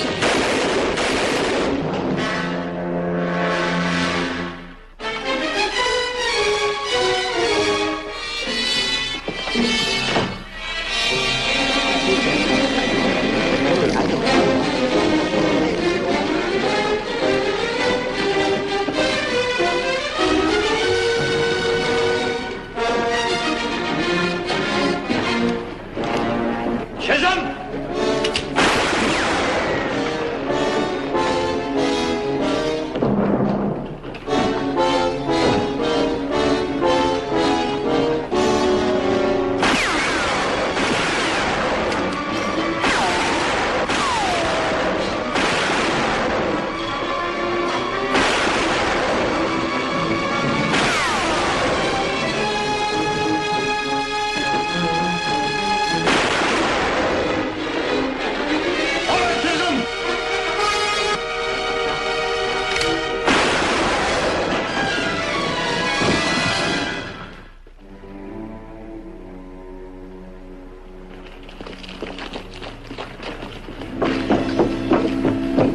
Bury him with the rest of the trash. You'll be all right, Ronna. You're gonna be just fine. Cully, my bracelet, it's gone. Shh. I want it, Cully. I want to feel it on my wrist.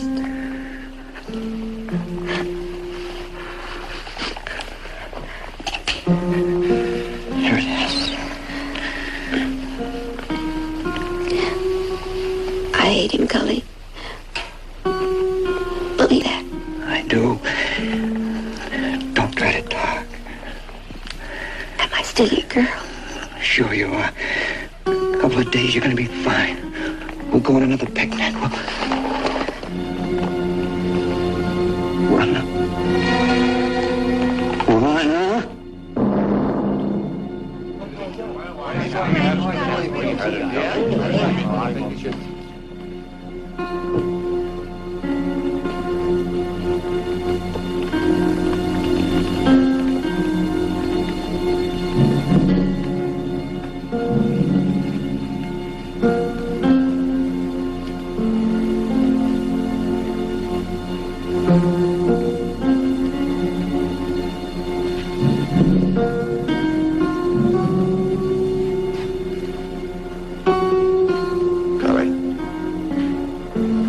I'll take her.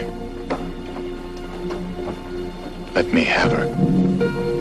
Cully, let me have her.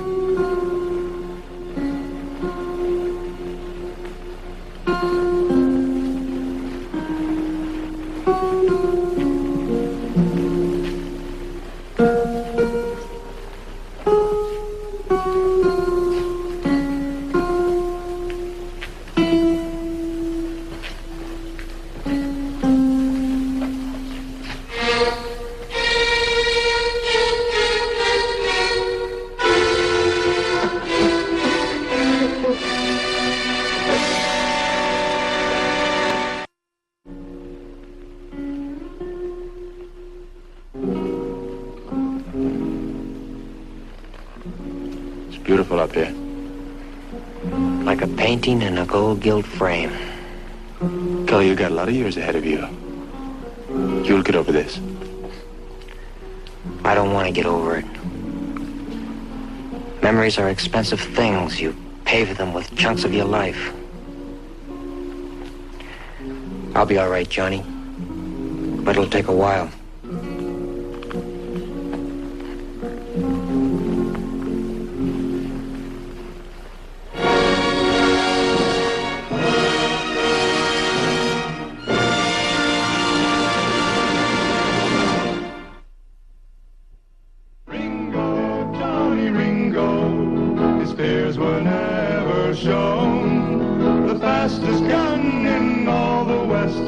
Quickest ever known. Everywhere he traveled, trouble was all that he found. Face to face with a man set to prove that he could shoot Ringo down. Ringo, Johnny Ringo, his fears were never shown. The fastest gun in all the West, the quickest ever known.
Yeah, what did you do, young lady? Hold up a mule train? That stuff's mine, mister. I want to make a swap. What do you want to swap for? I want me a gun. He's got it coming. He killed my pa.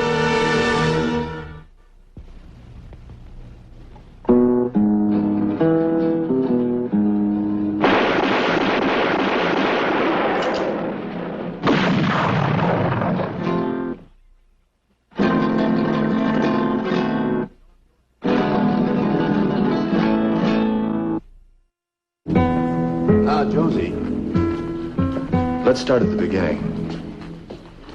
We came from Utah. Pa and me, we got here this morning. We came to claim our interest in a silver mine. He turned us away. Who turned you away? The man at the mine. He said there wasn't no partners. That the mine belonged to him and his pa. But that ain't true. He's a liar, Mr. Ringo. Half of that mine belongs to us. She's talking about the stoner mine, Johnny. Can I have that gun now, Mr. Thief? Honey, now, easy. And are now here to Someone present killed us. your pa. I'll take care of it. Maxon, face the court.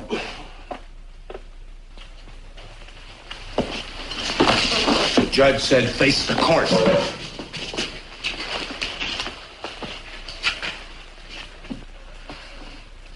Maxon, your record shows previous arrests on identical charges. Armed robbery, assault with a deadly weapon, resisting arrest. Maxon, you seem incapable of living in a civilized world. If it's your choice to behave like a savage, I'll put you away with more of your kind. I sentence you to 1 year in the territorial prison at Yuma. 1 year? For what he did? What does he have to do to get what he deserves? You heard the terms of the sentence, Mr. Ringo. For 2 whole weeks, I run him down. He's like an animal. You're out of order. If you persist, I'll have you ejected from this courtroom. 1 year from now, he'll be out starting over, and I have to track him down again. I'm warning you. Don't you understand? He's a criminal. Get out! Get out of this courtroom!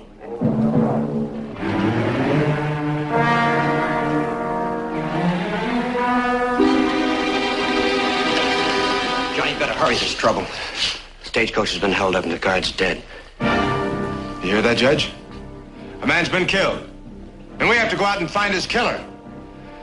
For what?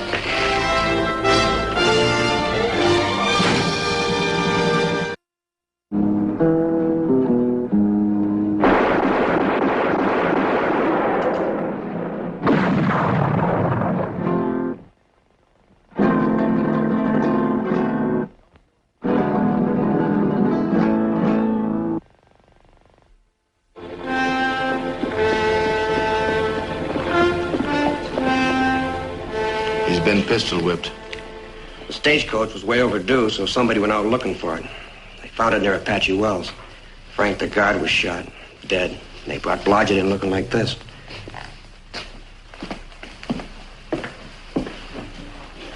Blodgett. Blodgett? Can you hear me? I sent Simpson for Doc Bardell. He's way out at the Geisen place. He probably won't be back till tonight. Cully, how much was stolen? Well, according to Ben Haskell over at the bank, $5,000 in currency, gold certificates, all new money.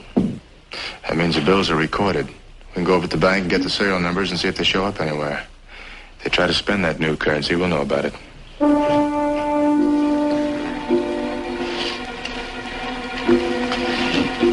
He kept hitting me. And hitting me. Oh, my head. Joe, this is Ringo. Who hit you? Never saw him before. The other one called him Junior. Cully, see if you can find anything in our files on anybody with the first name of Junior. Now, Joe, can you tell me anything else? Try to remember. I gave him the money. But they hit me with the pistol.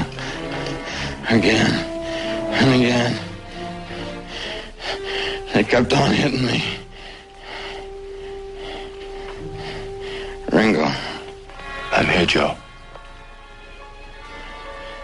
You're blurred. I can't seem to see you playing. Johnny? Junior Cavallo. Wanted in Yuma, Wichita, San Antone. You name it, he's done it. Joe. This is a poster. Can you see it? Can you tell me who the man is? Huh?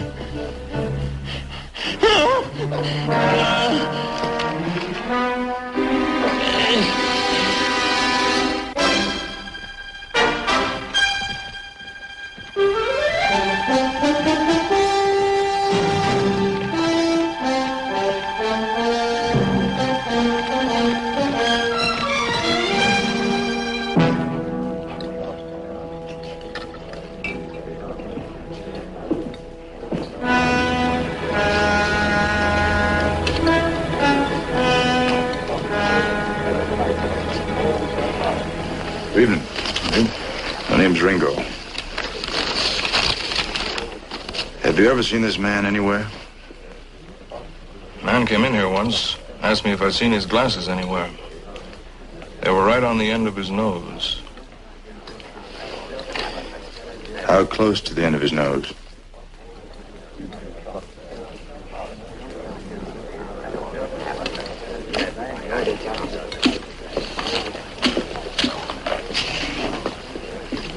Ace, ace, ace, king. That's only 4. You left one out, mister. Could you use another face card, maybe? Yeah, I was younger then. A lot better looking, but not near so smart.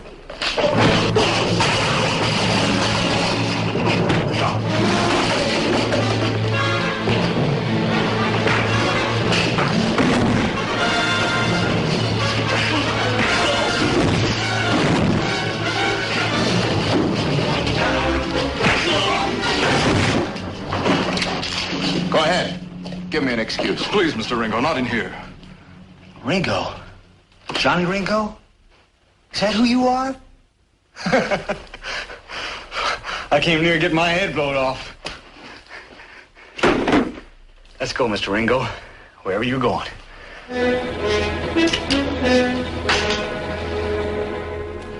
And, Mr. Ringo, it would seem that this wanted poster that you have is an old one. The defendant has already served his time on these charges. How much time has he served for pistol whipping Joe Blodgett? And for being present at the murder of Frank Kennedy? Well, now, we haven't exactly established guilt, have we? Joe Blodgett has already identified Junior Cavallo as being one of the men who held up the stage. Mr. Blodgett, would you take the stand, please?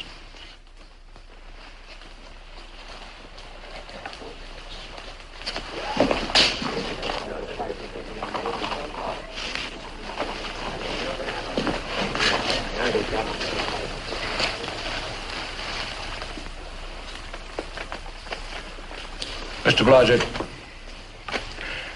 did you ever see that man before? I think so. I saw his picture once, too.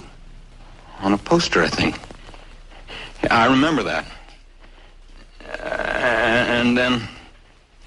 And what else do you remember? About what? About the holdup. Well, I can't remember very much. My head. Your Honor, just put everything together piece by piece, what he said in my office. Now, Cavallo is guilty. Mr. Ringo, the doctor couldn't be present here, but I have his deposition. I'll read you part of it. And in my opinion, the severe nature of Mr. Blodgett's cranial injuries could induce hallucinations and mental aberrations. This condition could make him amenable to suggestion. And under careful questioning, his thinking could easily be steered. I presume your questioning was careful, Mr. Ringo. Or did you suggest things to Blodgett? Why don't you just come right out? Why don't you come right out and say I put words in his mouth? That's exactly what I intend to say. Case dismissed for lack of evidence. You know, someday I hope you find out how it feels to ride hundreds of dirty miles, eating cold food out of tin cans, tracking a man down, and never knowing when a bullet was going to go through your head. In that case, why don't you resign? Look, Ringo, you do your job and I'll do mine. Ringo, I guess the judge kind of put you in your place, didn't he? I could have you arrested for that. All right, go ahead. I know I'll get a light sentence.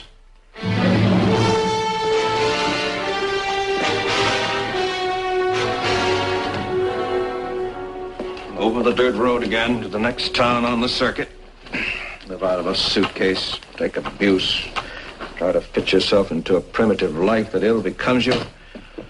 Oh, I'm sorry, Martha, to inflict all this on you. Where thou goest, I go too. You've had a bad day, Mark, haven't you? Sometimes I think they're all bad. No matter what decision I render, someone always takes exception to it. It would have been the same in Philadelphia. if you'd presided there. At least you'd have lived properly back there in comfort. Not follow me around like a faithful squaw. I can always tell when you're troubled. The lines around your eyes give you away.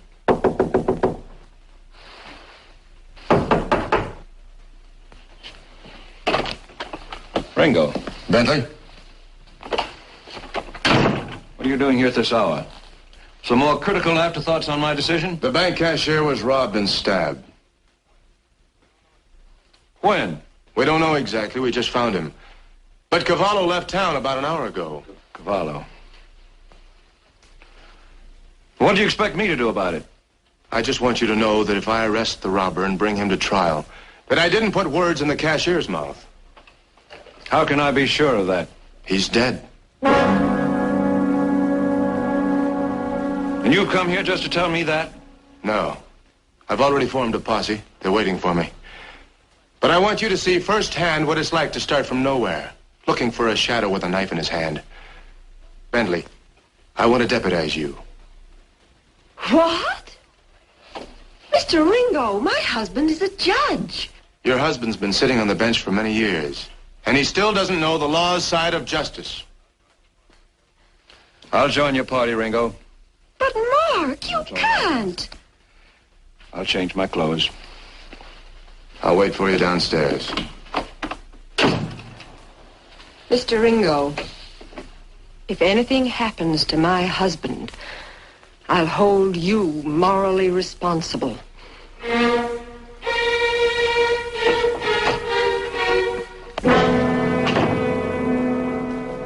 It's a safe bet, the one we're looking for headed for the border. Once we get out of town, we'll spread out, but everybody keep in touch. Judge, you stay close to me. Let's go!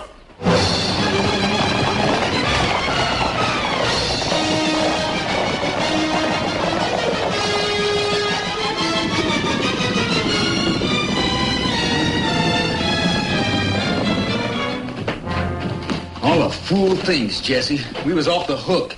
What'd you have to kill him for? Because we needed the money, that's why. That other 5,000 about gone. You know where most of it went. Yeah, well, we're gonna have to split up for a while. Where you be? I'll be at the hotel. Sometimes the thing that's least hid is best hid. All right. I'll hide out if things cool off. See you at the hotel?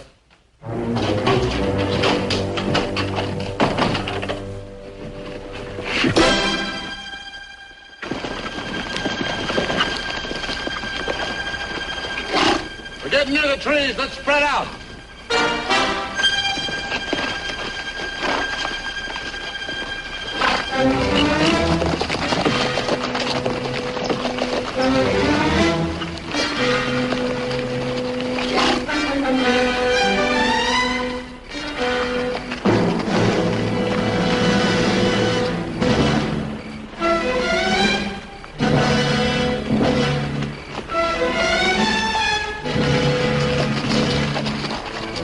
He must have backtracked around here somewhere. A couple of your men go over there and look around those rocks.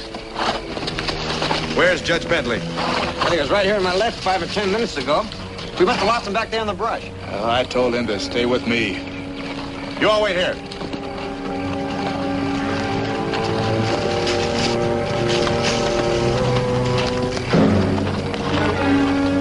Bentley! Judge Bentley!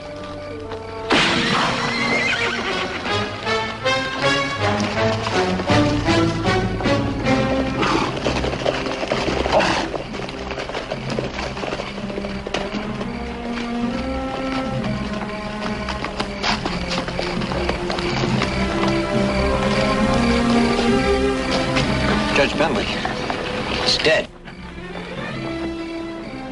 If anything happens to my husband, I'll hold you morally responsible.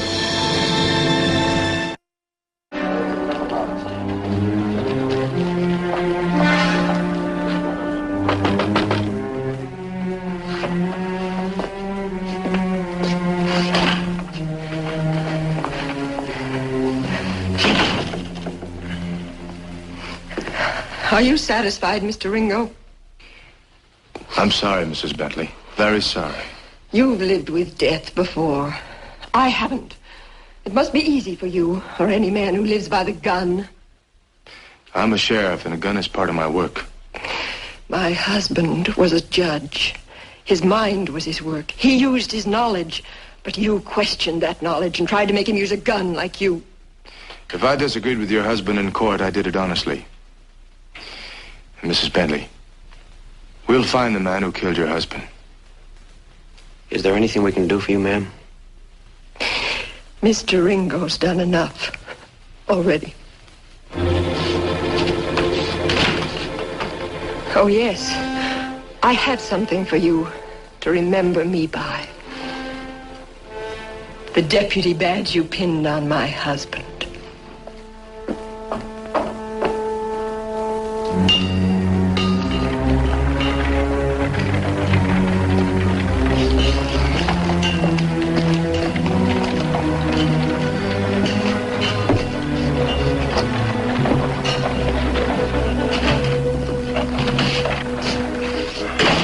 Must be Sheriff Ringo. Yes. My name is George Summers. I'm on the staff of the territorial governor. I've been expecting you, Mr. Summers, and I know why you're here. Won't you sit down? Thank you. The governor is quite upset. Judge Bentley was highly regarded. I'll spare you any embarrassment, Mr. Summers. You want my badge. Now, don't get your back up, Ringo. But there will be an investigation. Mr. Summers, I do my job as I see clear. I didn't ask to wear this badge. It was offered to me because of my reputation.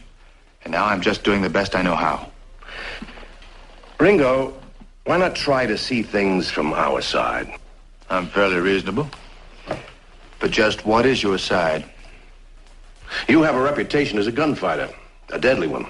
Now, naturally, when you were elected sheriff here, the governor had no right to interfere. But he did regard this experiment with a jaundiced eye. And now it's really jaundiced, that it? A territorial judge has been killed, an honest judge and a fine man. Pressure starts mounting when a thing like this happens. All right, Mr. Summers, put the pressure on. I've already been squeezed about bone dry. This has hit you pretty hard, hasn't it? Yes, it has. Well, I'll try not to compound it to make it any harder for you. But I've got a job to do. So do I. Mr. Summers?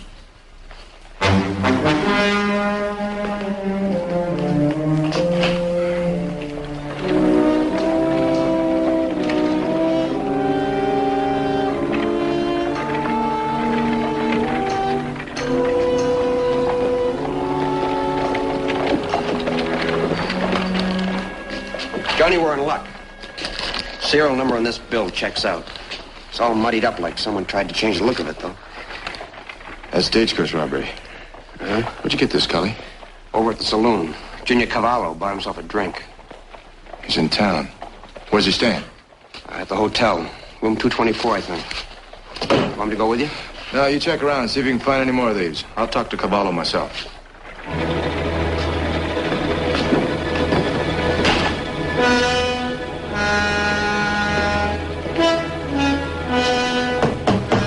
Cavallo! Ringo! Open up!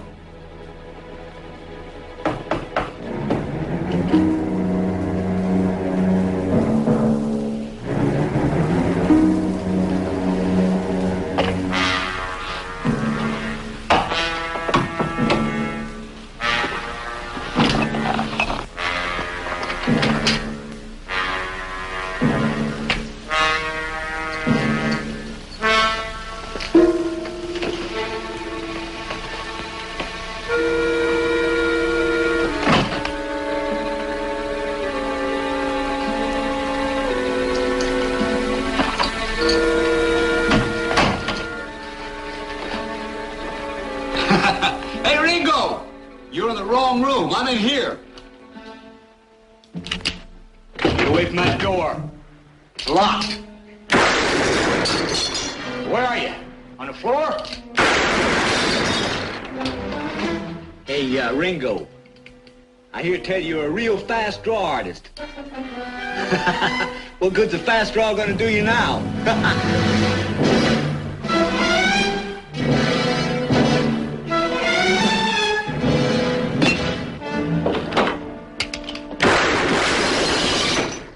Not there, Ringo. Just a little lower.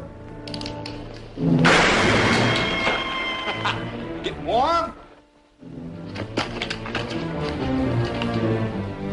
Hey, see if you can figure where my next step's gonna take me.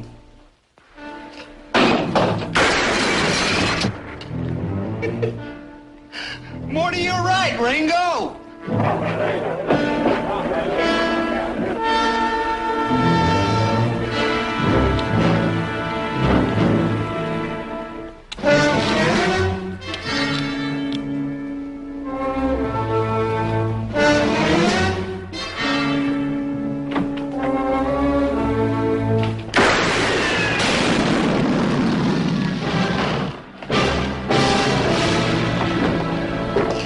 Sure appreciate your help.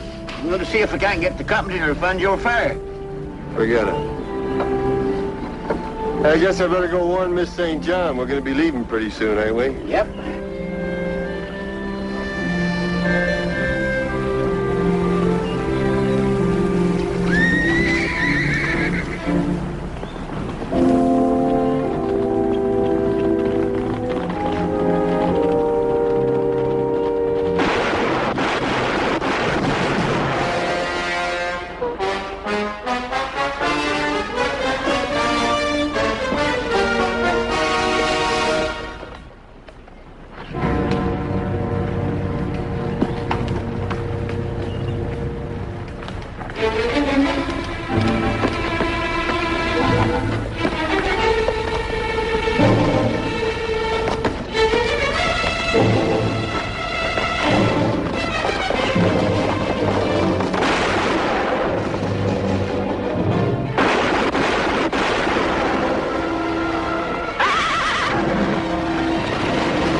Charlie, be careful with that filing. I couldn't find the poster on that Reno holdup man this morning.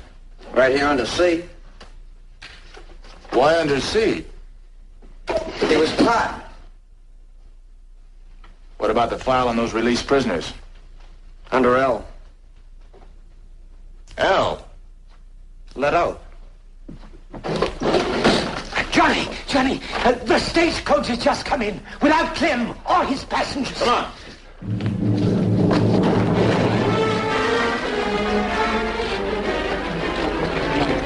Charlie, get your horse. It looks bad, Johnny. Clem ain't want to let a team get away.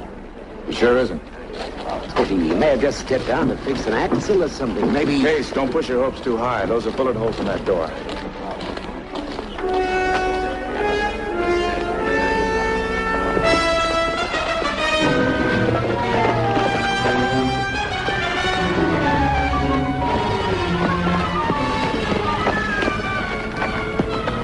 Is there no wind? Coach tracks are still readable. Horses couldn't have run too far at that pace. We should be finding something soon. Yeah.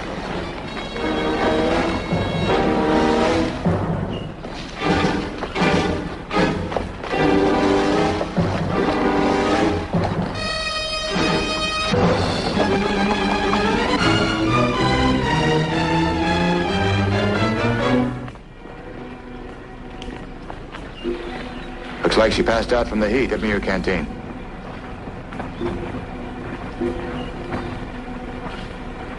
Johnny?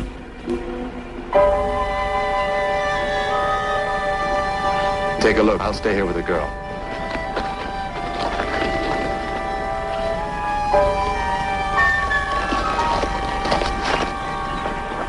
You're all right now, miss. Yes, I'm all right. You were on the stagecoach? Were there any other passengers? One and the driver. They're both dead. You better take it easy. I'm all right. It's just the heat. This Arizona sun is more brutal than you think. Everything about Arizona is more brutal.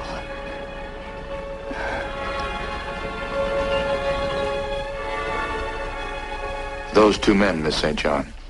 Would you know them if you saw them again? I think so. They were very close to me. One was dark and muscular with a very rugged face. And the other? I didn't get as good a look at him, but I think he was taller and older. Cully?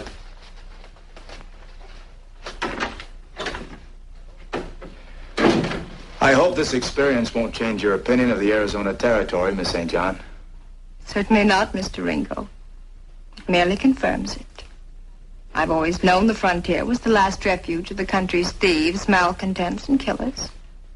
We don't happen to think so. The dregs of creation, Mr. Ringo. Too weak to exist in a modern civilization. Miss St. John, you happen to be a guest in Laura's home. And if this is the way your so-called modern civilization teaches you to accept hospitality, I don't want any part of it. Excuse me.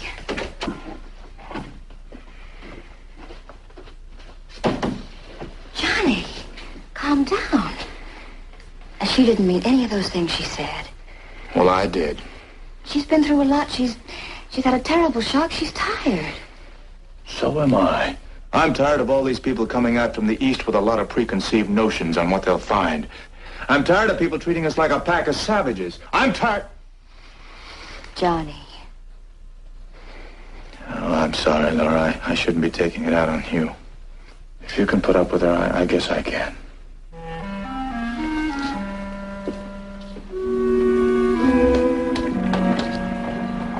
Oh, hello, Deputy. What can I do for you? We're looking for two men who held up the stage this morning. We've got a witness, a woman passenger, and she describes one of the men as dark and stocky, and the other one tall and a little older. Can't say that I've seen anybody like that. Well, if you see any strangers around, would you let me know? Deputy, I've only been in Velarde 2 months. Everybody's a stranger to me, but I'll keep an eye out. Thanks.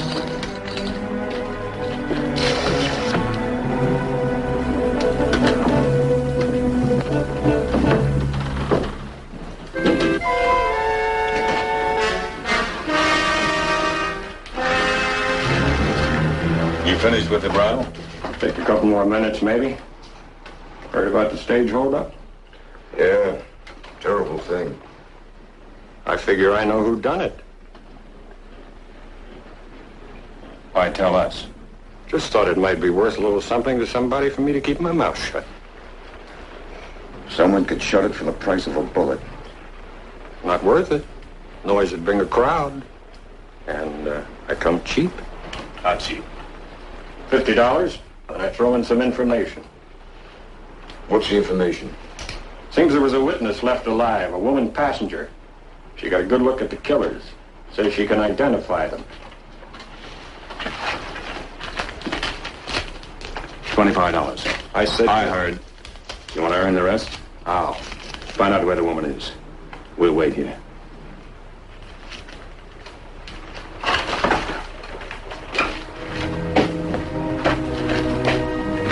Why don't we just get out of here? No good running. Ringo would catch up with us in time. We got to get rid of that girl. Well, I don't like hanging around Velarde with Ringo on the prowl. I don't much cotton to killing women. She's not a woman. She's a witness. Anyway, they'll be looking for 2 men traveling together. So it's best if we split. You go now. Wait for me at Nieva, Pachuca. It's too close. Doesn't matter. Even Ringo wouldn't dare walk into Pachuca wearing a badge. I'll catch up with you when the girl's taken care of. Johnny, we've been nurturing a viper. What has she said now? It ain't what she said. It's what she's written. She's doing a book on the American frontier. Will you listen to this? Today, I had my welcome to the West. Not quite a 21-gun salute, but 6 guns at close range can be just as effective. The town of Velarde rolled out a red carpet for me. A carpet of blood. Well, that's just what we need. A nice, first-hand, unbiased account. Telling the world that nobody comes west except drifters and thieves. And you know what that means. More drifters and thieves. Where is she? She's gone to the store with Laura to pick up some dresses. Do you know that woman's a... She sure is.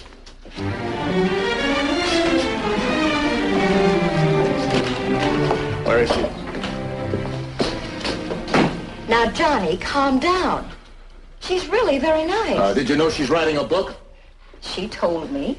I don't judge her too fast. After all, she promised to see everything before she... I bet she will. No, not really. In fact, right now, she's out riding in the... She what?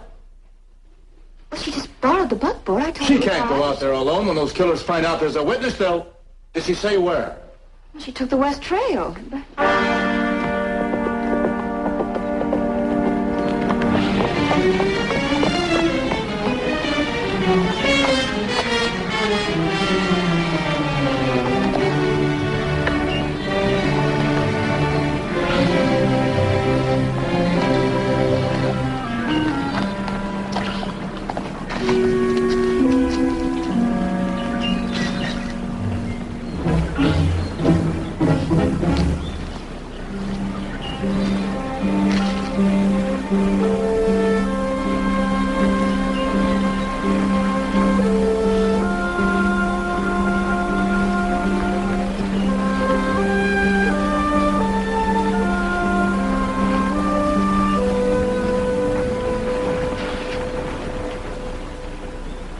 I might have guessed.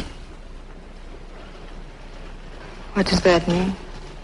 Instead of visiting some of the ranches and farms to get a look at the real West Snow, you'd naturally pick this. No better place to find skeletons than Boot Hill. Here lies the West, Mr. Ringo. Don't they have cemeteries in Philadelphia, Miss St. John? With one difference. Here the dates on the headstones tell the story. Look at them. All dead before their time. Patty Duncan, age 2. Richard Shaw, 22. Rugged pioneers. Cut down by violence, disease, hunger, and just plain disenchantment. There are survivors, you know. Who? The fastest gun? The gunmen are a dying breed, Miss St. John, and one of these days we'll... Oh, well, what's the use? You'll go right on writing your miserable little fairy tales about a country you never took the trouble to know. Whatever you may think of my literary abilities, Mr. Ringo has...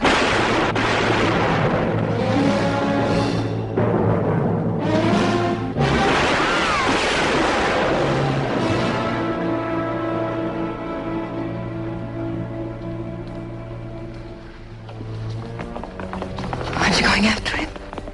Oh, he's got too much of a head start. Besides, he'll be back. Is he that anxious to kill you?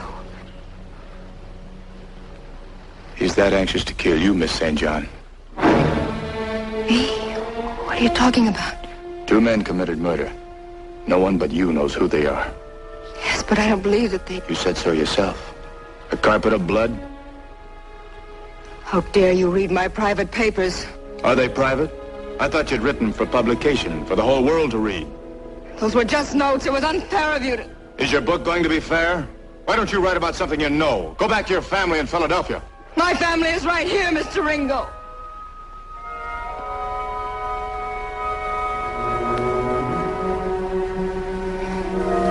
Her name wasn't St. John then. It was Jordan. My mother was Letty Jordan. She died of lung fever at 23. Snuggled right next to her is my father, who died in a noble cause, in a quarrel over a pail of water.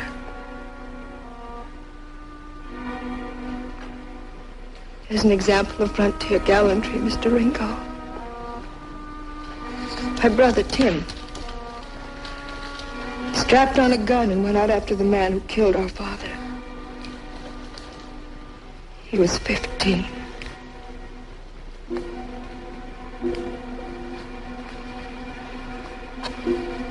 That's when I went back east to live with my aunt.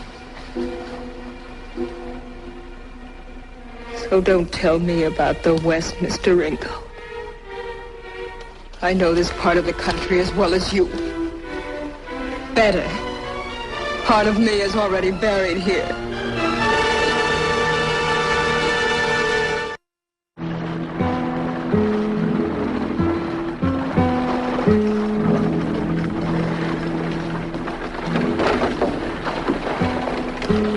Thank you, Cully. Take care of the buckboard. Right, Johnny. I want to see you when you get back.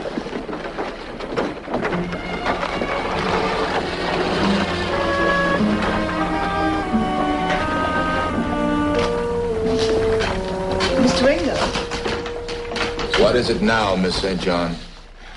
I'd like to talk to you. Mr. Ringo, I thought I'd do a chapter on Johnny Ringo. It's like asking a man to assist at his own hanging. I thought you were interested in seeing that I got the facts straight. It's a waste of time. You made up your mind 10 years ago. Mr. Ringo, have you ever been to Nueva Pachuca? Not recently. I think I'd like to see it. I hear it's one of the few remaining wide-open towns in this area. More honest research, Miss St. John? You know what you'll find.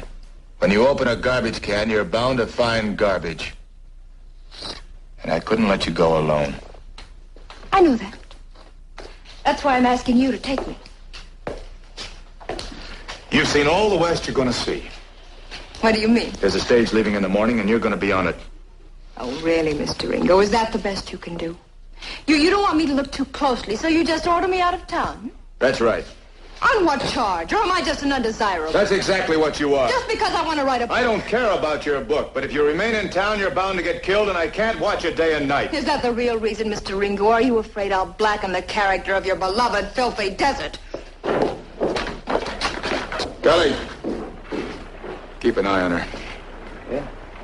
Yeah. Miss St. John, Hello, Cully. I hear you're interested in doing a book. Oh, that's right. I was trying to get Mr. Ringo to tell me about some of his experiences. You're wasting your time with Johnny. He was never one for grandstanding. But now, take me, for instance. I've had a very, very colorful life. You couldn't have been a deputy very long, Cully. You're too young. Well, I was a carny. I've been kicking sawdust since I was this high. Well, the first job I had, they put chin whiskers on me and passed me off for one of the little people. Little people? The midgets. Oh. Well, that's very interesting, Cully, but it isn't exactly what As a matter of fact, I'd love to hear about it. Do you think we might have dinner together tonight? Sure.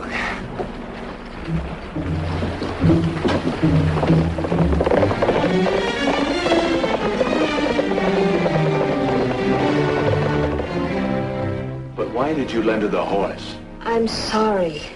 I wouldn't have, but as long as Cully was with her... No, Laura, it's my fault. I should have warned him. What's worrying you, Johnny? Well, I bet my shirt she talked him into taking her to Pachuca. I don't think Cully would do anything that foolish. She's a very persuasive young lady. Remember, you've a lot of old hatreds boiling up there. Half the town is dying to get their hands on you. Well, that's a chance I'll have to take. Johnny, Cully can take care of her. Laura, the men who killed Clem and his passenger might be holed up in Pachuca. Now, they're not going to let the only witness get out of town alive. All right, I'll come with you. Now, you stay here and take care of things, Case. Johnny.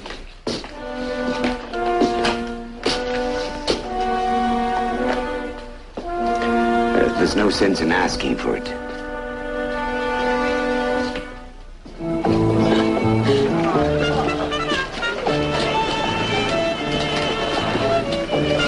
Johnny will probably be hopping mad I took you here. It's no place for a lady. Why? You're a deputy, aren't you? By the way, how do you like being a lawman? That's fine. Funny thing, though, I used to get a big laugh out of all the Johnny tin plates, and then I ended up being one. Why'd you do that? A badge in Pachuca is just an invitation to trouble. About 5 years ago, they struck silver right near here. The miners and gamblers and outlaws sort of moved in and pushed everyone else out. Ever since then, this town's in wide open. They don't exactly welcome lawmen. So that's why Ringo wouldn't come, huh?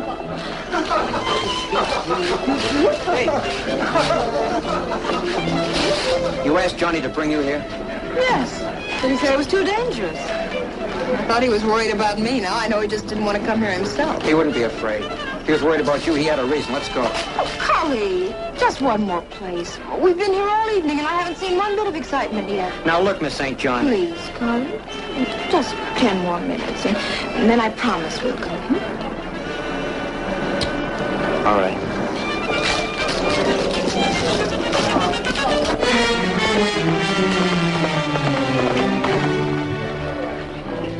Look at those roads.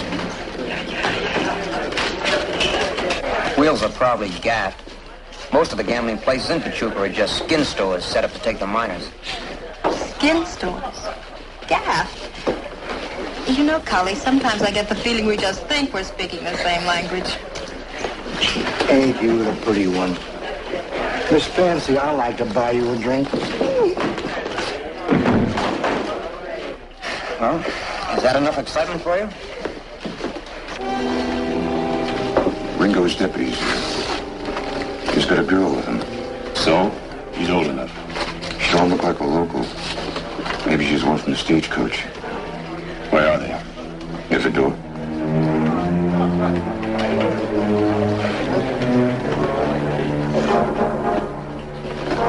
That's her, all right.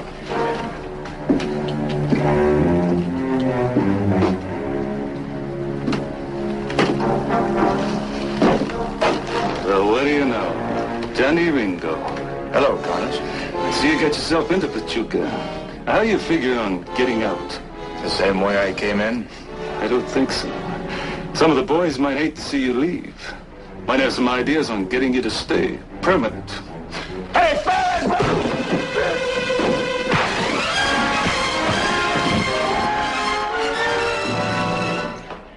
Getting late, Miss St. John. That man, What man? the poker table. He's one of them down at the stage. Just keep your hands on the table, Sonny. What do you want? Just get up and walk out quietly with me, you and the lady. Better take it easy. I've got a lot of friends here. Who are you kidding? If I told this crowd you were Ringo's deputy, they might do my work for me. Get up. Mister, I got a bone to pick with you. Out of my way, stop!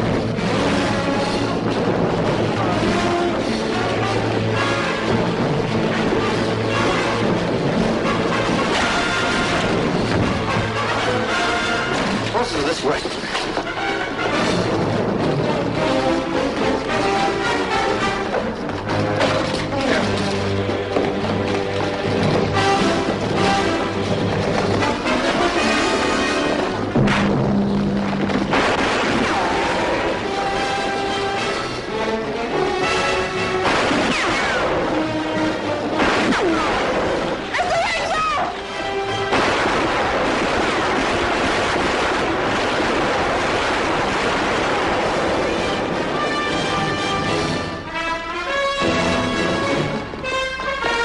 Let's get out of here fast.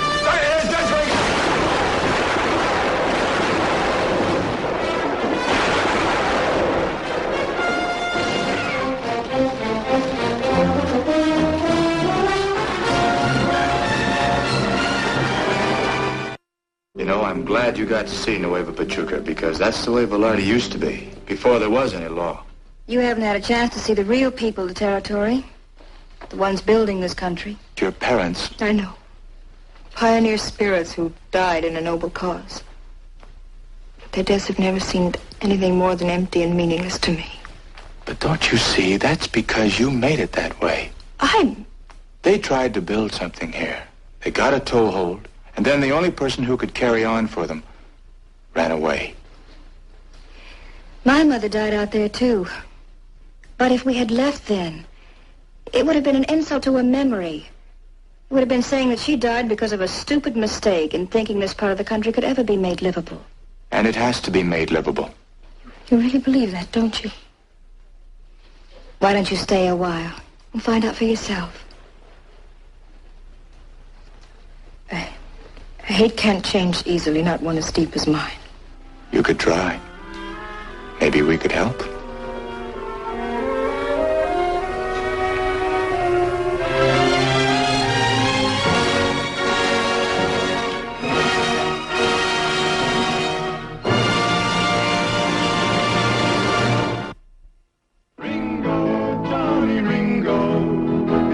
Were never shown. The fastest gun in all the West, the quickest ever known. Everywhere he traveled, trouble was all that he found. Face to face with a man set to prove that he could shoot Ringo down. Ringo, Johnny Ringo, his fears were never shown. The fastest gun in all the West, the quickest ever known.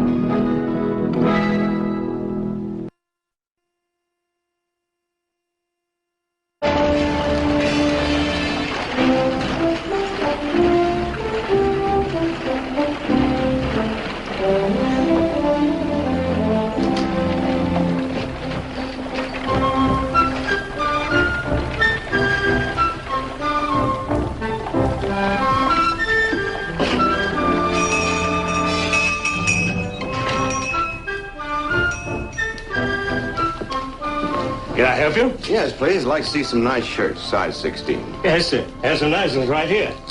Oh, don't you have anything in silk? Nothing wears better to the skin than silk. Well, I don't sell too many silk ones. I have some in the back.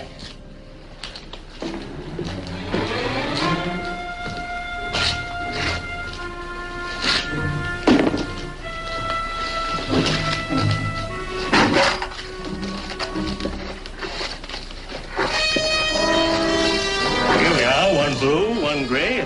What are you doing? Help!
Where did you get that?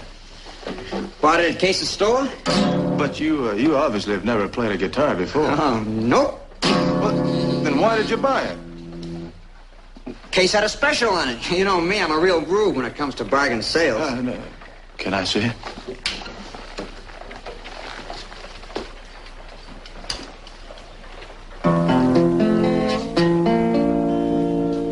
I didn't know you knew how to play one of those tune tubs. Well, I used to until somebody told me it wasn't good for my gun hand. The BBC presents Jet Morgan in Journey into Space.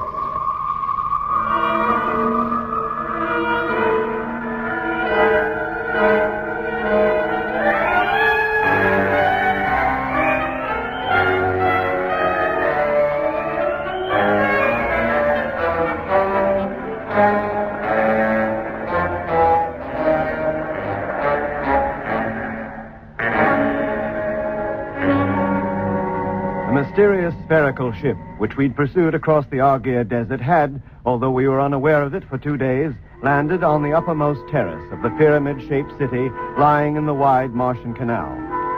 One of the crew, McLean, who we believed had been carried to the city in the mysterious ship, was now back with us, but in a deep, hypnotic sleep. When the spherical craft took off again, Jet, Lemmy, and I followed in the land trucks in the direction it had taken.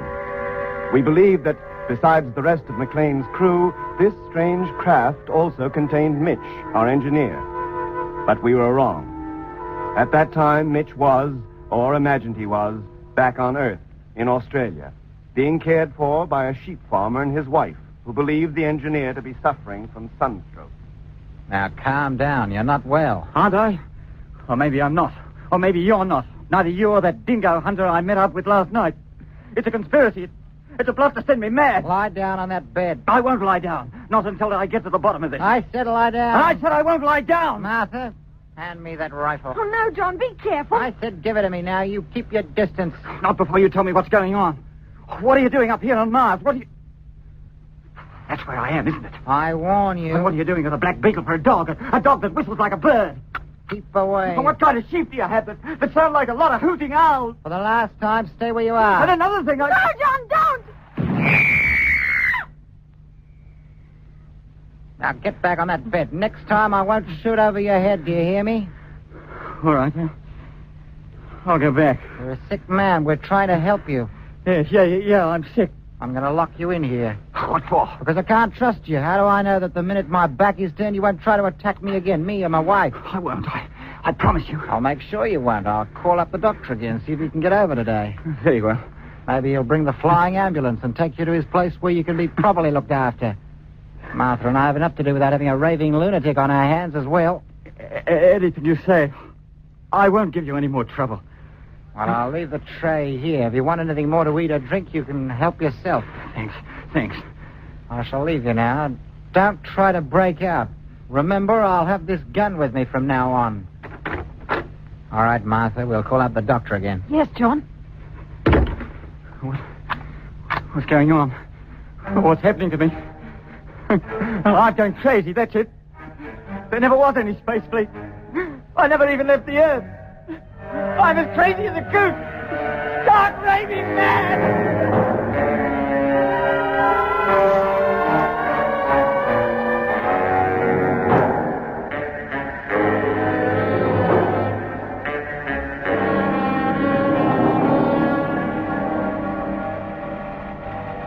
Hello, Lemmy. Yes, Jet. We're going to halt. Bring your truck up alongside mine, will you? Yes, mate. And tell Doc to come out into your cabin. I want him to take a look at what lies ahead. Oh, have you seen something? Yes, Lemmy, I have. Hello, Doc. Yes, Lemmy? Come on into the driving cabin, will you? Jet's seen something and we're stopping. Be right with you. Hello, Jet. I'm in the driving cabin now. What's up? Oh, hello, Doc. Have you got the glasses there? Yes. Well, you see that rather high dune on the horizon? Yes. Do you see something on it, a box-like object? Yes, just. Well, turn the glasses on it. Now, tell me what you think it is. Well, hang on a minute. If I were on Earth, I'd say that it was a single-storied house of some kind. Do you see two smaller buildings at the side? A little way from the main structure, to the left. Yes, I do. This must be the place Frank told us about. Hey, you can just make out the fences. Hey, let me take a look, will you, Doc? Sure, Lemmy. Ah. Well? Yes, it's just like you say. Hey, wait a minute. Jet, are you looking at the moment? Yes, what? I can see somebody or something moving. From one of the little buildings towards the big one. Can you see it? Yes, I can. Now he seems to have disappeared round the far side. That must be a house. And that must be the geezer who lives in it. Well, what do we do now, Jet? We've got to get a closer look at that place, find out exactly what it is. Now, if I went alone and on foot, by using the sand dunes for cover, I might get close enough to get a good look at it. Leave us here in the truck, you mean? Yeah. And supposing you're seen. Yeah, I need to run for cover in a hurry. Oh, that's a chance I'll have to take. No, Jet, that's too risky. You're right, Doc. Don't let him go. Then what do you suggest? Well, that we stay in the truck. Of course. That we still use the dunes as a cover and get as close to that place as we can. Well, we're supposing we haven't already been seen. Yes. Then we approach on foot as near as we dare. That's it. The three of us. Eh? There's greater strength in numbers, Lemmy. Yes, Doc, but number 3 is pretty near to 0 in my way of thinking. And what about McLean? If all of us leave the trucks, he'll be left back there in the living quarters alone. No, I don't think it'll hurt, Lemmy. Since we left the valley, he's just lain there on the bed. He hasn't said a word or moved a muscle in all that time. Oh, very well, Doc. That's what we'll do. I'll lead, but Lemmy, you keep your truck close behind. We'll stay on the lowest possible level all the way. Yes, Jet. Motor on. And here we go.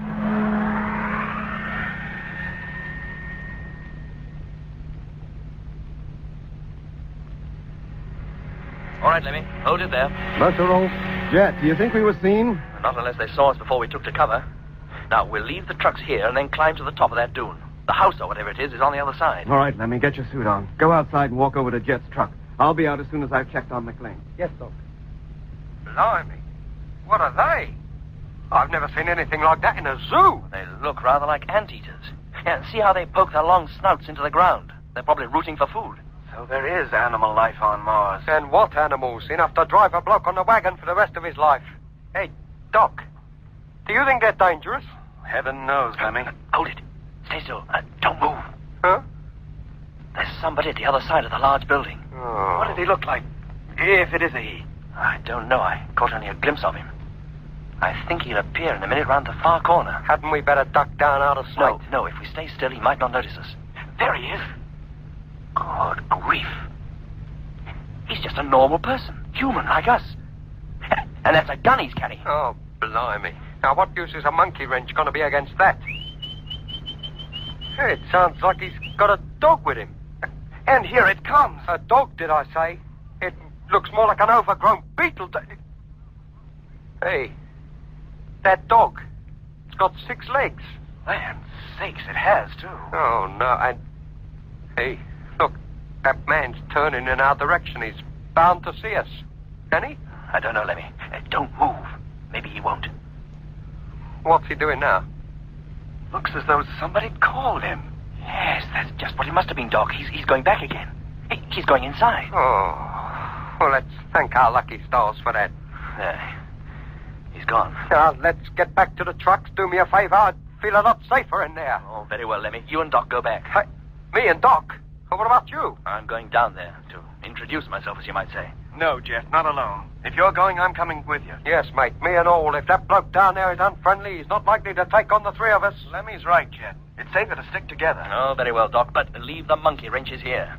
Hey? The surest way to receive a friendly welcome is to look friendly. And a 2-foot wrench looks anything but. Now, let's go.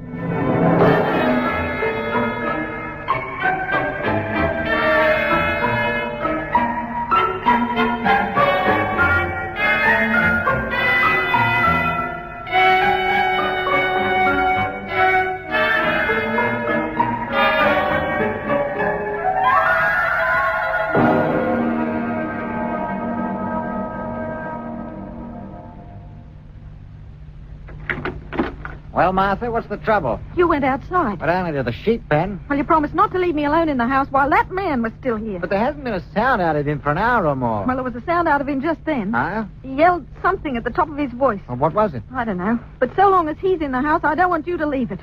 Supposing he should suddenly try to break out of that room. He can't. The door's locked. He could break it down. He'd have to be pretty strong to do that. Madmen have the strength of 10 men. I tell you, Martha, he's only delirious. He's been out in the sun too long. I think there's more to it than that.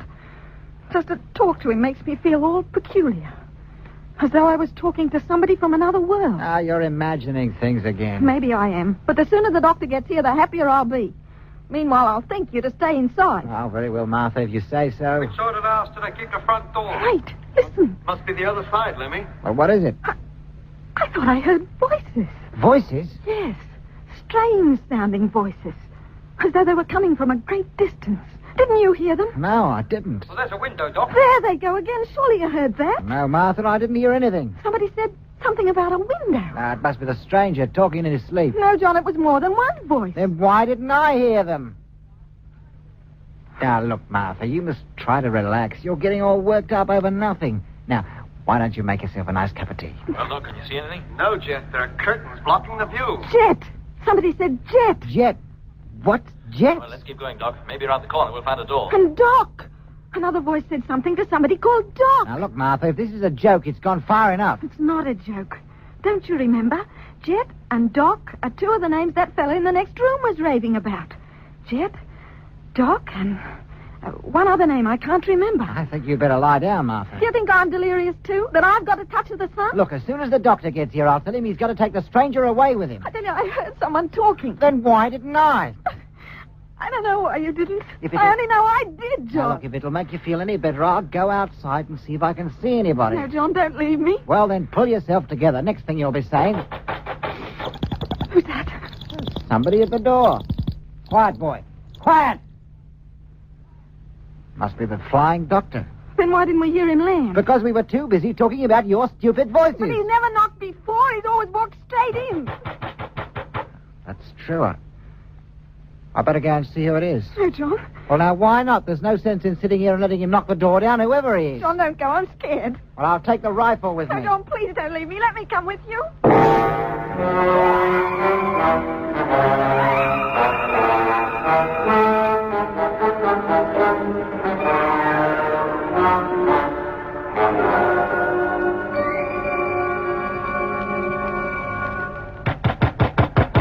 But it don't sound like there's anybody at home after all. But there must be. We saw somebody go into this building not 10 minutes ago. Then he must be deaf. What should we do, Doc? Go in? Give it one more try, Jet.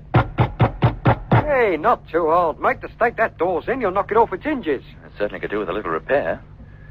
Yeah, the whole place seems to be pretty dilapidated. Oh, open the door, Jet, and let's go in. I don't think anybody intends to answer our knocks. Okay, Doc.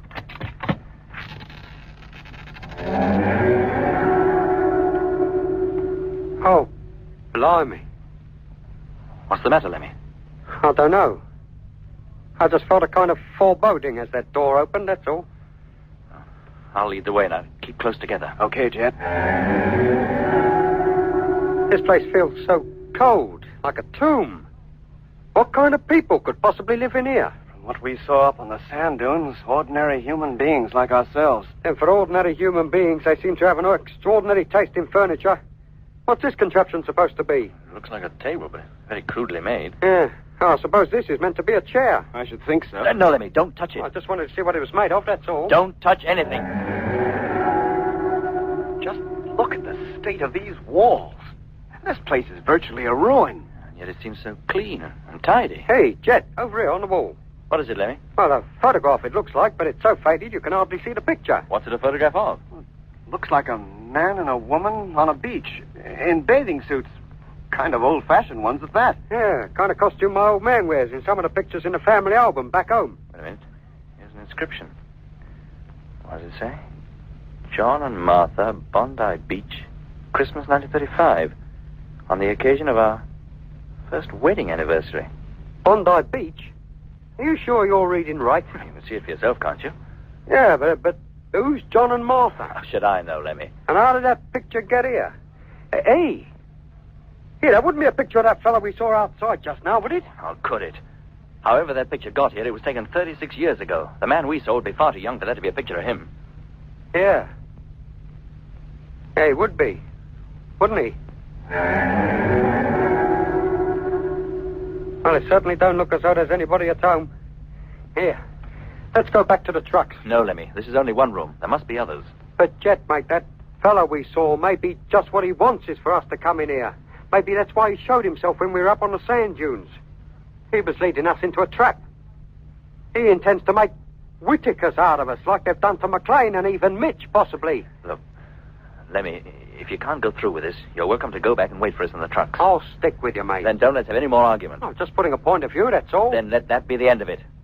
Now, come on. There's obviously nobody here, so let's try the next room. Some people are never satisfied. Hey, listen. They keep a canary. Or is that Martian language for come in? What do you make of it, Doc? I don't know, Jet. Sounds to me like some kind of an insect, a cricket. Or it might, as Lemmy says, be a kind of... Oh, whatever it is, it doesn't seem to like us knocking at the door. It makes no attempt to open it either. Hey, Jet, what are you doing? I'm going to open the door, of course. What, before you know what's behind it? How do you suggest we find that out unless I do open it? Jet, better be on the safe side. Open it just a little way. Oh, I will, Doc. Don't you worry. God, grief.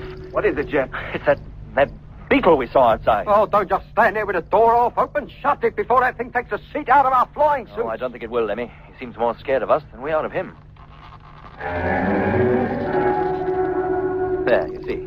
Look how he backs away from me. Oh, what a horrible-looking animal. To us, Lemmy, maybe, but to whoever owns him, he probably looks extremely handsome. Yeah. Hey, then what must his owner look like? Come on, I don't think it'll give us any trouble. In you go, Lemmy. But me? Yes, and hurry up. Good beetle. Good boy. No, I won't hurt you. Go on, Lemmy. It couldn't be further away from us if it tried. Good boy. Down now.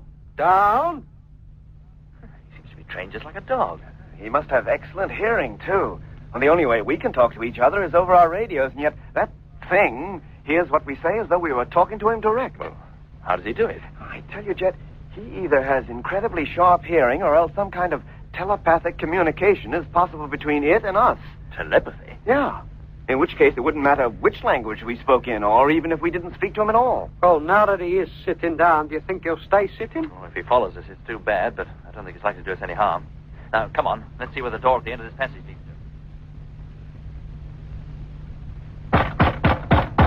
I'm beginning to think there's nobody in this place at all. Then what happened to that man we saw outside, Lemmy? Doc. We could have imagined him, couldn't we? Just as I imagined I was back home in London when I got lost in that city back there in the valley. Then why is his dog here? I think we've drawn a blank again. Still no response to our knocks. Look, give it one more try, Jet. If you still get the same result, we'll just have to walk in again without being asked. Who's there? Hey, Jet, did you hear that? Somebody answered. Hello? Who's there? No, it can't be. Can't be what? What? It sounded like Mitch's voice. What? Yes. Mitch? Here? Hello? Hello? Please, say, cut out that banging. If you've got anything to say, say it. I can hear you. It is Mitch. And this door's locked. Hello, Mitch.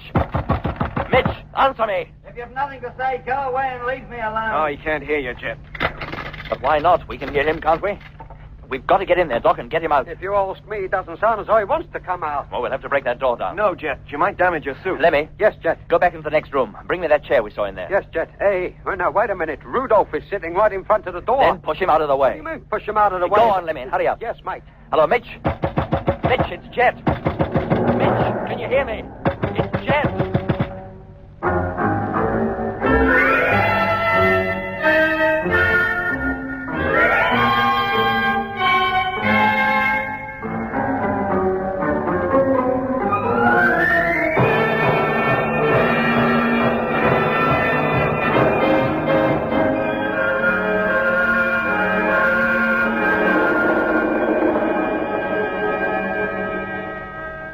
Jet. The chair. Thanks, Lemmy. Now stand back. And you, Doc. Take it easy, Jet. Go on, mate. Couple more blows should do it. That's it. It's too dark to see anything. Let me get over that window. Draw the curtain. Yes, Jet. Look, it looks like a bed over there in that corner, though. Yeah, and somebody lying on it, too. Come on, Doc. Sorry, Jet. What happened, Lemmy? I just gave the curtain a tug and the old lot come down. The condition this place is in, I'm not surprised. Well, at least we can see now. Mitch. Land sakes, Jet, I think it's too late. What do you mean? Oh, look at him. No helmet, no suit. And he doesn't even seem to recognize us. Mitch, don't you know us? You took your time getting here, didn't you? Took our time. We didn't even know you were... Did you bring the ambulance with you? Ambulance? Well, you must have done. Why else would you have two other fellas with you? But don't you know who we are, Mitch? How should I? Now, come on, if we're going, let's go, and I won't be sorry. That sheep farmer and his wife are scared of me. I think a little sunstroke has driven me crazy. Sheep farmer? Mitch, what are you talking about? A couple that took me in. They're certainly sheep they have in the pens outside, aren't they? Mitch, they're not sheep. I don't know why I scared them so much, Doc. They were good enough to me. Made up this bed with nice clean sheets. Sheets, did he say? That bed's nothing but a heap of furs made up on the floor. Yeah, Jet. Furs from those peculiar animals in the pens outside. Oh, why don't you sit down, make yourself at home? I need a couple of minutes to get dressed anyway. And where do we sit? Chairs enough, aren't there? 2 armchairs by the fire and a sofa in the window. Armchairs? I've been wondering what they were supposed to be. I could make better furniture myself out of an old orange box. Let me... yes, Mitch, we will sit down. Thank you. Over here by the window, though, it's rather warm in here. Hey, Come on, Lemmy. And you, Jet. What on earth has happened to him, Doc? Whatever has happened to him, he thinks he's on a sheep farm somewhere. And that this room is a part of a completely furnished farmhouse. He must be crackers. No, Lemmy. Just changed. Changed to what? I don't know. Hey, Doc. He's not another Whittaker, is he? Well, Lemmy, whatever he is, he sees things quite differently from what they are. Goodness knows where he thinks he is. Or who we are supposed to be. Why did he think we might have brought an ambulance with us? Because he believes he's sick and we've come to take him away. Look, so long as he thinks that, that's what we'll do. We'll take him back to the truck with us. At least we'll have him back again, and then... Hey, what's that? Oh, that beetle, it's outside. What's worrying the dog? Dog? He thinks it's a dog. What's he kicking up that row for? Have you got somebody else out there? No, Mitch, boy. It's only us. Well, something's worrying him. Oh, blimey, I know what... Here, look out there. That ship we've been following, it's just landed outside. Doc, it has, too. Not 100 yards from the house. Doc! Doc! Who's that calling me? Stay where you are. Don't go into the house. It's the man we saw from up on the dunes. And there's a woman with him. And it's not you he's calling, Doc. He's running towards that ship like the devil was after him. What was that? Did you say a plane just landed? Yes, Mitch. But didn't you just land? No, we came here in the trucks. Trucks? What trucks? The land trucks, of course, of the land fleet. The farmer told me you'd be flying here. But how could he, Mitch? That farmer, as you call him, couldn't even know we were coming. Who are you? Aren't you the flying doctor? You might call me that. From Alice Springs? Where? Alice Springs? Look, Mitch, put your clothes on. Come on. Where to? Back to the trucks, of course. Now, come on, Mitch. Take your hands off me. Hey, Jet, that ship. 2 men have come out of it, and that man and woman are talking to him and pointing over here. Hey? Look, come on, Mitch. Take your hands off me, I said. I'm not going with anybody until I know who you are. We told you, Mitch. We're Jet, Lemmy, and Doc of the Mars Space Fleet. You're one of our crew. The Mars Space Fleet? Yes, Mitch. We landed here 9 days ago in the flagship Discovery, and you too. This is Mars, and you're one of us. You're crazy, the whole lot of you. This is Australia. Australia? Now keep away! Mitch, you must believe Them us. 3 men from the ship, they're coming towards the house, and that sheep farmer is pointing towards this room. He must be telling them we're in here. Hadn't we better get back to the trucks? Yes, we had. Come on, Doc. Grab Mitch and let's go. Keep off, do you hear? Keep off or I'll hit you with this chair. Mitch, will you listen to me? No, Jet, keep away. He'll damage your helmet. Keep off, do you hear? They're nearly here, Doc. Let's get where the going's good. Mitch, we're your friends. We want to help you. Come a step nearer and I'll let you have it. Jet, look out. Oh, Jet. Oh, blimey, that's torn it. His helmet's bust wide open.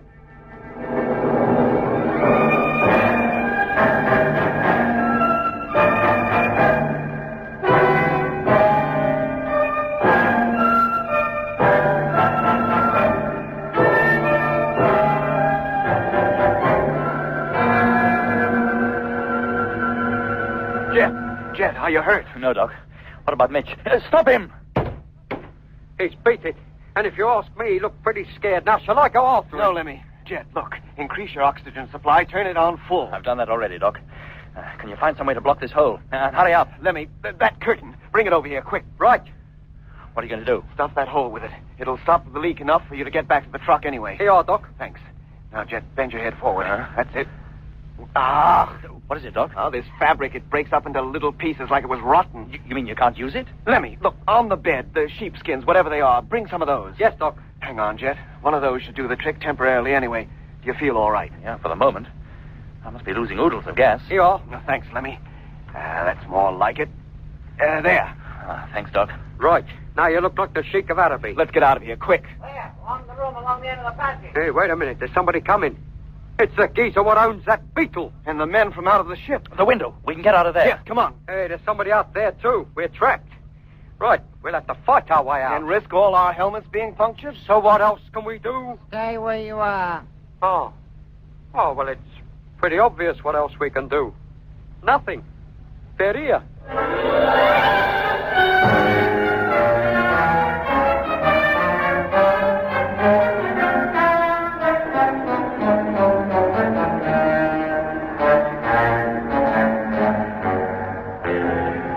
In episode 16 of Journey into Space, you heard Andrew Folds as Jet Morgan, David Kossoff as Lemmy, Guy Kingsley Pointer as Doc, Bruce Beebe as Mitch, and with David Jacobs and Matty Head. The orchestra was conducted by Van Phillips, who also composed the music.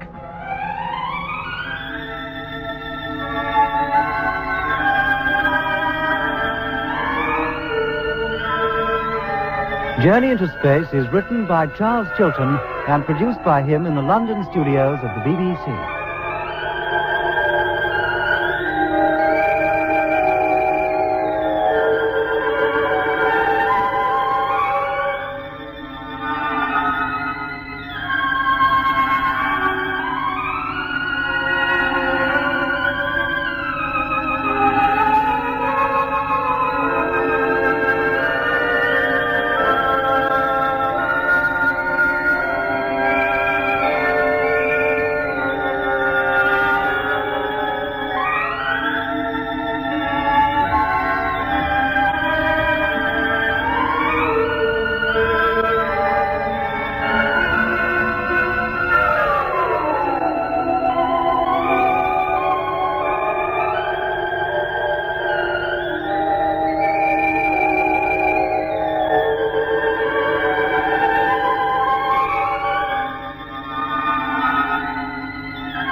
presents Jet Morgan in Journey into Space.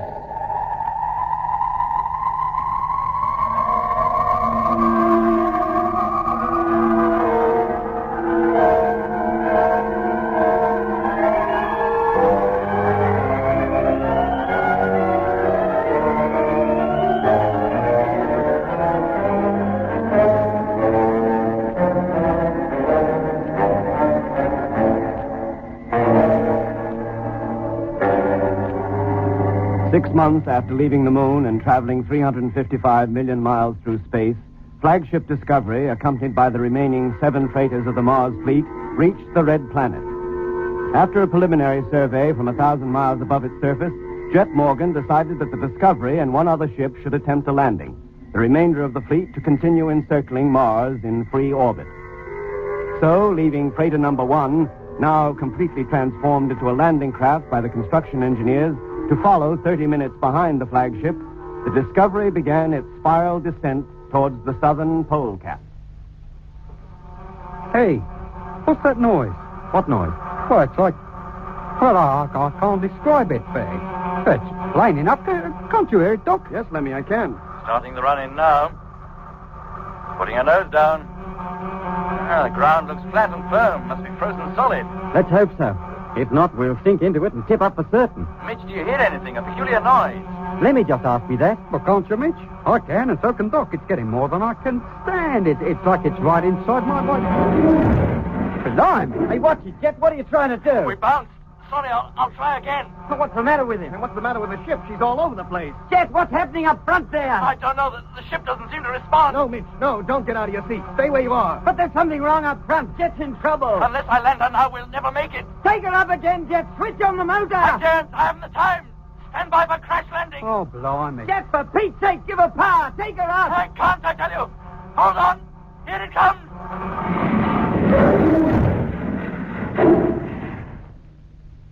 Oh. Are you all right, Lemmy? Yes. I think so. You sounded as though you'd been hurt. Oh, Doc. That was a sigh of relief at finding I was still in one piece. Well, it wasn't all that much of a bump. We seemed to hit the ground tail first, then skewed round. Now, how about you, Jet? You okay? Hey, Jet. Are you okay? He don't answer.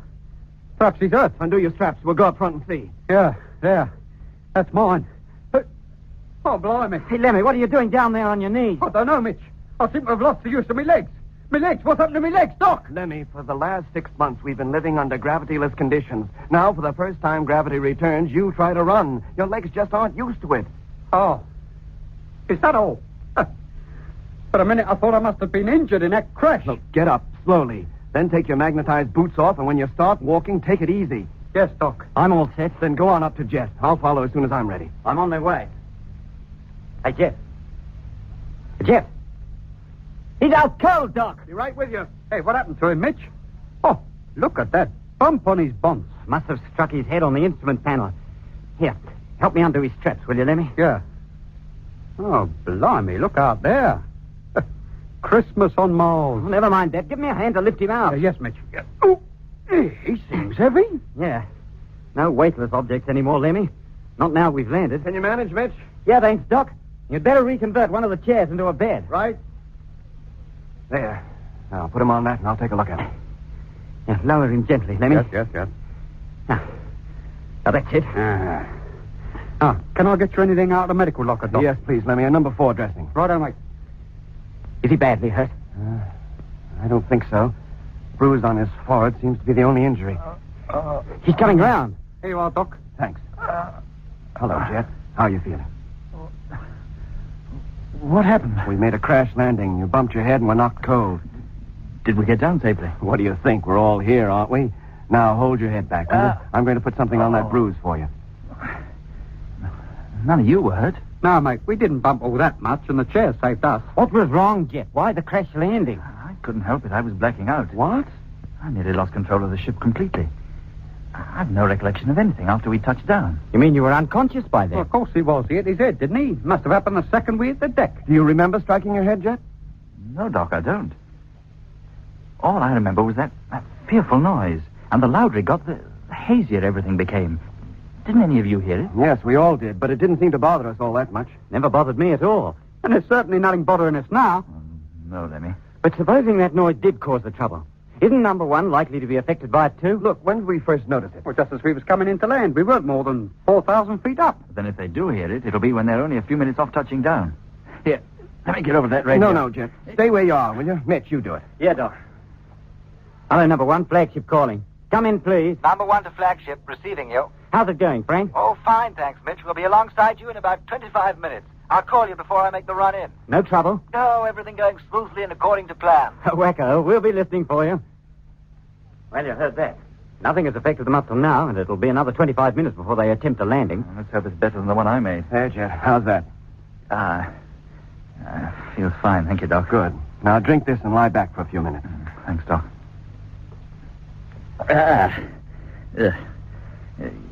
Is the ship damaged? Not as far as we know. We've hardly had time to find out. But Lemmy and I will carry out an inspection right away. No, wait, I'll Jet, stay where Look, you Doc, are. They can manage it between them. I'd have liked them to have taken a look outside first. We've just landed on Mars, the first men ever to do so. They have a right to see what it's like. They'll get this inspection over mighty quick, Jet, and you can depend on it. By then, you'll feel better, and we can all take a look. Together.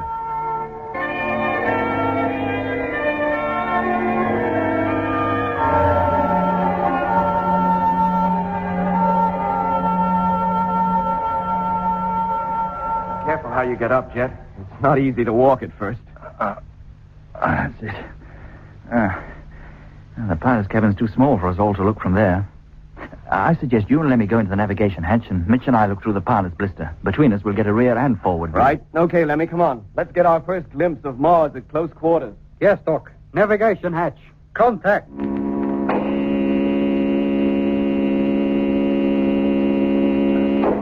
Okay, Lemmy, after you. Thank you, Doc. But I've already had one glimpse when I helped pull Jet out the pilot's cabin. It's nothing but a white, flat plane, and it... Hey. What's over there? What, Lemmy? It's our skid marks. We turned almost completely round. Hey, Doc, look at the sky. It's a deep mauve. Yes, because of the thin atmosphere. Go on. I wonder what color soil is under that ice. Well, the part the skid marks have revealed looks black to me. Black in contrast to the whiteness. But it could be almost any color. Well, we'll find out soon enough when we go outside. Yeah, but that won't be for some hours. We've got to be sure it's safe to go out first. Hello, flagship. Number one calling. Hey, listen, that's Frank on the radio. I better get back. He'll be landing soon. Away you go, Lemmy. Hello, number one. Morgan here, receiving you. Oh, you're here already, Jet? Yes, Lemmy. Hello, Jet. We're rapidly approaching landing point and are preparing for the run-in. Just take it easy and you'll do all right. How did you get on? I fluffed it, I'm afraid. Oh. But we're all in one piece. So's the ship, so far as I know. You shouldn't have any trouble. Okay, Jet. I'll keep in touch all the way in. And we'll keep a lookout for you. Remember, you've got some valuable cargo aboard. And good luck, Frank. Are you going to warn him about that business? No, Mitch. I don't want to worry him unnecessarily. If this is end, he's bound to tell us. Yeah, and a fat lot we can do about it if he does. Everything's going fine, Skipper. Just about to bring her in now. We can still see you, Frank. Make it good. He's not going to land very near us. That's certain. He won't be too far out.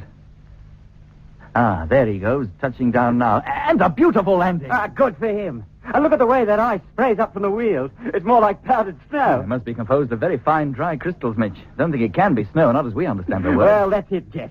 He's down and safe. Nice work, Frank. Thank you, Skipper. Tell your operator to keep radio watch. Meanwhile, as soon as your men have satisfied their curiosity about what's outside, you better start preparing to leave the ship. Yes, sir. Now, Mitch, let's get to work ourselves. Prepare to go outside, you mean? Of course. You don't think we came all this way to sit inside and twiddle our thumbs, do you? Oh, good on you, mate. You're sounding better already. I feel it. Come on, Mitch, let's get started. I can't wait to get my feet on Martian soil.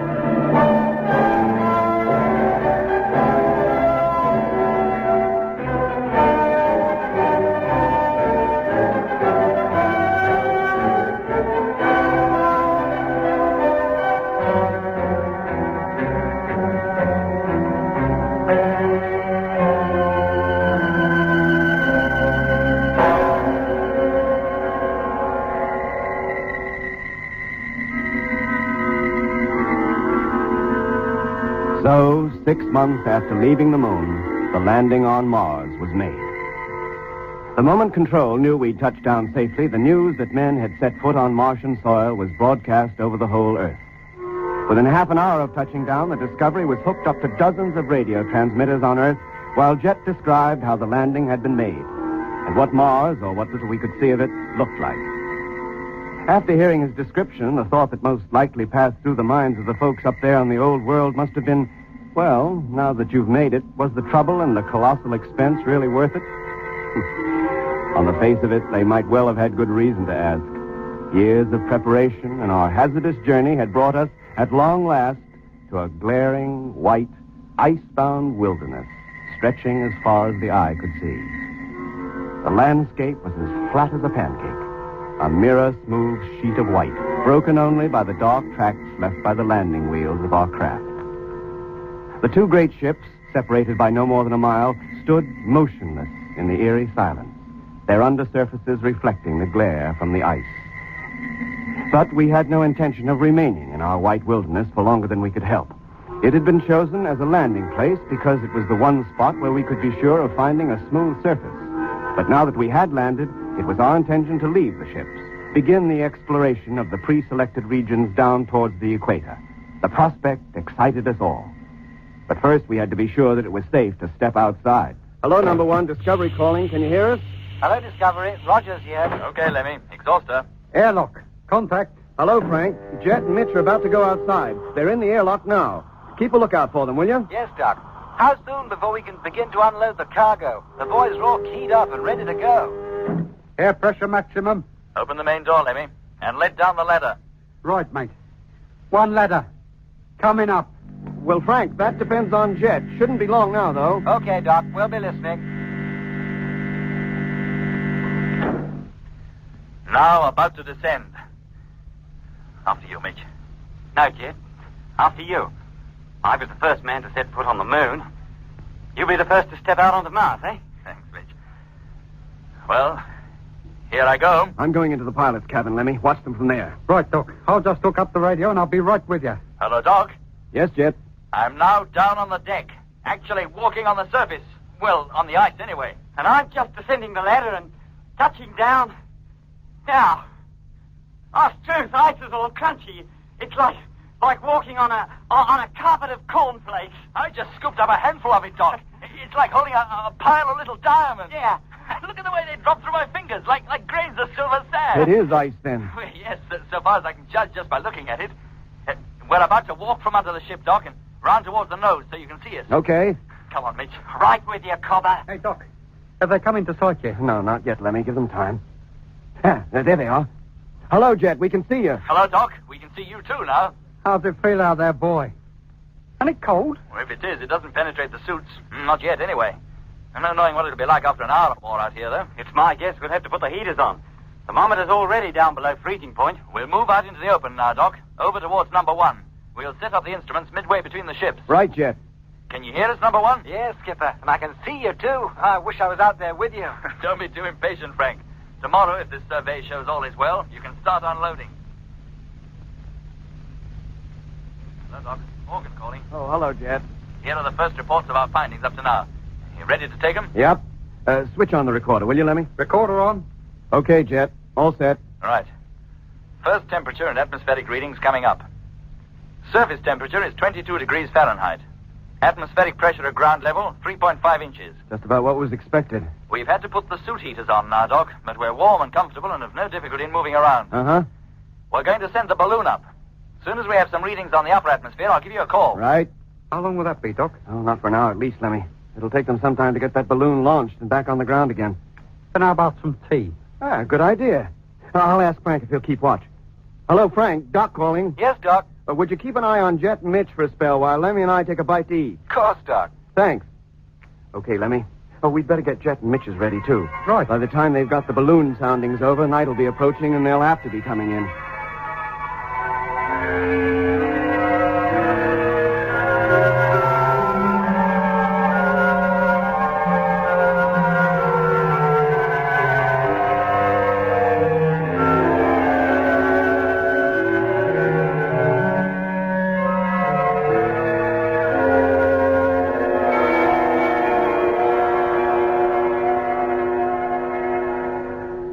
How about it, Doc? You want any more? No, thanks, Lemmy. Let me give you a hand. We'll clear these things away. Oh, no, I can manage, thanks. Well, then I'll go on up to the pilot's cabin. Hello, Jet. Mitch, can you hear me? That's Frank calling. Yeah, sounds like Jet and Mitch must be almost through. Yes, Frank? You better get back into your ship quickly. That sounds more like there's something wrong. What for, Frank? We're not finished yet. Good grief. Hello, Jet. Come on, Frank's right. You'd better come back. Cripes. Oh, we had to. It's getting foggy. Eh? Yeah, mate.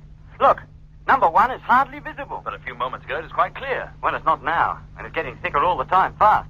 Come on, let's get this balloon down and get moving. What is it, Doc? What sort of panic? Now, look for yourself, Lemmy. There's a dense white fog gathering. Seems to be rising straight up from the ground. I can hardly see Jet and Mitch. Blimey, if they're not careful, they'll never find their way back. Hey, Jet, come on in, mate. Just picking up the gear, Lemmy. We'll be coming in a minute. I'll get me a hand to wind this darn balloon in, Jet. She's still 1,000 feet up. What kind of a fog is that, Doc? Some form of ground mist, I suppose. How else could it have formed so quickly? Search me. Maybe that's the usual way with mists on Mars. Let's hope not. It could prove darn troublesome. Or maybe it's only in the cold region that... Blimey, Jet and Mitch have completely disappeared. Hello, Jet. Hello, Doc. Look, we can't see you at all now. We can't see you either. We're completely enveloped. In fact, I can hardly see Mitch, and he's not more than a few yards from me. Hello, Frank. Can you see them? No, Doc, not now. I can't even see the Discovery. No, we can't see you either. Jet. Yes, Doc? How are you going to find your way back? We'll manage. Ship is only about 1,000 yards away. We shouldn't miss it. We're just collecting the last of the gear together now. We'll be on our way in just a few moments. Okay, but hurry up. You ready, Mitch? You got everything? I think so. Anything we've forgotten, we'll have to stay out here all night. All right, then. Now, let's keep close together. Okay, Doc. Coming back now. Good. I'll put on the main landing light. Maybe you'll see it. There, can you? No. We can see nothing but this white wall of fog. Visibility is down to 0. We can't even see our own feet. Oh, blimey, Doc. Hey, Doc, what's the temperature likely to be out there at night? Somewhere in the region of minus 100 degrees, Lemmy. And it's not far off nightfall now. They'll freeze to death. If they're caught out there all night, they certainly will. Their suits are no protection against such severe cold. Not without the sun rays to help warm them. Oh, what about the heaters in the suits? They're not powerful enough to combat the kind of cold to be found during a Martian polar night. Hello, Jet. Yes, Doc? How you doing? Can you see the light of the ship yet? No, this mist is so darn thick.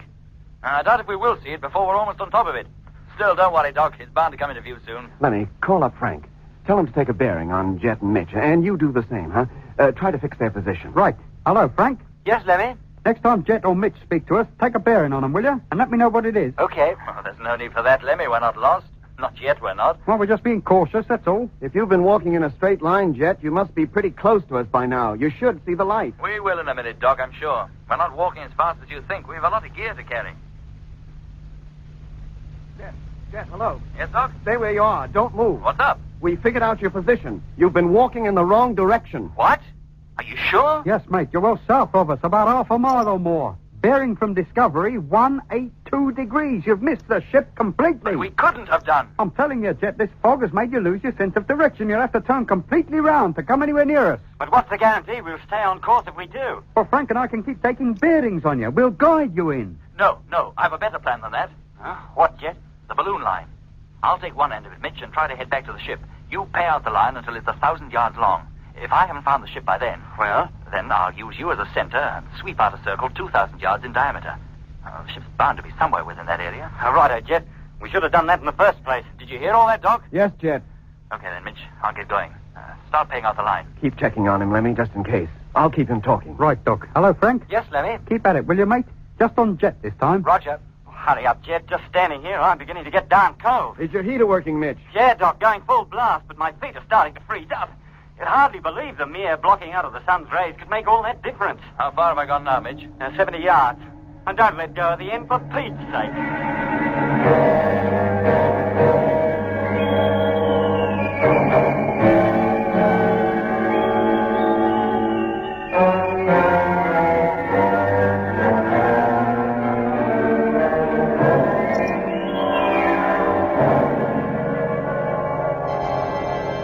480 yards. What's the matter with Jet? He doesn't seem to have any sense of direction. This new fix puts him southwest of us now. 500. Sense of direction can't be that wrong, Lemmy, even in a fog. You're sure you figured it out, right? Are you casting aspersions on my prowess as an operator? 510. No, Lemmy, merely asking if you're sure you figured it out correctly. I checked it twice. I tell you, Doc, he's walking away from us. 520. Hello, Jet. Yes, Doc? Look, according to Lemmy's latest fix, you're still walking in the wrong direction. Am I, Doc? And maybe you can explain why I can see the ship's headlight. Hey? Can you see it, Jet? Yes, Mitch, just shining through the fog. Well, thank goodness. Are you sure, Jet? Are you telling me, Lemmy, I can't believe my own eyes? Oh, no, mate. But according to the last fix that we took... You'd better check it again, Lemmy. Yes, Doc. But I could have Keep a tight sworn, hold on the I line, Mitch, and I'll tug you to where I am.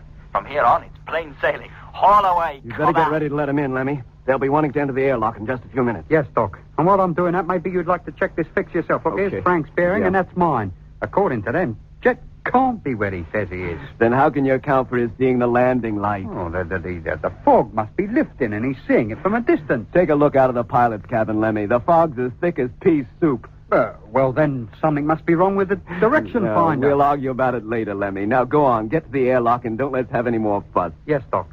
Hello, Discovery. Hearing you, Jet. Mitch is now alongside me, and we're walking towards the light. Good for you.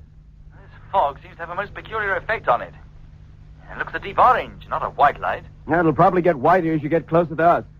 How are your feet, Mitch? Well, still darn cold, Doc. I'll be glad to get back in the warm again.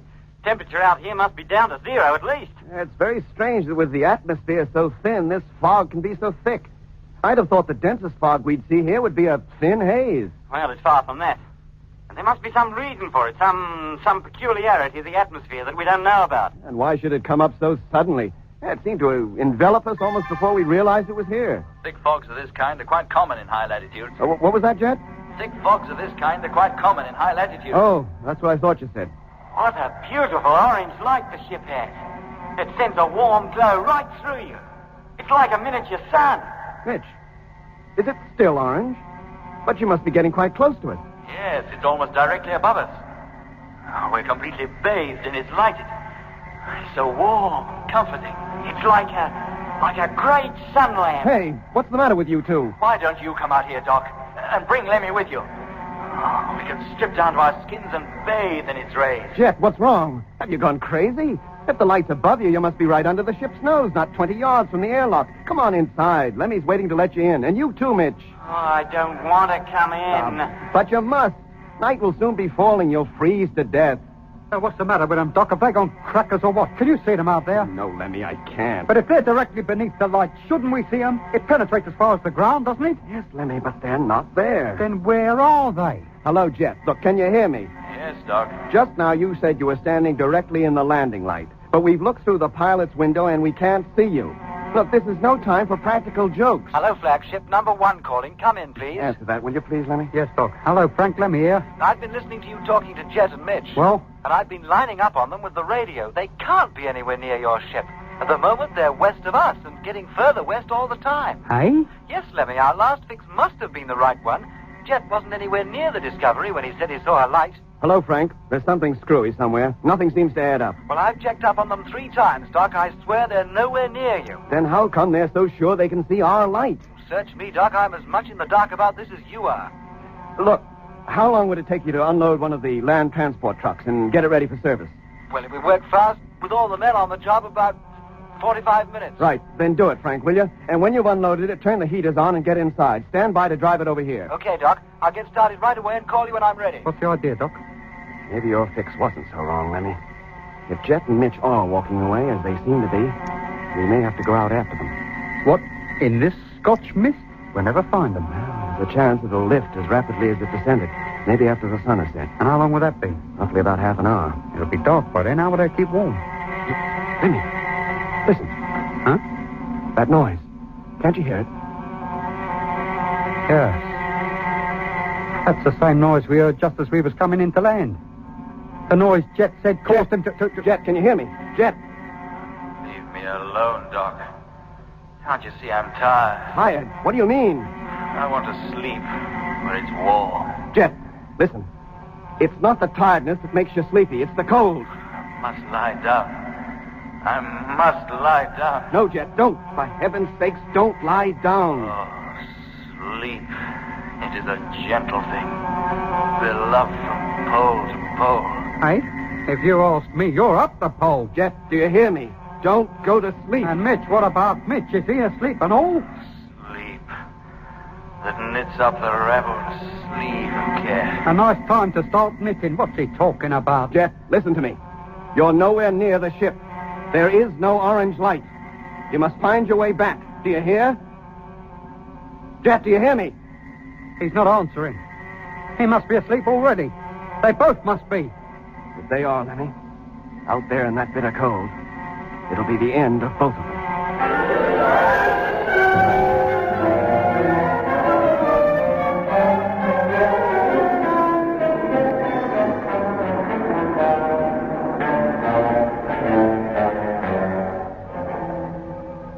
You've been listening to episode 9 of Journey into Space with Andrew Folds as Jet Morgan, David Kossoff as Lemmy, Guy Kingsley Pointer as Doc, Bruce Beebe as Mitch, and with David Jacobs. The orchestra was conducted by Van Phillips, who also composed the music.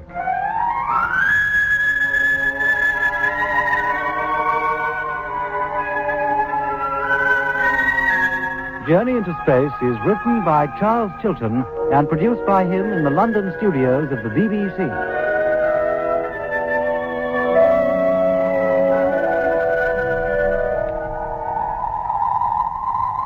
The BBC presents Jet Morgan in Journey into Space.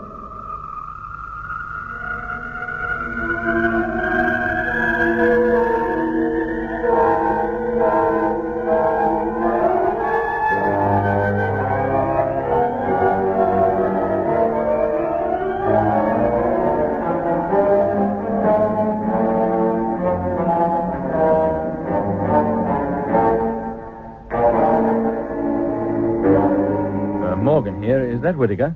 Yes, Captain? Look, Whittaker, I'm sorry about this, but I've had a message from Control about you. Yes? I have to ask you a number of questions about yourself for personnel records. All information about me can be found in my personal dossier. Yes, I realize that, but for some reason, Control insists on having it again. You ready? Yes? Name? James Edward Whittaker. Date of birth? 12th September 1940. Uh-huh. Nationality? British. Place of birth? 12th September 1940. No, place of birth. British. What's he talking about? Hello, Whittaker. James Edward Whittaker. Blimey. What's happening over there? Hello, hello. 12th September 1893. Hello, Whittaker. 12th September 1893. He must be crackers. Listen, Whittaker, put Rogers on. Rogers is asleep. Then wake him up. He cannot be woken. Wake him up, do you hear? It sounds like he shut his transmitter off. Hello, Whittaker. Hello, freighter number 2, Discovery calling. Hello. Hello. Hello. Hello. Hello. It's no good, Jet. He's not replying. What's he up to? And Frank, what about Frank? Hello. Hello.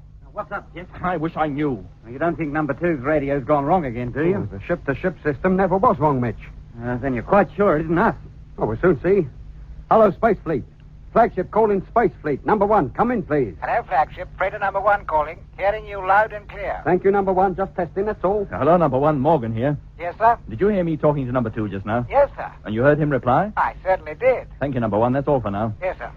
Well, that settles that, Mitch. There's nothing wrong with us. So I'll try him again, Jet. Yes, Lemmy. And keep trying. Hello, number 2. Flagship calling freighter number 2. Come in, please. Still no luck, Lemmy? No, Jet. I don't believe he's even listening. 15 minutes I've been calling now. No, switch on the teleview, will you, Doc? Let's take a look at her. Sure, Jet. Rotate her, Doc. Rotating. Hold it. There she is. Still in formation. Nothing about it to suggest what's wrong. I'd give anything to know what's going on in there. Well, why don't we go across and see? Oh, fair go, mate. How do we get inside? We can't even ask them to open the door. If one of us went over there and banged on it with a wrench, they should hear that all right. Oh, you big galah. You think they'd realize it was one of us wanting to be let in? Well, I certainly wouldn't think it was the milkman, would they? I think it's worth a try, Jet. We have no other way of contacting them. Very well. Let me get my suit. Shall I get mine and all? What for? Well, you're not going out there alone, are you? Are we going across alone? Well, supposing their radio is out of gear, you'll need me to put it right. I thought you said that was unlikely. Well, it is. Well, but you I mean, stay here, Lemmy. Keep trying to contact them. Doc will see me across. All right, Jet. And get those suits and the propulsion unit. Can you see him, Lemmy? Yes. Just come into range of the televiewer. Hello, Mitch. Can you hear me? Yeah, Jet. I'm outside the main door of number 2 now. I can see you. Tell Lemmy to give them one more call. Right. Hello, freighter number 2. Discovery calling freighter number 2. Trying to contact you. If you can hear me, come in, please. Not a sausage. It's no go, Jet. You better start knocking. Okay, here I go. Hey, Mitch. Did you hear that? Well, of course I heard it. I'm not deaf. Hey, Jet, do that again. Hey, Jet, we can hear you knocking. Very faintly, but we can hear it. Well, of course. What? That's impossible. Oh, Jet, we must be hearing it over their mic from inside the ship. Then if their radio's alive, why haven't they answered us? I don't know. Yeah, I don't think there's any point in your carrying on knocking, Jet. They should be hearing us calling them. Hello, Discovery. Freighter number 2 calling. Urgent. Come in, please. Oh, Mitch, it's Frank. Answer him. Hello, Frank. It's Lemmy here. What's been happening over there, mate? Can I speak to Jet, please? Yeah, he's right outside your ship at the moment trying to get in. Then hook me up. I must talk to him. Yes, mate. Hang on a minute. Hello, Jet. Frank just called up. He wants to talk to you. Frank, then put him on. Hello, Skipper. Have to report that Whittaker is sick. Very ill, I think. What? Yes, sir. I don't feel too good myself. Well, what's the matter? Why didn't you answer when we called? Why, have you been calling? I was asleep. Asleep? But, yes, sir. When I woke up, I found Whittaker over here by the radio. He's flat out, Skipper. I can't rouse him. Listen to me, Frank. Yes, sir? Are you fit enough to get the main door open and let me in? Yes. Then do that. Main door, contact. Hello, Doc. Hearing you. Come on over, will you? Sure thing. There's the main door opening now. Filling airlock. Suit deflating. Suit deflating.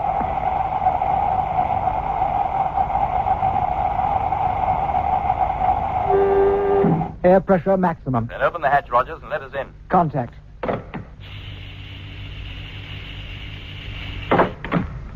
Now, Frank, what's the trouble? And where's Whit... Good grief, he's standing up. Did you have to leave him like that, Frank, leaning over at that angle? It's the lack of gravity, sir. He was standing upright when I found him. Well, it makes no difference really whether he's standing up or lying down, Jet. He's unconscious just the same. Well, let's get him over to his bunk. Seeing him like that with his eyes open but lifeless, it's uncanny. Right, Jet. Untie his boots and I'll be able to carry him over. Oh. That's one. Yeah, and there's the other. Right, Doc. He's all yours. Can I help? You stay here, Frank. I'd like to talk to you. Yes. Hello, Discovery. Morgan calling. Oh, hello, Jet. So you made it okay? What's the trouble over there? I'll tell you when I know myself. This was just to let you know we arrived safely. I'll call you later. Right. Now, Frank, let's get to the bottom of this. Why didn't you answer us? If I'd known you were calling, Skipper, I would have. But good heavens, man, the radio's loud enough, isn't it? Do you want an alarm clock, too? I'm afraid it didn't wake me. What time did you go to sleep? About 2 hours ago. Did you take a pill? No, Jet, but while I was sleeping, Well? I had the most horrible dream. One of those nightmares when you know if you don't wake up, something terrible will happen to you. And when I did finally wake, it was to find things as they were when I called you. It was a ghastly experience, Jet. I thought I was back on Earth, but the funny thing Oh, was... you don't have to give me details of your dream. No, sir. Now, what was Whittaker doing when you went to bed? Sitting at the radio on watch. You didn't notice anything odd about him then? No more than usual. He didn't have a word to say. Well, Doc? Still unconscious? Any idea why? No. I can't understand it at all, Jet. I can find nothing wrong with him, but I can't rouse him. Well, if it's just sleep, Doc, it must have come upon him very suddenly. It certainly did. That's why he was still standing up when Rogers found him. Anyway, I don't intend to leave him before he's awake again. Look, that may be hours. Maybe. You go back to Discovery, Jet, if you want to. I'll stay here. But that means Frank virtually running the ship on his own. You can't share his watches and stay with Whittaker at the same time. No, I can manage for a few hours anyway, sir. No. I have a better idea. What? Do you think we could move Whittaker over to Discovery? Well... He doesn't weigh anything, sir. It'd only be a matter of towing him across. Rogers, you almost sound as though you'd be glad to get rid of him. Well, it's not that, sir. Look, under the circumstances, Doc, if we can move him, I think we should. All right, give him an hour. If he doesn't wake by then, I'll consider it. Right.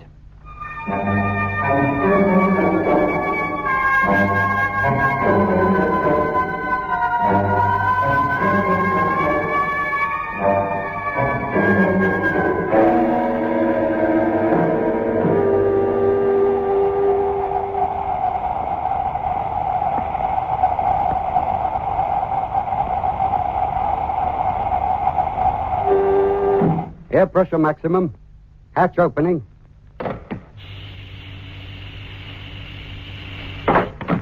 Can I help, Doc? If you don't mind, Lemmy, put him on Mitch's bunk, will you? Hand him up, then. Hello, freighter number 2. Flagship calling. Hi, Flagship. Mitchell speaking. You made it safely, Mitch? Yeah, Jet, thanks. Let me know as soon as it's okay for me to come back. These freighter cabins are a bit too cramped for my liking. Well, that all depends on Whittaker and how soon he's fit to return. I'll call you later. Righto. Hey, Jet. No? He's waking up. Coming. All right, Whittaker. Now take a drink of this. It'll make you feel better. Where am I? You're aboard the Discovery. How did I get here? Doc and I went over to your ship and brought you back. And what was I doing all that time? Sleeping. At least that's what you appeared to be doing. Can't a man sleep without he has to be hauled from one ship to another, without even being consulted? Now, take it easy. You fell asleep standing on your feet. That's not natural. Under gravityless conditions? What I mean is you fell asleep in the middle of talking to me. Oh, yes, I remember. Records had lost my dossier. I didn't say so. I merely said they wanted information about you. Do they still want it? Yes. Then get it over with. What do you say, Doc? I think we'd better wait a bit, Jet. At least until I've looked him over. Ask your questions, Captain Morgan. No, you'll stay where you are until Doc considers you're fit to get up. Later, I'll have you transferred to another freighter. I'm not going back to number 2. No.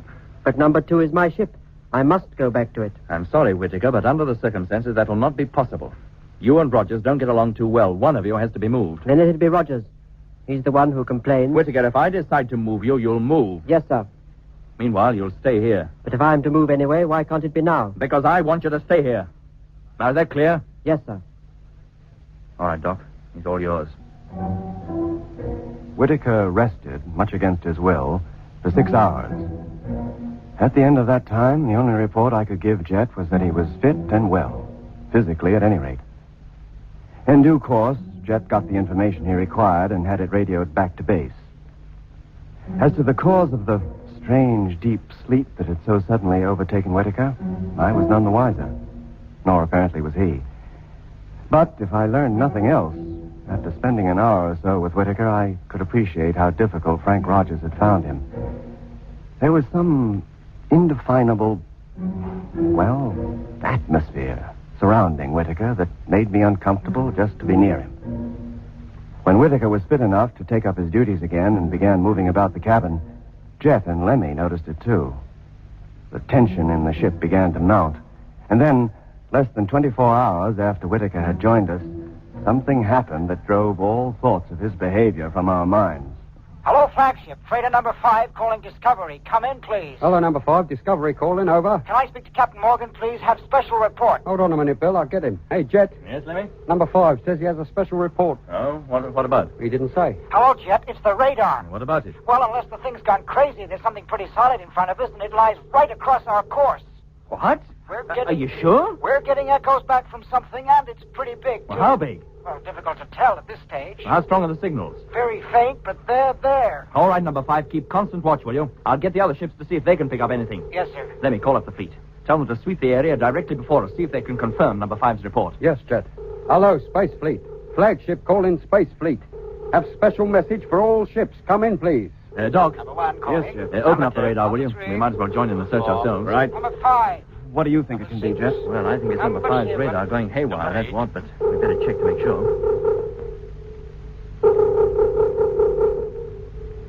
Signals aren't very strong, but there's no denying them. So I can see. You got all the reports in yet, Lemmy? Just waiting for number 7. Hello, flagship. Number 7 calling. Talk of the devil. Hello, number 7. Receiving you. Have full report of first hour's radar watch on specified area. Can you take it? Go ahead. Echoes definitely received. Estimated distance of object 1,300,000 miles. Position dead ahead. Whittaker. Sir, Limited take over further here, will you? response. Keep watch until further orders. 0.47 Yes, degrees. sir. Come on, Doc. Let's take a look at the report, see what they can tell us. Right. There, all right, but what it is, I haven't a clue. It seems to be about 1,000,000 miles away. Some 6,000 or 7,000 miles in width and the same in height. And depth? I wish I knew. But whatever it is, it's directly in our path. Couldn't be an asteroid, could it? No, I doubt it. Look, I'll have to notify control, Doc. See what ideas they have about it. Let's hope they're good. That they can tell us how to avoid it, if we have to.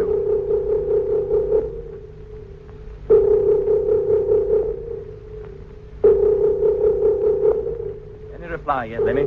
No, Jet. Well, how much longer are they going to be? It's 4 hours since we told them. Here we are getting closer to it all the time. Soon it'll be too late for us to do anything. We'll have overtaken the thing. Yeah, we won't need Earth to tell us what it is then. Hello, Space Fleet. Yeah. Control calling Space Fleet. Flagship Discovery. Come in, please. Hello, Control. Discovery here. Receiving you. Go ahead. Now we wait 10 seconds while the radio wave travels down to Earth and back again. I'll better switch on the recorder, Jet. Be all ready for them when they do come through. I'll do it, Lemmy. Oh, thank you. Hello, Discovery. Here's the reply to your message of April 24th, 1700 hours Universal Time. Unable to say with certainty what the object might be. Oh, that's a great help. Possibility that it may be one of these things. Meteor swarm, comet dust, or cloud of ionized gas.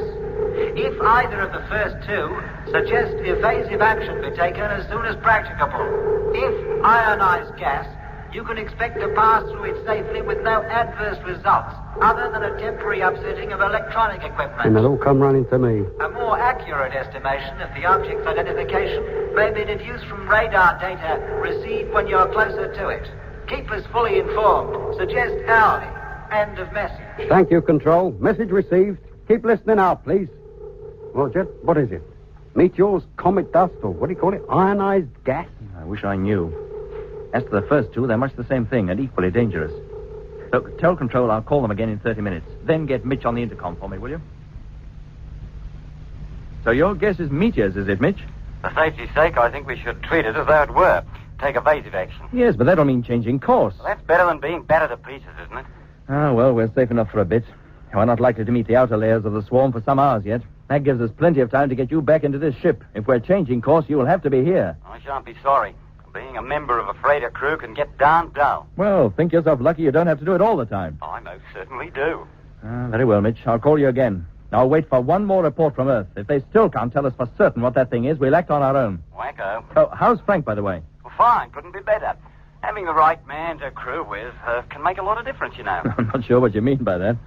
I mean, if you've got any sense, you won't send Whittaker back to this ship. Oh, I don't intend to. Okay, hear from you later, then. Okay. Well, Doc, how far from it are we now? About 500,000 miles. 17 hours to go. Less. We'll be well into the outskirts of the thing before that, no matter what it is. Meteors or gas. Well, the most urgent thing is to pick a ship for Whittaker. Get him shifted and get Mitch back here where he belongs. Where do you intend sending him? I don't know. If he has the same effect on other crews as he had on Frank, wherever we send him could well be disastrous. Well, there's Johnson in number 7. He's about the toughest freighter pilot we have. I don't think anything would upset him. Oh, isn't he the chess fiend? Yeah, he's used to silence. Well, I don't know if that'll count for much, but I do know there's very little Johnson can't take. Yeah, I'll send Whittaker to number 7. Look, wouldn't it be fair to call up Johnson and ask if he minds? Well, I'll call him, yes, Doc, but I'm afraid he'll be taking him whether he likes it or not. Well, you better do it now, then, Jet, while Whittaker's still asleep. All right, but we better wake him and Lemmy in a minute. The sleeping period's about over. Maybe what's that? No. It's Lemmy. No. What on earth's the matter with him? Come on, Doc. Lemmy, what's the matter? Lemmy! Good grief. What is it, Doc? I don't know. Lemmy! Lemmy! Answer me! Lemmy! Oh. Shut up! Oh, it's you, Jet. Where are we? What are you talking about? Calm down, Lemmy. You're in the Discovery. Discovery? But Jet and I, we're on the way to Mars. Mars? Mars. Oh, yeah. That's right. Oh, it's you, Doc, isn't it? Who else? Yeah. Yeah, it all comes back to me now. What happened? Did you have a bad dream? Yeah. Yeah, that was it. A dream. That's what it was, wasn't it, Doc? It didn't really happen, did it? I couldn't have left this ship, could I? I mean... No, Lemmy, no. You've been lying on that bunk for the last 5 hours. Sleeping. Oh, thank goodness. That was about the most horrible dream I ever had. But it was only a dream. Now pull yourself together and get down out of that bunk. I've got work for you to do. Yes, Jet. Here, let me undo your straps. Thank you, Doc. There you are. Now, go on, get down.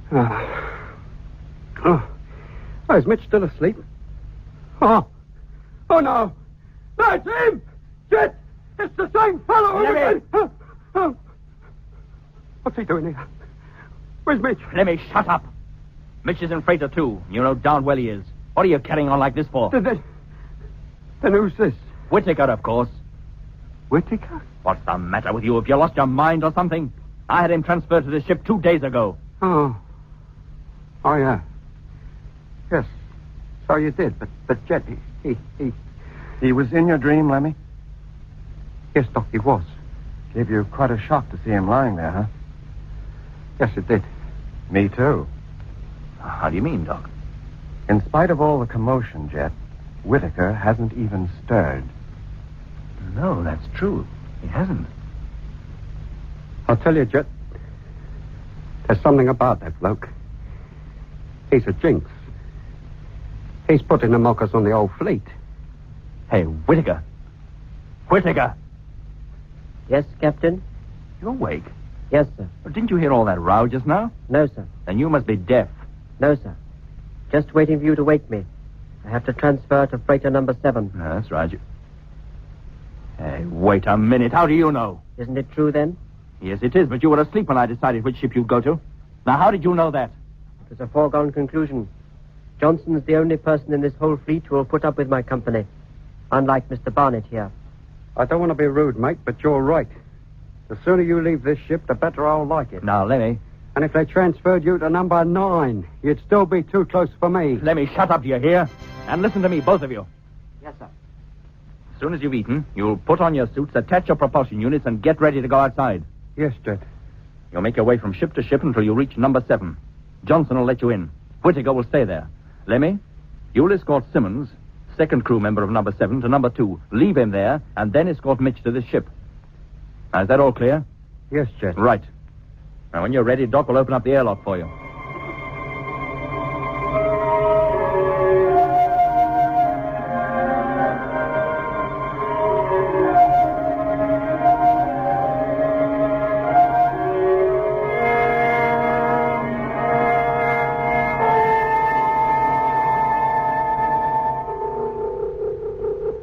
Okay, Doc.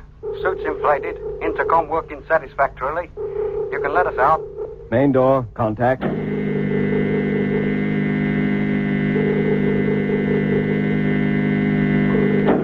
Thanks, Doc. And here we go. You first, Whittaker. And make sure your safety line is fast before you push off.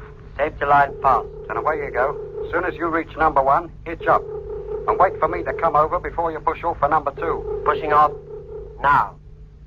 Can you see them, Jeff? Yes, Whittaker just drifting into view now. Control, calling Space Fleet.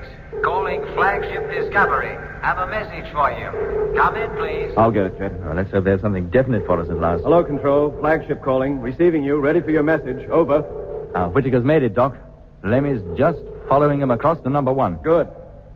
They have a long way to go yet, though. Number 7 is on the far side of the formation. Hello, Discovery. Barnett here. We've made number 1 safely. Now preparing to cross to number 2. Okay, Lemmy. I have you in full view. Watch your step. Hello, Discovery. Receiving you loud and clear. Message is for Captain Morgan. Can he take it, please? They want you, Jet. No, I can't leave the televiewer. If it's not urgent, take it down on the recorder, and I'll play it back later. Right. Hello, Control. Captain Morgan can accept the message in a few minutes. Hello, Jet. Now hitch to number 2. Preparing to take off for number 3. Have you in full view? Go ahead, Lemmy. Hello, Discovery. We'll wait for Captain Morgan. Thank you. We'll call you. What's up with Whittaker now? Control certainly started something when they began to get interested in him. Well, whatever it is, Doc, it can wait. I must say the atmosphere in the ship is a lot easier now he's gone. He's begun to get on my nerves. Did he, Doc? I hate to admit it, but I'm afraid he did. There's something peculiar about him, Jet. The way he walks, the way he looks at you. I know. I felt it myself. But why should he affect us like that? Everybody he comes into contact with seems to find something they don't like about him. It goes deeper than that, Doc. What? Lemmy's dream. What about it? Well, one of the things Rogers complained of was that all the time Whittaker was in his ship, he hardly dared sleep for fear of the frightening dreams he'd have.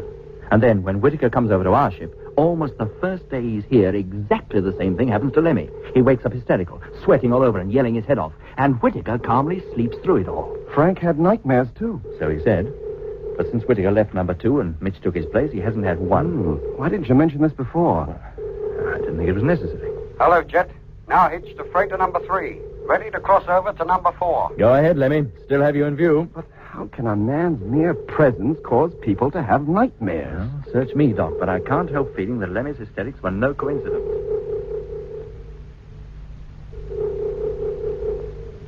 Flagship calling freighter number 7. Come in, please. Johnson calling. Whittaker and Lemmy are now hitched to number 6. I can see them, Skipper. Stand by to let them in, Johnson. Airlock's already exhausted and the main door is open.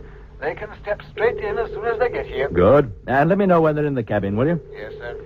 All right, Doc. It'll be a few minutes before number 7 calls up again. If you care to take over here, I'll talk to Control. Sure, Jet. Recorder on. Hello, Control. Ready for your message. Come in, please. Hello, Captain Morgan. Here's your message. Information on Whittaker received. It's been checked against his dossier in records section and found to be identical. Well, of course. But further investigations have revealed that the only James Edward Whittaker who answers to the description we have was born in 1893. In 1924, at the age of 31 years, he disappeared and was never seen again. But Whittaker is 31. Director of Records requests that he be allowed to talk to Whittaker as soon as possible. Hello, Control. Your message received, but not fully understood. I can put you on to Whittaker in just a few moments. Stand by, please. Doc, did you ever hear such preposterous nonsense? Is Whittaker in number 7 yet? No, he and Lemmy are hardly in the airlock. Now, let's get that radio, Doc. Then I'll talk to Johnson. Right. Hello. Freighter number 7. Flagship calling. Hello, flagship. Johnson, number 7 calling. Listen, Bill. The second Lemmy and Whittaker get into your cabin, put Whittaker on, will you? I want to talk to him urgently. As you say, Skipper. I was just about to let... What was that? Sounded like an explosion. Hello, number 7. Hello. Jet. Look here at the televiewer. Look at number 7. The crew's compartment is a total wreck.